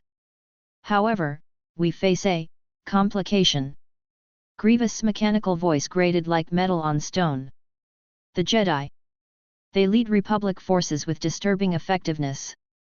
Yes. Which is why we need effective commanders of our own. Dooku's gaze swept the table. General Grievous, you have served admirably. But your tactics, while brutal, lack subtlety. Grievous' clawed hands clenched. I have killed 43 Jedi. And retreated from 32 engagements, Anakin said from his position against the wall. The room went silent. Grievous turned, all 4 arms tensing. What did you say, boy? You heard me. Anakin pushed off the wall, moving into the light. 19 then, already taller than most humans, yellow eyes blazing. You fight like Dooku taught you, overwhelm with surprise and intimidation, then run the moment you lose the advantage. It's cowardly. I follow tactical doctrine. Grievous roared. You follow fear, Anakin corrected. The moment a Jedi doesn't fall for your spinning lightsaber theatrics, you retreat. Every single time. Grievous lunged. 4 arms reaching for Anakin's throat. Anakin raised one hand. Force choke grabbed Grievous mid-lunge, lifting the cyborg general off the ground. Grievous thrashed, his mechanical body stronger than any human, but the Force didn't care about physical strength. Enough, Dooku said quietly. Anakin released him. Grievous crashed to the floor, wheezing through his damaged lungs. You see why I've called this meeting, Dooku continued. General Grievous inspires fear in our enemies. But fear alone doesn't win wars. We need someone who can inspire loyalty. Hope. Someone the public can rally behind. Newt Gunray's eyes widened. You mean to replace Grievous? I mean to supplement him. Dooku's gaze settled on Anakin. Darth Vader will become a general in his own right. He'll command his own fleet, handle operations that require finesse. This is outrageous. Grievous stood, his mechanical body clicking. I am Supreme Commander. I don't need some Sith whelp undermining my authority. You need results, Sandhill interjected, his voice dry. The banking clan has invested billions in this war. We require victories that justify our expenditure. Wat Tambor's breathing apparatus hissed. The Techno-Union agrees. General Skywalker has proven himself effective. His strategies on Onderon and Jabiim resulted in minimal droid losses and maximum Republic casualties. Grievous looked around the table, seeing the truth. The Council favored Anakin. Because Anakin was young, charismatic, and most importantly controllable. Or so they thought. And if Dooku died? If the old Count's heart finally gave out? Grievous would lose his position. The Council would elevate Anakin to Supreme Commander rather than leave the droid armies in the hands of a mechanical monster who terrified even his own allies. This is politics, Grievous snarled. Not war. War is politics, Dooku corrected. The sooner you understand that, the more effective you'll become. The vote was called. Unanimous in favor, even Grievous, who knew refusal would make him look weak. Anakin Skywalker became General Skywalker that day. And the separatist movement gained its first true hero. Present day, Christophsis system. The subjugator dropped out of hyperspace at the edge of the system. Anakin studied the tactical display with the focused intensity that had made him the youngest general in Separatist history. Admiral Trench's blockade hung in orbit around Christophsis like a wall of durasteel and firepower. The Republic Relief Fleet 3 Venator-class star destroyers and a handful of support frigates hovered just outside weapons range, looking for an opening that didn't exist. "Scan for the Republic flagship," Anakin ordered. The tactical droid processed for 3 seconds. Venator-class designated Resolute. Jedi General Obi-Wan Kenobi. Anakin's smile was cold. Of course it was him. "Admiral Trench, this is General Skywalker. I'm in position. What's the Republic's move?" Trench's clicking voice came through clear. "They've been probing my defenses for 3 days. Sending single ships on scouting runs, testing response times. Typical Jedi caution. They're looking for a pattern," Anakin said. "Trying to predict where your fleet will be weakest. Have you varied your formation?" Silence. "Then, no. Then they're about to try something creative." Anakin zoomed in on the Republic fleet. "Do you have cloaking technology available?" "One prototype stealth ship. But it's untested in combat conditions." "I'll take it." "General, if the Republic has Jedi aboard." "They do." Obi-Wan Kenobi wouldn't miss a chance to play hero. Anakin turned to Ventress. "You're staying here." Her yellow eyes flashed. "I'm supposed to assist." "You're supposed to follow orders. Stay on the subjugator. If I need backup, I'll call." He left before she could argue. Let her seethe. Better she be angry and out of the way than underfoot during actual combat. The stealth ship was small, barely 20 meters, designed for scouting rather than combat. But it had a functional cloaking device and enough firepower to matter if used correctly. Anakin boarded with a skeleton crew of battle droids. They launched, activated the cloak, and vanished from sensors. Now it was just a matter of waiting. The Republic made their move 3 hours later. A single consular-class cruiser detached from the fleet, civilian design, minimal weapons, flying under a relief organization's transponder. Perfect cover for sneaking through the blockade. Anakin watched through the view screen as the cruiser approached the blockade line. Trench's fleet tracked it but held fire. Civilians weren't legitimate targets, and the Separatists were still trying to maintain some pretense of legitimacy. The cruiser passed the first line of defense. Second. Third. Then Anakin felt it through the Force. Obi-Wan's presence, sharp and clear, aboard that ship. "He's not on the Resolute," Anakin muttered. "He's running the blockade himself." The tactical droid processed. "Shall we engage?" "Not yet. Let him think he's safe." The cruiser was halfway to Christophsis when Trench finally realized the deception. His flagship, the Invincible, opened fire with turbolasers that lit up space like miniature suns. The cruiser's shields held. Barely. It accelerated, trying to make the final run to the planet. Anakin's stealth ship moved into position, uncloaking directly in the cruiser's path. The COMM lit up. Obi-Wan's voice, tight with surprise. "Anakin." "Hello, Master." The title was mockery now, stripped of any real meaning. Still playing the hero. Still playing the villain. Obi-Wan's hologram appeared older now, more weathered, but still carrying that same unshakable Jedi calm. "You're blockading a planet of innocent civilians. I'm securing a strategic asset. There's a difference." The cruiser tried to maneuver around. Anakin's ship matched it, staying directly in its path. "We're on a relief mission," Obi-Wan said. "Bringing food and medical supplies to trapped civilians." "You'd really fire on humanitarian aid?" "I'd fire on a military vessel pretending to be humanitarian aid." Anakin's fingers danced across the weapons console. "I can sense you on that ship, Kenobi. And someone else. Someone young. New Padawan." A pause.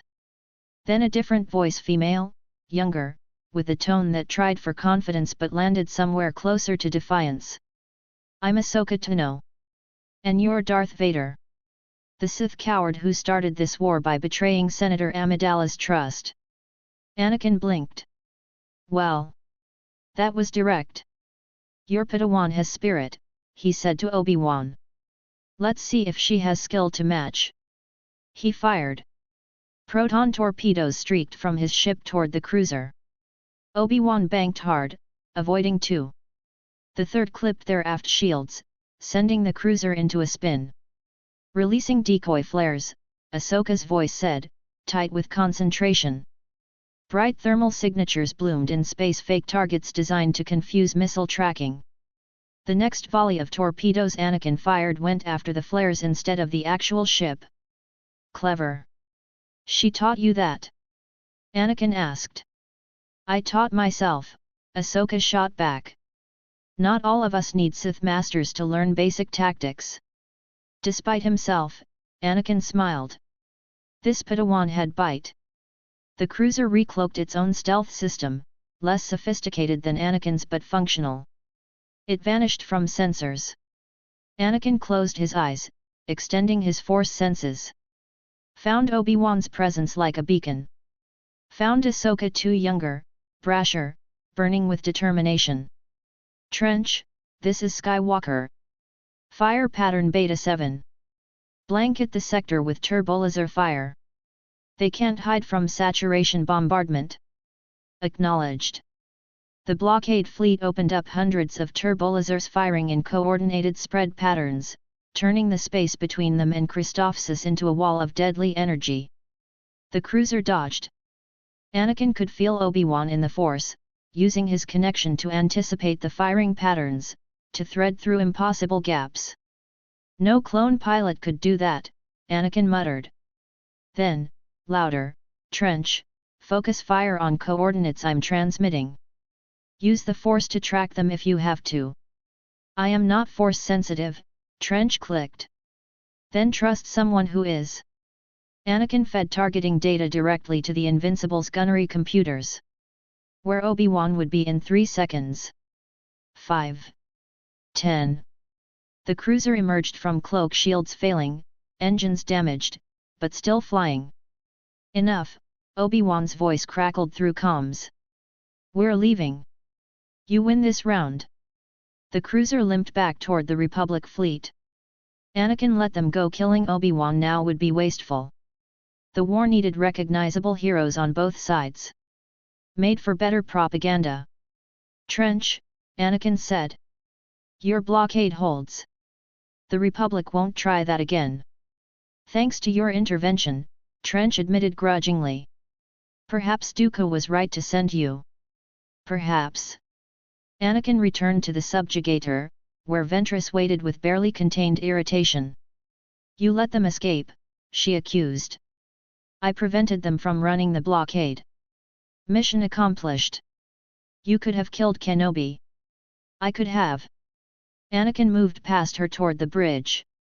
"But then the Republic would send someone less predictable. Kenobi is a known quantity. Better the enemy you understand than the one you don't." "That's not Sith thinking. That's smart thinking." He turned, yellow eyes meeting hers. "There's a difference. Learn it." Christophsis, surface.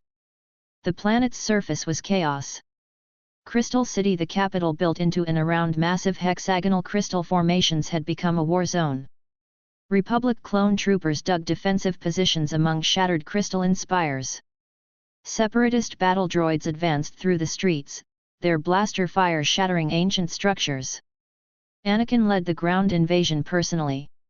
His dropship descended through atmospheric fire, landing in a plaza where crystal buildings reflected laser fire like a kaleidoscope of death. He stepped off the ramp, lightsaber igniting. Crimson blade that cut through the smoke like a promise. Clone troopers opened fire. Anakin deflected every shot with Form 3 precision, Zannah's training showing in every movement. He wasn't trying to kill them all. Just create an opening for the droids behind him. "Advance," he ordered. "Secure the plaza." Establish forward base here. Battle droids marched past him B-1s with their skeletal frames, super battle droids with heavier armor and wrist-mounted blasters. They moved in formation, overwhelming the clone positions through sheer numbers. Anakin sensed movement behind him. Spun. Lightsaber up. Ahsoka Tano stood there Togruta, Montral's still growing, lightsaber ignited in reverse grip. 14 years old, maybe 15, trying very hard to look like she wasn't terrified. "You're Vader," she said. "And you're the Padawan with the smart mouth. I have a name." "I know. Ahsoka Tano." He studied her. "Obi-Wan sent you to fight me? That's cruel, even for a Jedi." "I volunteered." Her chin lifted. "Someone needs to stop you." Anakin almost laughed. She was brave, he'd give her that. "Stupid, but brave. You know I've killed Jedi Masters, right? People with decades more experience than you. Then I guess I'll have to be smarter than them." She attacked Form 4 Ataru, all acrobatics and speed. Flipping over him, blade coming from unexpected angles, using her smaller size as advantage. Anakin parried with bored precision. She was good for a Padawan. Excellent, even. But she was fighting someone who'd trained under Zannah for 11 years, who'd mastered all 7 forms before he turned 18. He broke her guard on the 7th exchange, sent her lightsaber flying with a casual flick of his wrist. Ahsoka stumbled back, unarmed, waiting for the killing blow. It didn't come. "You're brave," Anakin said. "And skilled. But you're out of your depth. Go back to Obi-Wan. Tell him if he wants to face me, he should do it himself instead of sending children. I'm not a child." "You're 14. That's a child." He deactivated his lightsaber. "Leave. Before I change my mind." She stared at him, confusion and anger and something that might have been gratitude warring in her expression. Then she force-pulled her lightsaber back and ran. Ventress appeared from behind a crystal formation. "You let her go. She's not worth killing. She's a Jedi. She's a student. There's a difference." Anakin turned back to the battle. "Focus on the mission. We're here to secure this city, not rack up a body count." The battle lasted 3 more hours. Clone forces, outnumbered and outgunned, retreated to prepared positions. Republic gunships evacuated the worst casualties. By nightfall, Crystal City belonged to the Separatists. Anakin stood atop the highest crystal tower, watching twin suns set over a conquered world. "General Skywalker." The tactical droid approached. "We've received transmission from Count Dooku. He congratulates you on another victory. Your success rate now stands at 93%, highest among all Separatist commanders. What about Grievous?" 81%. With significantly higher casualty rates among Allied forces. Anakin nodded. The numbers told the story. He won battles without wasting resources. Grievous won battles by throwing droids at the problem until it stopped moving. And the Separatist Council noticed. Later that night, meditation chamber. Anakin sat cross-legged in the subjugator's meditation chamber, surrounded by artifacts he'd collected over the past year. Sith holocrons. Ancient texts.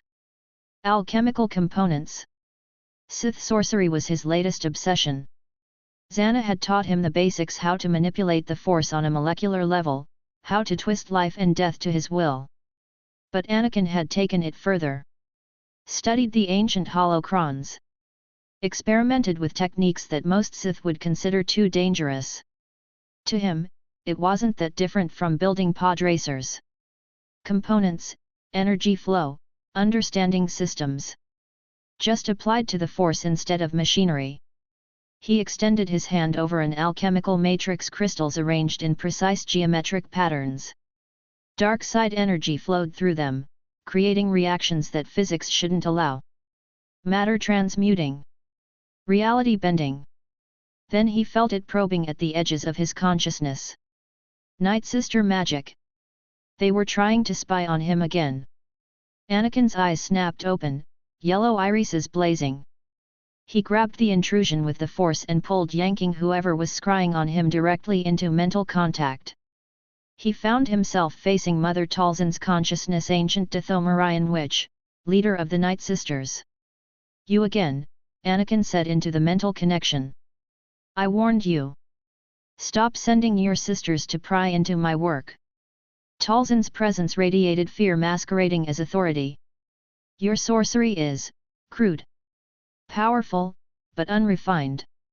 The Night Sisters could teach you proper technique. The Night Sisters could learn from me. Anakin pushed dark side energy through the connection, not enough to kill, but enough to hurt. Your magic is primitive. All ritual and components enchanting. Mine is pure force manipulation. There's a difference. You risk tearing holes in reality. I know what I'm doing. Another pulse of energy. Talzin's presence recoiled. This is your final warning. The next Night Sister who tries to spy on me, I'll track back to Dathomir. And I'll do to your entire clan what I did to the Jedi Temple on Telos. Silence. Talzin had sensed that massacre through her magic, felt the dark side explosion when Anakin slaughtered 45 Jedi in a single night. She knew he wasn't bluffing. As you wish, she whispered. Then her presence withdrew, fleeing back to Dathomir. Anakin released the connection and returned to his work. The Night Sisters would think twice before meddling again. He spent another hour refining the alchemical matrix, pushing his understanding of Sith sorcery to new limits. This was power Zannah had introduced him to, but he'd taken it far beyond her teaching. Creating life. Destroying it. Bending matter and energy to his will. The door opened. Ventress entered without knocking. Dooku wants a report, she said. On the Christophsis campaign. Tell him we won. Complete separatist control. Republic forces retreated. Standard victory. He wants to hear it from you. Anakin sighed, standing. The holocron he'd been studying pulsed with dark side energy, ancient knowledge from a Sith Lord dead for millennia. Fine. But Ventress. He turned to face her. Stop trying to compete with me. You can't win. Because you're Dooku's favorite. Because I'm better than you. Simple statement of fact, delivered without arrogance or cruelty. You're a skilled assassin. A competent duelist. But you're not a Sith Lord. You're not even close to one. Dooku keeps you around because you're useful, not because you're powerful. Her hand moved to her lightsaber. Anakin didn't even flinch. Draw that weapon and I'll take it from you, he said quietly. Just like I took Ferrus Olans on Geonosis. Just like I've taken every weapon from every opponent stupid enough to challenge me. Ventress's hand fell. She wanted to attack, he could feel her rage, but she also knew the truth. She couldn't beat him. One day, she whispered. One day I'll prove I'm stronger. I look forward to it. Anakin moved past her toward the bridge. Until then, remember your place. The hologram of Count Dooku materialized in the communication chamber, blue light casting shadows across aristocratic features. Anakin. Another victory. The Council is pleased. The Council is easily pleased.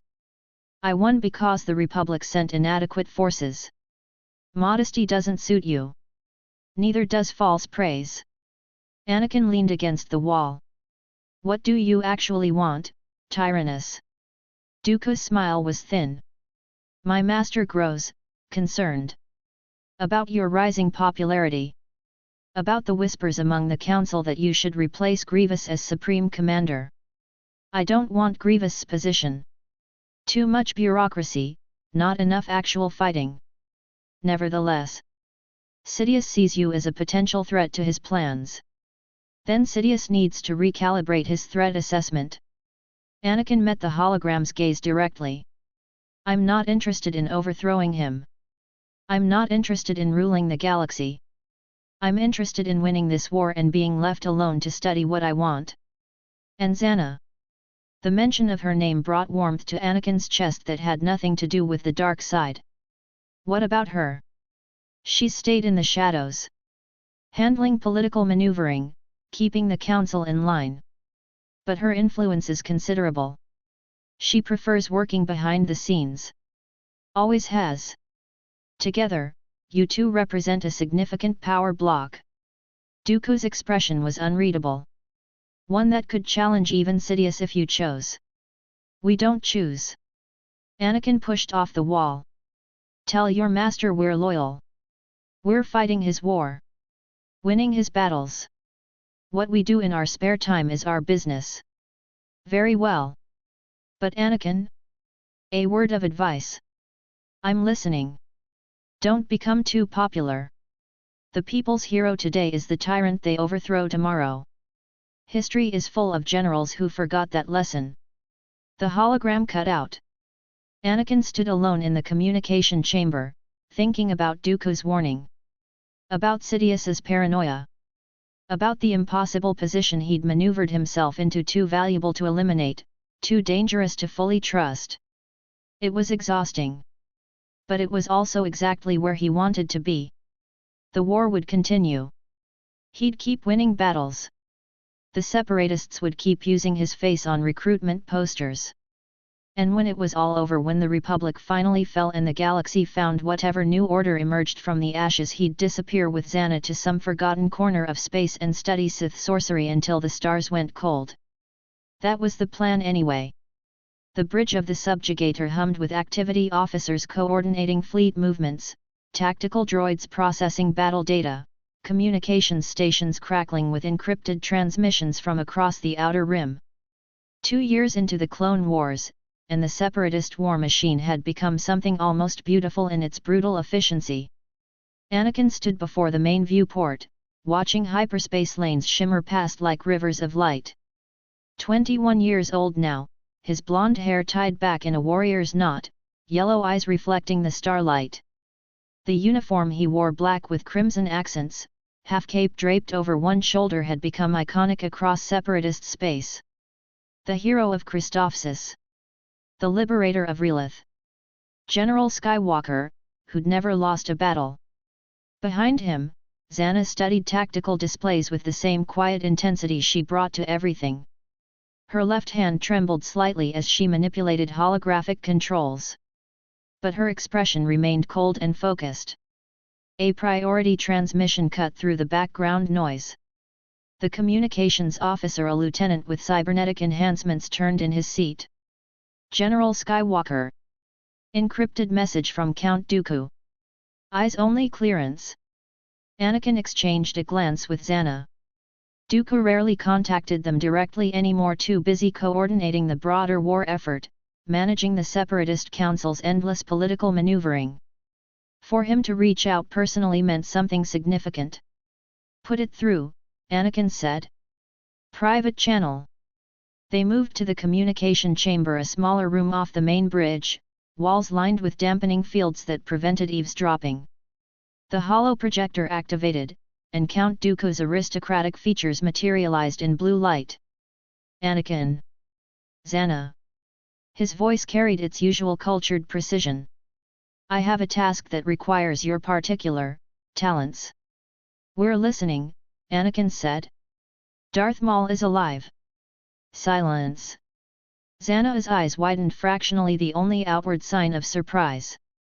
That's impossible. I saw Obi-Wan cut him in half on Naboo. Watched him fall down that reactor shaft.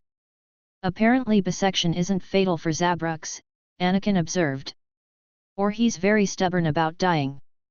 Dooku's expression was grim. He survived through sheer hatred, driven mad by pain and the dark side. His brother Savage Opress recently found him on Litho Minor, restored his sanity, gave him cybernetic legs. Brother. Zannah moved closer to the projection. I didn't know Maul had family. The Night Sisters of Dathomir provided Savage to replace Maul after his accident. Dooku's distaste was evident. Mother Talzin's doing. But that's not the immediate concern. The hologram shifted, showing intelligence footage. Maul tattooed Zabrak face unmistakable despite the cybernetic lower body standing beside a massive warrior with similar facial markings and yellow eyes burning with rage. Savage Opress. They've been building an army, Dooku continued. Criminal syndicates. Death Watch. Black Sunday. The Pike Syndicate. Calling it the Shadow Collective. Anakin studied the footage with tactical interest. Smart. Can't build a conventional military, so recruit from the underworld. Pre Vizsla's Death Watch gives him Mandalorian warriors. Black Sun provides muscle and connections. Pikes control the spice trade that's funding. Precisely. And it makes him a rogue element that threatens both Republic and Separatist interests. Dooku's gaze sharpened. My master wants him eliminated. Permanently this time. Zannah's left hand clenched into a fist, tremor intensifying. Does he know about me? About my involvement on Naboo? He knows someone used the Force to influence that battle. Whether he's connected it to you specifically? Dooku shrugged. Maul is many things, but stupid isn't one of them. He'll have investigated. She nodded slowly, thinking back to that fight 10 years ago. She'd been in the shadows, using mental powers to push Obi-Wan's grief and rage to the surface, making the normally controlled Jedi strike with killing intent. Maul had been winning until that moment, until Kenobi's emotionally charged attack caught him off guard. If Maul knew she'd manipulated that fight, he'll want revenge, she said quietly. Which makes this personal as well as practical. Dooku's hologram flickered slightly. Current intelligence places the Shadow Collective on Nal Hutta. Maul is attempting to recruit the Hutt clan. Stop him. Eliminate the threat. The transmission cut out. Anakin turned to Zannah. Thoughts? Maul was Sidious's apprentice before Dooku. Trained in lightsaber combat from childhood, survived death through pure hatred alone. Her yellow eyes met his. He's dangerous. More dangerous than Ventress, more unpredictable than Grievous. But he's also arrogant. And now he has attachments, his brother, his Shadow Collective. Those are weaknesses we can exploit. Anakin's smile was sharp. Then let's go exploit them. Nal Hutta was everything the holovids said it was and worse. The planet hung in space like a diseased tumor, swampy surface covered in polluted bogs and greasy rain, the entire world terraformed into what the Hutts considered paradise. Cities built on stilts rose from fetid swamps, connected by rusting bridges. The smell even through the ship's air recycling was organic decay mixed with industrial runoff. Lovely, Anakin muttered as they descended through the atmosphere. The Hutts really know how to ruin a perfectly good planet. Their shuttle, unmarked, stolen Republic designed to avoid immediate identification, landed at Bilbuzah spaceport, the planet's sprawling capital. The city spread out in chaotic architecture, buildings shaped like bulbous pods connected by arching roots that looked organic but tested as durasteel. Separatist intelligence had tracked the Shadow Collective to one of the smaller Hutt palaces, a white stone structure on the city's outskirts, built over particularly noxious swampland. Not Jabba's main residence, but owned by a lesser clan member named Gorga, who still commanded significant resources. Anakin and Zannah moved through Bilbuzah with hoods drawn, lightsabers concealed beneath long cloaks. The city teemed with species from across the galaxy: smugglers, bounty hunters, pleasure slaves, criminals of every variety. No one paid them any attention. On Nal Hutta, two more suspicious figures barely registered. There, Zannah said quietly, pointing to the White Palace across a particularly foul-smelling canal. Security's lighter than expected. Because they don't expect attack. Anakin studied the building through the Force. Multiple presences inside, some human, some not. And three that burned with dark side energy.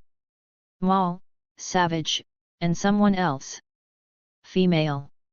Powerful. Ventress. Zannah frowned. Why would Dooku's former assassin be working with Maul? Maybe she's not working with him. Maybe they're just in the same room.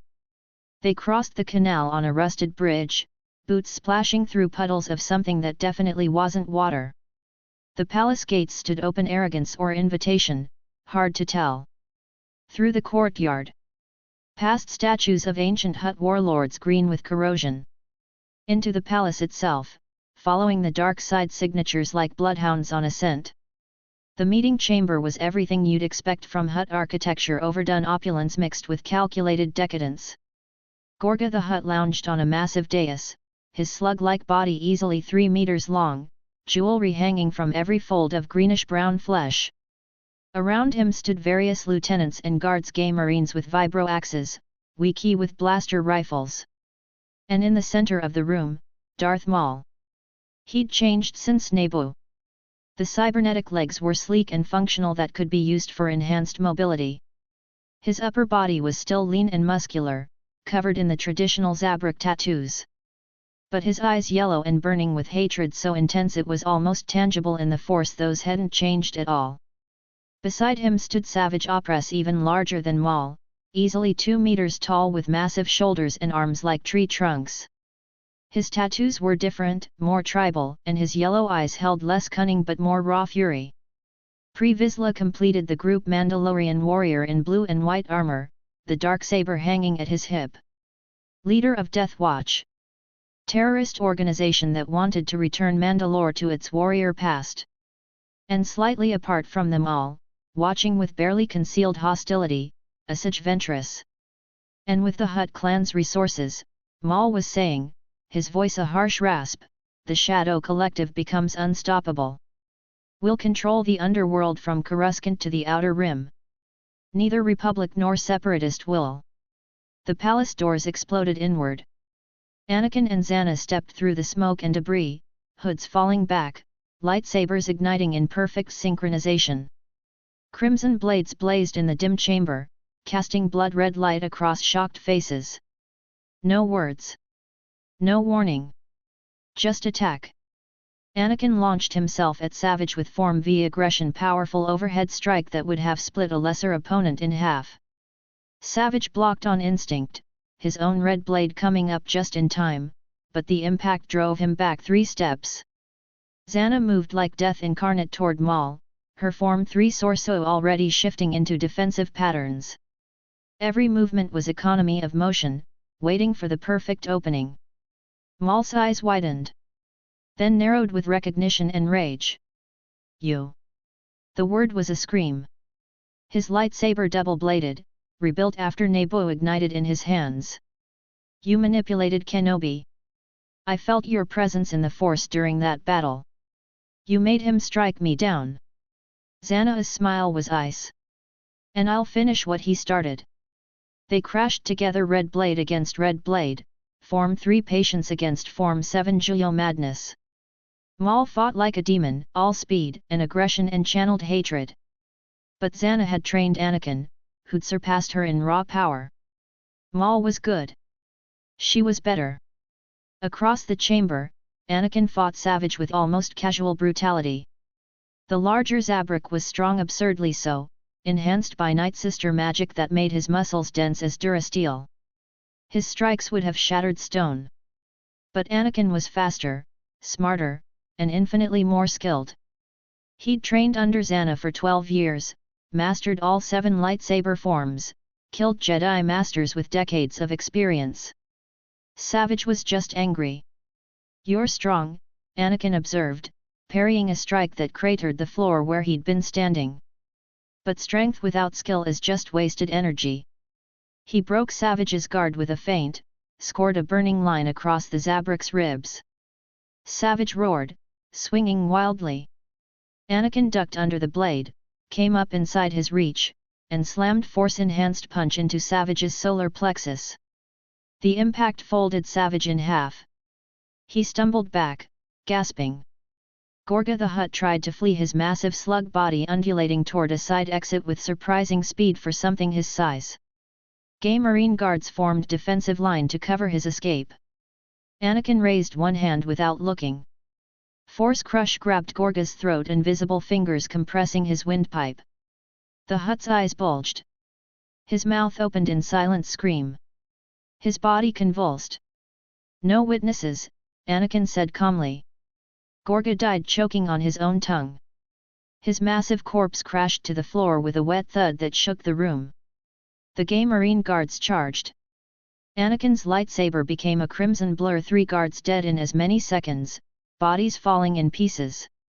Pre Vizsla activated his jetpack, rocketing toward the ceiling and escape. The dark saber ignited in his hand, ancient weapon, black blade with white edge. Zannah gestured almost casually. Force grip caught Vizsla mid-flight, slammed him into a stone pillar hard enough to crack both armor and stone. He fell in a heap, jetpack sputtering. Maul saw his allies falling, saw the battle turning against him. These weren't the Sith he remembered. Dooku was old, cautious, playing political games. These two were young and brutal and utterly without mercy. Savage. Maul's voice cut through the chaos. We retreat. But... now. Savage grabbed a thermal detonator from his belt, threw it at the floor between them and their attackers. The explosion was massive, stone and furniture flying, smoke filling the chamber. When it cleared, Maul and Savage were gone. Vizsla too, limping toward a back exit. Ventress stood across the ruined room, her dual curved lightsabers ignited defensively. I'm not with them, she said quickly. Dooku betrayed me. I came here looking for allies, not to fight you. Anakin studied her with yellow eyes that gave away nothing. Then why are you still holding those lightsabers? Because I don't trust you either. Zannah moved to Anakin's side, her blade still ignited. Where did they go? Dathomir, Ventress said. That's where Savage came from. That's where they'll run when cornered. Mother Talzin will protect them. Anakin and Zannah exchanged glances. Dathomir. The Night Sisters. Then that's where we're going, Anakin said. They left Gorga's corpse cooling on the palace floor, smoke still rising from the battle-scarred chamber. Outside, their shuttle waited. Pre Vizsla's ship was already lifting off, fleeing toward the upper atmosphere. Should we pursue? Zannah asked. No need. Let him run to Maul. Let them think they're safe. Anakin's smile was predatory. We'll finish this on Dathomir. All of them at once. Hyperspace was always strange, reality compressing, time becoming fluid, the ship existing in a state between dimensions. Anakin sat in the meditation chamber, studying the holocron he'd been working with before this mission interrupted. Ancient Sith knowledge, techniques for manipulating matter at molecular level. Zannah meditated across from him, but he could feel her distraction through their bond. Worry. Apprehension. Emotions she rarely showed. What's wrong? He asked. She opened her eyes. Dathomir. The Night Sisters. Mother Talzin. You've mentioned her before. The witch who keeps trying to spy on our sorcery work. She's more than that. Zannah's left hand trembled badly. She covered it with her right, forcing stillness. The Night Sisters practice magic force techniques wrapped in ritual and tribal mysticism. Powerful in their own way, but primitive compared to true Sith sorcery. And they want to learn our methods. They want to steal them. I've caught Night Sister consciousness probing the edges of my meditations at least a dozen times. Trying to see what I'm doing, how I'm manipulating the Force. Her voice carried frustrated anger. Like watching children peer through a keyhole at something they can't possibly understand. Anakin nodded. He'd dealt with similar intrusions, felt alien presence touching his work with Sith alchemy, trying to comprehend techniques that took years of study to master. I warned Talzin. Sent reprisals, killed 3 of her scouts who got too close to our fleet. She backed off after that. For now. But desperate and cornered. Zannah stood, pacing. Dathomir is their territory. Covered in dark side energy. Talzin can draw on that power, use it to fuel magic beyond her normal capability. You're actually worried. Anakin studied her. Zannah rarely worried about anything. I'm cautious. Talzin survived the Clone Wars when most Force traditions were destroyed. She's clever, powerful, and absolutely ruthless when protecting her clan. Silence for a moment. Then Anakin's smile turned cold. Good. I've been wanting to test my limits. See how far I can push Sith sorcery when really challenged. This isn't a game. No. It's war. And we're going to win. He stood, moving to her. Took her trembling left hand in both of his. We've fought worse odds. Geonosis Arena. The entire Jedi strike team. We survived because we're stronger together than anything the galaxy throws at us. Zannah looked at their joined hands. At this man she'd trained from 9 years old, who'd somehow become her equal and her partner, and something more she still didn't have words for. Together, she agreed. The ship dropped out of hyperspace. Dathomir hung in space like a wound blood-red surface visible even from orbit, covered in thick vegetation and swampland that pulsed with dark side energy. The planet's sun, Domir, bathed everything in crimson light that made shadows look like pools of congealed blood. Cheerful place, Anakin muttered. Sensors picked up the Night Sister village, immediately stone fortress built into the side of a mountain, multiple structures connected by walkways and courtyards. Burial mounds dotted the surrounding area. Pools of water vital to Night Sister magic reflected the red sky like mirrors of blood.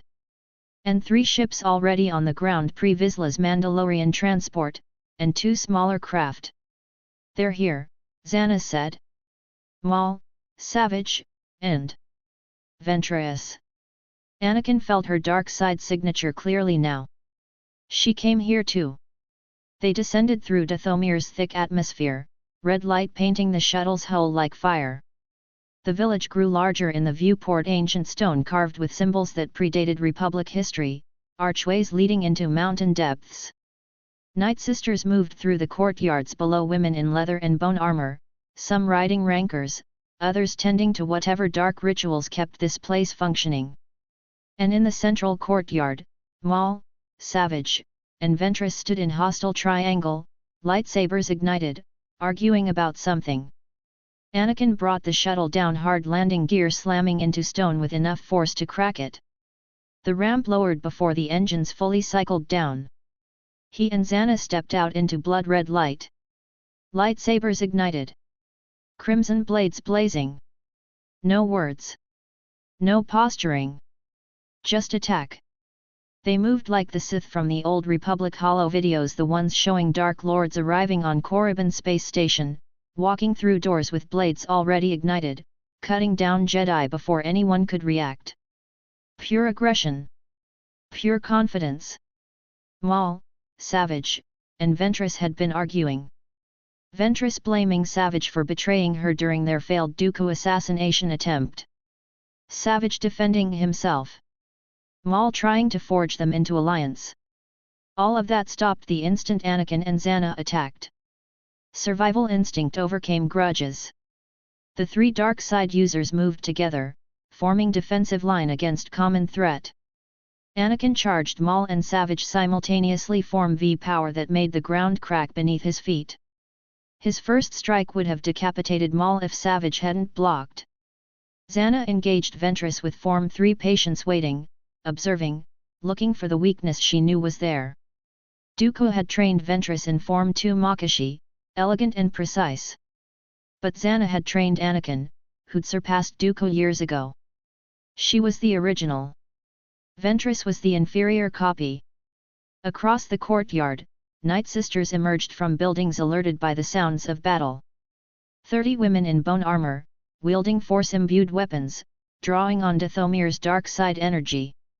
And from the temple entrance, surrounded by green mist that writhed like living things. Mother Talzin. She was tall, nearly 2 meters, with pale skin marked by Dathomirian tattoos, eyes that glowed with sickly green light. Power radiated from her like heat from a furnace. Ancient power, tribal and raw and utterly alien to Sith traditions.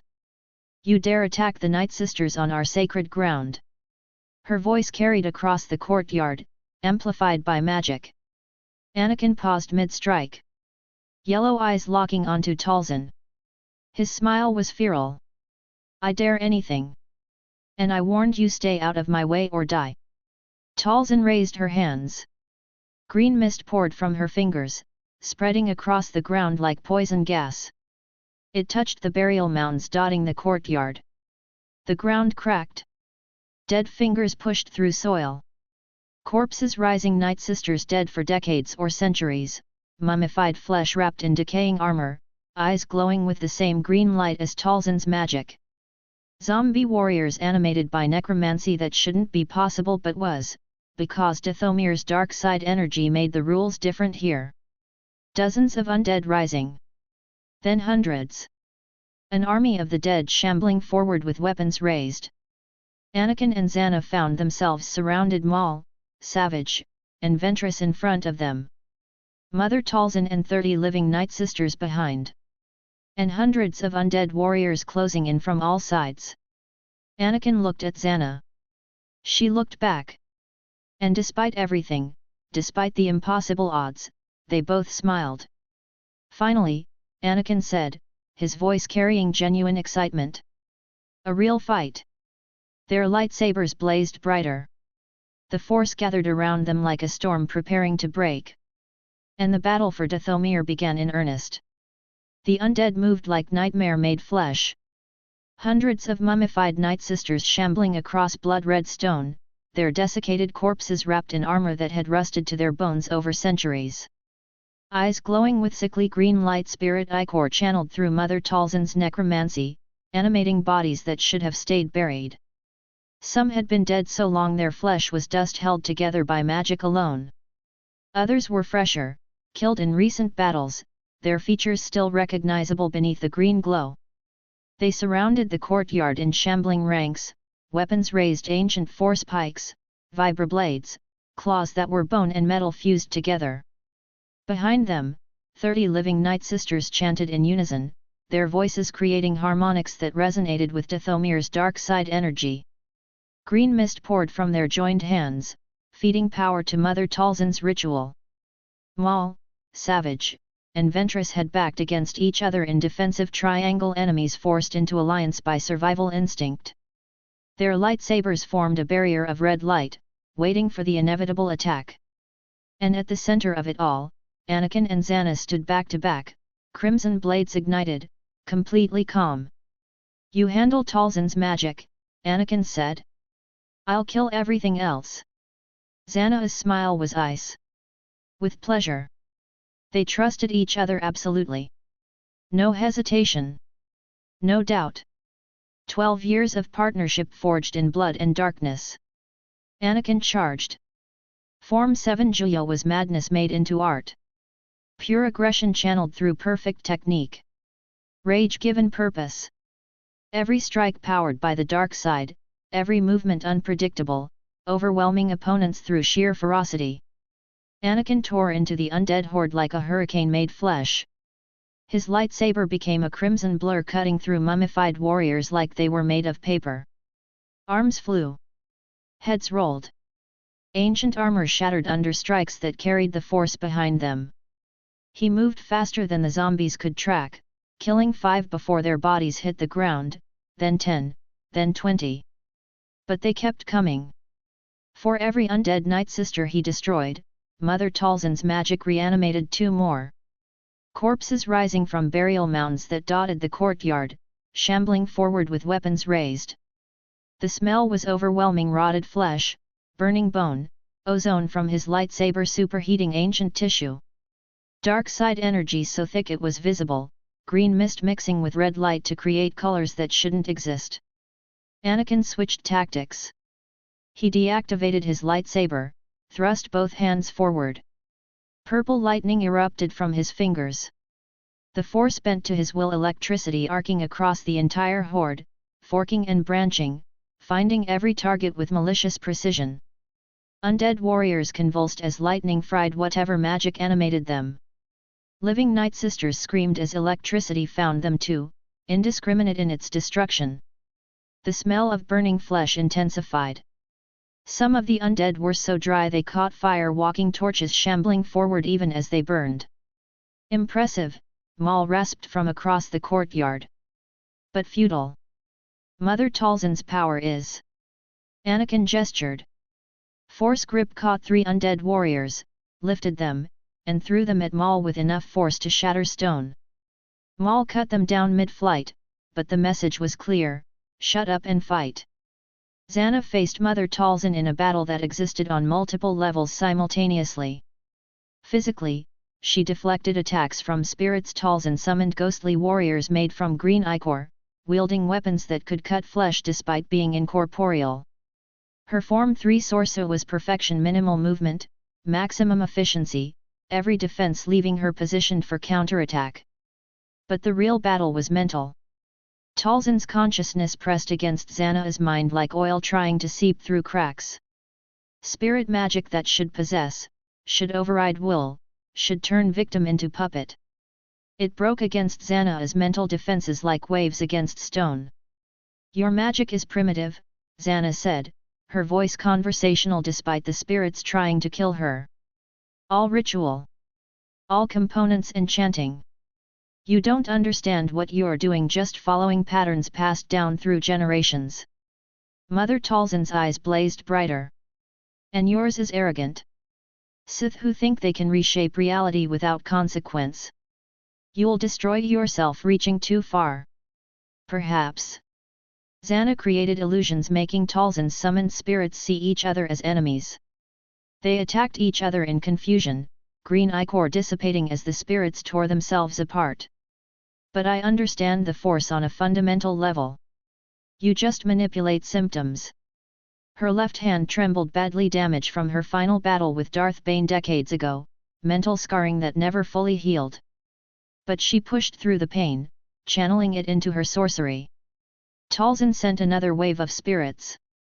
Zannah shattered them with pure force, will not deflection, not illusion, just raw power that made the spirits cease to exist.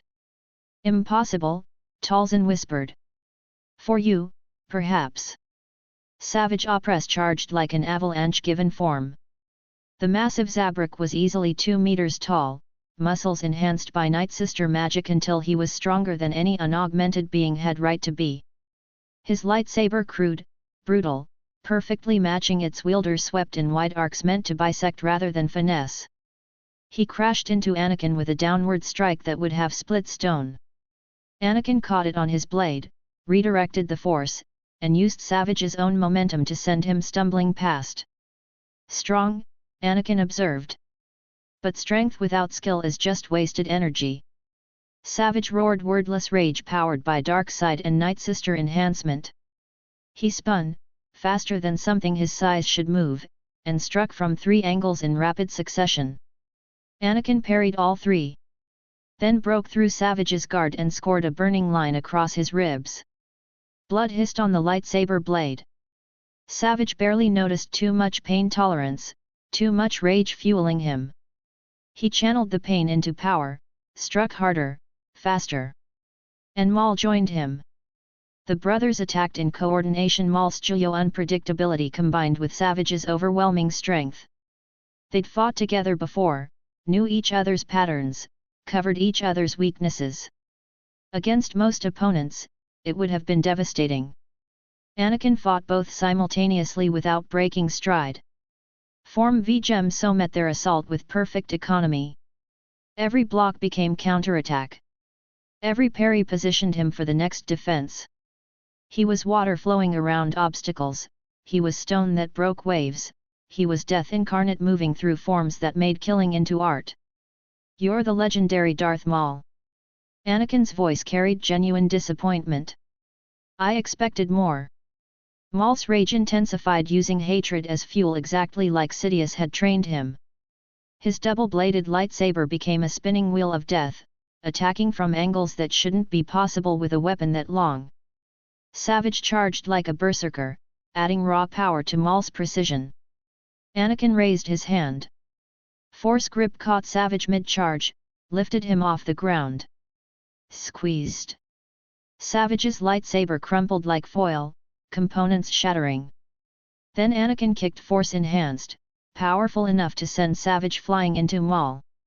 Both brothers sprawled in a tangle of limbs and cybernetics. Ventress attacked from behind while Zannah was focused on Talzin. Dual curved lightsabers, Form 2 Makashi elegant and precise, the dueling form Dooku had taught her during their years together. She was fast, skilled, channeling years of hatred and betrayal into every strike. Still serving a master. Ventress hissed. I thought you Sith were supposed to be independent. Zannah didn't even look at her. Just shifted stance slightly, and Ventress's strike that should have taken her head instead met her lightsaber in perfect parry. I serve no one, Zannah said calmly. Unlike you, who begged Dooku for scraps of attention. Ventress attacked faster, pride wounded. Both blades working in tandem, creating cage of red light around Zannah's position. Dooku had taught her well. She was excellent, by most standards. But Zannah had trained Anakin, who'd surpassed Dooku years ago. She was the original Sith master. Ventress was an inferior copy playing at darkness. Zannah broke Ventress's guard on the 7th exchange, feint high, strike low, burning slash across her ribs. Not deep enough to kill, but painful enough to matter. Ventress stumbled back, clutching the wound. We were both betrayed by Dooku, she gasped. We could work together. We were never alike. Zannah's yellow eyes were empty of mercy. You were his failed experiment. I am Sith. Mother Talzin realized they were losing. Despite the numbers, despite home advantage, despite channeling Dathomir's entire dark side nexus, they were being slaughtered. Anakin had killed 50 undead warriors and counting. Zannah had shattered every spirit she'd summoned. The living Night Sisters were dying to collateral damage from the battle. Desperation drove Talzin deeper into forbidden magic. Green mist thickened until it was almost solid spirit ichor pulled from Dathomir's core, from the ancient Leviathan whose essence powered all Night Sister magic. She directed it at Anakin like a spear, trying to possess his body directly, to override his consciousness and make him a puppet. The ichor struck. And Anakin laughed. You want inside my head? His mental defenses were fortress strong. Zannah had trained him in mental discipline from age 9, built walls that could withstand anything. Come on in. He opened his mind deliberately. Talzin's consciousness, already committed, got pulled into the trap. She found herself inside Anakin's memories. Saw Telos the Jedi Temple burning, 45 Jedi dying to his blade and lightning in a single night of slaughter. Saw Geonosis Arena Jedi Masters cut down without mercy. Saw every kill he'd made, every life extinguished, the darkness that lived in him like a comfortable companion rather than corruption. And underlying it all, the absolute certainty that he was right. No doubt. No guilt. No hesitation. Just Sith philosophy taken to its logical conclusion, power without restraint, will imposed on reality, darkness embraced rather than feared. Talzin's essence recoiled in horror. What are you? Darth Vader. His consciousness closed around hers like jaws.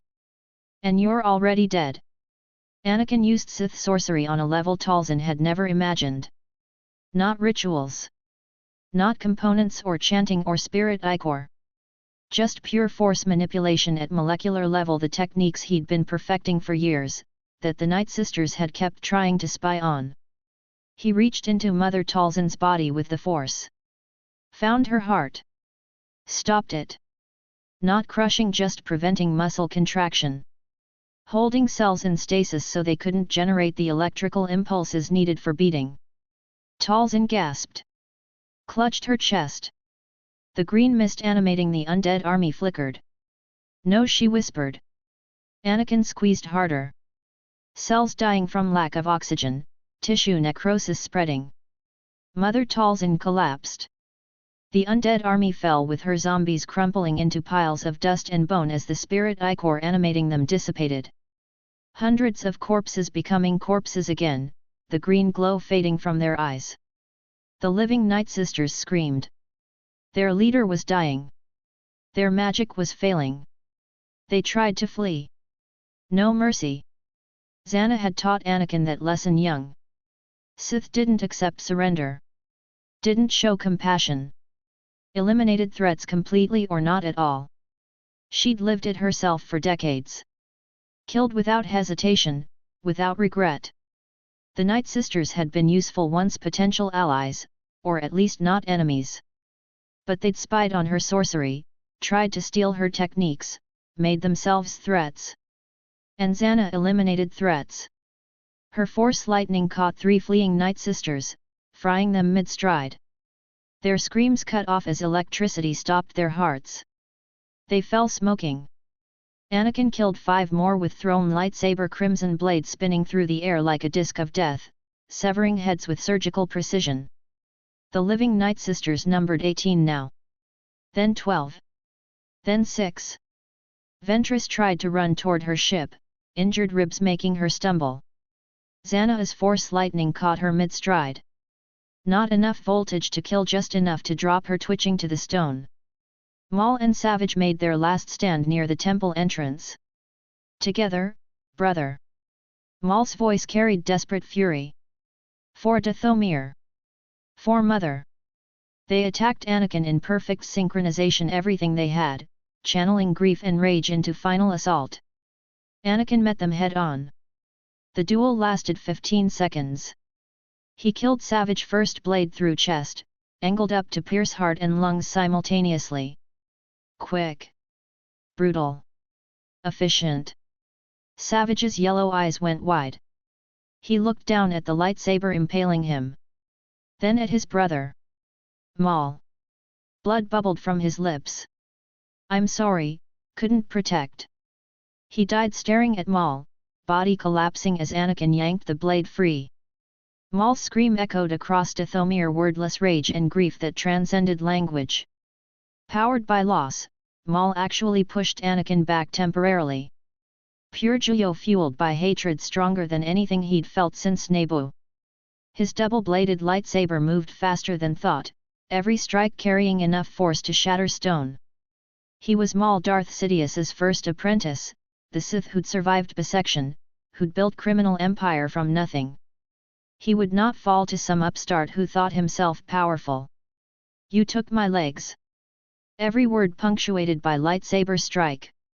My life. My brother. Everything. Anakin parried, blocked, gave ground. I wasn't even there when Kenobi cut you in half. Stop blaming me for your failures. Failures. Maul's rage intensified impossibly. He channeled it all into one devastating overhead strike. Anakin caught it. Form V dominance, redirecting force and turning defense into counterattack. His blade swept low. Severed Maul's cybernetic legs just above the knee joints. Maul fell helpless, legless again, exactly like Naboo.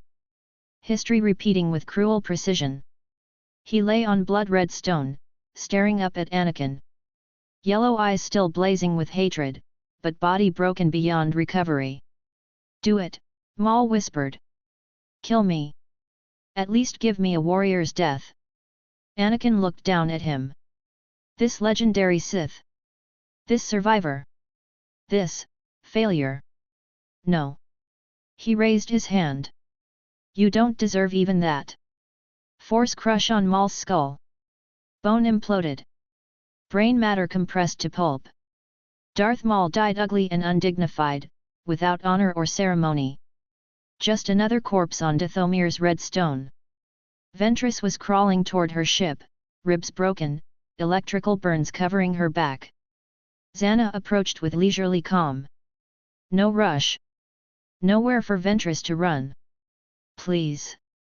Ventress looked up, yellow eyes filled with pain and desperate hope. We were both betrayed by Dooku, we could work together, sisters in. Zannah's lightsaber punched through her back, angled to pierce heart. We were never alike, Zannah said quietly. She twisted the blade. Ventress spasmed once, then went still. Zannah withdrew her lightsaber and walked away without looking back. Ventress's corpse cooled on stone that had drunk so much blood the ground was slick with it.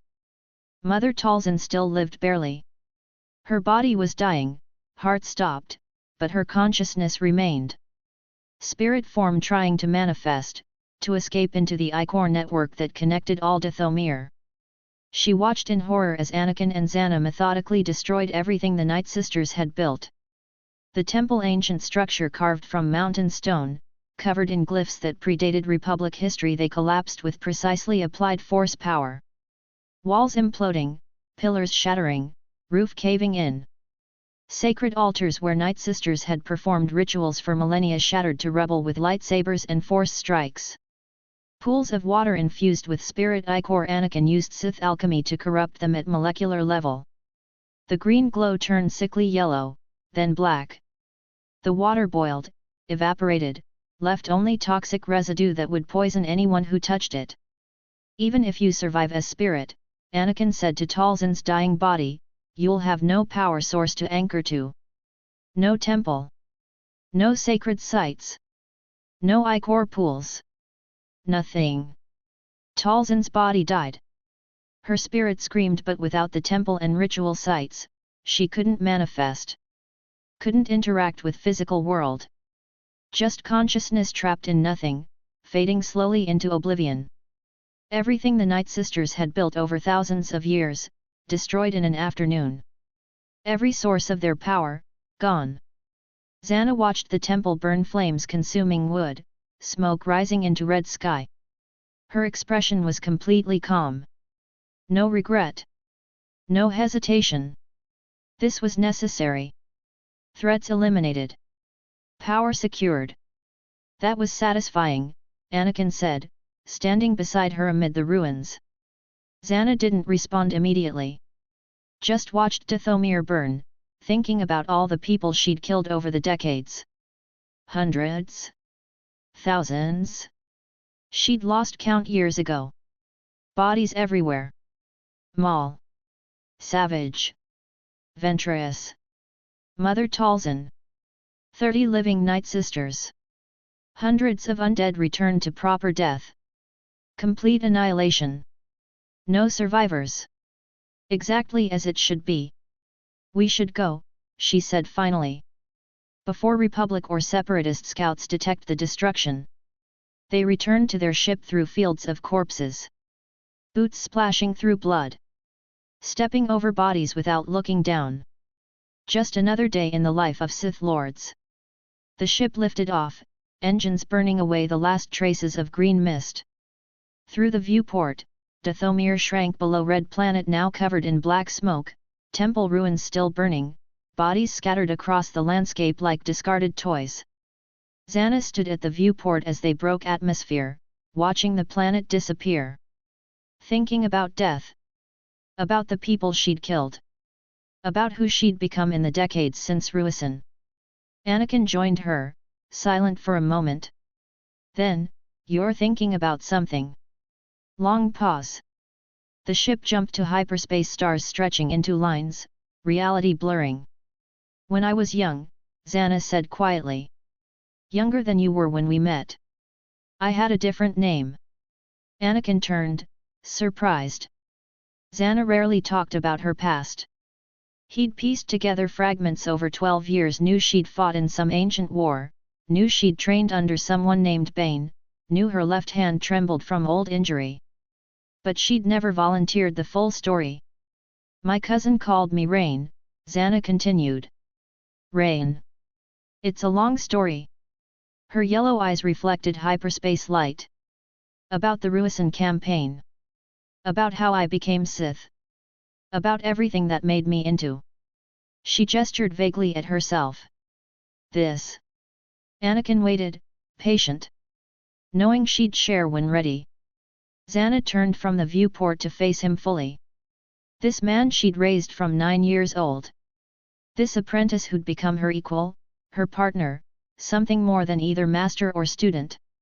If anyone deserved to know the truth, it was him. I think it's time you heard it, she said. The meditation chamber was quiet except for the hum of hyperspace engines, that peculiar sound that existed somewhere between mechanical and metaphysical, reality bending around the ship as it traveled faster than light. Zannah and Anakin sat across from each other on the floor, cross-legged, the space between them charged with anticipation. She'd never told anyone this story fully. Not Dooku when he'd found her damaged and recovering. Not the apprentice she'd trained before Anakin. Not even Anakin himself in 12 years together. But after Dathomir, after the complete annihilation they'd inflicted, after watching her methodically destroy everything the Night Sisters had built. It was time. I was born on Somaf Rit, Zannah began, her yellow eyes distant with memory. Had two cousins Rain and Daravit. Anakin's brow furrowed. Wait. You said your cousin called you Rain. No. Rain was my cousin's name. It became mine later. She took a breath, organizing thoughts from 1,000 years ago, memories that should have faded but remained crystal clear through the Force. Through trauma. Through the moment everything changed. Somaf Rit was a backwater world. Agricultural. Peaceful. Boring. Her left hand trembled slightly, she ignored it. I lived with my cousins under our guardian Root's care. We had normal childhoods, playing in fields, learning to farm, everything children on forgotten worlds do. Until the Jedi came, Anakin guessed. Until the Jedi came. Zannah's smile was bitter. Torsnapit, his name was. Jedi Master, scout for what they called the Army of Light. This was during the New Sith Wars' 1,000-year conflict between Jedi and the Sith Brotherhood of Darkness. Anakin leaned forward, listening intently. He knew this history from holocrons, from ancient texts he'd studied. But hearing it from someone who'd lived it. The war was ending. Zannah continued. Final campaign on Ruisan planet that doesn't exist anymore, not really. Ecosystem destroyed, population gone. But back then, it was where both sides threw everything into one last battle. She described being 10 years old, excited to be chosen by the Jedi, to fight for the light. She and her cousins Rain, Daravit, Hardin, who they called Bug, all recruited together.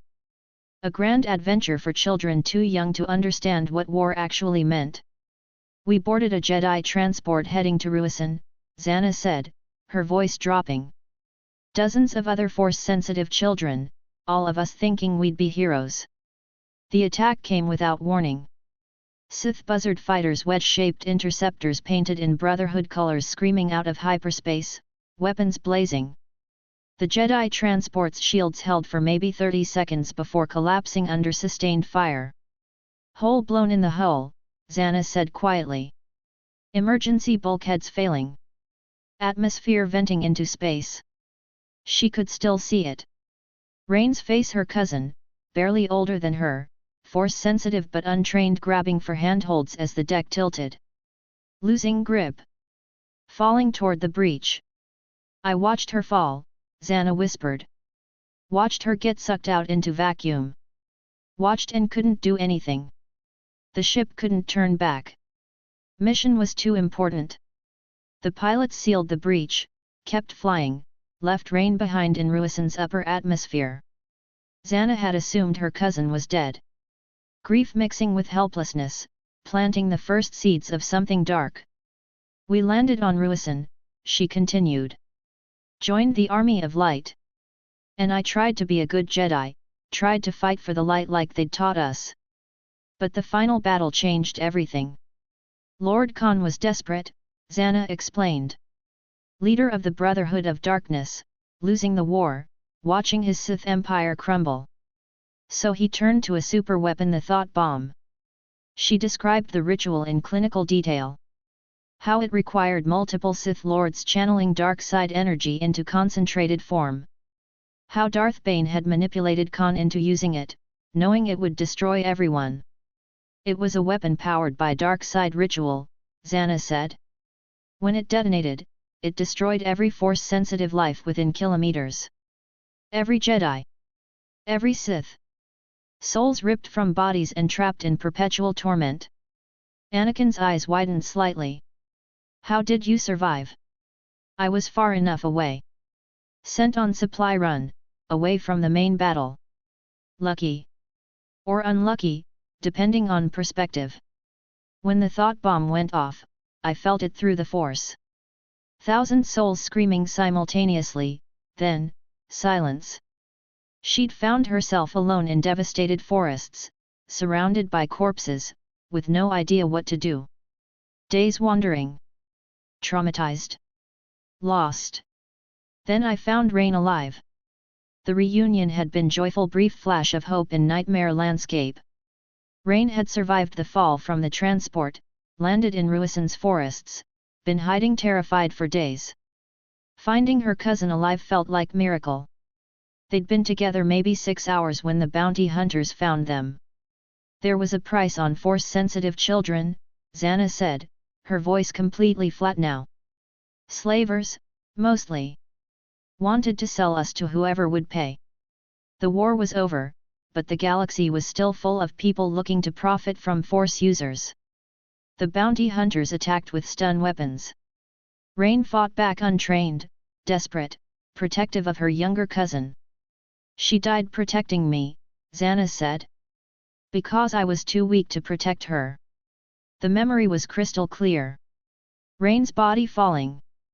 The bounty hunters laughing, advancing on Zannah with binders. And something inside her breaking. Rage consumed me, Zannah continued. First time I touched the dark side consciously, understood what it was. Pure hatred channeled through the force. She'd used telekinesis fueled by grief and fury. Crushed the bounty hunters literally collapsed their bodies from inside, bones shattering, organs pulping. They died screaming. And Darth Bane had sensed her power. He found me standing over their corpses, Zannah said. Tall, covered in orbalisk armor that made him look like a demon. Asked who I was. She'd said Rain at first, honoring her cousin by taking her name. Then corrected herself, reclaiming her real identity. Zannah. My name is Zannah. Bane had smiled. Would you like to learn real power? The training that followed was brutal. Decades of it, lightsaber forms, Sith philosophy, sorcery that bent reality itself. Bane taught her everything, shaped her into weapon and heir. But he always tested me, Zannah said. Always pushed for betrayal. That's the rule of two apprentice kills master, proves themselves worthy. He wanted me to surpass him. Anakin nodded understanding. Like Darth Maul and his master. No. Zannah's voice was sharp. Maul was a tool. Sidious never intended him as true heir. Bane genuinely wanted me to surpass him, but only if I could actually do it. If I killed him through genuine superiority, I deserved to be Sith Master. If I failed, I deserved to die. The philosophy made sense in its twisted way. Survival of the strongest. Power through conflict. I trained for 20 years, Zannah continued. Watching him grow old. His body deteriorating, the orbalisk armor was killing him slowly, pumping chemicals and pain into his system constantly. She described the armor in detail. How it had made Bane nearly invincible in combat, healing wounds in seconds, fueling his dark side power through constant agony. But how it had also been parasitic, slowly consuming him. He learned about essence transfer, Zannah said quietly. Dark side technique to move consciousness between bodies. Wanted to steal mine, live on in my flesh while his rotted. The final battle on Ambria had been inevitable. Both of them knowing it was coming. Both preparing. Bane with his new apprentice Kanuz as backup, Zannah tracking him across the galaxy. We fought on 2 levels simultaneously, Zannah explained. Lightsabers and force powers physically. Mental battle for control of my consciousness. She described the duel in clinical detail. How she'd used Sith sorcery. Bane couldn't counter mental illusions that drove him into mistakes, dark side tendrils that could disintegrate flesh and soul. How he'd fought back with raw power and desperation. His body was dying, Zannah said. The essence transfer was his last option. He grabbed my wrist, began the ritual. Bane's physical form had turned to ash as his consciousness invaded hers, trying to obliterate her identity, to make her body his new vessel. I fought him inside my own mind, Zannah whispered. His will against mine. Mental battle while our bodies were connected. For moments that felt like hours, they'd been matched evenly. 2 decades of his teaching versus her natural talent for sorcery. I won, Zannah said simply. Threw his essence out. Watched it dissipate into nothing. But victory had cost. She raised her left hand, trembling visibly now. Damage from that mental battle. My hand's shaken ever since. Sometimes I wonder if a piece of him survived. If that's why it trembles. Showing vulnerability Anakin had never seen before. The invincible master admitting weakness, admitting doubt. After defeating Bane, I took my own apprentice, Zannah continued. Continued the rule of 2. Eventually that apprentice challenged and killed me as it should be according to Bane's philosophy. Except you survived. Except I survived. Damaged. Diminished. But alive. She met Anakin's gaze. Spent years recovering, hiding. Then I was thrown through a portal into the future. Whether I still did what I was supposed to in the past, or it was another version of me, I don't know. Time travel paradoxes give me headaches. But I found you on Tatooine. And saw everything I'd been in your potential. Silence while Anakin processed the story. His master 1,000 years old, former Jedi turned Sith, survivor of wars he'd only read about in holocrons. You were a Jedi once, he said finally. Even if just a child. I was. Long time ago. Different person. Do you regret it? Turning. Long pause. Zannah's left hand trembled. She covered it with her right. No, she said quietly. The Jedi failed me. Let Rain die because the mission was more important. Left me alone on Ruisan with corpses and trauma. The dark side gave me power to never be helpless again. Anakin nodded, understanding. Like me. The Jedi would have made me weak. Trained me to suppress emotion, to serve others, to be tool for Republic politics. You made me strong. The parallel paths were clear now. Both lost everything young. Both chose power over helplessness. Both refused to be victims ever again. But then Anakin's expression shifted, thoughtful, analytical. I have questions. Ask. Why was I so special? His yellow eyes studied her intently. I mean, yes, I'm the chosen one prophesied to bring balance or whatever mystical nonsense the Force has planned. But you act cold, calculated, patient with everyone else. With me, you're different. Zannah's expression gave away nothing. Different how? I still feel like you're manipulating me. Anakin's voice was calm, stating facts. When I look back at how we first met, how you trained me, yes, I think you were manipulating me. And you still are, but differently. When we first met, it was deliberate control. Now it's... He struggled for words. Instinctive? Like you don't even realize you're doing it. Zannah considered this. You're not wrong. I also want to know about your vanity. Anakin continued, pushing. I don't care either way, I have my own ego problems. But for someone like you who claims to care only about intelligence, looks, and power, it's strange. You're brilliant, yes. Powerful, absolutely.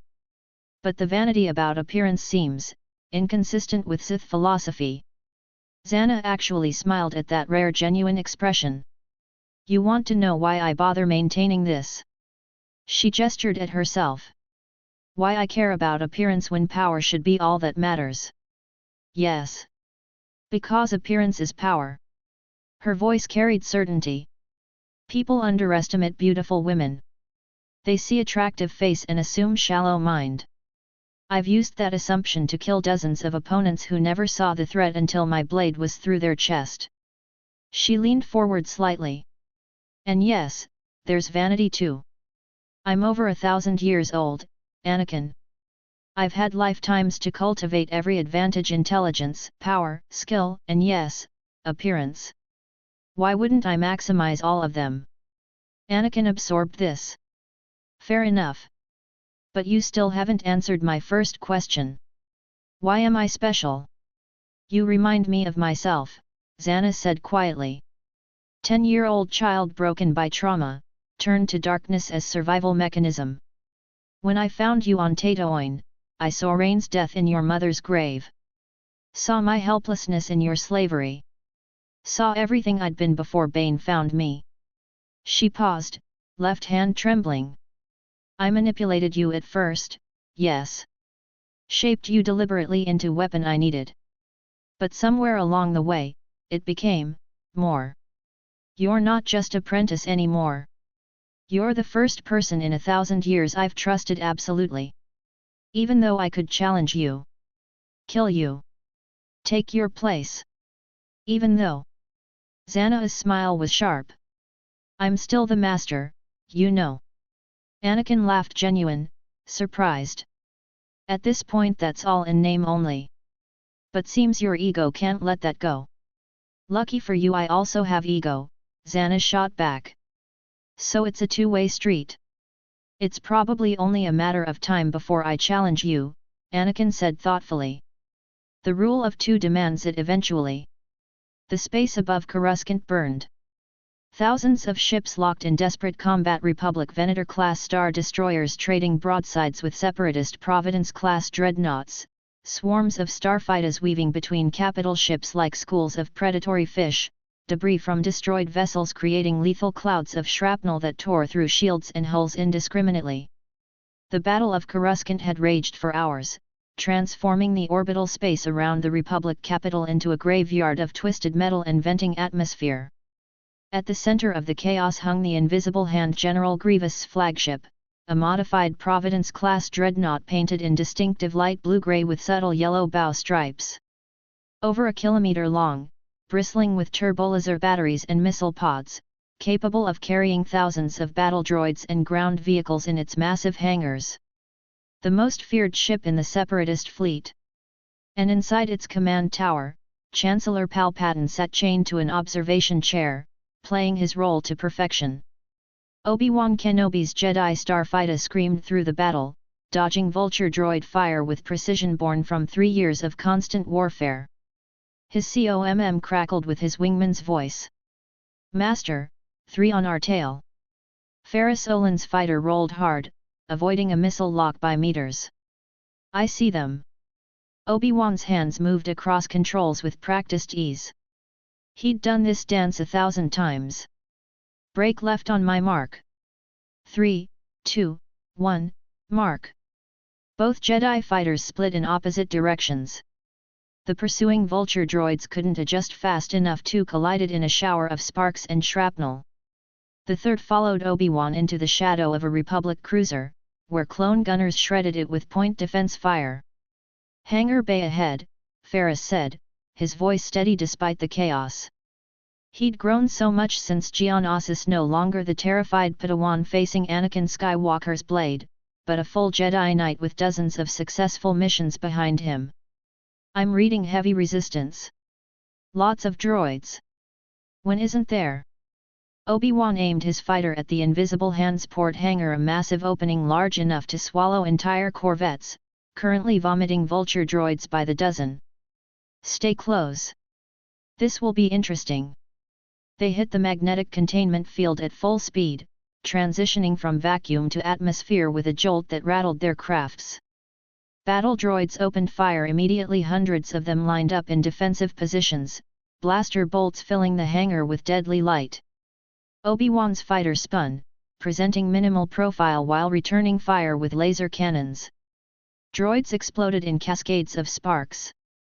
Ferris followed his lead, their 2 ships moving in perfect synchronization born from years of training together. They landed hard, emergency landing protocols engaging as repulsor lifts struggled under combat damage. Both cockpits popped open. Obi-Wan and Ferris leapt out, lightsabers igniting mid-fall, landing in crouch positions as blue blades blazed to life. Well, Obi-Wan said conversationally, surveying the 100+ battle droids surrounding them, this is familiar. Terrifyingly so, Ferris agreed. The droids opened fire. Form 3 Sorcerer was the defensive form designed specifically to deflect blaster fire for extended periods. Obi-Wan had mastered it to perfection over decades of practice, his blade moving in tight economical patterns that redirected every bolt with minimal effort.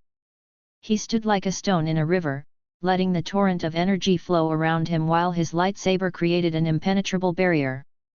Ferris used Form 4 Ataru all acrobatics and aggressive movement. He flipped over droid formations, struck from unexpected angles, used his smaller frame and Jedi-enhanced speed to stay ahead of targeting computers. Where Obi-Wan was patient defense, Ferris was dynamic offense. Together, they were devastating. Hallway, north side. Obi-Wan pointed with his free hand while deflecting 3 blaster bolts back at their sources. They fought through the hangar, leaving destroyed droids in their wake, smoking chassis and severed limbs littering the deck. Reached the corridor Obi-Wan had indicated and ran, force-enhanced speed carrying them faster than any human should move. The invisible hand was a maze of identical corridors, grey durasteel walls, harsh lighting, the constant hum of massive engines. They navigated by sensing Palpatine's presence in the Force, following that beacon through the ship's labyrinthine interior. More droids. Super battle droids, this time heavier armor, wrist-mounted blasters. Ferris took point, his Ataru acrobatics allowing him to close distance before they could establish firing solutions. His blue blade carved through their armored chassis with surgical precision. "You've improved," Obi-Wan observed, deflecting shots from droid Ekis that had rolled into position further down the corridor. "I had good teachers." Ferris destroyed the last super battle droid, then turned to help with the droid Ekis. Also, nearly dying to Darth Vader on Geonosis was excellent motivation. They destroyed the shield-protected droids with coordinated strikes, Ferris drawing fire while Obi-Wan found the angle to slip his blade through the shield emitter. Up 3 decks via turbolift, 10 seconds waiting while the elevator climbed, knowing they were trapped if droids sealed the doors. But the lift arrived intact. They emerged into the command tower section, where the ship's observation room overlooked the battle. And there, chained to a chair before massive viewports showing the space battle, Chancellor Palpatine. Count Dooku stood beside him, curved lightsaber already ignited, red blade humming with malevolent energy. "Master Kenobi." Dooku's aristocratic voice carried across the chamber. "And young Olin." "How predictable." Obi-Wan and Ferris approached cautiously, lightsabers raised. The observation room was circular, perhaps 20 meters across, with the viewport taking up one entire wall. Beautiful view of ships dying in the void beyond. "Count Dooku," Obi-Wan said formally. "You're under arrest." "How many times have we performed this dance, Kenobi?" Dooku's smile was thin. He looked older than when they'd last met. The war was wearing on everyone. "You attack. I defend or retreat. The war continues.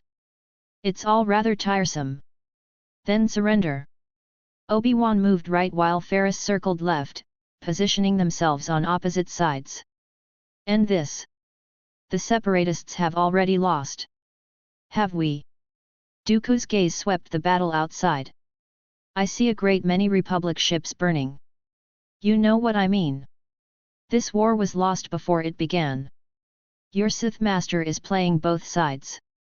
When he's done using the Separatists, he'll discard you all like broken tools."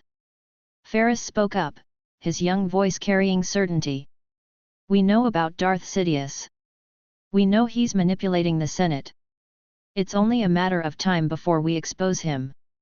Dooku's expression shifted, slightly surprised that they knew the name, calculating how that changed variables.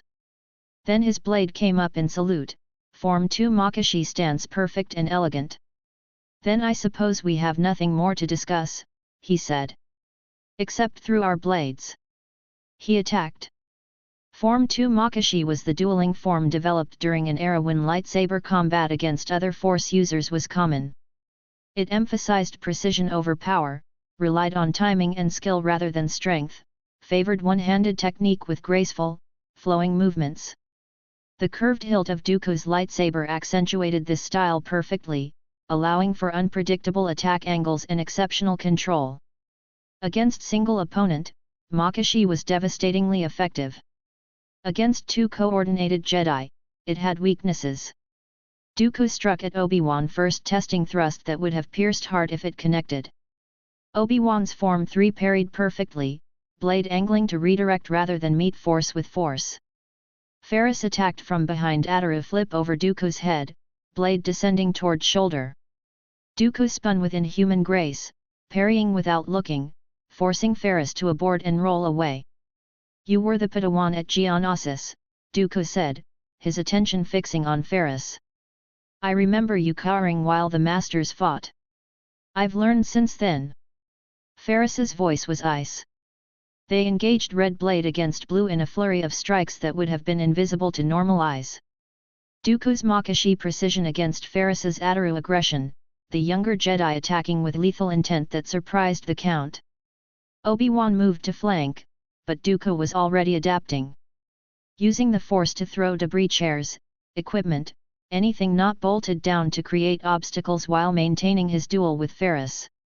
The observation room became a whirlwind of violence. Lightsabers casting red and blue shadows across walls. The clash of blades ringing like bells. Obi-Wan and Ferris attacking in coordination, trying to overwhelm Dooku's defense through sheer numbers. "Your form is predictable, Kenobi," Dooku observed, parrying 3 strikes in rapid succession. "Too much defense. Not enough initiative." "And yours is arrogant," Obi-Wan replied calmly. "Too much pride. Not enough adaptability." Ferris saw the opening. Dooku had focused too much on Obi-Wan, dismissing the younger Jedi as lesser threat. That second of inattention was all Ferris needed.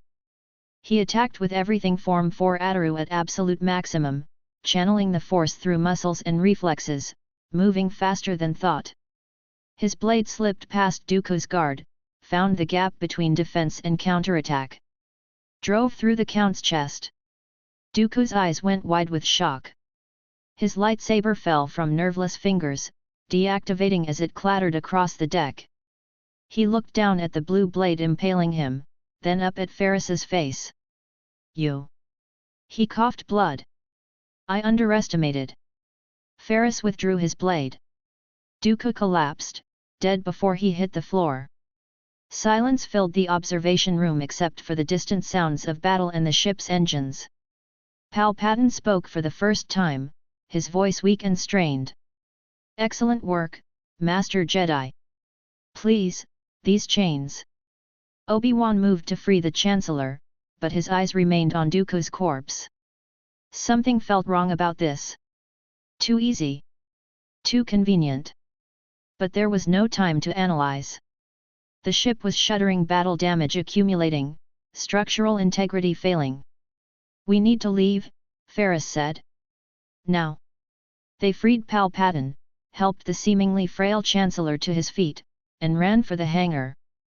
Behind them, the invisible hand began its death throes, falling from orbit, pulled by Coruscant's gravity, breaking apart as it fell. The escape sequence was desperate, piloting a separatist shuttle through debris fields, avoiding turbolaser fire from both sides, riding the edge of atmospheric entry as the invisible hand became a meteor streaking toward the surface. They landed on a Senate building platform, safe but shaken.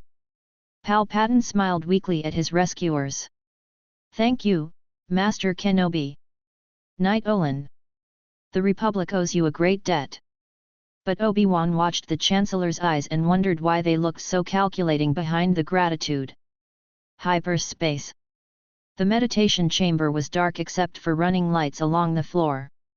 Anakin sat cross-legged in the center, eyes closed, breathing steady. Beside him, Zannah meditated in similar position, her presence in the Force calm and controlled as always. They were en route to Mustafar on Dooku's final orders, meet with the Separatist Council for strategic planning. With Grievous having gone rogue, off pursuing personal vendettas instead of following command structure, Anakin was being elevated to acting military leadership of the entire Separatist movement. 21 years old and commanding armies across the galaxy. It would have been heady if he cared about such things. But Anakin's thoughts were elsewhere as he meditated, reaching through the Force, touching the currents of fate and possibility. The vision hit without warning. Tatooine. He recognized it instantly, the twin suns, the endless sand, the brutal heat that made air shimmer. He was standing outside a moisture farm, watching through a window. His mother, Shmi Skywalker, working inside, older than he remembered, hair graying, hands weathered from hard labor. But someone else was there. Blonde woman in dark robes. Zannah. Anakin watched his master move behind Shmi, one hand raised. Not touching her, but something. The Force flowing in ways he recognized. Mental manipulation. Pushing thoughts, altering perceptions. Shmi's movements became more frantic. Working faster, pushing herself beyond exhaustion. Zannah standing there calm, feeding that compulsion. Work harder. Faster. Don't stop. Don't rest. Hours passing in moments. Shmi collapsing finally, hand clutching chest. Heart attack from overwork. Dying on the floor while Zannah walked away without looking back. Her voice echoing, she was in the way. Made you weak. I freed you from that weakness. Anakin jolted awake, gasping. Sweat covered his face despite the climate-controlled chamber. His heart pounded like he'd been running. Zannah's eyes opened immediately. What's wrong? Nothing. Just. He tried to steady his breathing. Bad dream. You never have just dreams. What did you see? Anakin didn't answer. Couldn't answer. The vision had felt so real. So true in a way normal dreams never did. He closed his eyes, tried to meditate again. Seeking answers. The vision returned stronger this time. Same scene. But now Anakin could feel Zannah's thoughts as she killed Shmi. He's too attached to her. Attachment is weakness. Remove the weakness, strengthen the weapon. Calculated. Deliberate. Murder disguised as natural death. Zannah walking away from Shmi's corpse, he'll think it was Watto. Too much work, not enough food. He'll never suspect. And when I find him, he'll be perfect, shaped by loss, hardened by grief, ready to be molded. Anakin's eyes snapped open.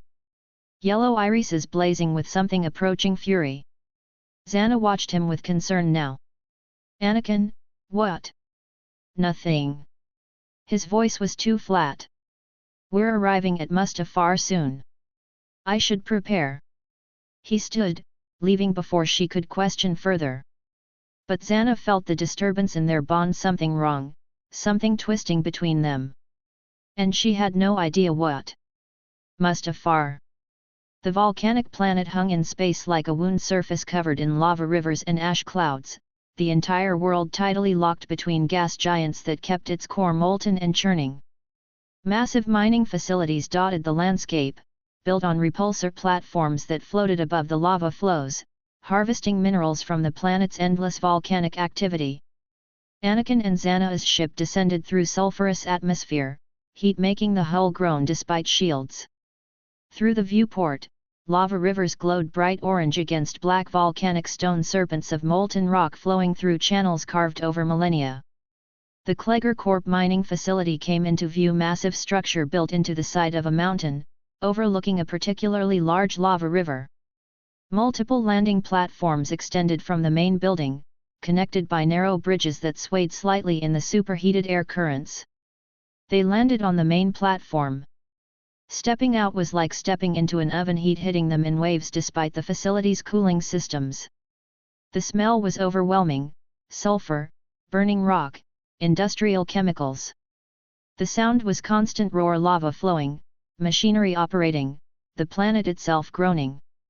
The Separatist Council waited inside Nute Gunray, looking even more nervous than usual, Wat Tambour's breathing apparatus hissing rhythmically, Sandhill calculating something on a data pad.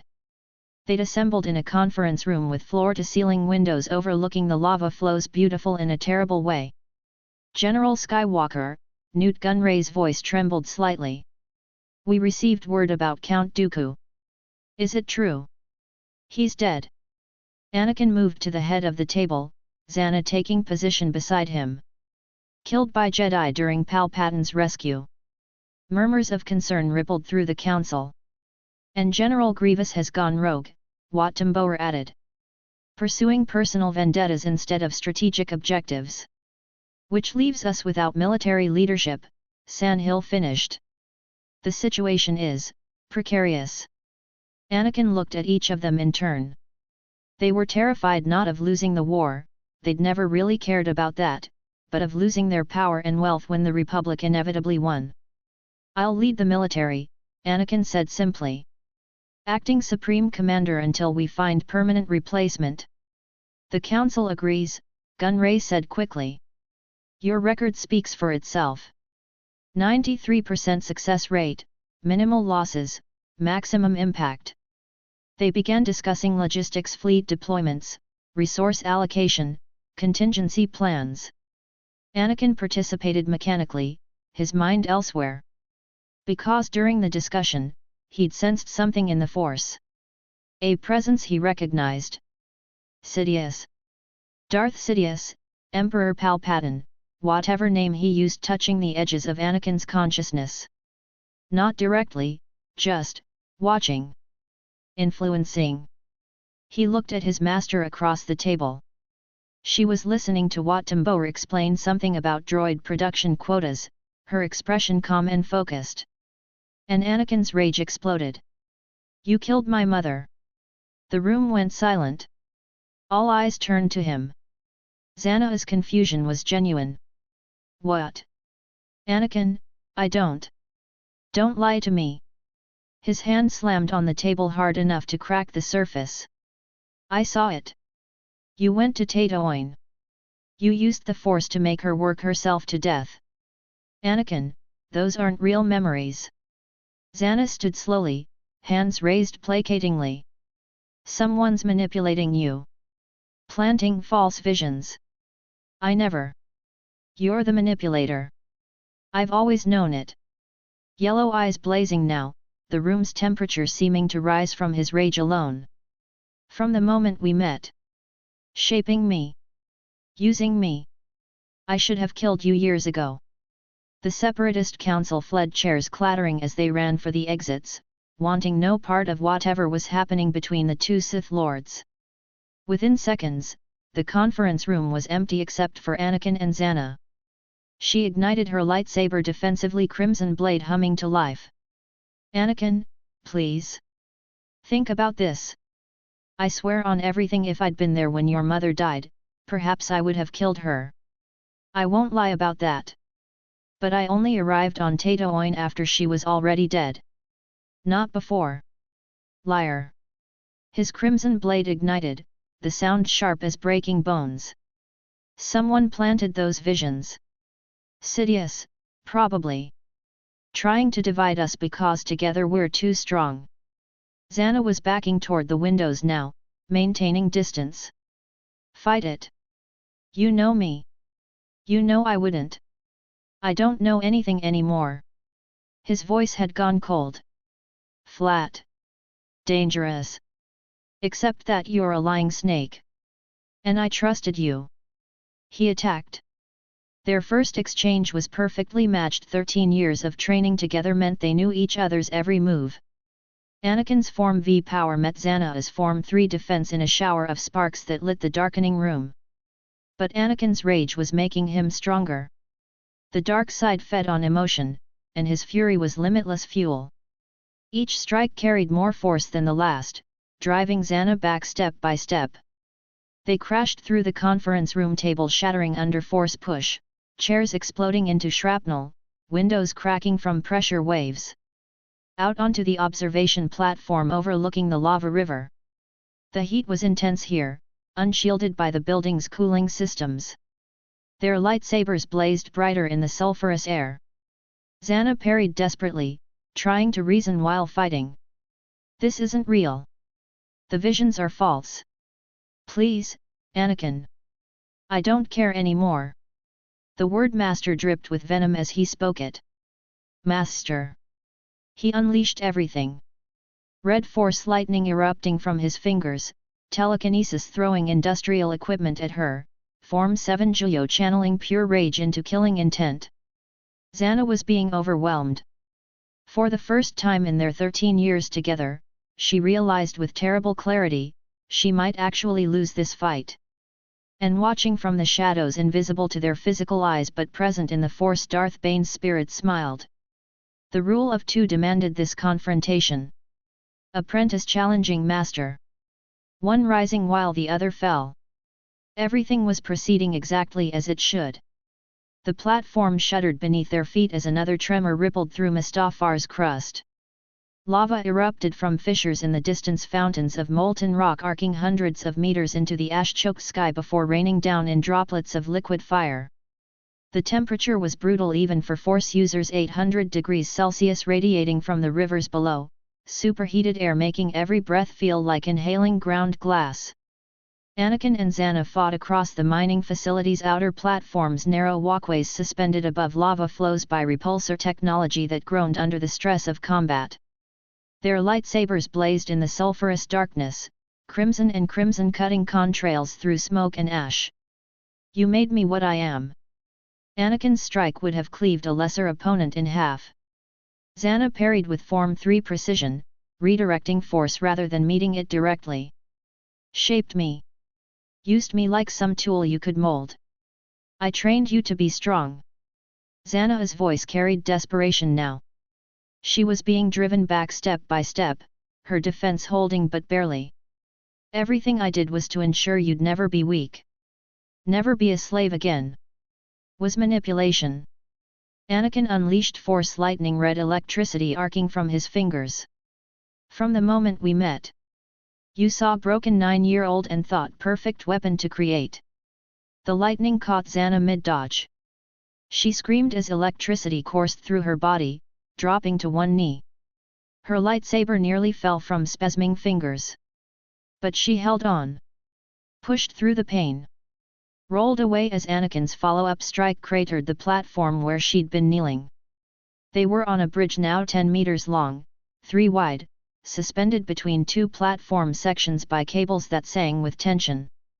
Below, a lava river flowed at nearly 100,000 liters per second. The central volcano feeding the planet's endless circulation of molten rock. I admit it. Zannah's honesty cut through like blade. I admit I manipulated you at first. Shaped you deliberately.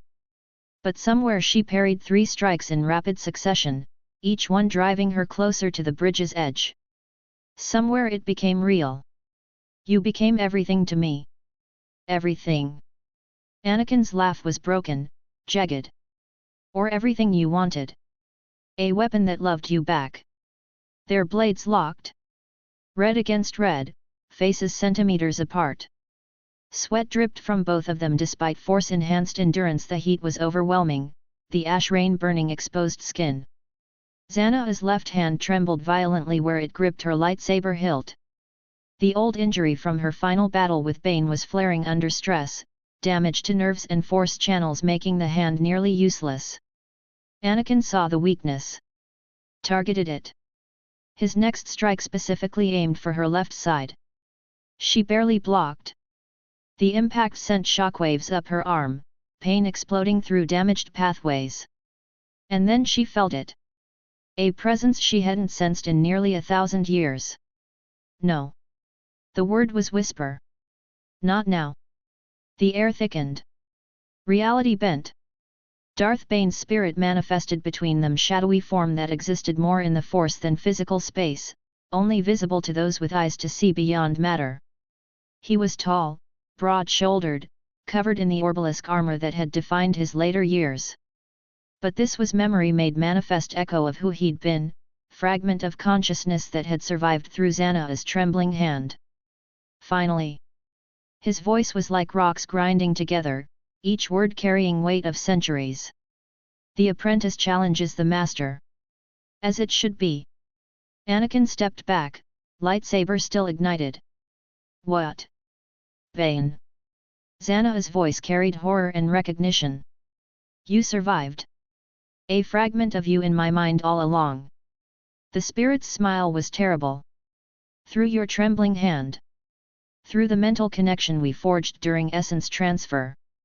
I failed to take your body, but a piece of me remained dormant, patient, waiting for this moment.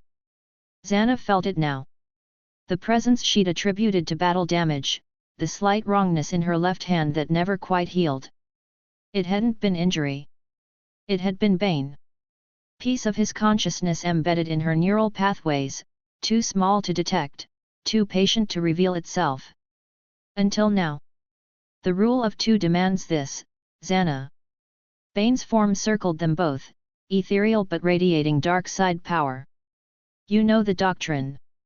Apprentice kills master or dies trying. One to embody power, one to crave it. The strong survive. The weak perish. Anakin felt the presence washing over him, feeding his rage, amplifying his hatred, making the false visions of Zannah killing Shmi burn brighter in his mind. This is your doing, Zannah realized. Through Sidious. You influenced him to plant those visions. Of course. Bane's laugh echoed across Mustafar. Sidious is powerful but lacks imagination. I whispered the idea through the dark side: divide the two Sith who dared break my rule. Force them into confrontation. Make the apprentice kill the master. He moved behind Anakin, ghostly hand on the younger man's shoulder. Anakin felt strength flowing into him, dark side power channeled through Bane's spirit. She manipulated you from the start, boy. Shaped your entire life. Your mother's death, your training, everything. She created you to be weapon. Don't let her lies about love deceive you now. Get out of my head. Anakin's force push scattered the spirit temporarily, but Bane reformed seconds later. I'm not in your head. I'm in hers. Have been for 900 years. But I'm showing you truth Sith don't love. We use. We consume. We destroy. Zannah tried to reach through their bond. Tried to break through the false visions. But Bane was blocking her, using his presence in her mind to interfere with the connection she and Anakin shared. Anakin, please. She backed toward the bridge's end, platform crumbling behind her from heat stress. I love you. Not as Master loves useful tool. I love you. Anakin hesitated. Just fractionally. Yellow eyes flickering with something that might have been doubt. Then why all the manipulation? His voice carried genuine anguish beneath the rage. Why the lies? Why couldn't you just? Because I'm Sith. The confession tore from her throat. We don't know how to love without controlling. It's all I know. All Bane taught me. Honesty finally breaking through. Raw and bleeding and real. I manipulated you at first. Shaped you deliberately into weapon I needed. But somewhere along the way. Her left hand trembled badly enough that her lightsaber wavered. You became more. You became partner. Equal. You became everything I'd never let myself want. Anakin's rage faltered. The false visions flickered. Bane's spirit surged forward, presence pressing down like physical weight. Don't listen. She's doing it again. Manipulating through false emotion. Kill her. Prove yourself worthy. No. Anakin's scream was directed at both of them. Get out. Both of you. Out of my head. He was fighting on two fronts now, Zannah physically, Bane mentally. The strain was enormous. His force presence blazed like sun going nova, pushing against both adversaries. But Bane had 900 years of practice at mental manipulation. And Zannah was weakening, left hand nearly useless, defense beginning to crack under relentless assault. The platform beneath them groaned. Structural supports were failing, melted by proximity to lava flow. They had maybe minutes before the entire section collapsed. Anakin. Zannah's voice had gone quiet. Calm. She'd made some decision. I need to tell you something. Before. Before I kill you. Anakin's strike came with Form V power. That's what you expect, isn't it? Rule of 2. Apprentice kills master. It's what should happen. She parried, but barely. If you're stronger, if you've surpassed me, then you deserve to be master. Is that what you want? What I want doesn't matter. Her left hand spasmed. The lightsaber nearly fell. Bane's right about one thing, the rule demands this. But he's wrong about why. She created distance with force push, buying seconds to speak. The rule of 2 isn't about domination. It's about evolution. Each generation surpassing the last, becoming stronger, until one day a Sith Lord appears who embodies all that power. The Sith Harry, Anakin whispered. The Chosen One. Yes. Zannah's smile was sad. I think that's you. Not me. Not Bane.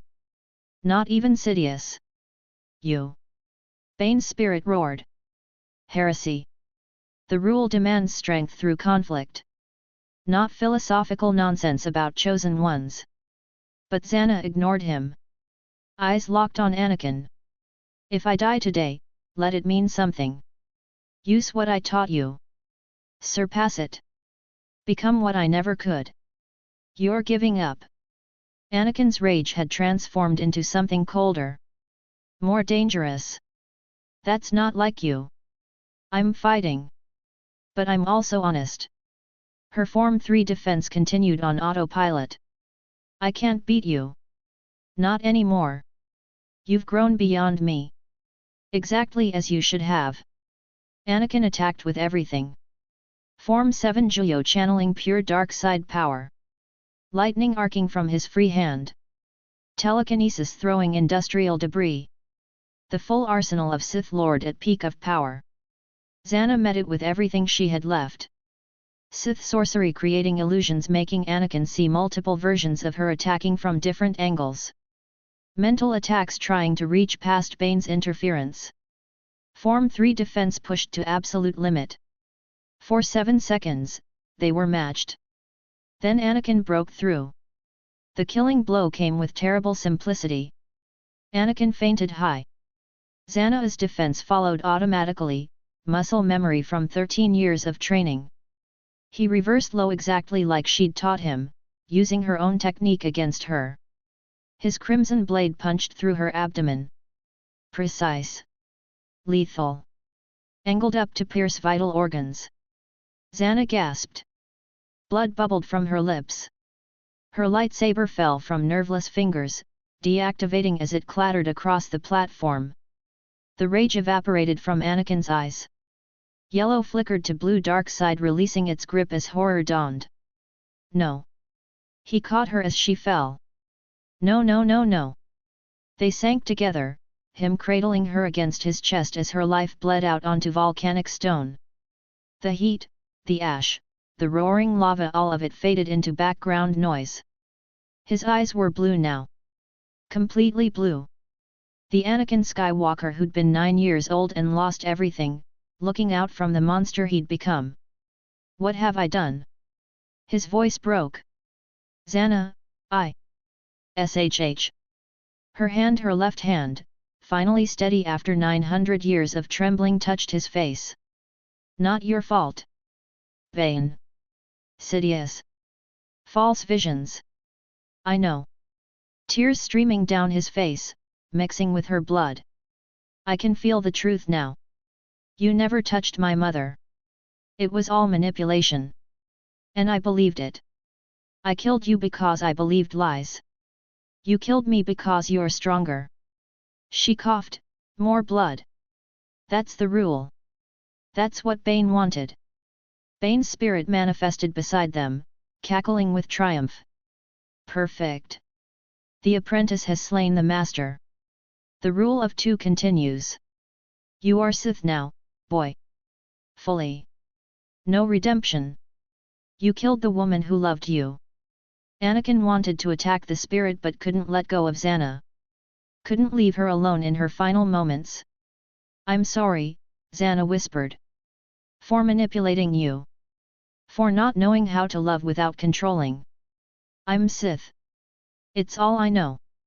But I did love you. Do love you. I know. I love you too. His voice caught. I'm so sorry. If I could take it back. Don't. Her hand slipped from his face, falling to her stomach. To where his blade had pierced. You're the master now. End the cycle. You're the Sith Harry, the chosen one. The rule of two is no longer needed. What do you mean? The rule was about evolution. Creating ultimate Sith Lord. That's you, Anakin. You don't need master. You don't need apprentice. You are the dark side now. Bane screamed. No. The cycle continues. You'll take apprentice. Train them. Die by their hand someday. That's the rule. But Zannah wasn't listening to Bane anymore. Just looking at Anakin with yellow eyes that held so much love beneath the darkness. I need to tell you something, she whispered. Was going to wait until after the war, but... She touched his hand. Guided it to her abdomen, below the wound. I'm pregnant. The universe stopped. What? Anakin's voice was hollow. Distant. Like he was hearing her through kilometers of water. 2 months. Tears streaming down her face now, mixing with blood on her lips. Was going to tell you after Mustafar. After we secured separatist leadership. We broke every rule, why not that one too? Anakin looked down at his hand on her stomach. At where their child was. Had been. No. The word was small. Broken. No, that's not, you can't. I wanted to see what we'd create together, Zannah whispered. What happens when two Sith who love each other have child? Would have been interesting experiment. And I think. She coughed wetly. I think I wanted to be mother. Real mother. Not like I was to you, manipulative, controlling. Actual mother who just loves. You could have been. Anakin was sobbing now. We could have, I would have. I know. Her smile was peaceful despite the pain. But this is how it ends. Bane wins. Sidious wins. They get what they wanted, us divided, me dead, you broken. I'll kill them. Anakin's voice had gone flat. Cold. I'll kill Sidious. Make him suffer for what he did. Good. Zannah's hand found his face again, blood smearing across his cheek. But don't become him. Don't let hatred consume everything you are. You're Anakin Skywalker. Darth Vader. Whatever name you choose. But you're also still that 9-year-old boy who dreamed of freedom. Her breathing was labored now. Life fading fast. I love you, she whispered. I loved you from the moment you destroyed that Jedi on Tatooine with nothing but raw power. I loved you when you mastered every form I taught you. I loved you when you challenged me about manipulation. I loved you when we broke the rule of two. I loved you when we... Her hand moved to her stomach. When we created this. I love you too.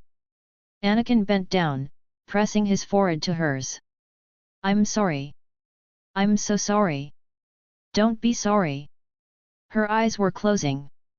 Be strong. Be free. End this cycle. Save the galaxy from Sith if you want. Or rule it. Your choice now. You're the master. Her hand fell from his face. Her eyes closed. Her presence in the Force flickered. Faded. Went dark. Darth Zannah died in Anakin Skywalker's arms, their unborn child dying with her. Darth Bane's spirit exploded with triumphant laughter. Perfect. Perfect. The apprentice has slain the master. The rule of two continues. He circled Anakin and Zannah's corpse, ephemeral form blazing with dark side energy. You are Sith now, boy. Fully and completely. No redemption. No going back. You killed the woman who loved you. You killed your unborn child. This is what we are. This is what you chose when you touched the dark side at 9 years old. Anakin didn't move. Just held Zannah's body, staring at nothing. I've been planning this for 900 years, Bane continued, his monologue unstoppable now. Waiting in Zannah's mind, dormant but patient. I influenced Sidious through the dark side, whispered ideas about dividing you two, about planting false visions through Dooku's blood and ancient Sith rituals. The spirit manifested more solidly, reveling in victory. The visions you saw were Sith illusion, dark side technique using force bond and blood to manipulate perception. Sidious performed the ritual. Dooku provided the blood. But I provided the knowledge. I engineered everything to force this confrontation. Because you feared us, Anakin whispered, still not moving. What? You feared what we'd become. Anakin's eyes were still blue, but something dark was building behind them. Zannah was right. We broke the rule. Created partnership instead of rivalry. You couldn't allow that. Had to force us back into cycle. The cycle is the rule. Bane roared. One master, one apprentice. The apprentice kills the master and becomes master. Takes new apprentice who eventually kills them. Each generation growing stronger until... Until what? Anakin looked up now. Until the Sith Harry appears? The ultimate Sith Lord who embodies all that power. He stood slowly, carefully laying Zannah's body on the platform. Her left hand rested peacefully at her side finally, after 9 centuries, no longer trembling. That's me, Bane. I'm what the rule was building toward. And now I'm here, you don't need the cycle anymore. Bane's spirit flickered with uncertainty. You don't understand. The rule continues. You'll take apprentice. No. Anakin's voice carried absolute certainty. I'll kill Sidious. Destroy the Sith Order. End the cycle permanently. Exactly like Zannah wanted. You can't. The dark side demands. The dark side demands nothing. Anakin reached through the Force. Found the thread connecting Bane's spirit to Zannah's corpse, the neural pathway through her left hand that had anchored his consciousness for 900 years. And severed it. Bane screamed. His form began dissipating, consciousness unraveling without anchor point. No. You need me. Need the rule. Without structure, without you, I'm free. Anakin's eyes had gone yellow again. But the blue core remained, visible at the center like burning star. Bane's spirit dissolved into nothing. Final scream echoing across Mustafar before fading to silence. Anakin stood alone on the platform, covered in blood and ash, cradling his dead master's body while lava flowed beneath. And then he screamed. The sound that erupted from Anakin Skywalker transcended mere noise. It was grief made audible. Rage given voice. Every loss he'd ever suffered, his mother, his freedom, his innocence, Zannah, their child, compressed into single expression of pure anguish. The Force itself shuddered. Across the galaxy, every Force-sensitive being paused mid-action. Felt the disturbance like earthquake in reality. Jedi Masters on Coruscant clutched their heads. Sidious in his office felt power beyond anything he'd anticipated. Padme on Naboo looked toward the stars with inexplicable dread. On Mustafar, the planet responded. Lava rivers boiled harder. The central volcano's output increased from 100,000 liters per second to double that. Earthquakes rippled through the crust magnitude that registered on seismographs across the sector. The Kleger Corp facility began collapsing, support structures failing under tectonic stress. Anakin stood at the center of it all, eyes blazing yellow with blue core visible like star being born. He wasn't lost to the dark side. He was the dark side now. Embodied it so completely that the distinction between Anakin Skywalker and the malevolent side of the Force had ceased to exist. Sidious. His voice was calm now. Cold. Universe shaking in its certainty. You made me kill her. You destroyed everything I loved. You murdered my child. He knelt beside Zannah's body one last time. Kissed her forehead gently, reverently. "I swear on our child," he whispered. "On every moment we had together. On every rule we broke. I swear Sidious dies screaming. I swear the Sith Order ends with me. I swear the galaxy will remember what happens when you break Darth Vader." He stood. Walked toward his ship without looking back. The platform behind him finally collapsed, falling into lava with a hiss of superheated steam. He didn't turn. Didn't watch Zannah's body fall. Just kept walking. Each step measured. Purposeful. Inevitable. Darth Vader had been born not from Palpatine's corruption, not from the dark side's seduction, but from grief so profound it rewrote reality itself. And the galaxy would burn for what it had taken from him. The Republic Executive Building rose above Coruscant's Senate District like a monument to bureaucratic power, massive domed structure that served as both Chancellor's residence and administrative center. Built to Palpatine's specifications years before the Clone Wars, its highest level contained the Chancellor's private office, circular room with floor-to-ceiling windows overlooking the capital's endless cityscape, decorated in deep reds and golds that hinted at tastes more imperial than republican. And tonight, that office had become a battlefield. 3 bodies lay cooling on the expensive Nubian carpet.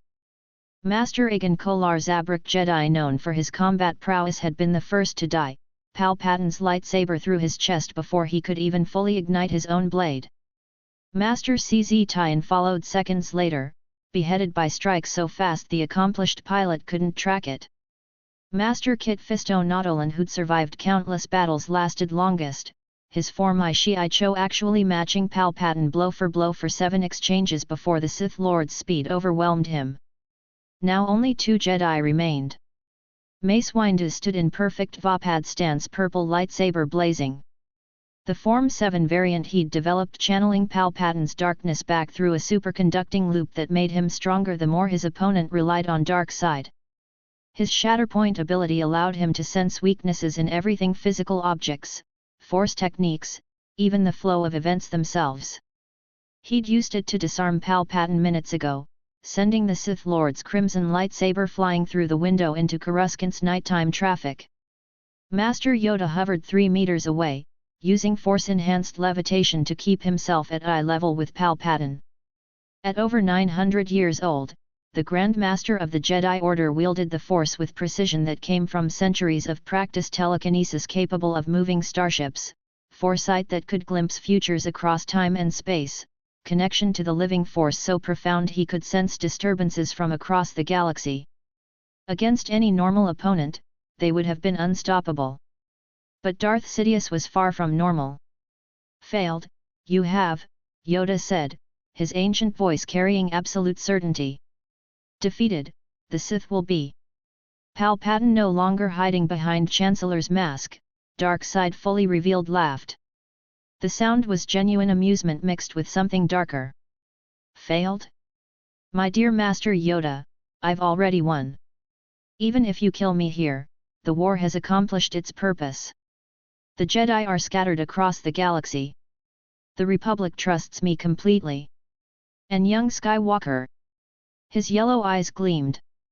"Young Skywalker is exactly where I need him to be."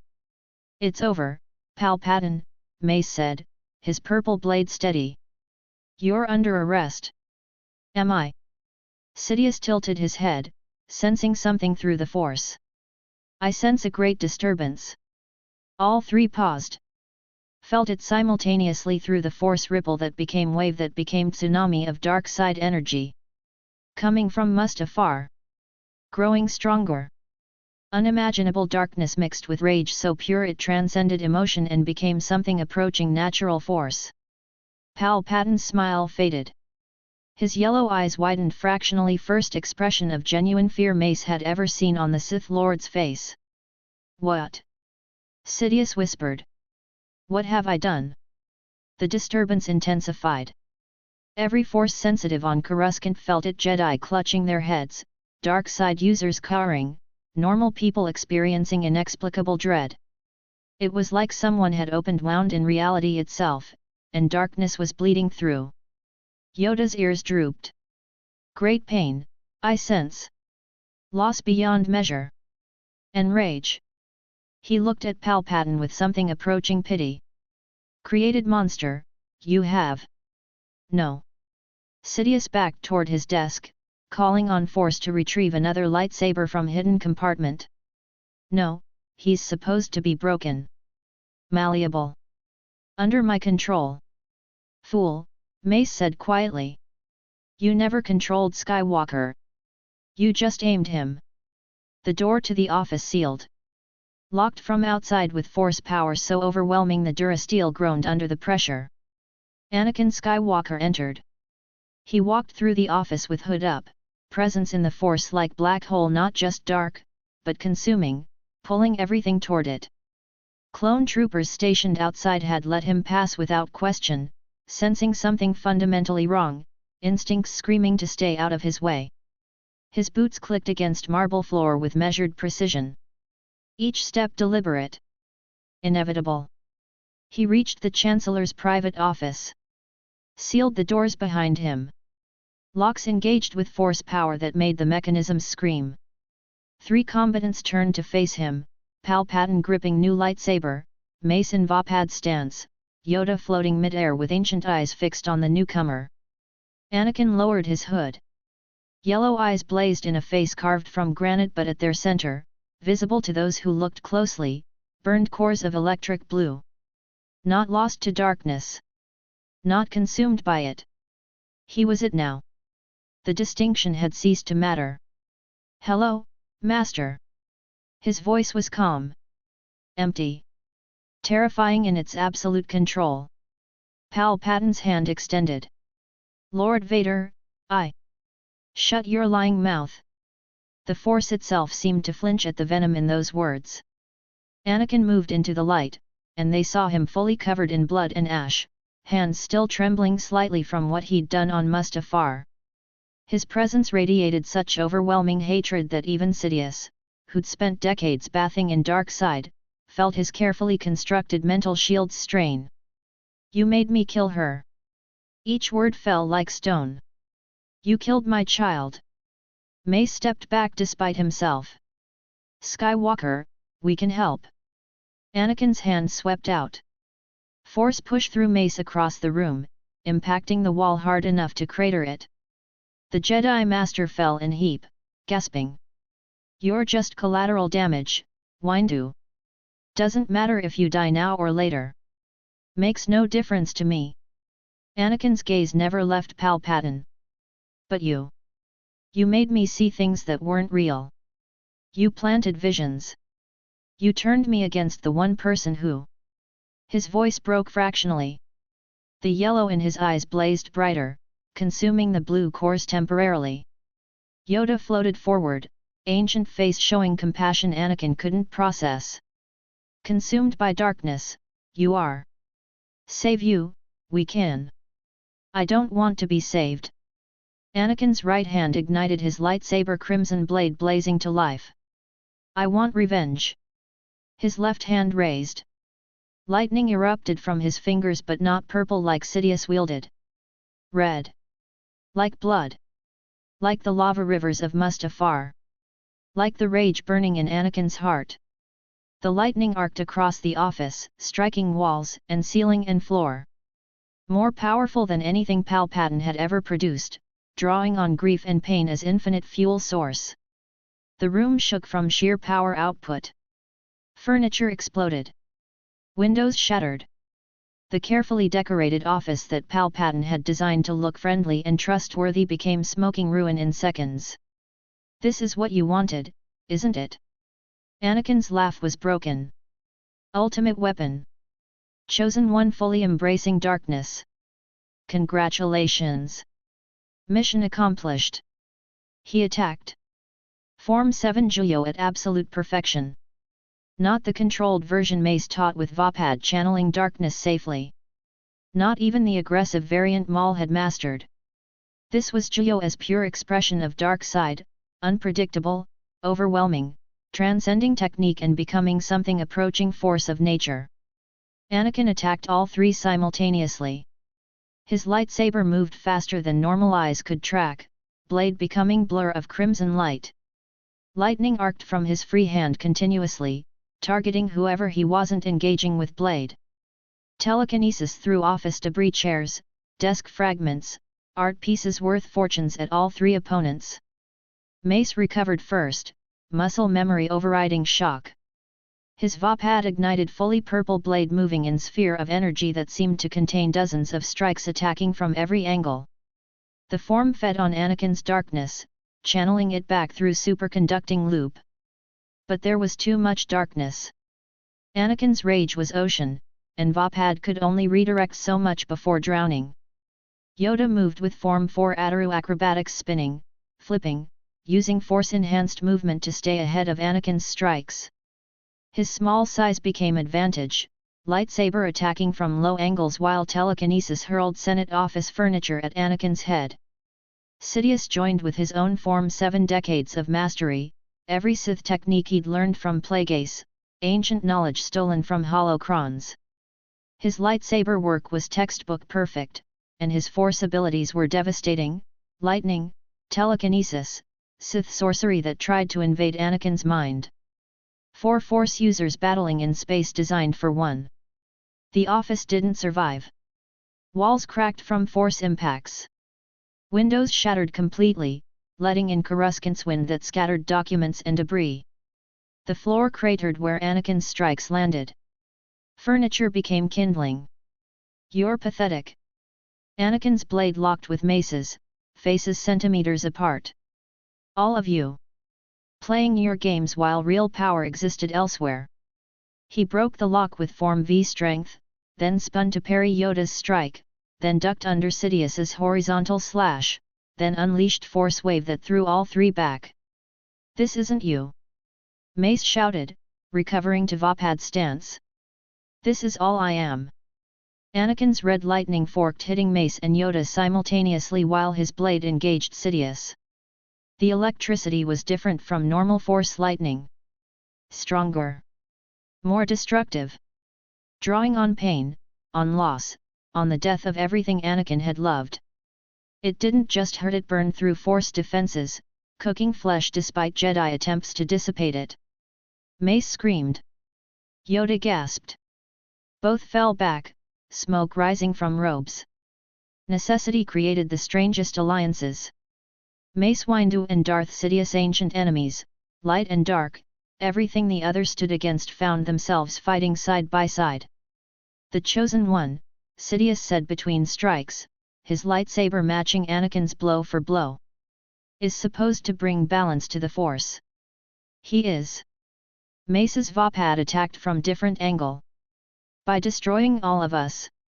Yoda hung back, using force mastery to attack from range, telekinesis hurling massive objects, pulling structural supports from walls to collapse sections of room.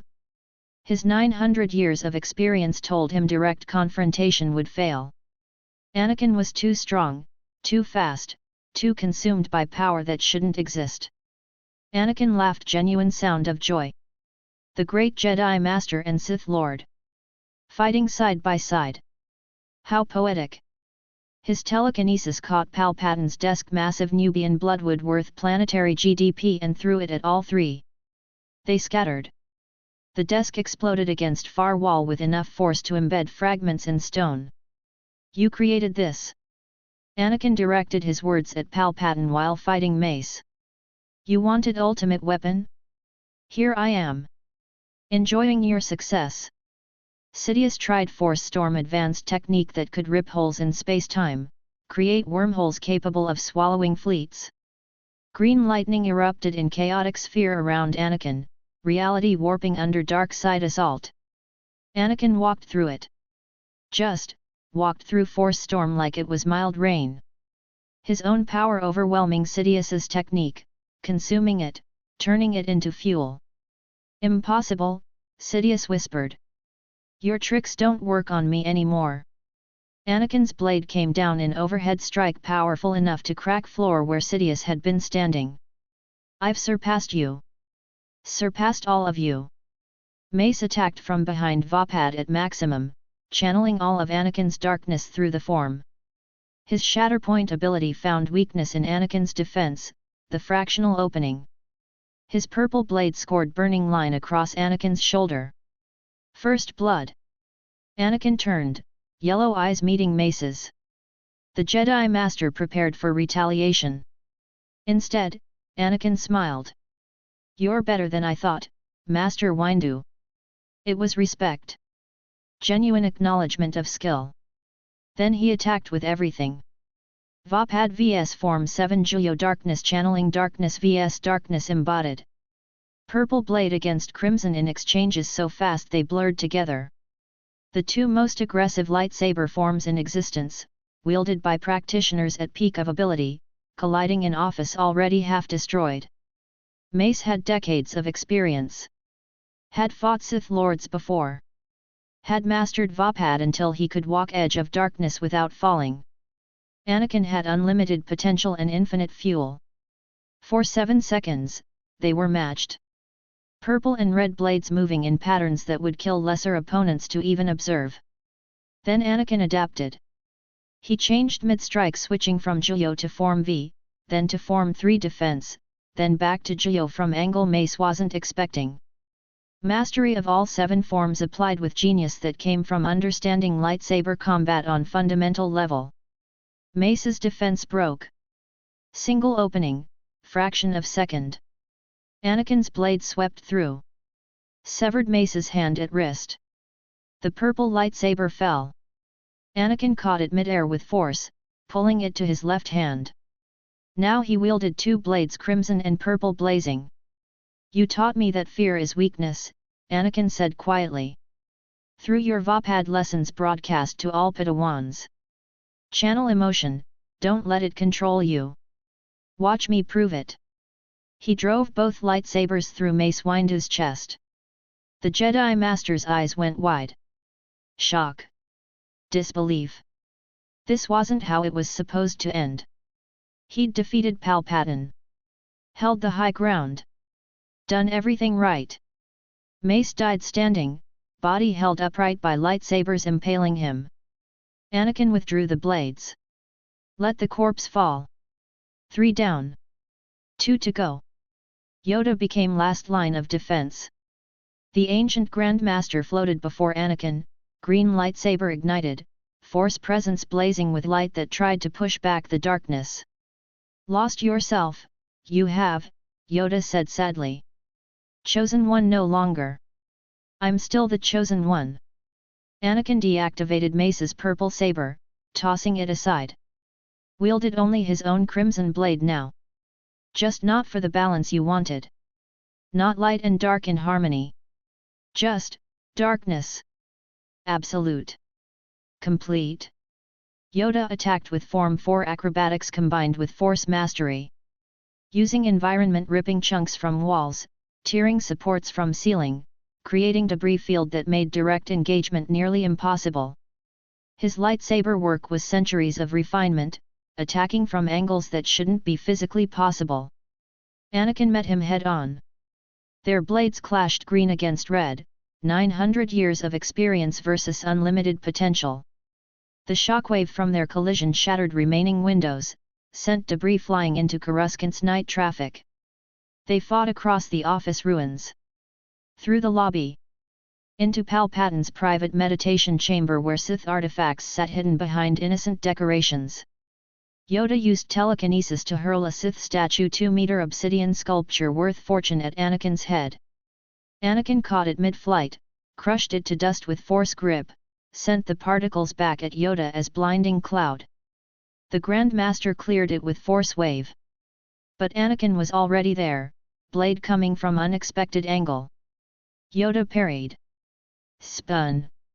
Counterattacked with strike that would have removed Anakin's leg if it connected. Raw power, you have, Yoda observed, breathing hard now. But wisdom, you lack. Don't need wisdom. Anakin's next strike cratered the floor. Just need to be stronger than you. And he was. Not by much. Yoda's centuries of experience let him keep pace. But Anakin was adapting mid-fight, learning Yoda's patterns, countering techniques he'd never seen before. Then Anakin used Sith sorcery. Not lightning. Not telekinesis. Ancient technique that Zannah had taught him, that most Sith never mastered. He reached into Yoda's chest with the Force. Found the heart. Stopped it. Same technique that had killed Mother Talzin. Manipulation of living tissue at cellular level, holding muscles in stasis so they couldn't contract. Yoda gasped. Clutched his chest. His lightsaber deactivated, falling from nerveless fingers. Anakin held him there suspended between life and death, Yoda's ancient heart still but not yet damaged beyond recovery. Die knowing you failed, Anakin said quietly. The Jedi failed. Your code, your training, your 1,000 generations of knowledge, all of it means nothing. Because I exist. And I'm everything you tried to prevent. He released the technique. Yoda's heart restarted but damaged. The ancient Grand Master fell, gasping, vision fading. His last sight, Anakin's yellow eyes with blue cores. The chosen one who'd chosen darkness. Master Yoda collapsed. Dead. Darth Sidious stood alone. The most powerful Sith Lord in millennia. Architect of the Clone Wars. Master manipulator who'd controlled the galaxy for decades. Terrified. Anakin, please. His carefully constructed mask's chancellor, mentor, friend all stripped away, leaving only fear. We can rule together. Master and apprentice. Everything I promised. You promised me power to save those I love. Anakin walked through the ruined office, stepping over corpses without looking down. Instead, you taught me to kill the woman I loved. What else could you possibly teach me? Palpatine tried Force Storm again, full power, reality warping under assault, green lightning that could destroy fleets. The office space tore apart, walls disintegrating, floor cracking to reveal structural supports. Anakin walked through it. Again. The Force Storm broke against him like waves against cliff. I wanted you to make me powerful, Anakin said conversationally. Mission accomplished. Congratulations. He grabbed Sidious with Force choke, lifting the Sith Lord off ground, invisible fingers compressing throat. This is for Zannah. Anakin's voice was flat. Empty. For my child. For the future you stole when you planted those visions. Red lightning erupted from his hand into Sidious's body. Palpatine screamed. The sound echoed across Coruscant, amplified by dark side, carrying through the Force to every sensitive being on planet. Clone troopers paused mid-patrol. Jedi across the galaxy felt it. Even normal citizens experienced inexplicable dread. Anakin didn't stop. He held Sidious suspended, pouring red lightning into him continuously. Not killing quickly. Making it last. Making him suffer for every moment of manipulation, every lie, every scheme that had led to Zannah's death. The Sith Lord's body convulsed. Skin burned. Robes caught fire. But Anakin kept him alive through the Force, preventing death, extending agony beyond what any being should endure. Please. Sidious's voice was broken. Ragged. Please. I'll tell you, everything, ancient knowledge. Sith secrets.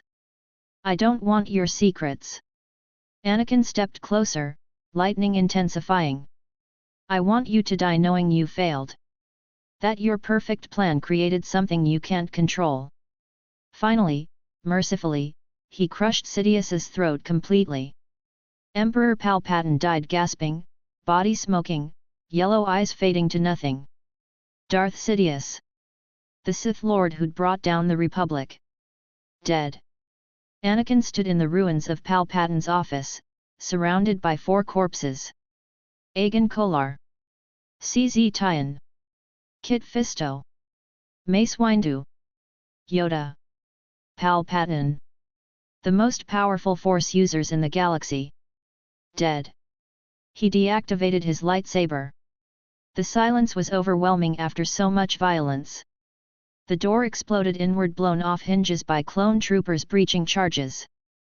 Commander Apo led the squad, DC-15 blaster rifle raised, face shocked behind helmet.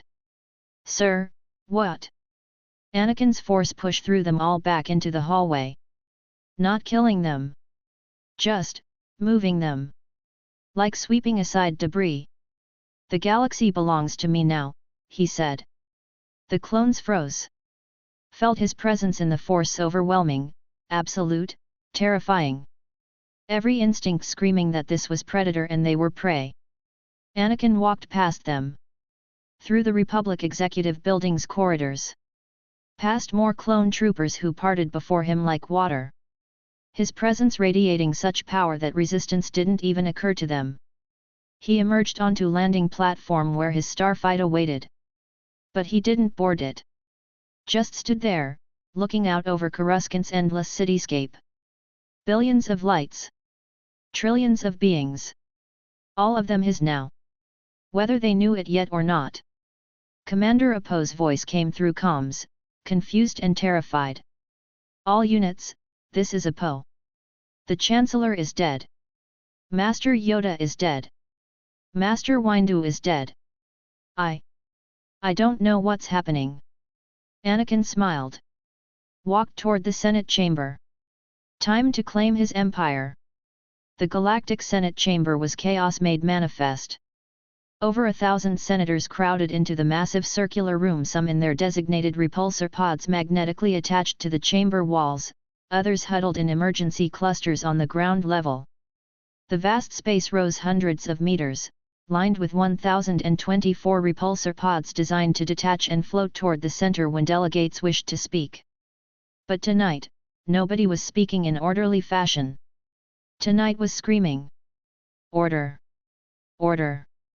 Mas Amedda, blue-skinned Chagrian who served as vice-chair of the Senate, pounded his staff against the Chancellor's podium. The 30-meter-tall platform rose from the Chancellery Secretariat's working office, dominating the chamber's center where Supreme Chancellor would normally preside over proceedings with calm authority. But there was no Chancellor. Palpatine was dead. Bail Organa of Alderaan stood in his repulsor pod, which had detached and floated toward the chamber's open space. "We must establish emergency protocols.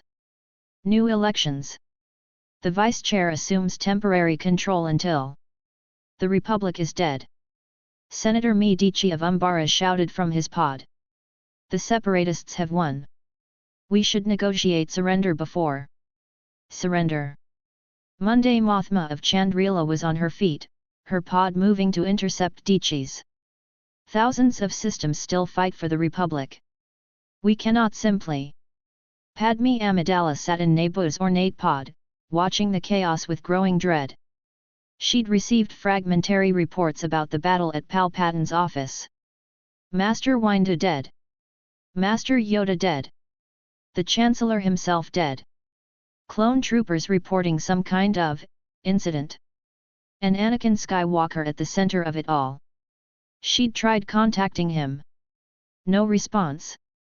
Tried reaching Obi-Wan. Communications down across military channels. Something terrible was happening, and the Senate was too busy arguing to notice the precipice they stood upon. The massive doors to the Senate chamber opened. Every voice fell silent. Anakin Skywalker walked through the entrance with hood raised, presence in the Force like gravity well pulling everything toward it, consuming light, radiating power that made even Force-blind senators feel inexplicable dread. His robes were covered in blood. Fresh blood, still wet, dripping onto marble floor with soft pattering sounds that echoed in the sudden silence. Ash from Mustafar's volcanic landscape mixed with the crimson, creating patterns like artwork across dark fabric. He walked with measured steps. Each footfall deliberate. Inevitable. Clone troopers flanked the entrances. Commander Apo and the 501st Legion had secured the building on his orders. None of them moved to stop him. None of them dared. Padme's hand flew to her mouth. Even from across the vast chamber, she could see his eyes beneath the hood. Yellow. Blazing. With cores of electric blue visible at their center like dying stars. What is the meaning of this? Mas Amedda found his voice, though it trembled. The Senate is in emergency session. This is highly irregular. Sit down. Anakin's voice carried across the chamber without amplification. The force itself carrying his words to every ear. Mas Amedda sat. Anakin reached the Chancellor's podium. Climbed the stairs. Stood where Palpatine had stood for 13 years, manipulating the Senate through rhetoric and false patriotism. He lowered his hood. 1,000 senators saw his face. Saw the blood. Saw the eyes that held nothing human anymore. The Clone Wars are over. His words fell into silence absolute. Chancellor Palpatine is dead. Supreme Commander Yoda is dead. Master of the Jedi Order Mace Windu is dead. Each sentence delivered with flat certainty. All three died tonight attempting to seize power through coup. I ended their treachery. Gasps echoed through the chamber. Padme felt ice forming in her stomach. But the galaxy cannot afford more debate. Anakin's gaze swept across the senators. More committees. More bureaucratic processes that take years to accomplish what should require days. The Republic is broken. Has been broken for 1,000 years. Bail Organa stood despite himself. General Skywalker, I understand you've been through trauma, but we have established procedures. Anakin raised both hands. Every senator in the chamber froze. Lifted slightly from their seats or pods by invisible force grips that held them suspended. Over 1,000 beings held simultaneously by power that shouldn't exist in single person. Screams erupted. Terror. Absolute and overwhelming. The Separatist Alliance and Galactic Republic will be unified, Anakin said calmly over their screaming. Under one ruler. One government. One empire. He released them. Senators fell back into seats gasping, some sobbing, others too shocked for sound. I declare myself Emperor for life. For 3 seconds, absolute silence. Then Bail Organa stood again, courage overriding survival instinct. This is madness. We are the Senate. We are the Republic. You cannot simply.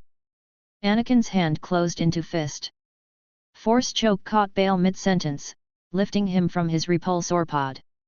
The Senate will ratify my rule, Anakin said conversationally while Bail choked and clawed at his throat. Or I will find more cooperative representatives.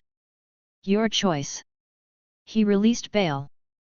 The Alderaan senator fell gasping into his pod, hands clutching throat. Monday Mothma stood defiant despite terror clear in her eyes.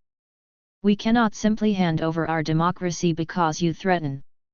Red lightning arced from Anakin's hand.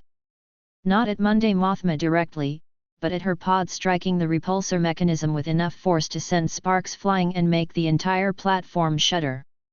You misunderstand, Anakin said. This isn't a request. It's a decree. I'm not asking for your approval. I'm telling you what will happen. You can ratify it voluntarily, or I can replace you with senators who will. Padme watched in horror. This wasn't the Anakin she'd known years ago, the passionate child who'd protected her on Naboo and saved her home world, who'd seemed like hero from stories. This was monster wearing his face. Darkness incarnate, standing where democracy had once pretended to function. Mas Amedda's voice shook. The Senate must vote on such matters. It's, protocol demands. Then call the vote. Anakin's yellow eyes fixed on the Chagrian. All in favor of granting emergency powers and title of Emperor to Anakin Skywalker. Silence. No hands raised. Anakin's presence pressed down weight in the force that made breathing difficult, that triggered primal fear responses in beings across the chamber. Slowly, one hand raised. Senator from Malastare, eyes wide with terror. Then another. And another. The cascade began. Hundreds of hands rising not from conviction but from fear. From survival instinct. From understanding that resistance meant death. All opposed. Mas Amedda asked weakly. A few hands remained down, Bail Organa's, Monday Mothma's, handful of others who valued principle over survival.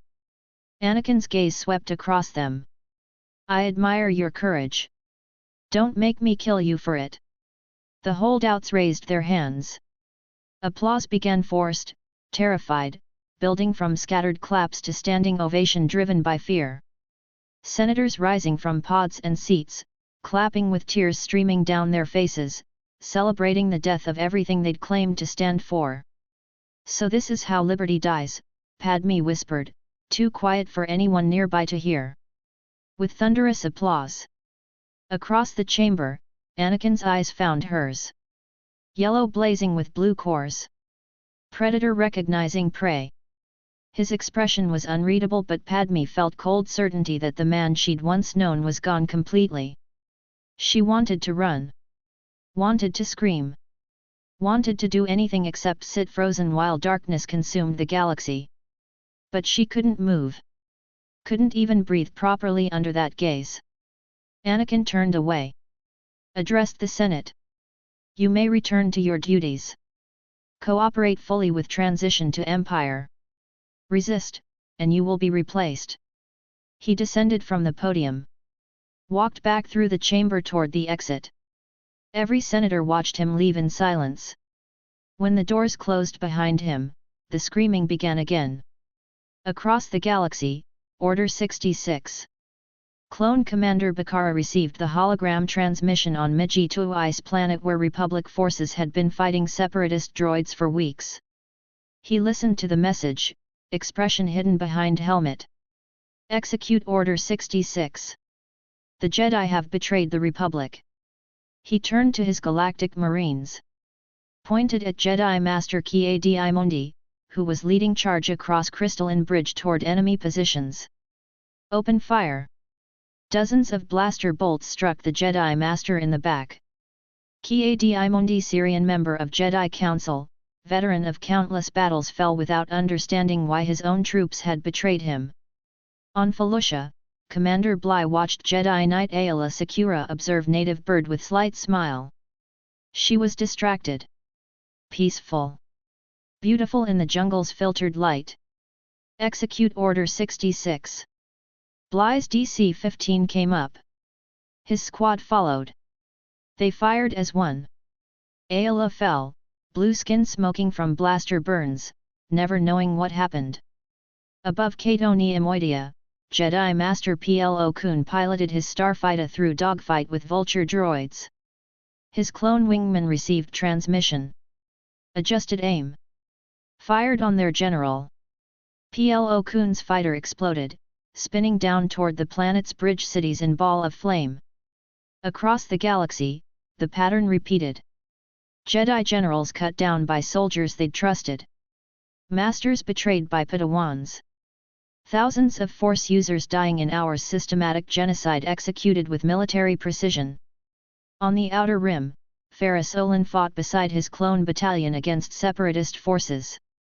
Young Jedi Knight who'd grown so much since Geonosis, who'd killed Count Dooku and saved the Chancellor. He paused mid-strike. Sensed disturbance in the Force, massive, overwhelming. Death on galactic scale. Master Obi-Wan. He whispered. Something's wrong. His clone troopers surrounded him. Weapons raised. I'm sorry, sir, the commander said. Not sounding sorry at all. Last thing Ferrus Olin saw was blaster fire. The Jedi Order 25,000 years of tradition, 1,000 generations of knowledge, beacon of light in darkness destroyed in single night. Jedi Temple, Coruscant.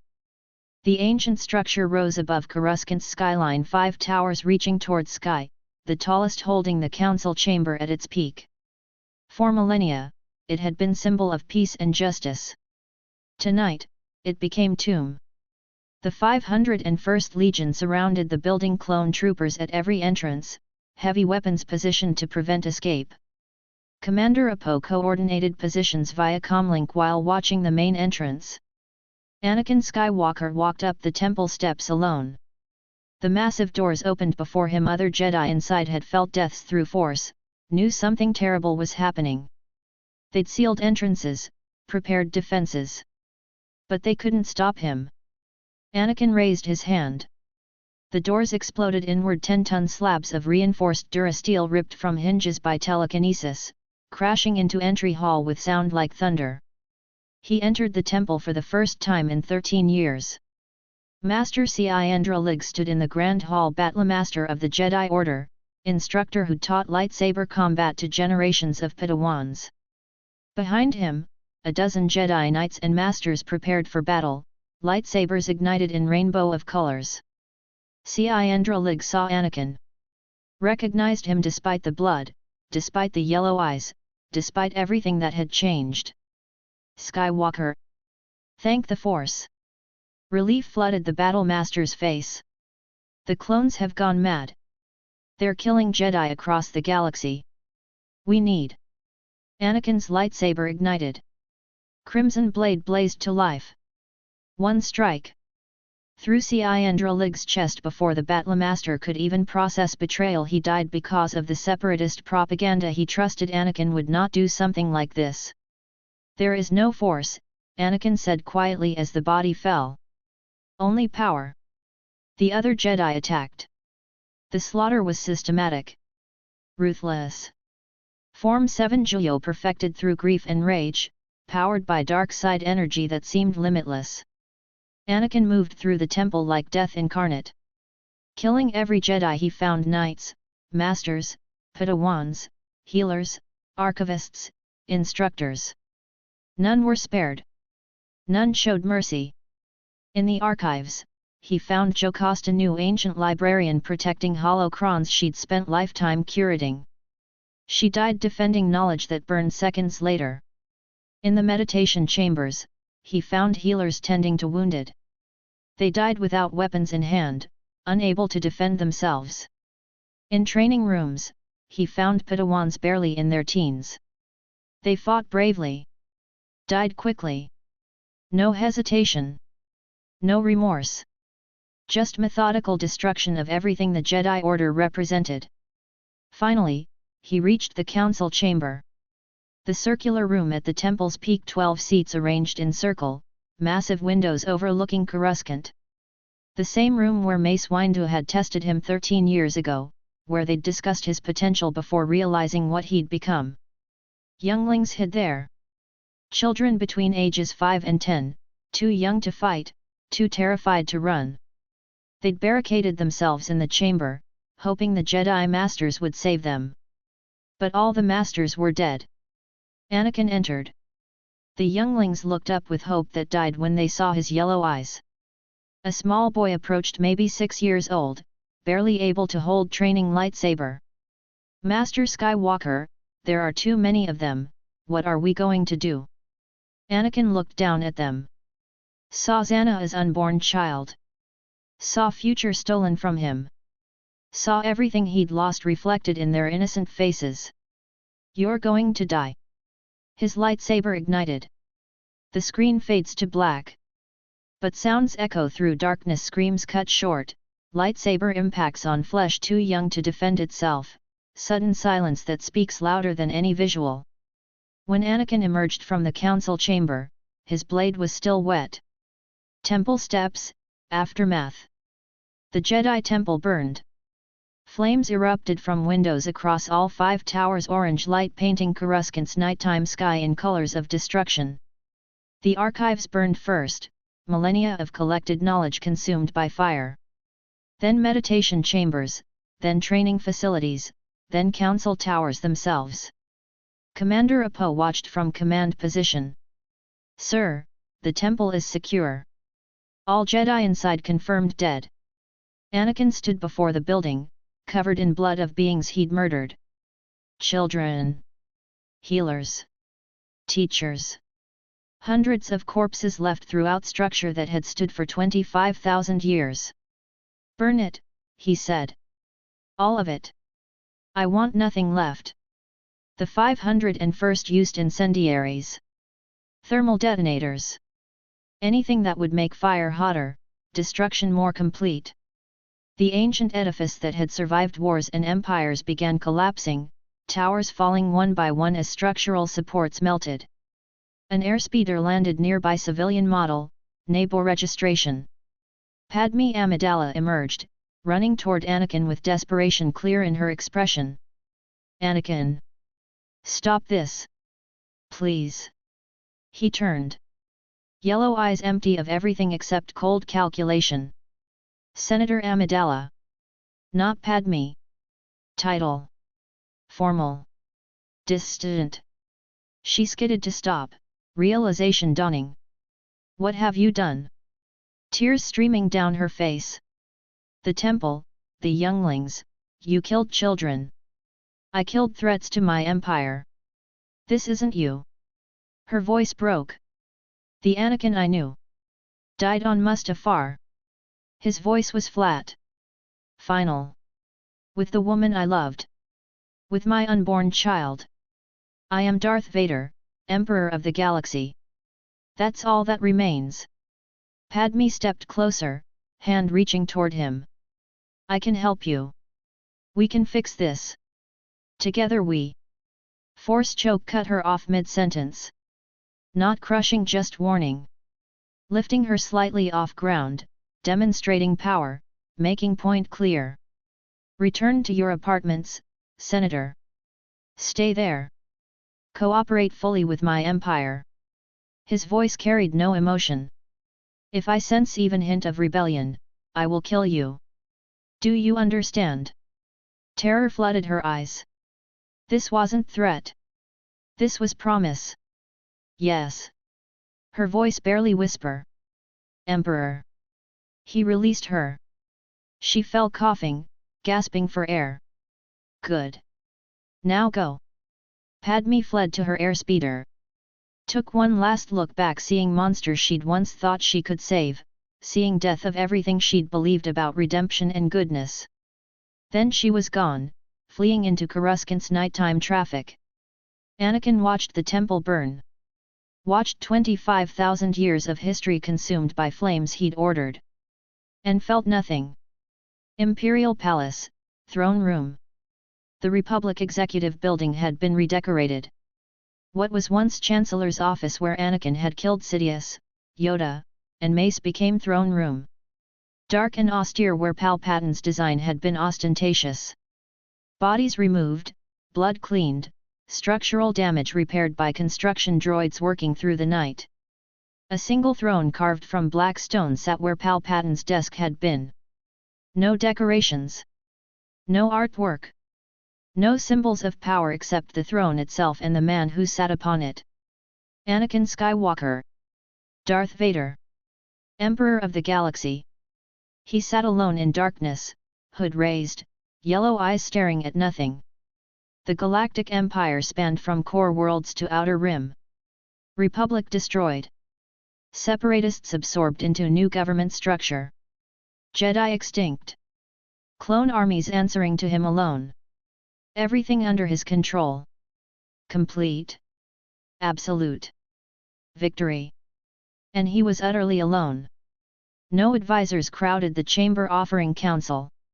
No servants waited in shadows. No guards stood at doorways. Just him and silence so profound it felt like physical presence. He thought about Zannah dying in his arms on Mustafar. About their unborn child, future stolen before it began. About Shmi, mother he'd failed to save. About Padme from Naboo, who'd once made him believe in something better. Every connection severed. Every relationship destroyed. Everyone who'd ever mattered either dead or terrified of him. He'd won the galaxy. Lost everything that mattered. A single tear ran down his cheek, visible only because Throne Room was completely dark, because nobody remained to witness weakness. He wiped it away angrily. Weakness was death. Attachment was slavery. Love was poison that made you vulnerable. Never again. The vow whispered to empty room. To darkness. To himself. Never again will I be weak. Never again will I love. Never again will I allow anything to control me. His hands gripped Throne's armrests. Yellow eyes blazed in darkness, blue cores buried deep but still visible to those who looked closely enough. I am power incarnate. I am the Empire. I am inevitable. No response except echo of his own voice. Anakin Skywalker sat alone on throne in palace built from Republic's corpse, ruling galaxy he'd destroyed to claim. Emperor Vader. Chosen one who chose darkness. Most powerful Force user in history. Completely, utterly, eternally alone with his hatred. Outside, Coruscant's trillions lived in fear of new emperor who'd seized power through force and terror. Across the galaxy, systems prepared for imperial rule. In shadows, survivors whispered about rebellion, about resistance, about hope. But in throne room, there was only darkness. Only silence. Only Emperor sitting alone with choices that had brought him everything he'd wanted and cost him everything that mattered. Fade to black. The end.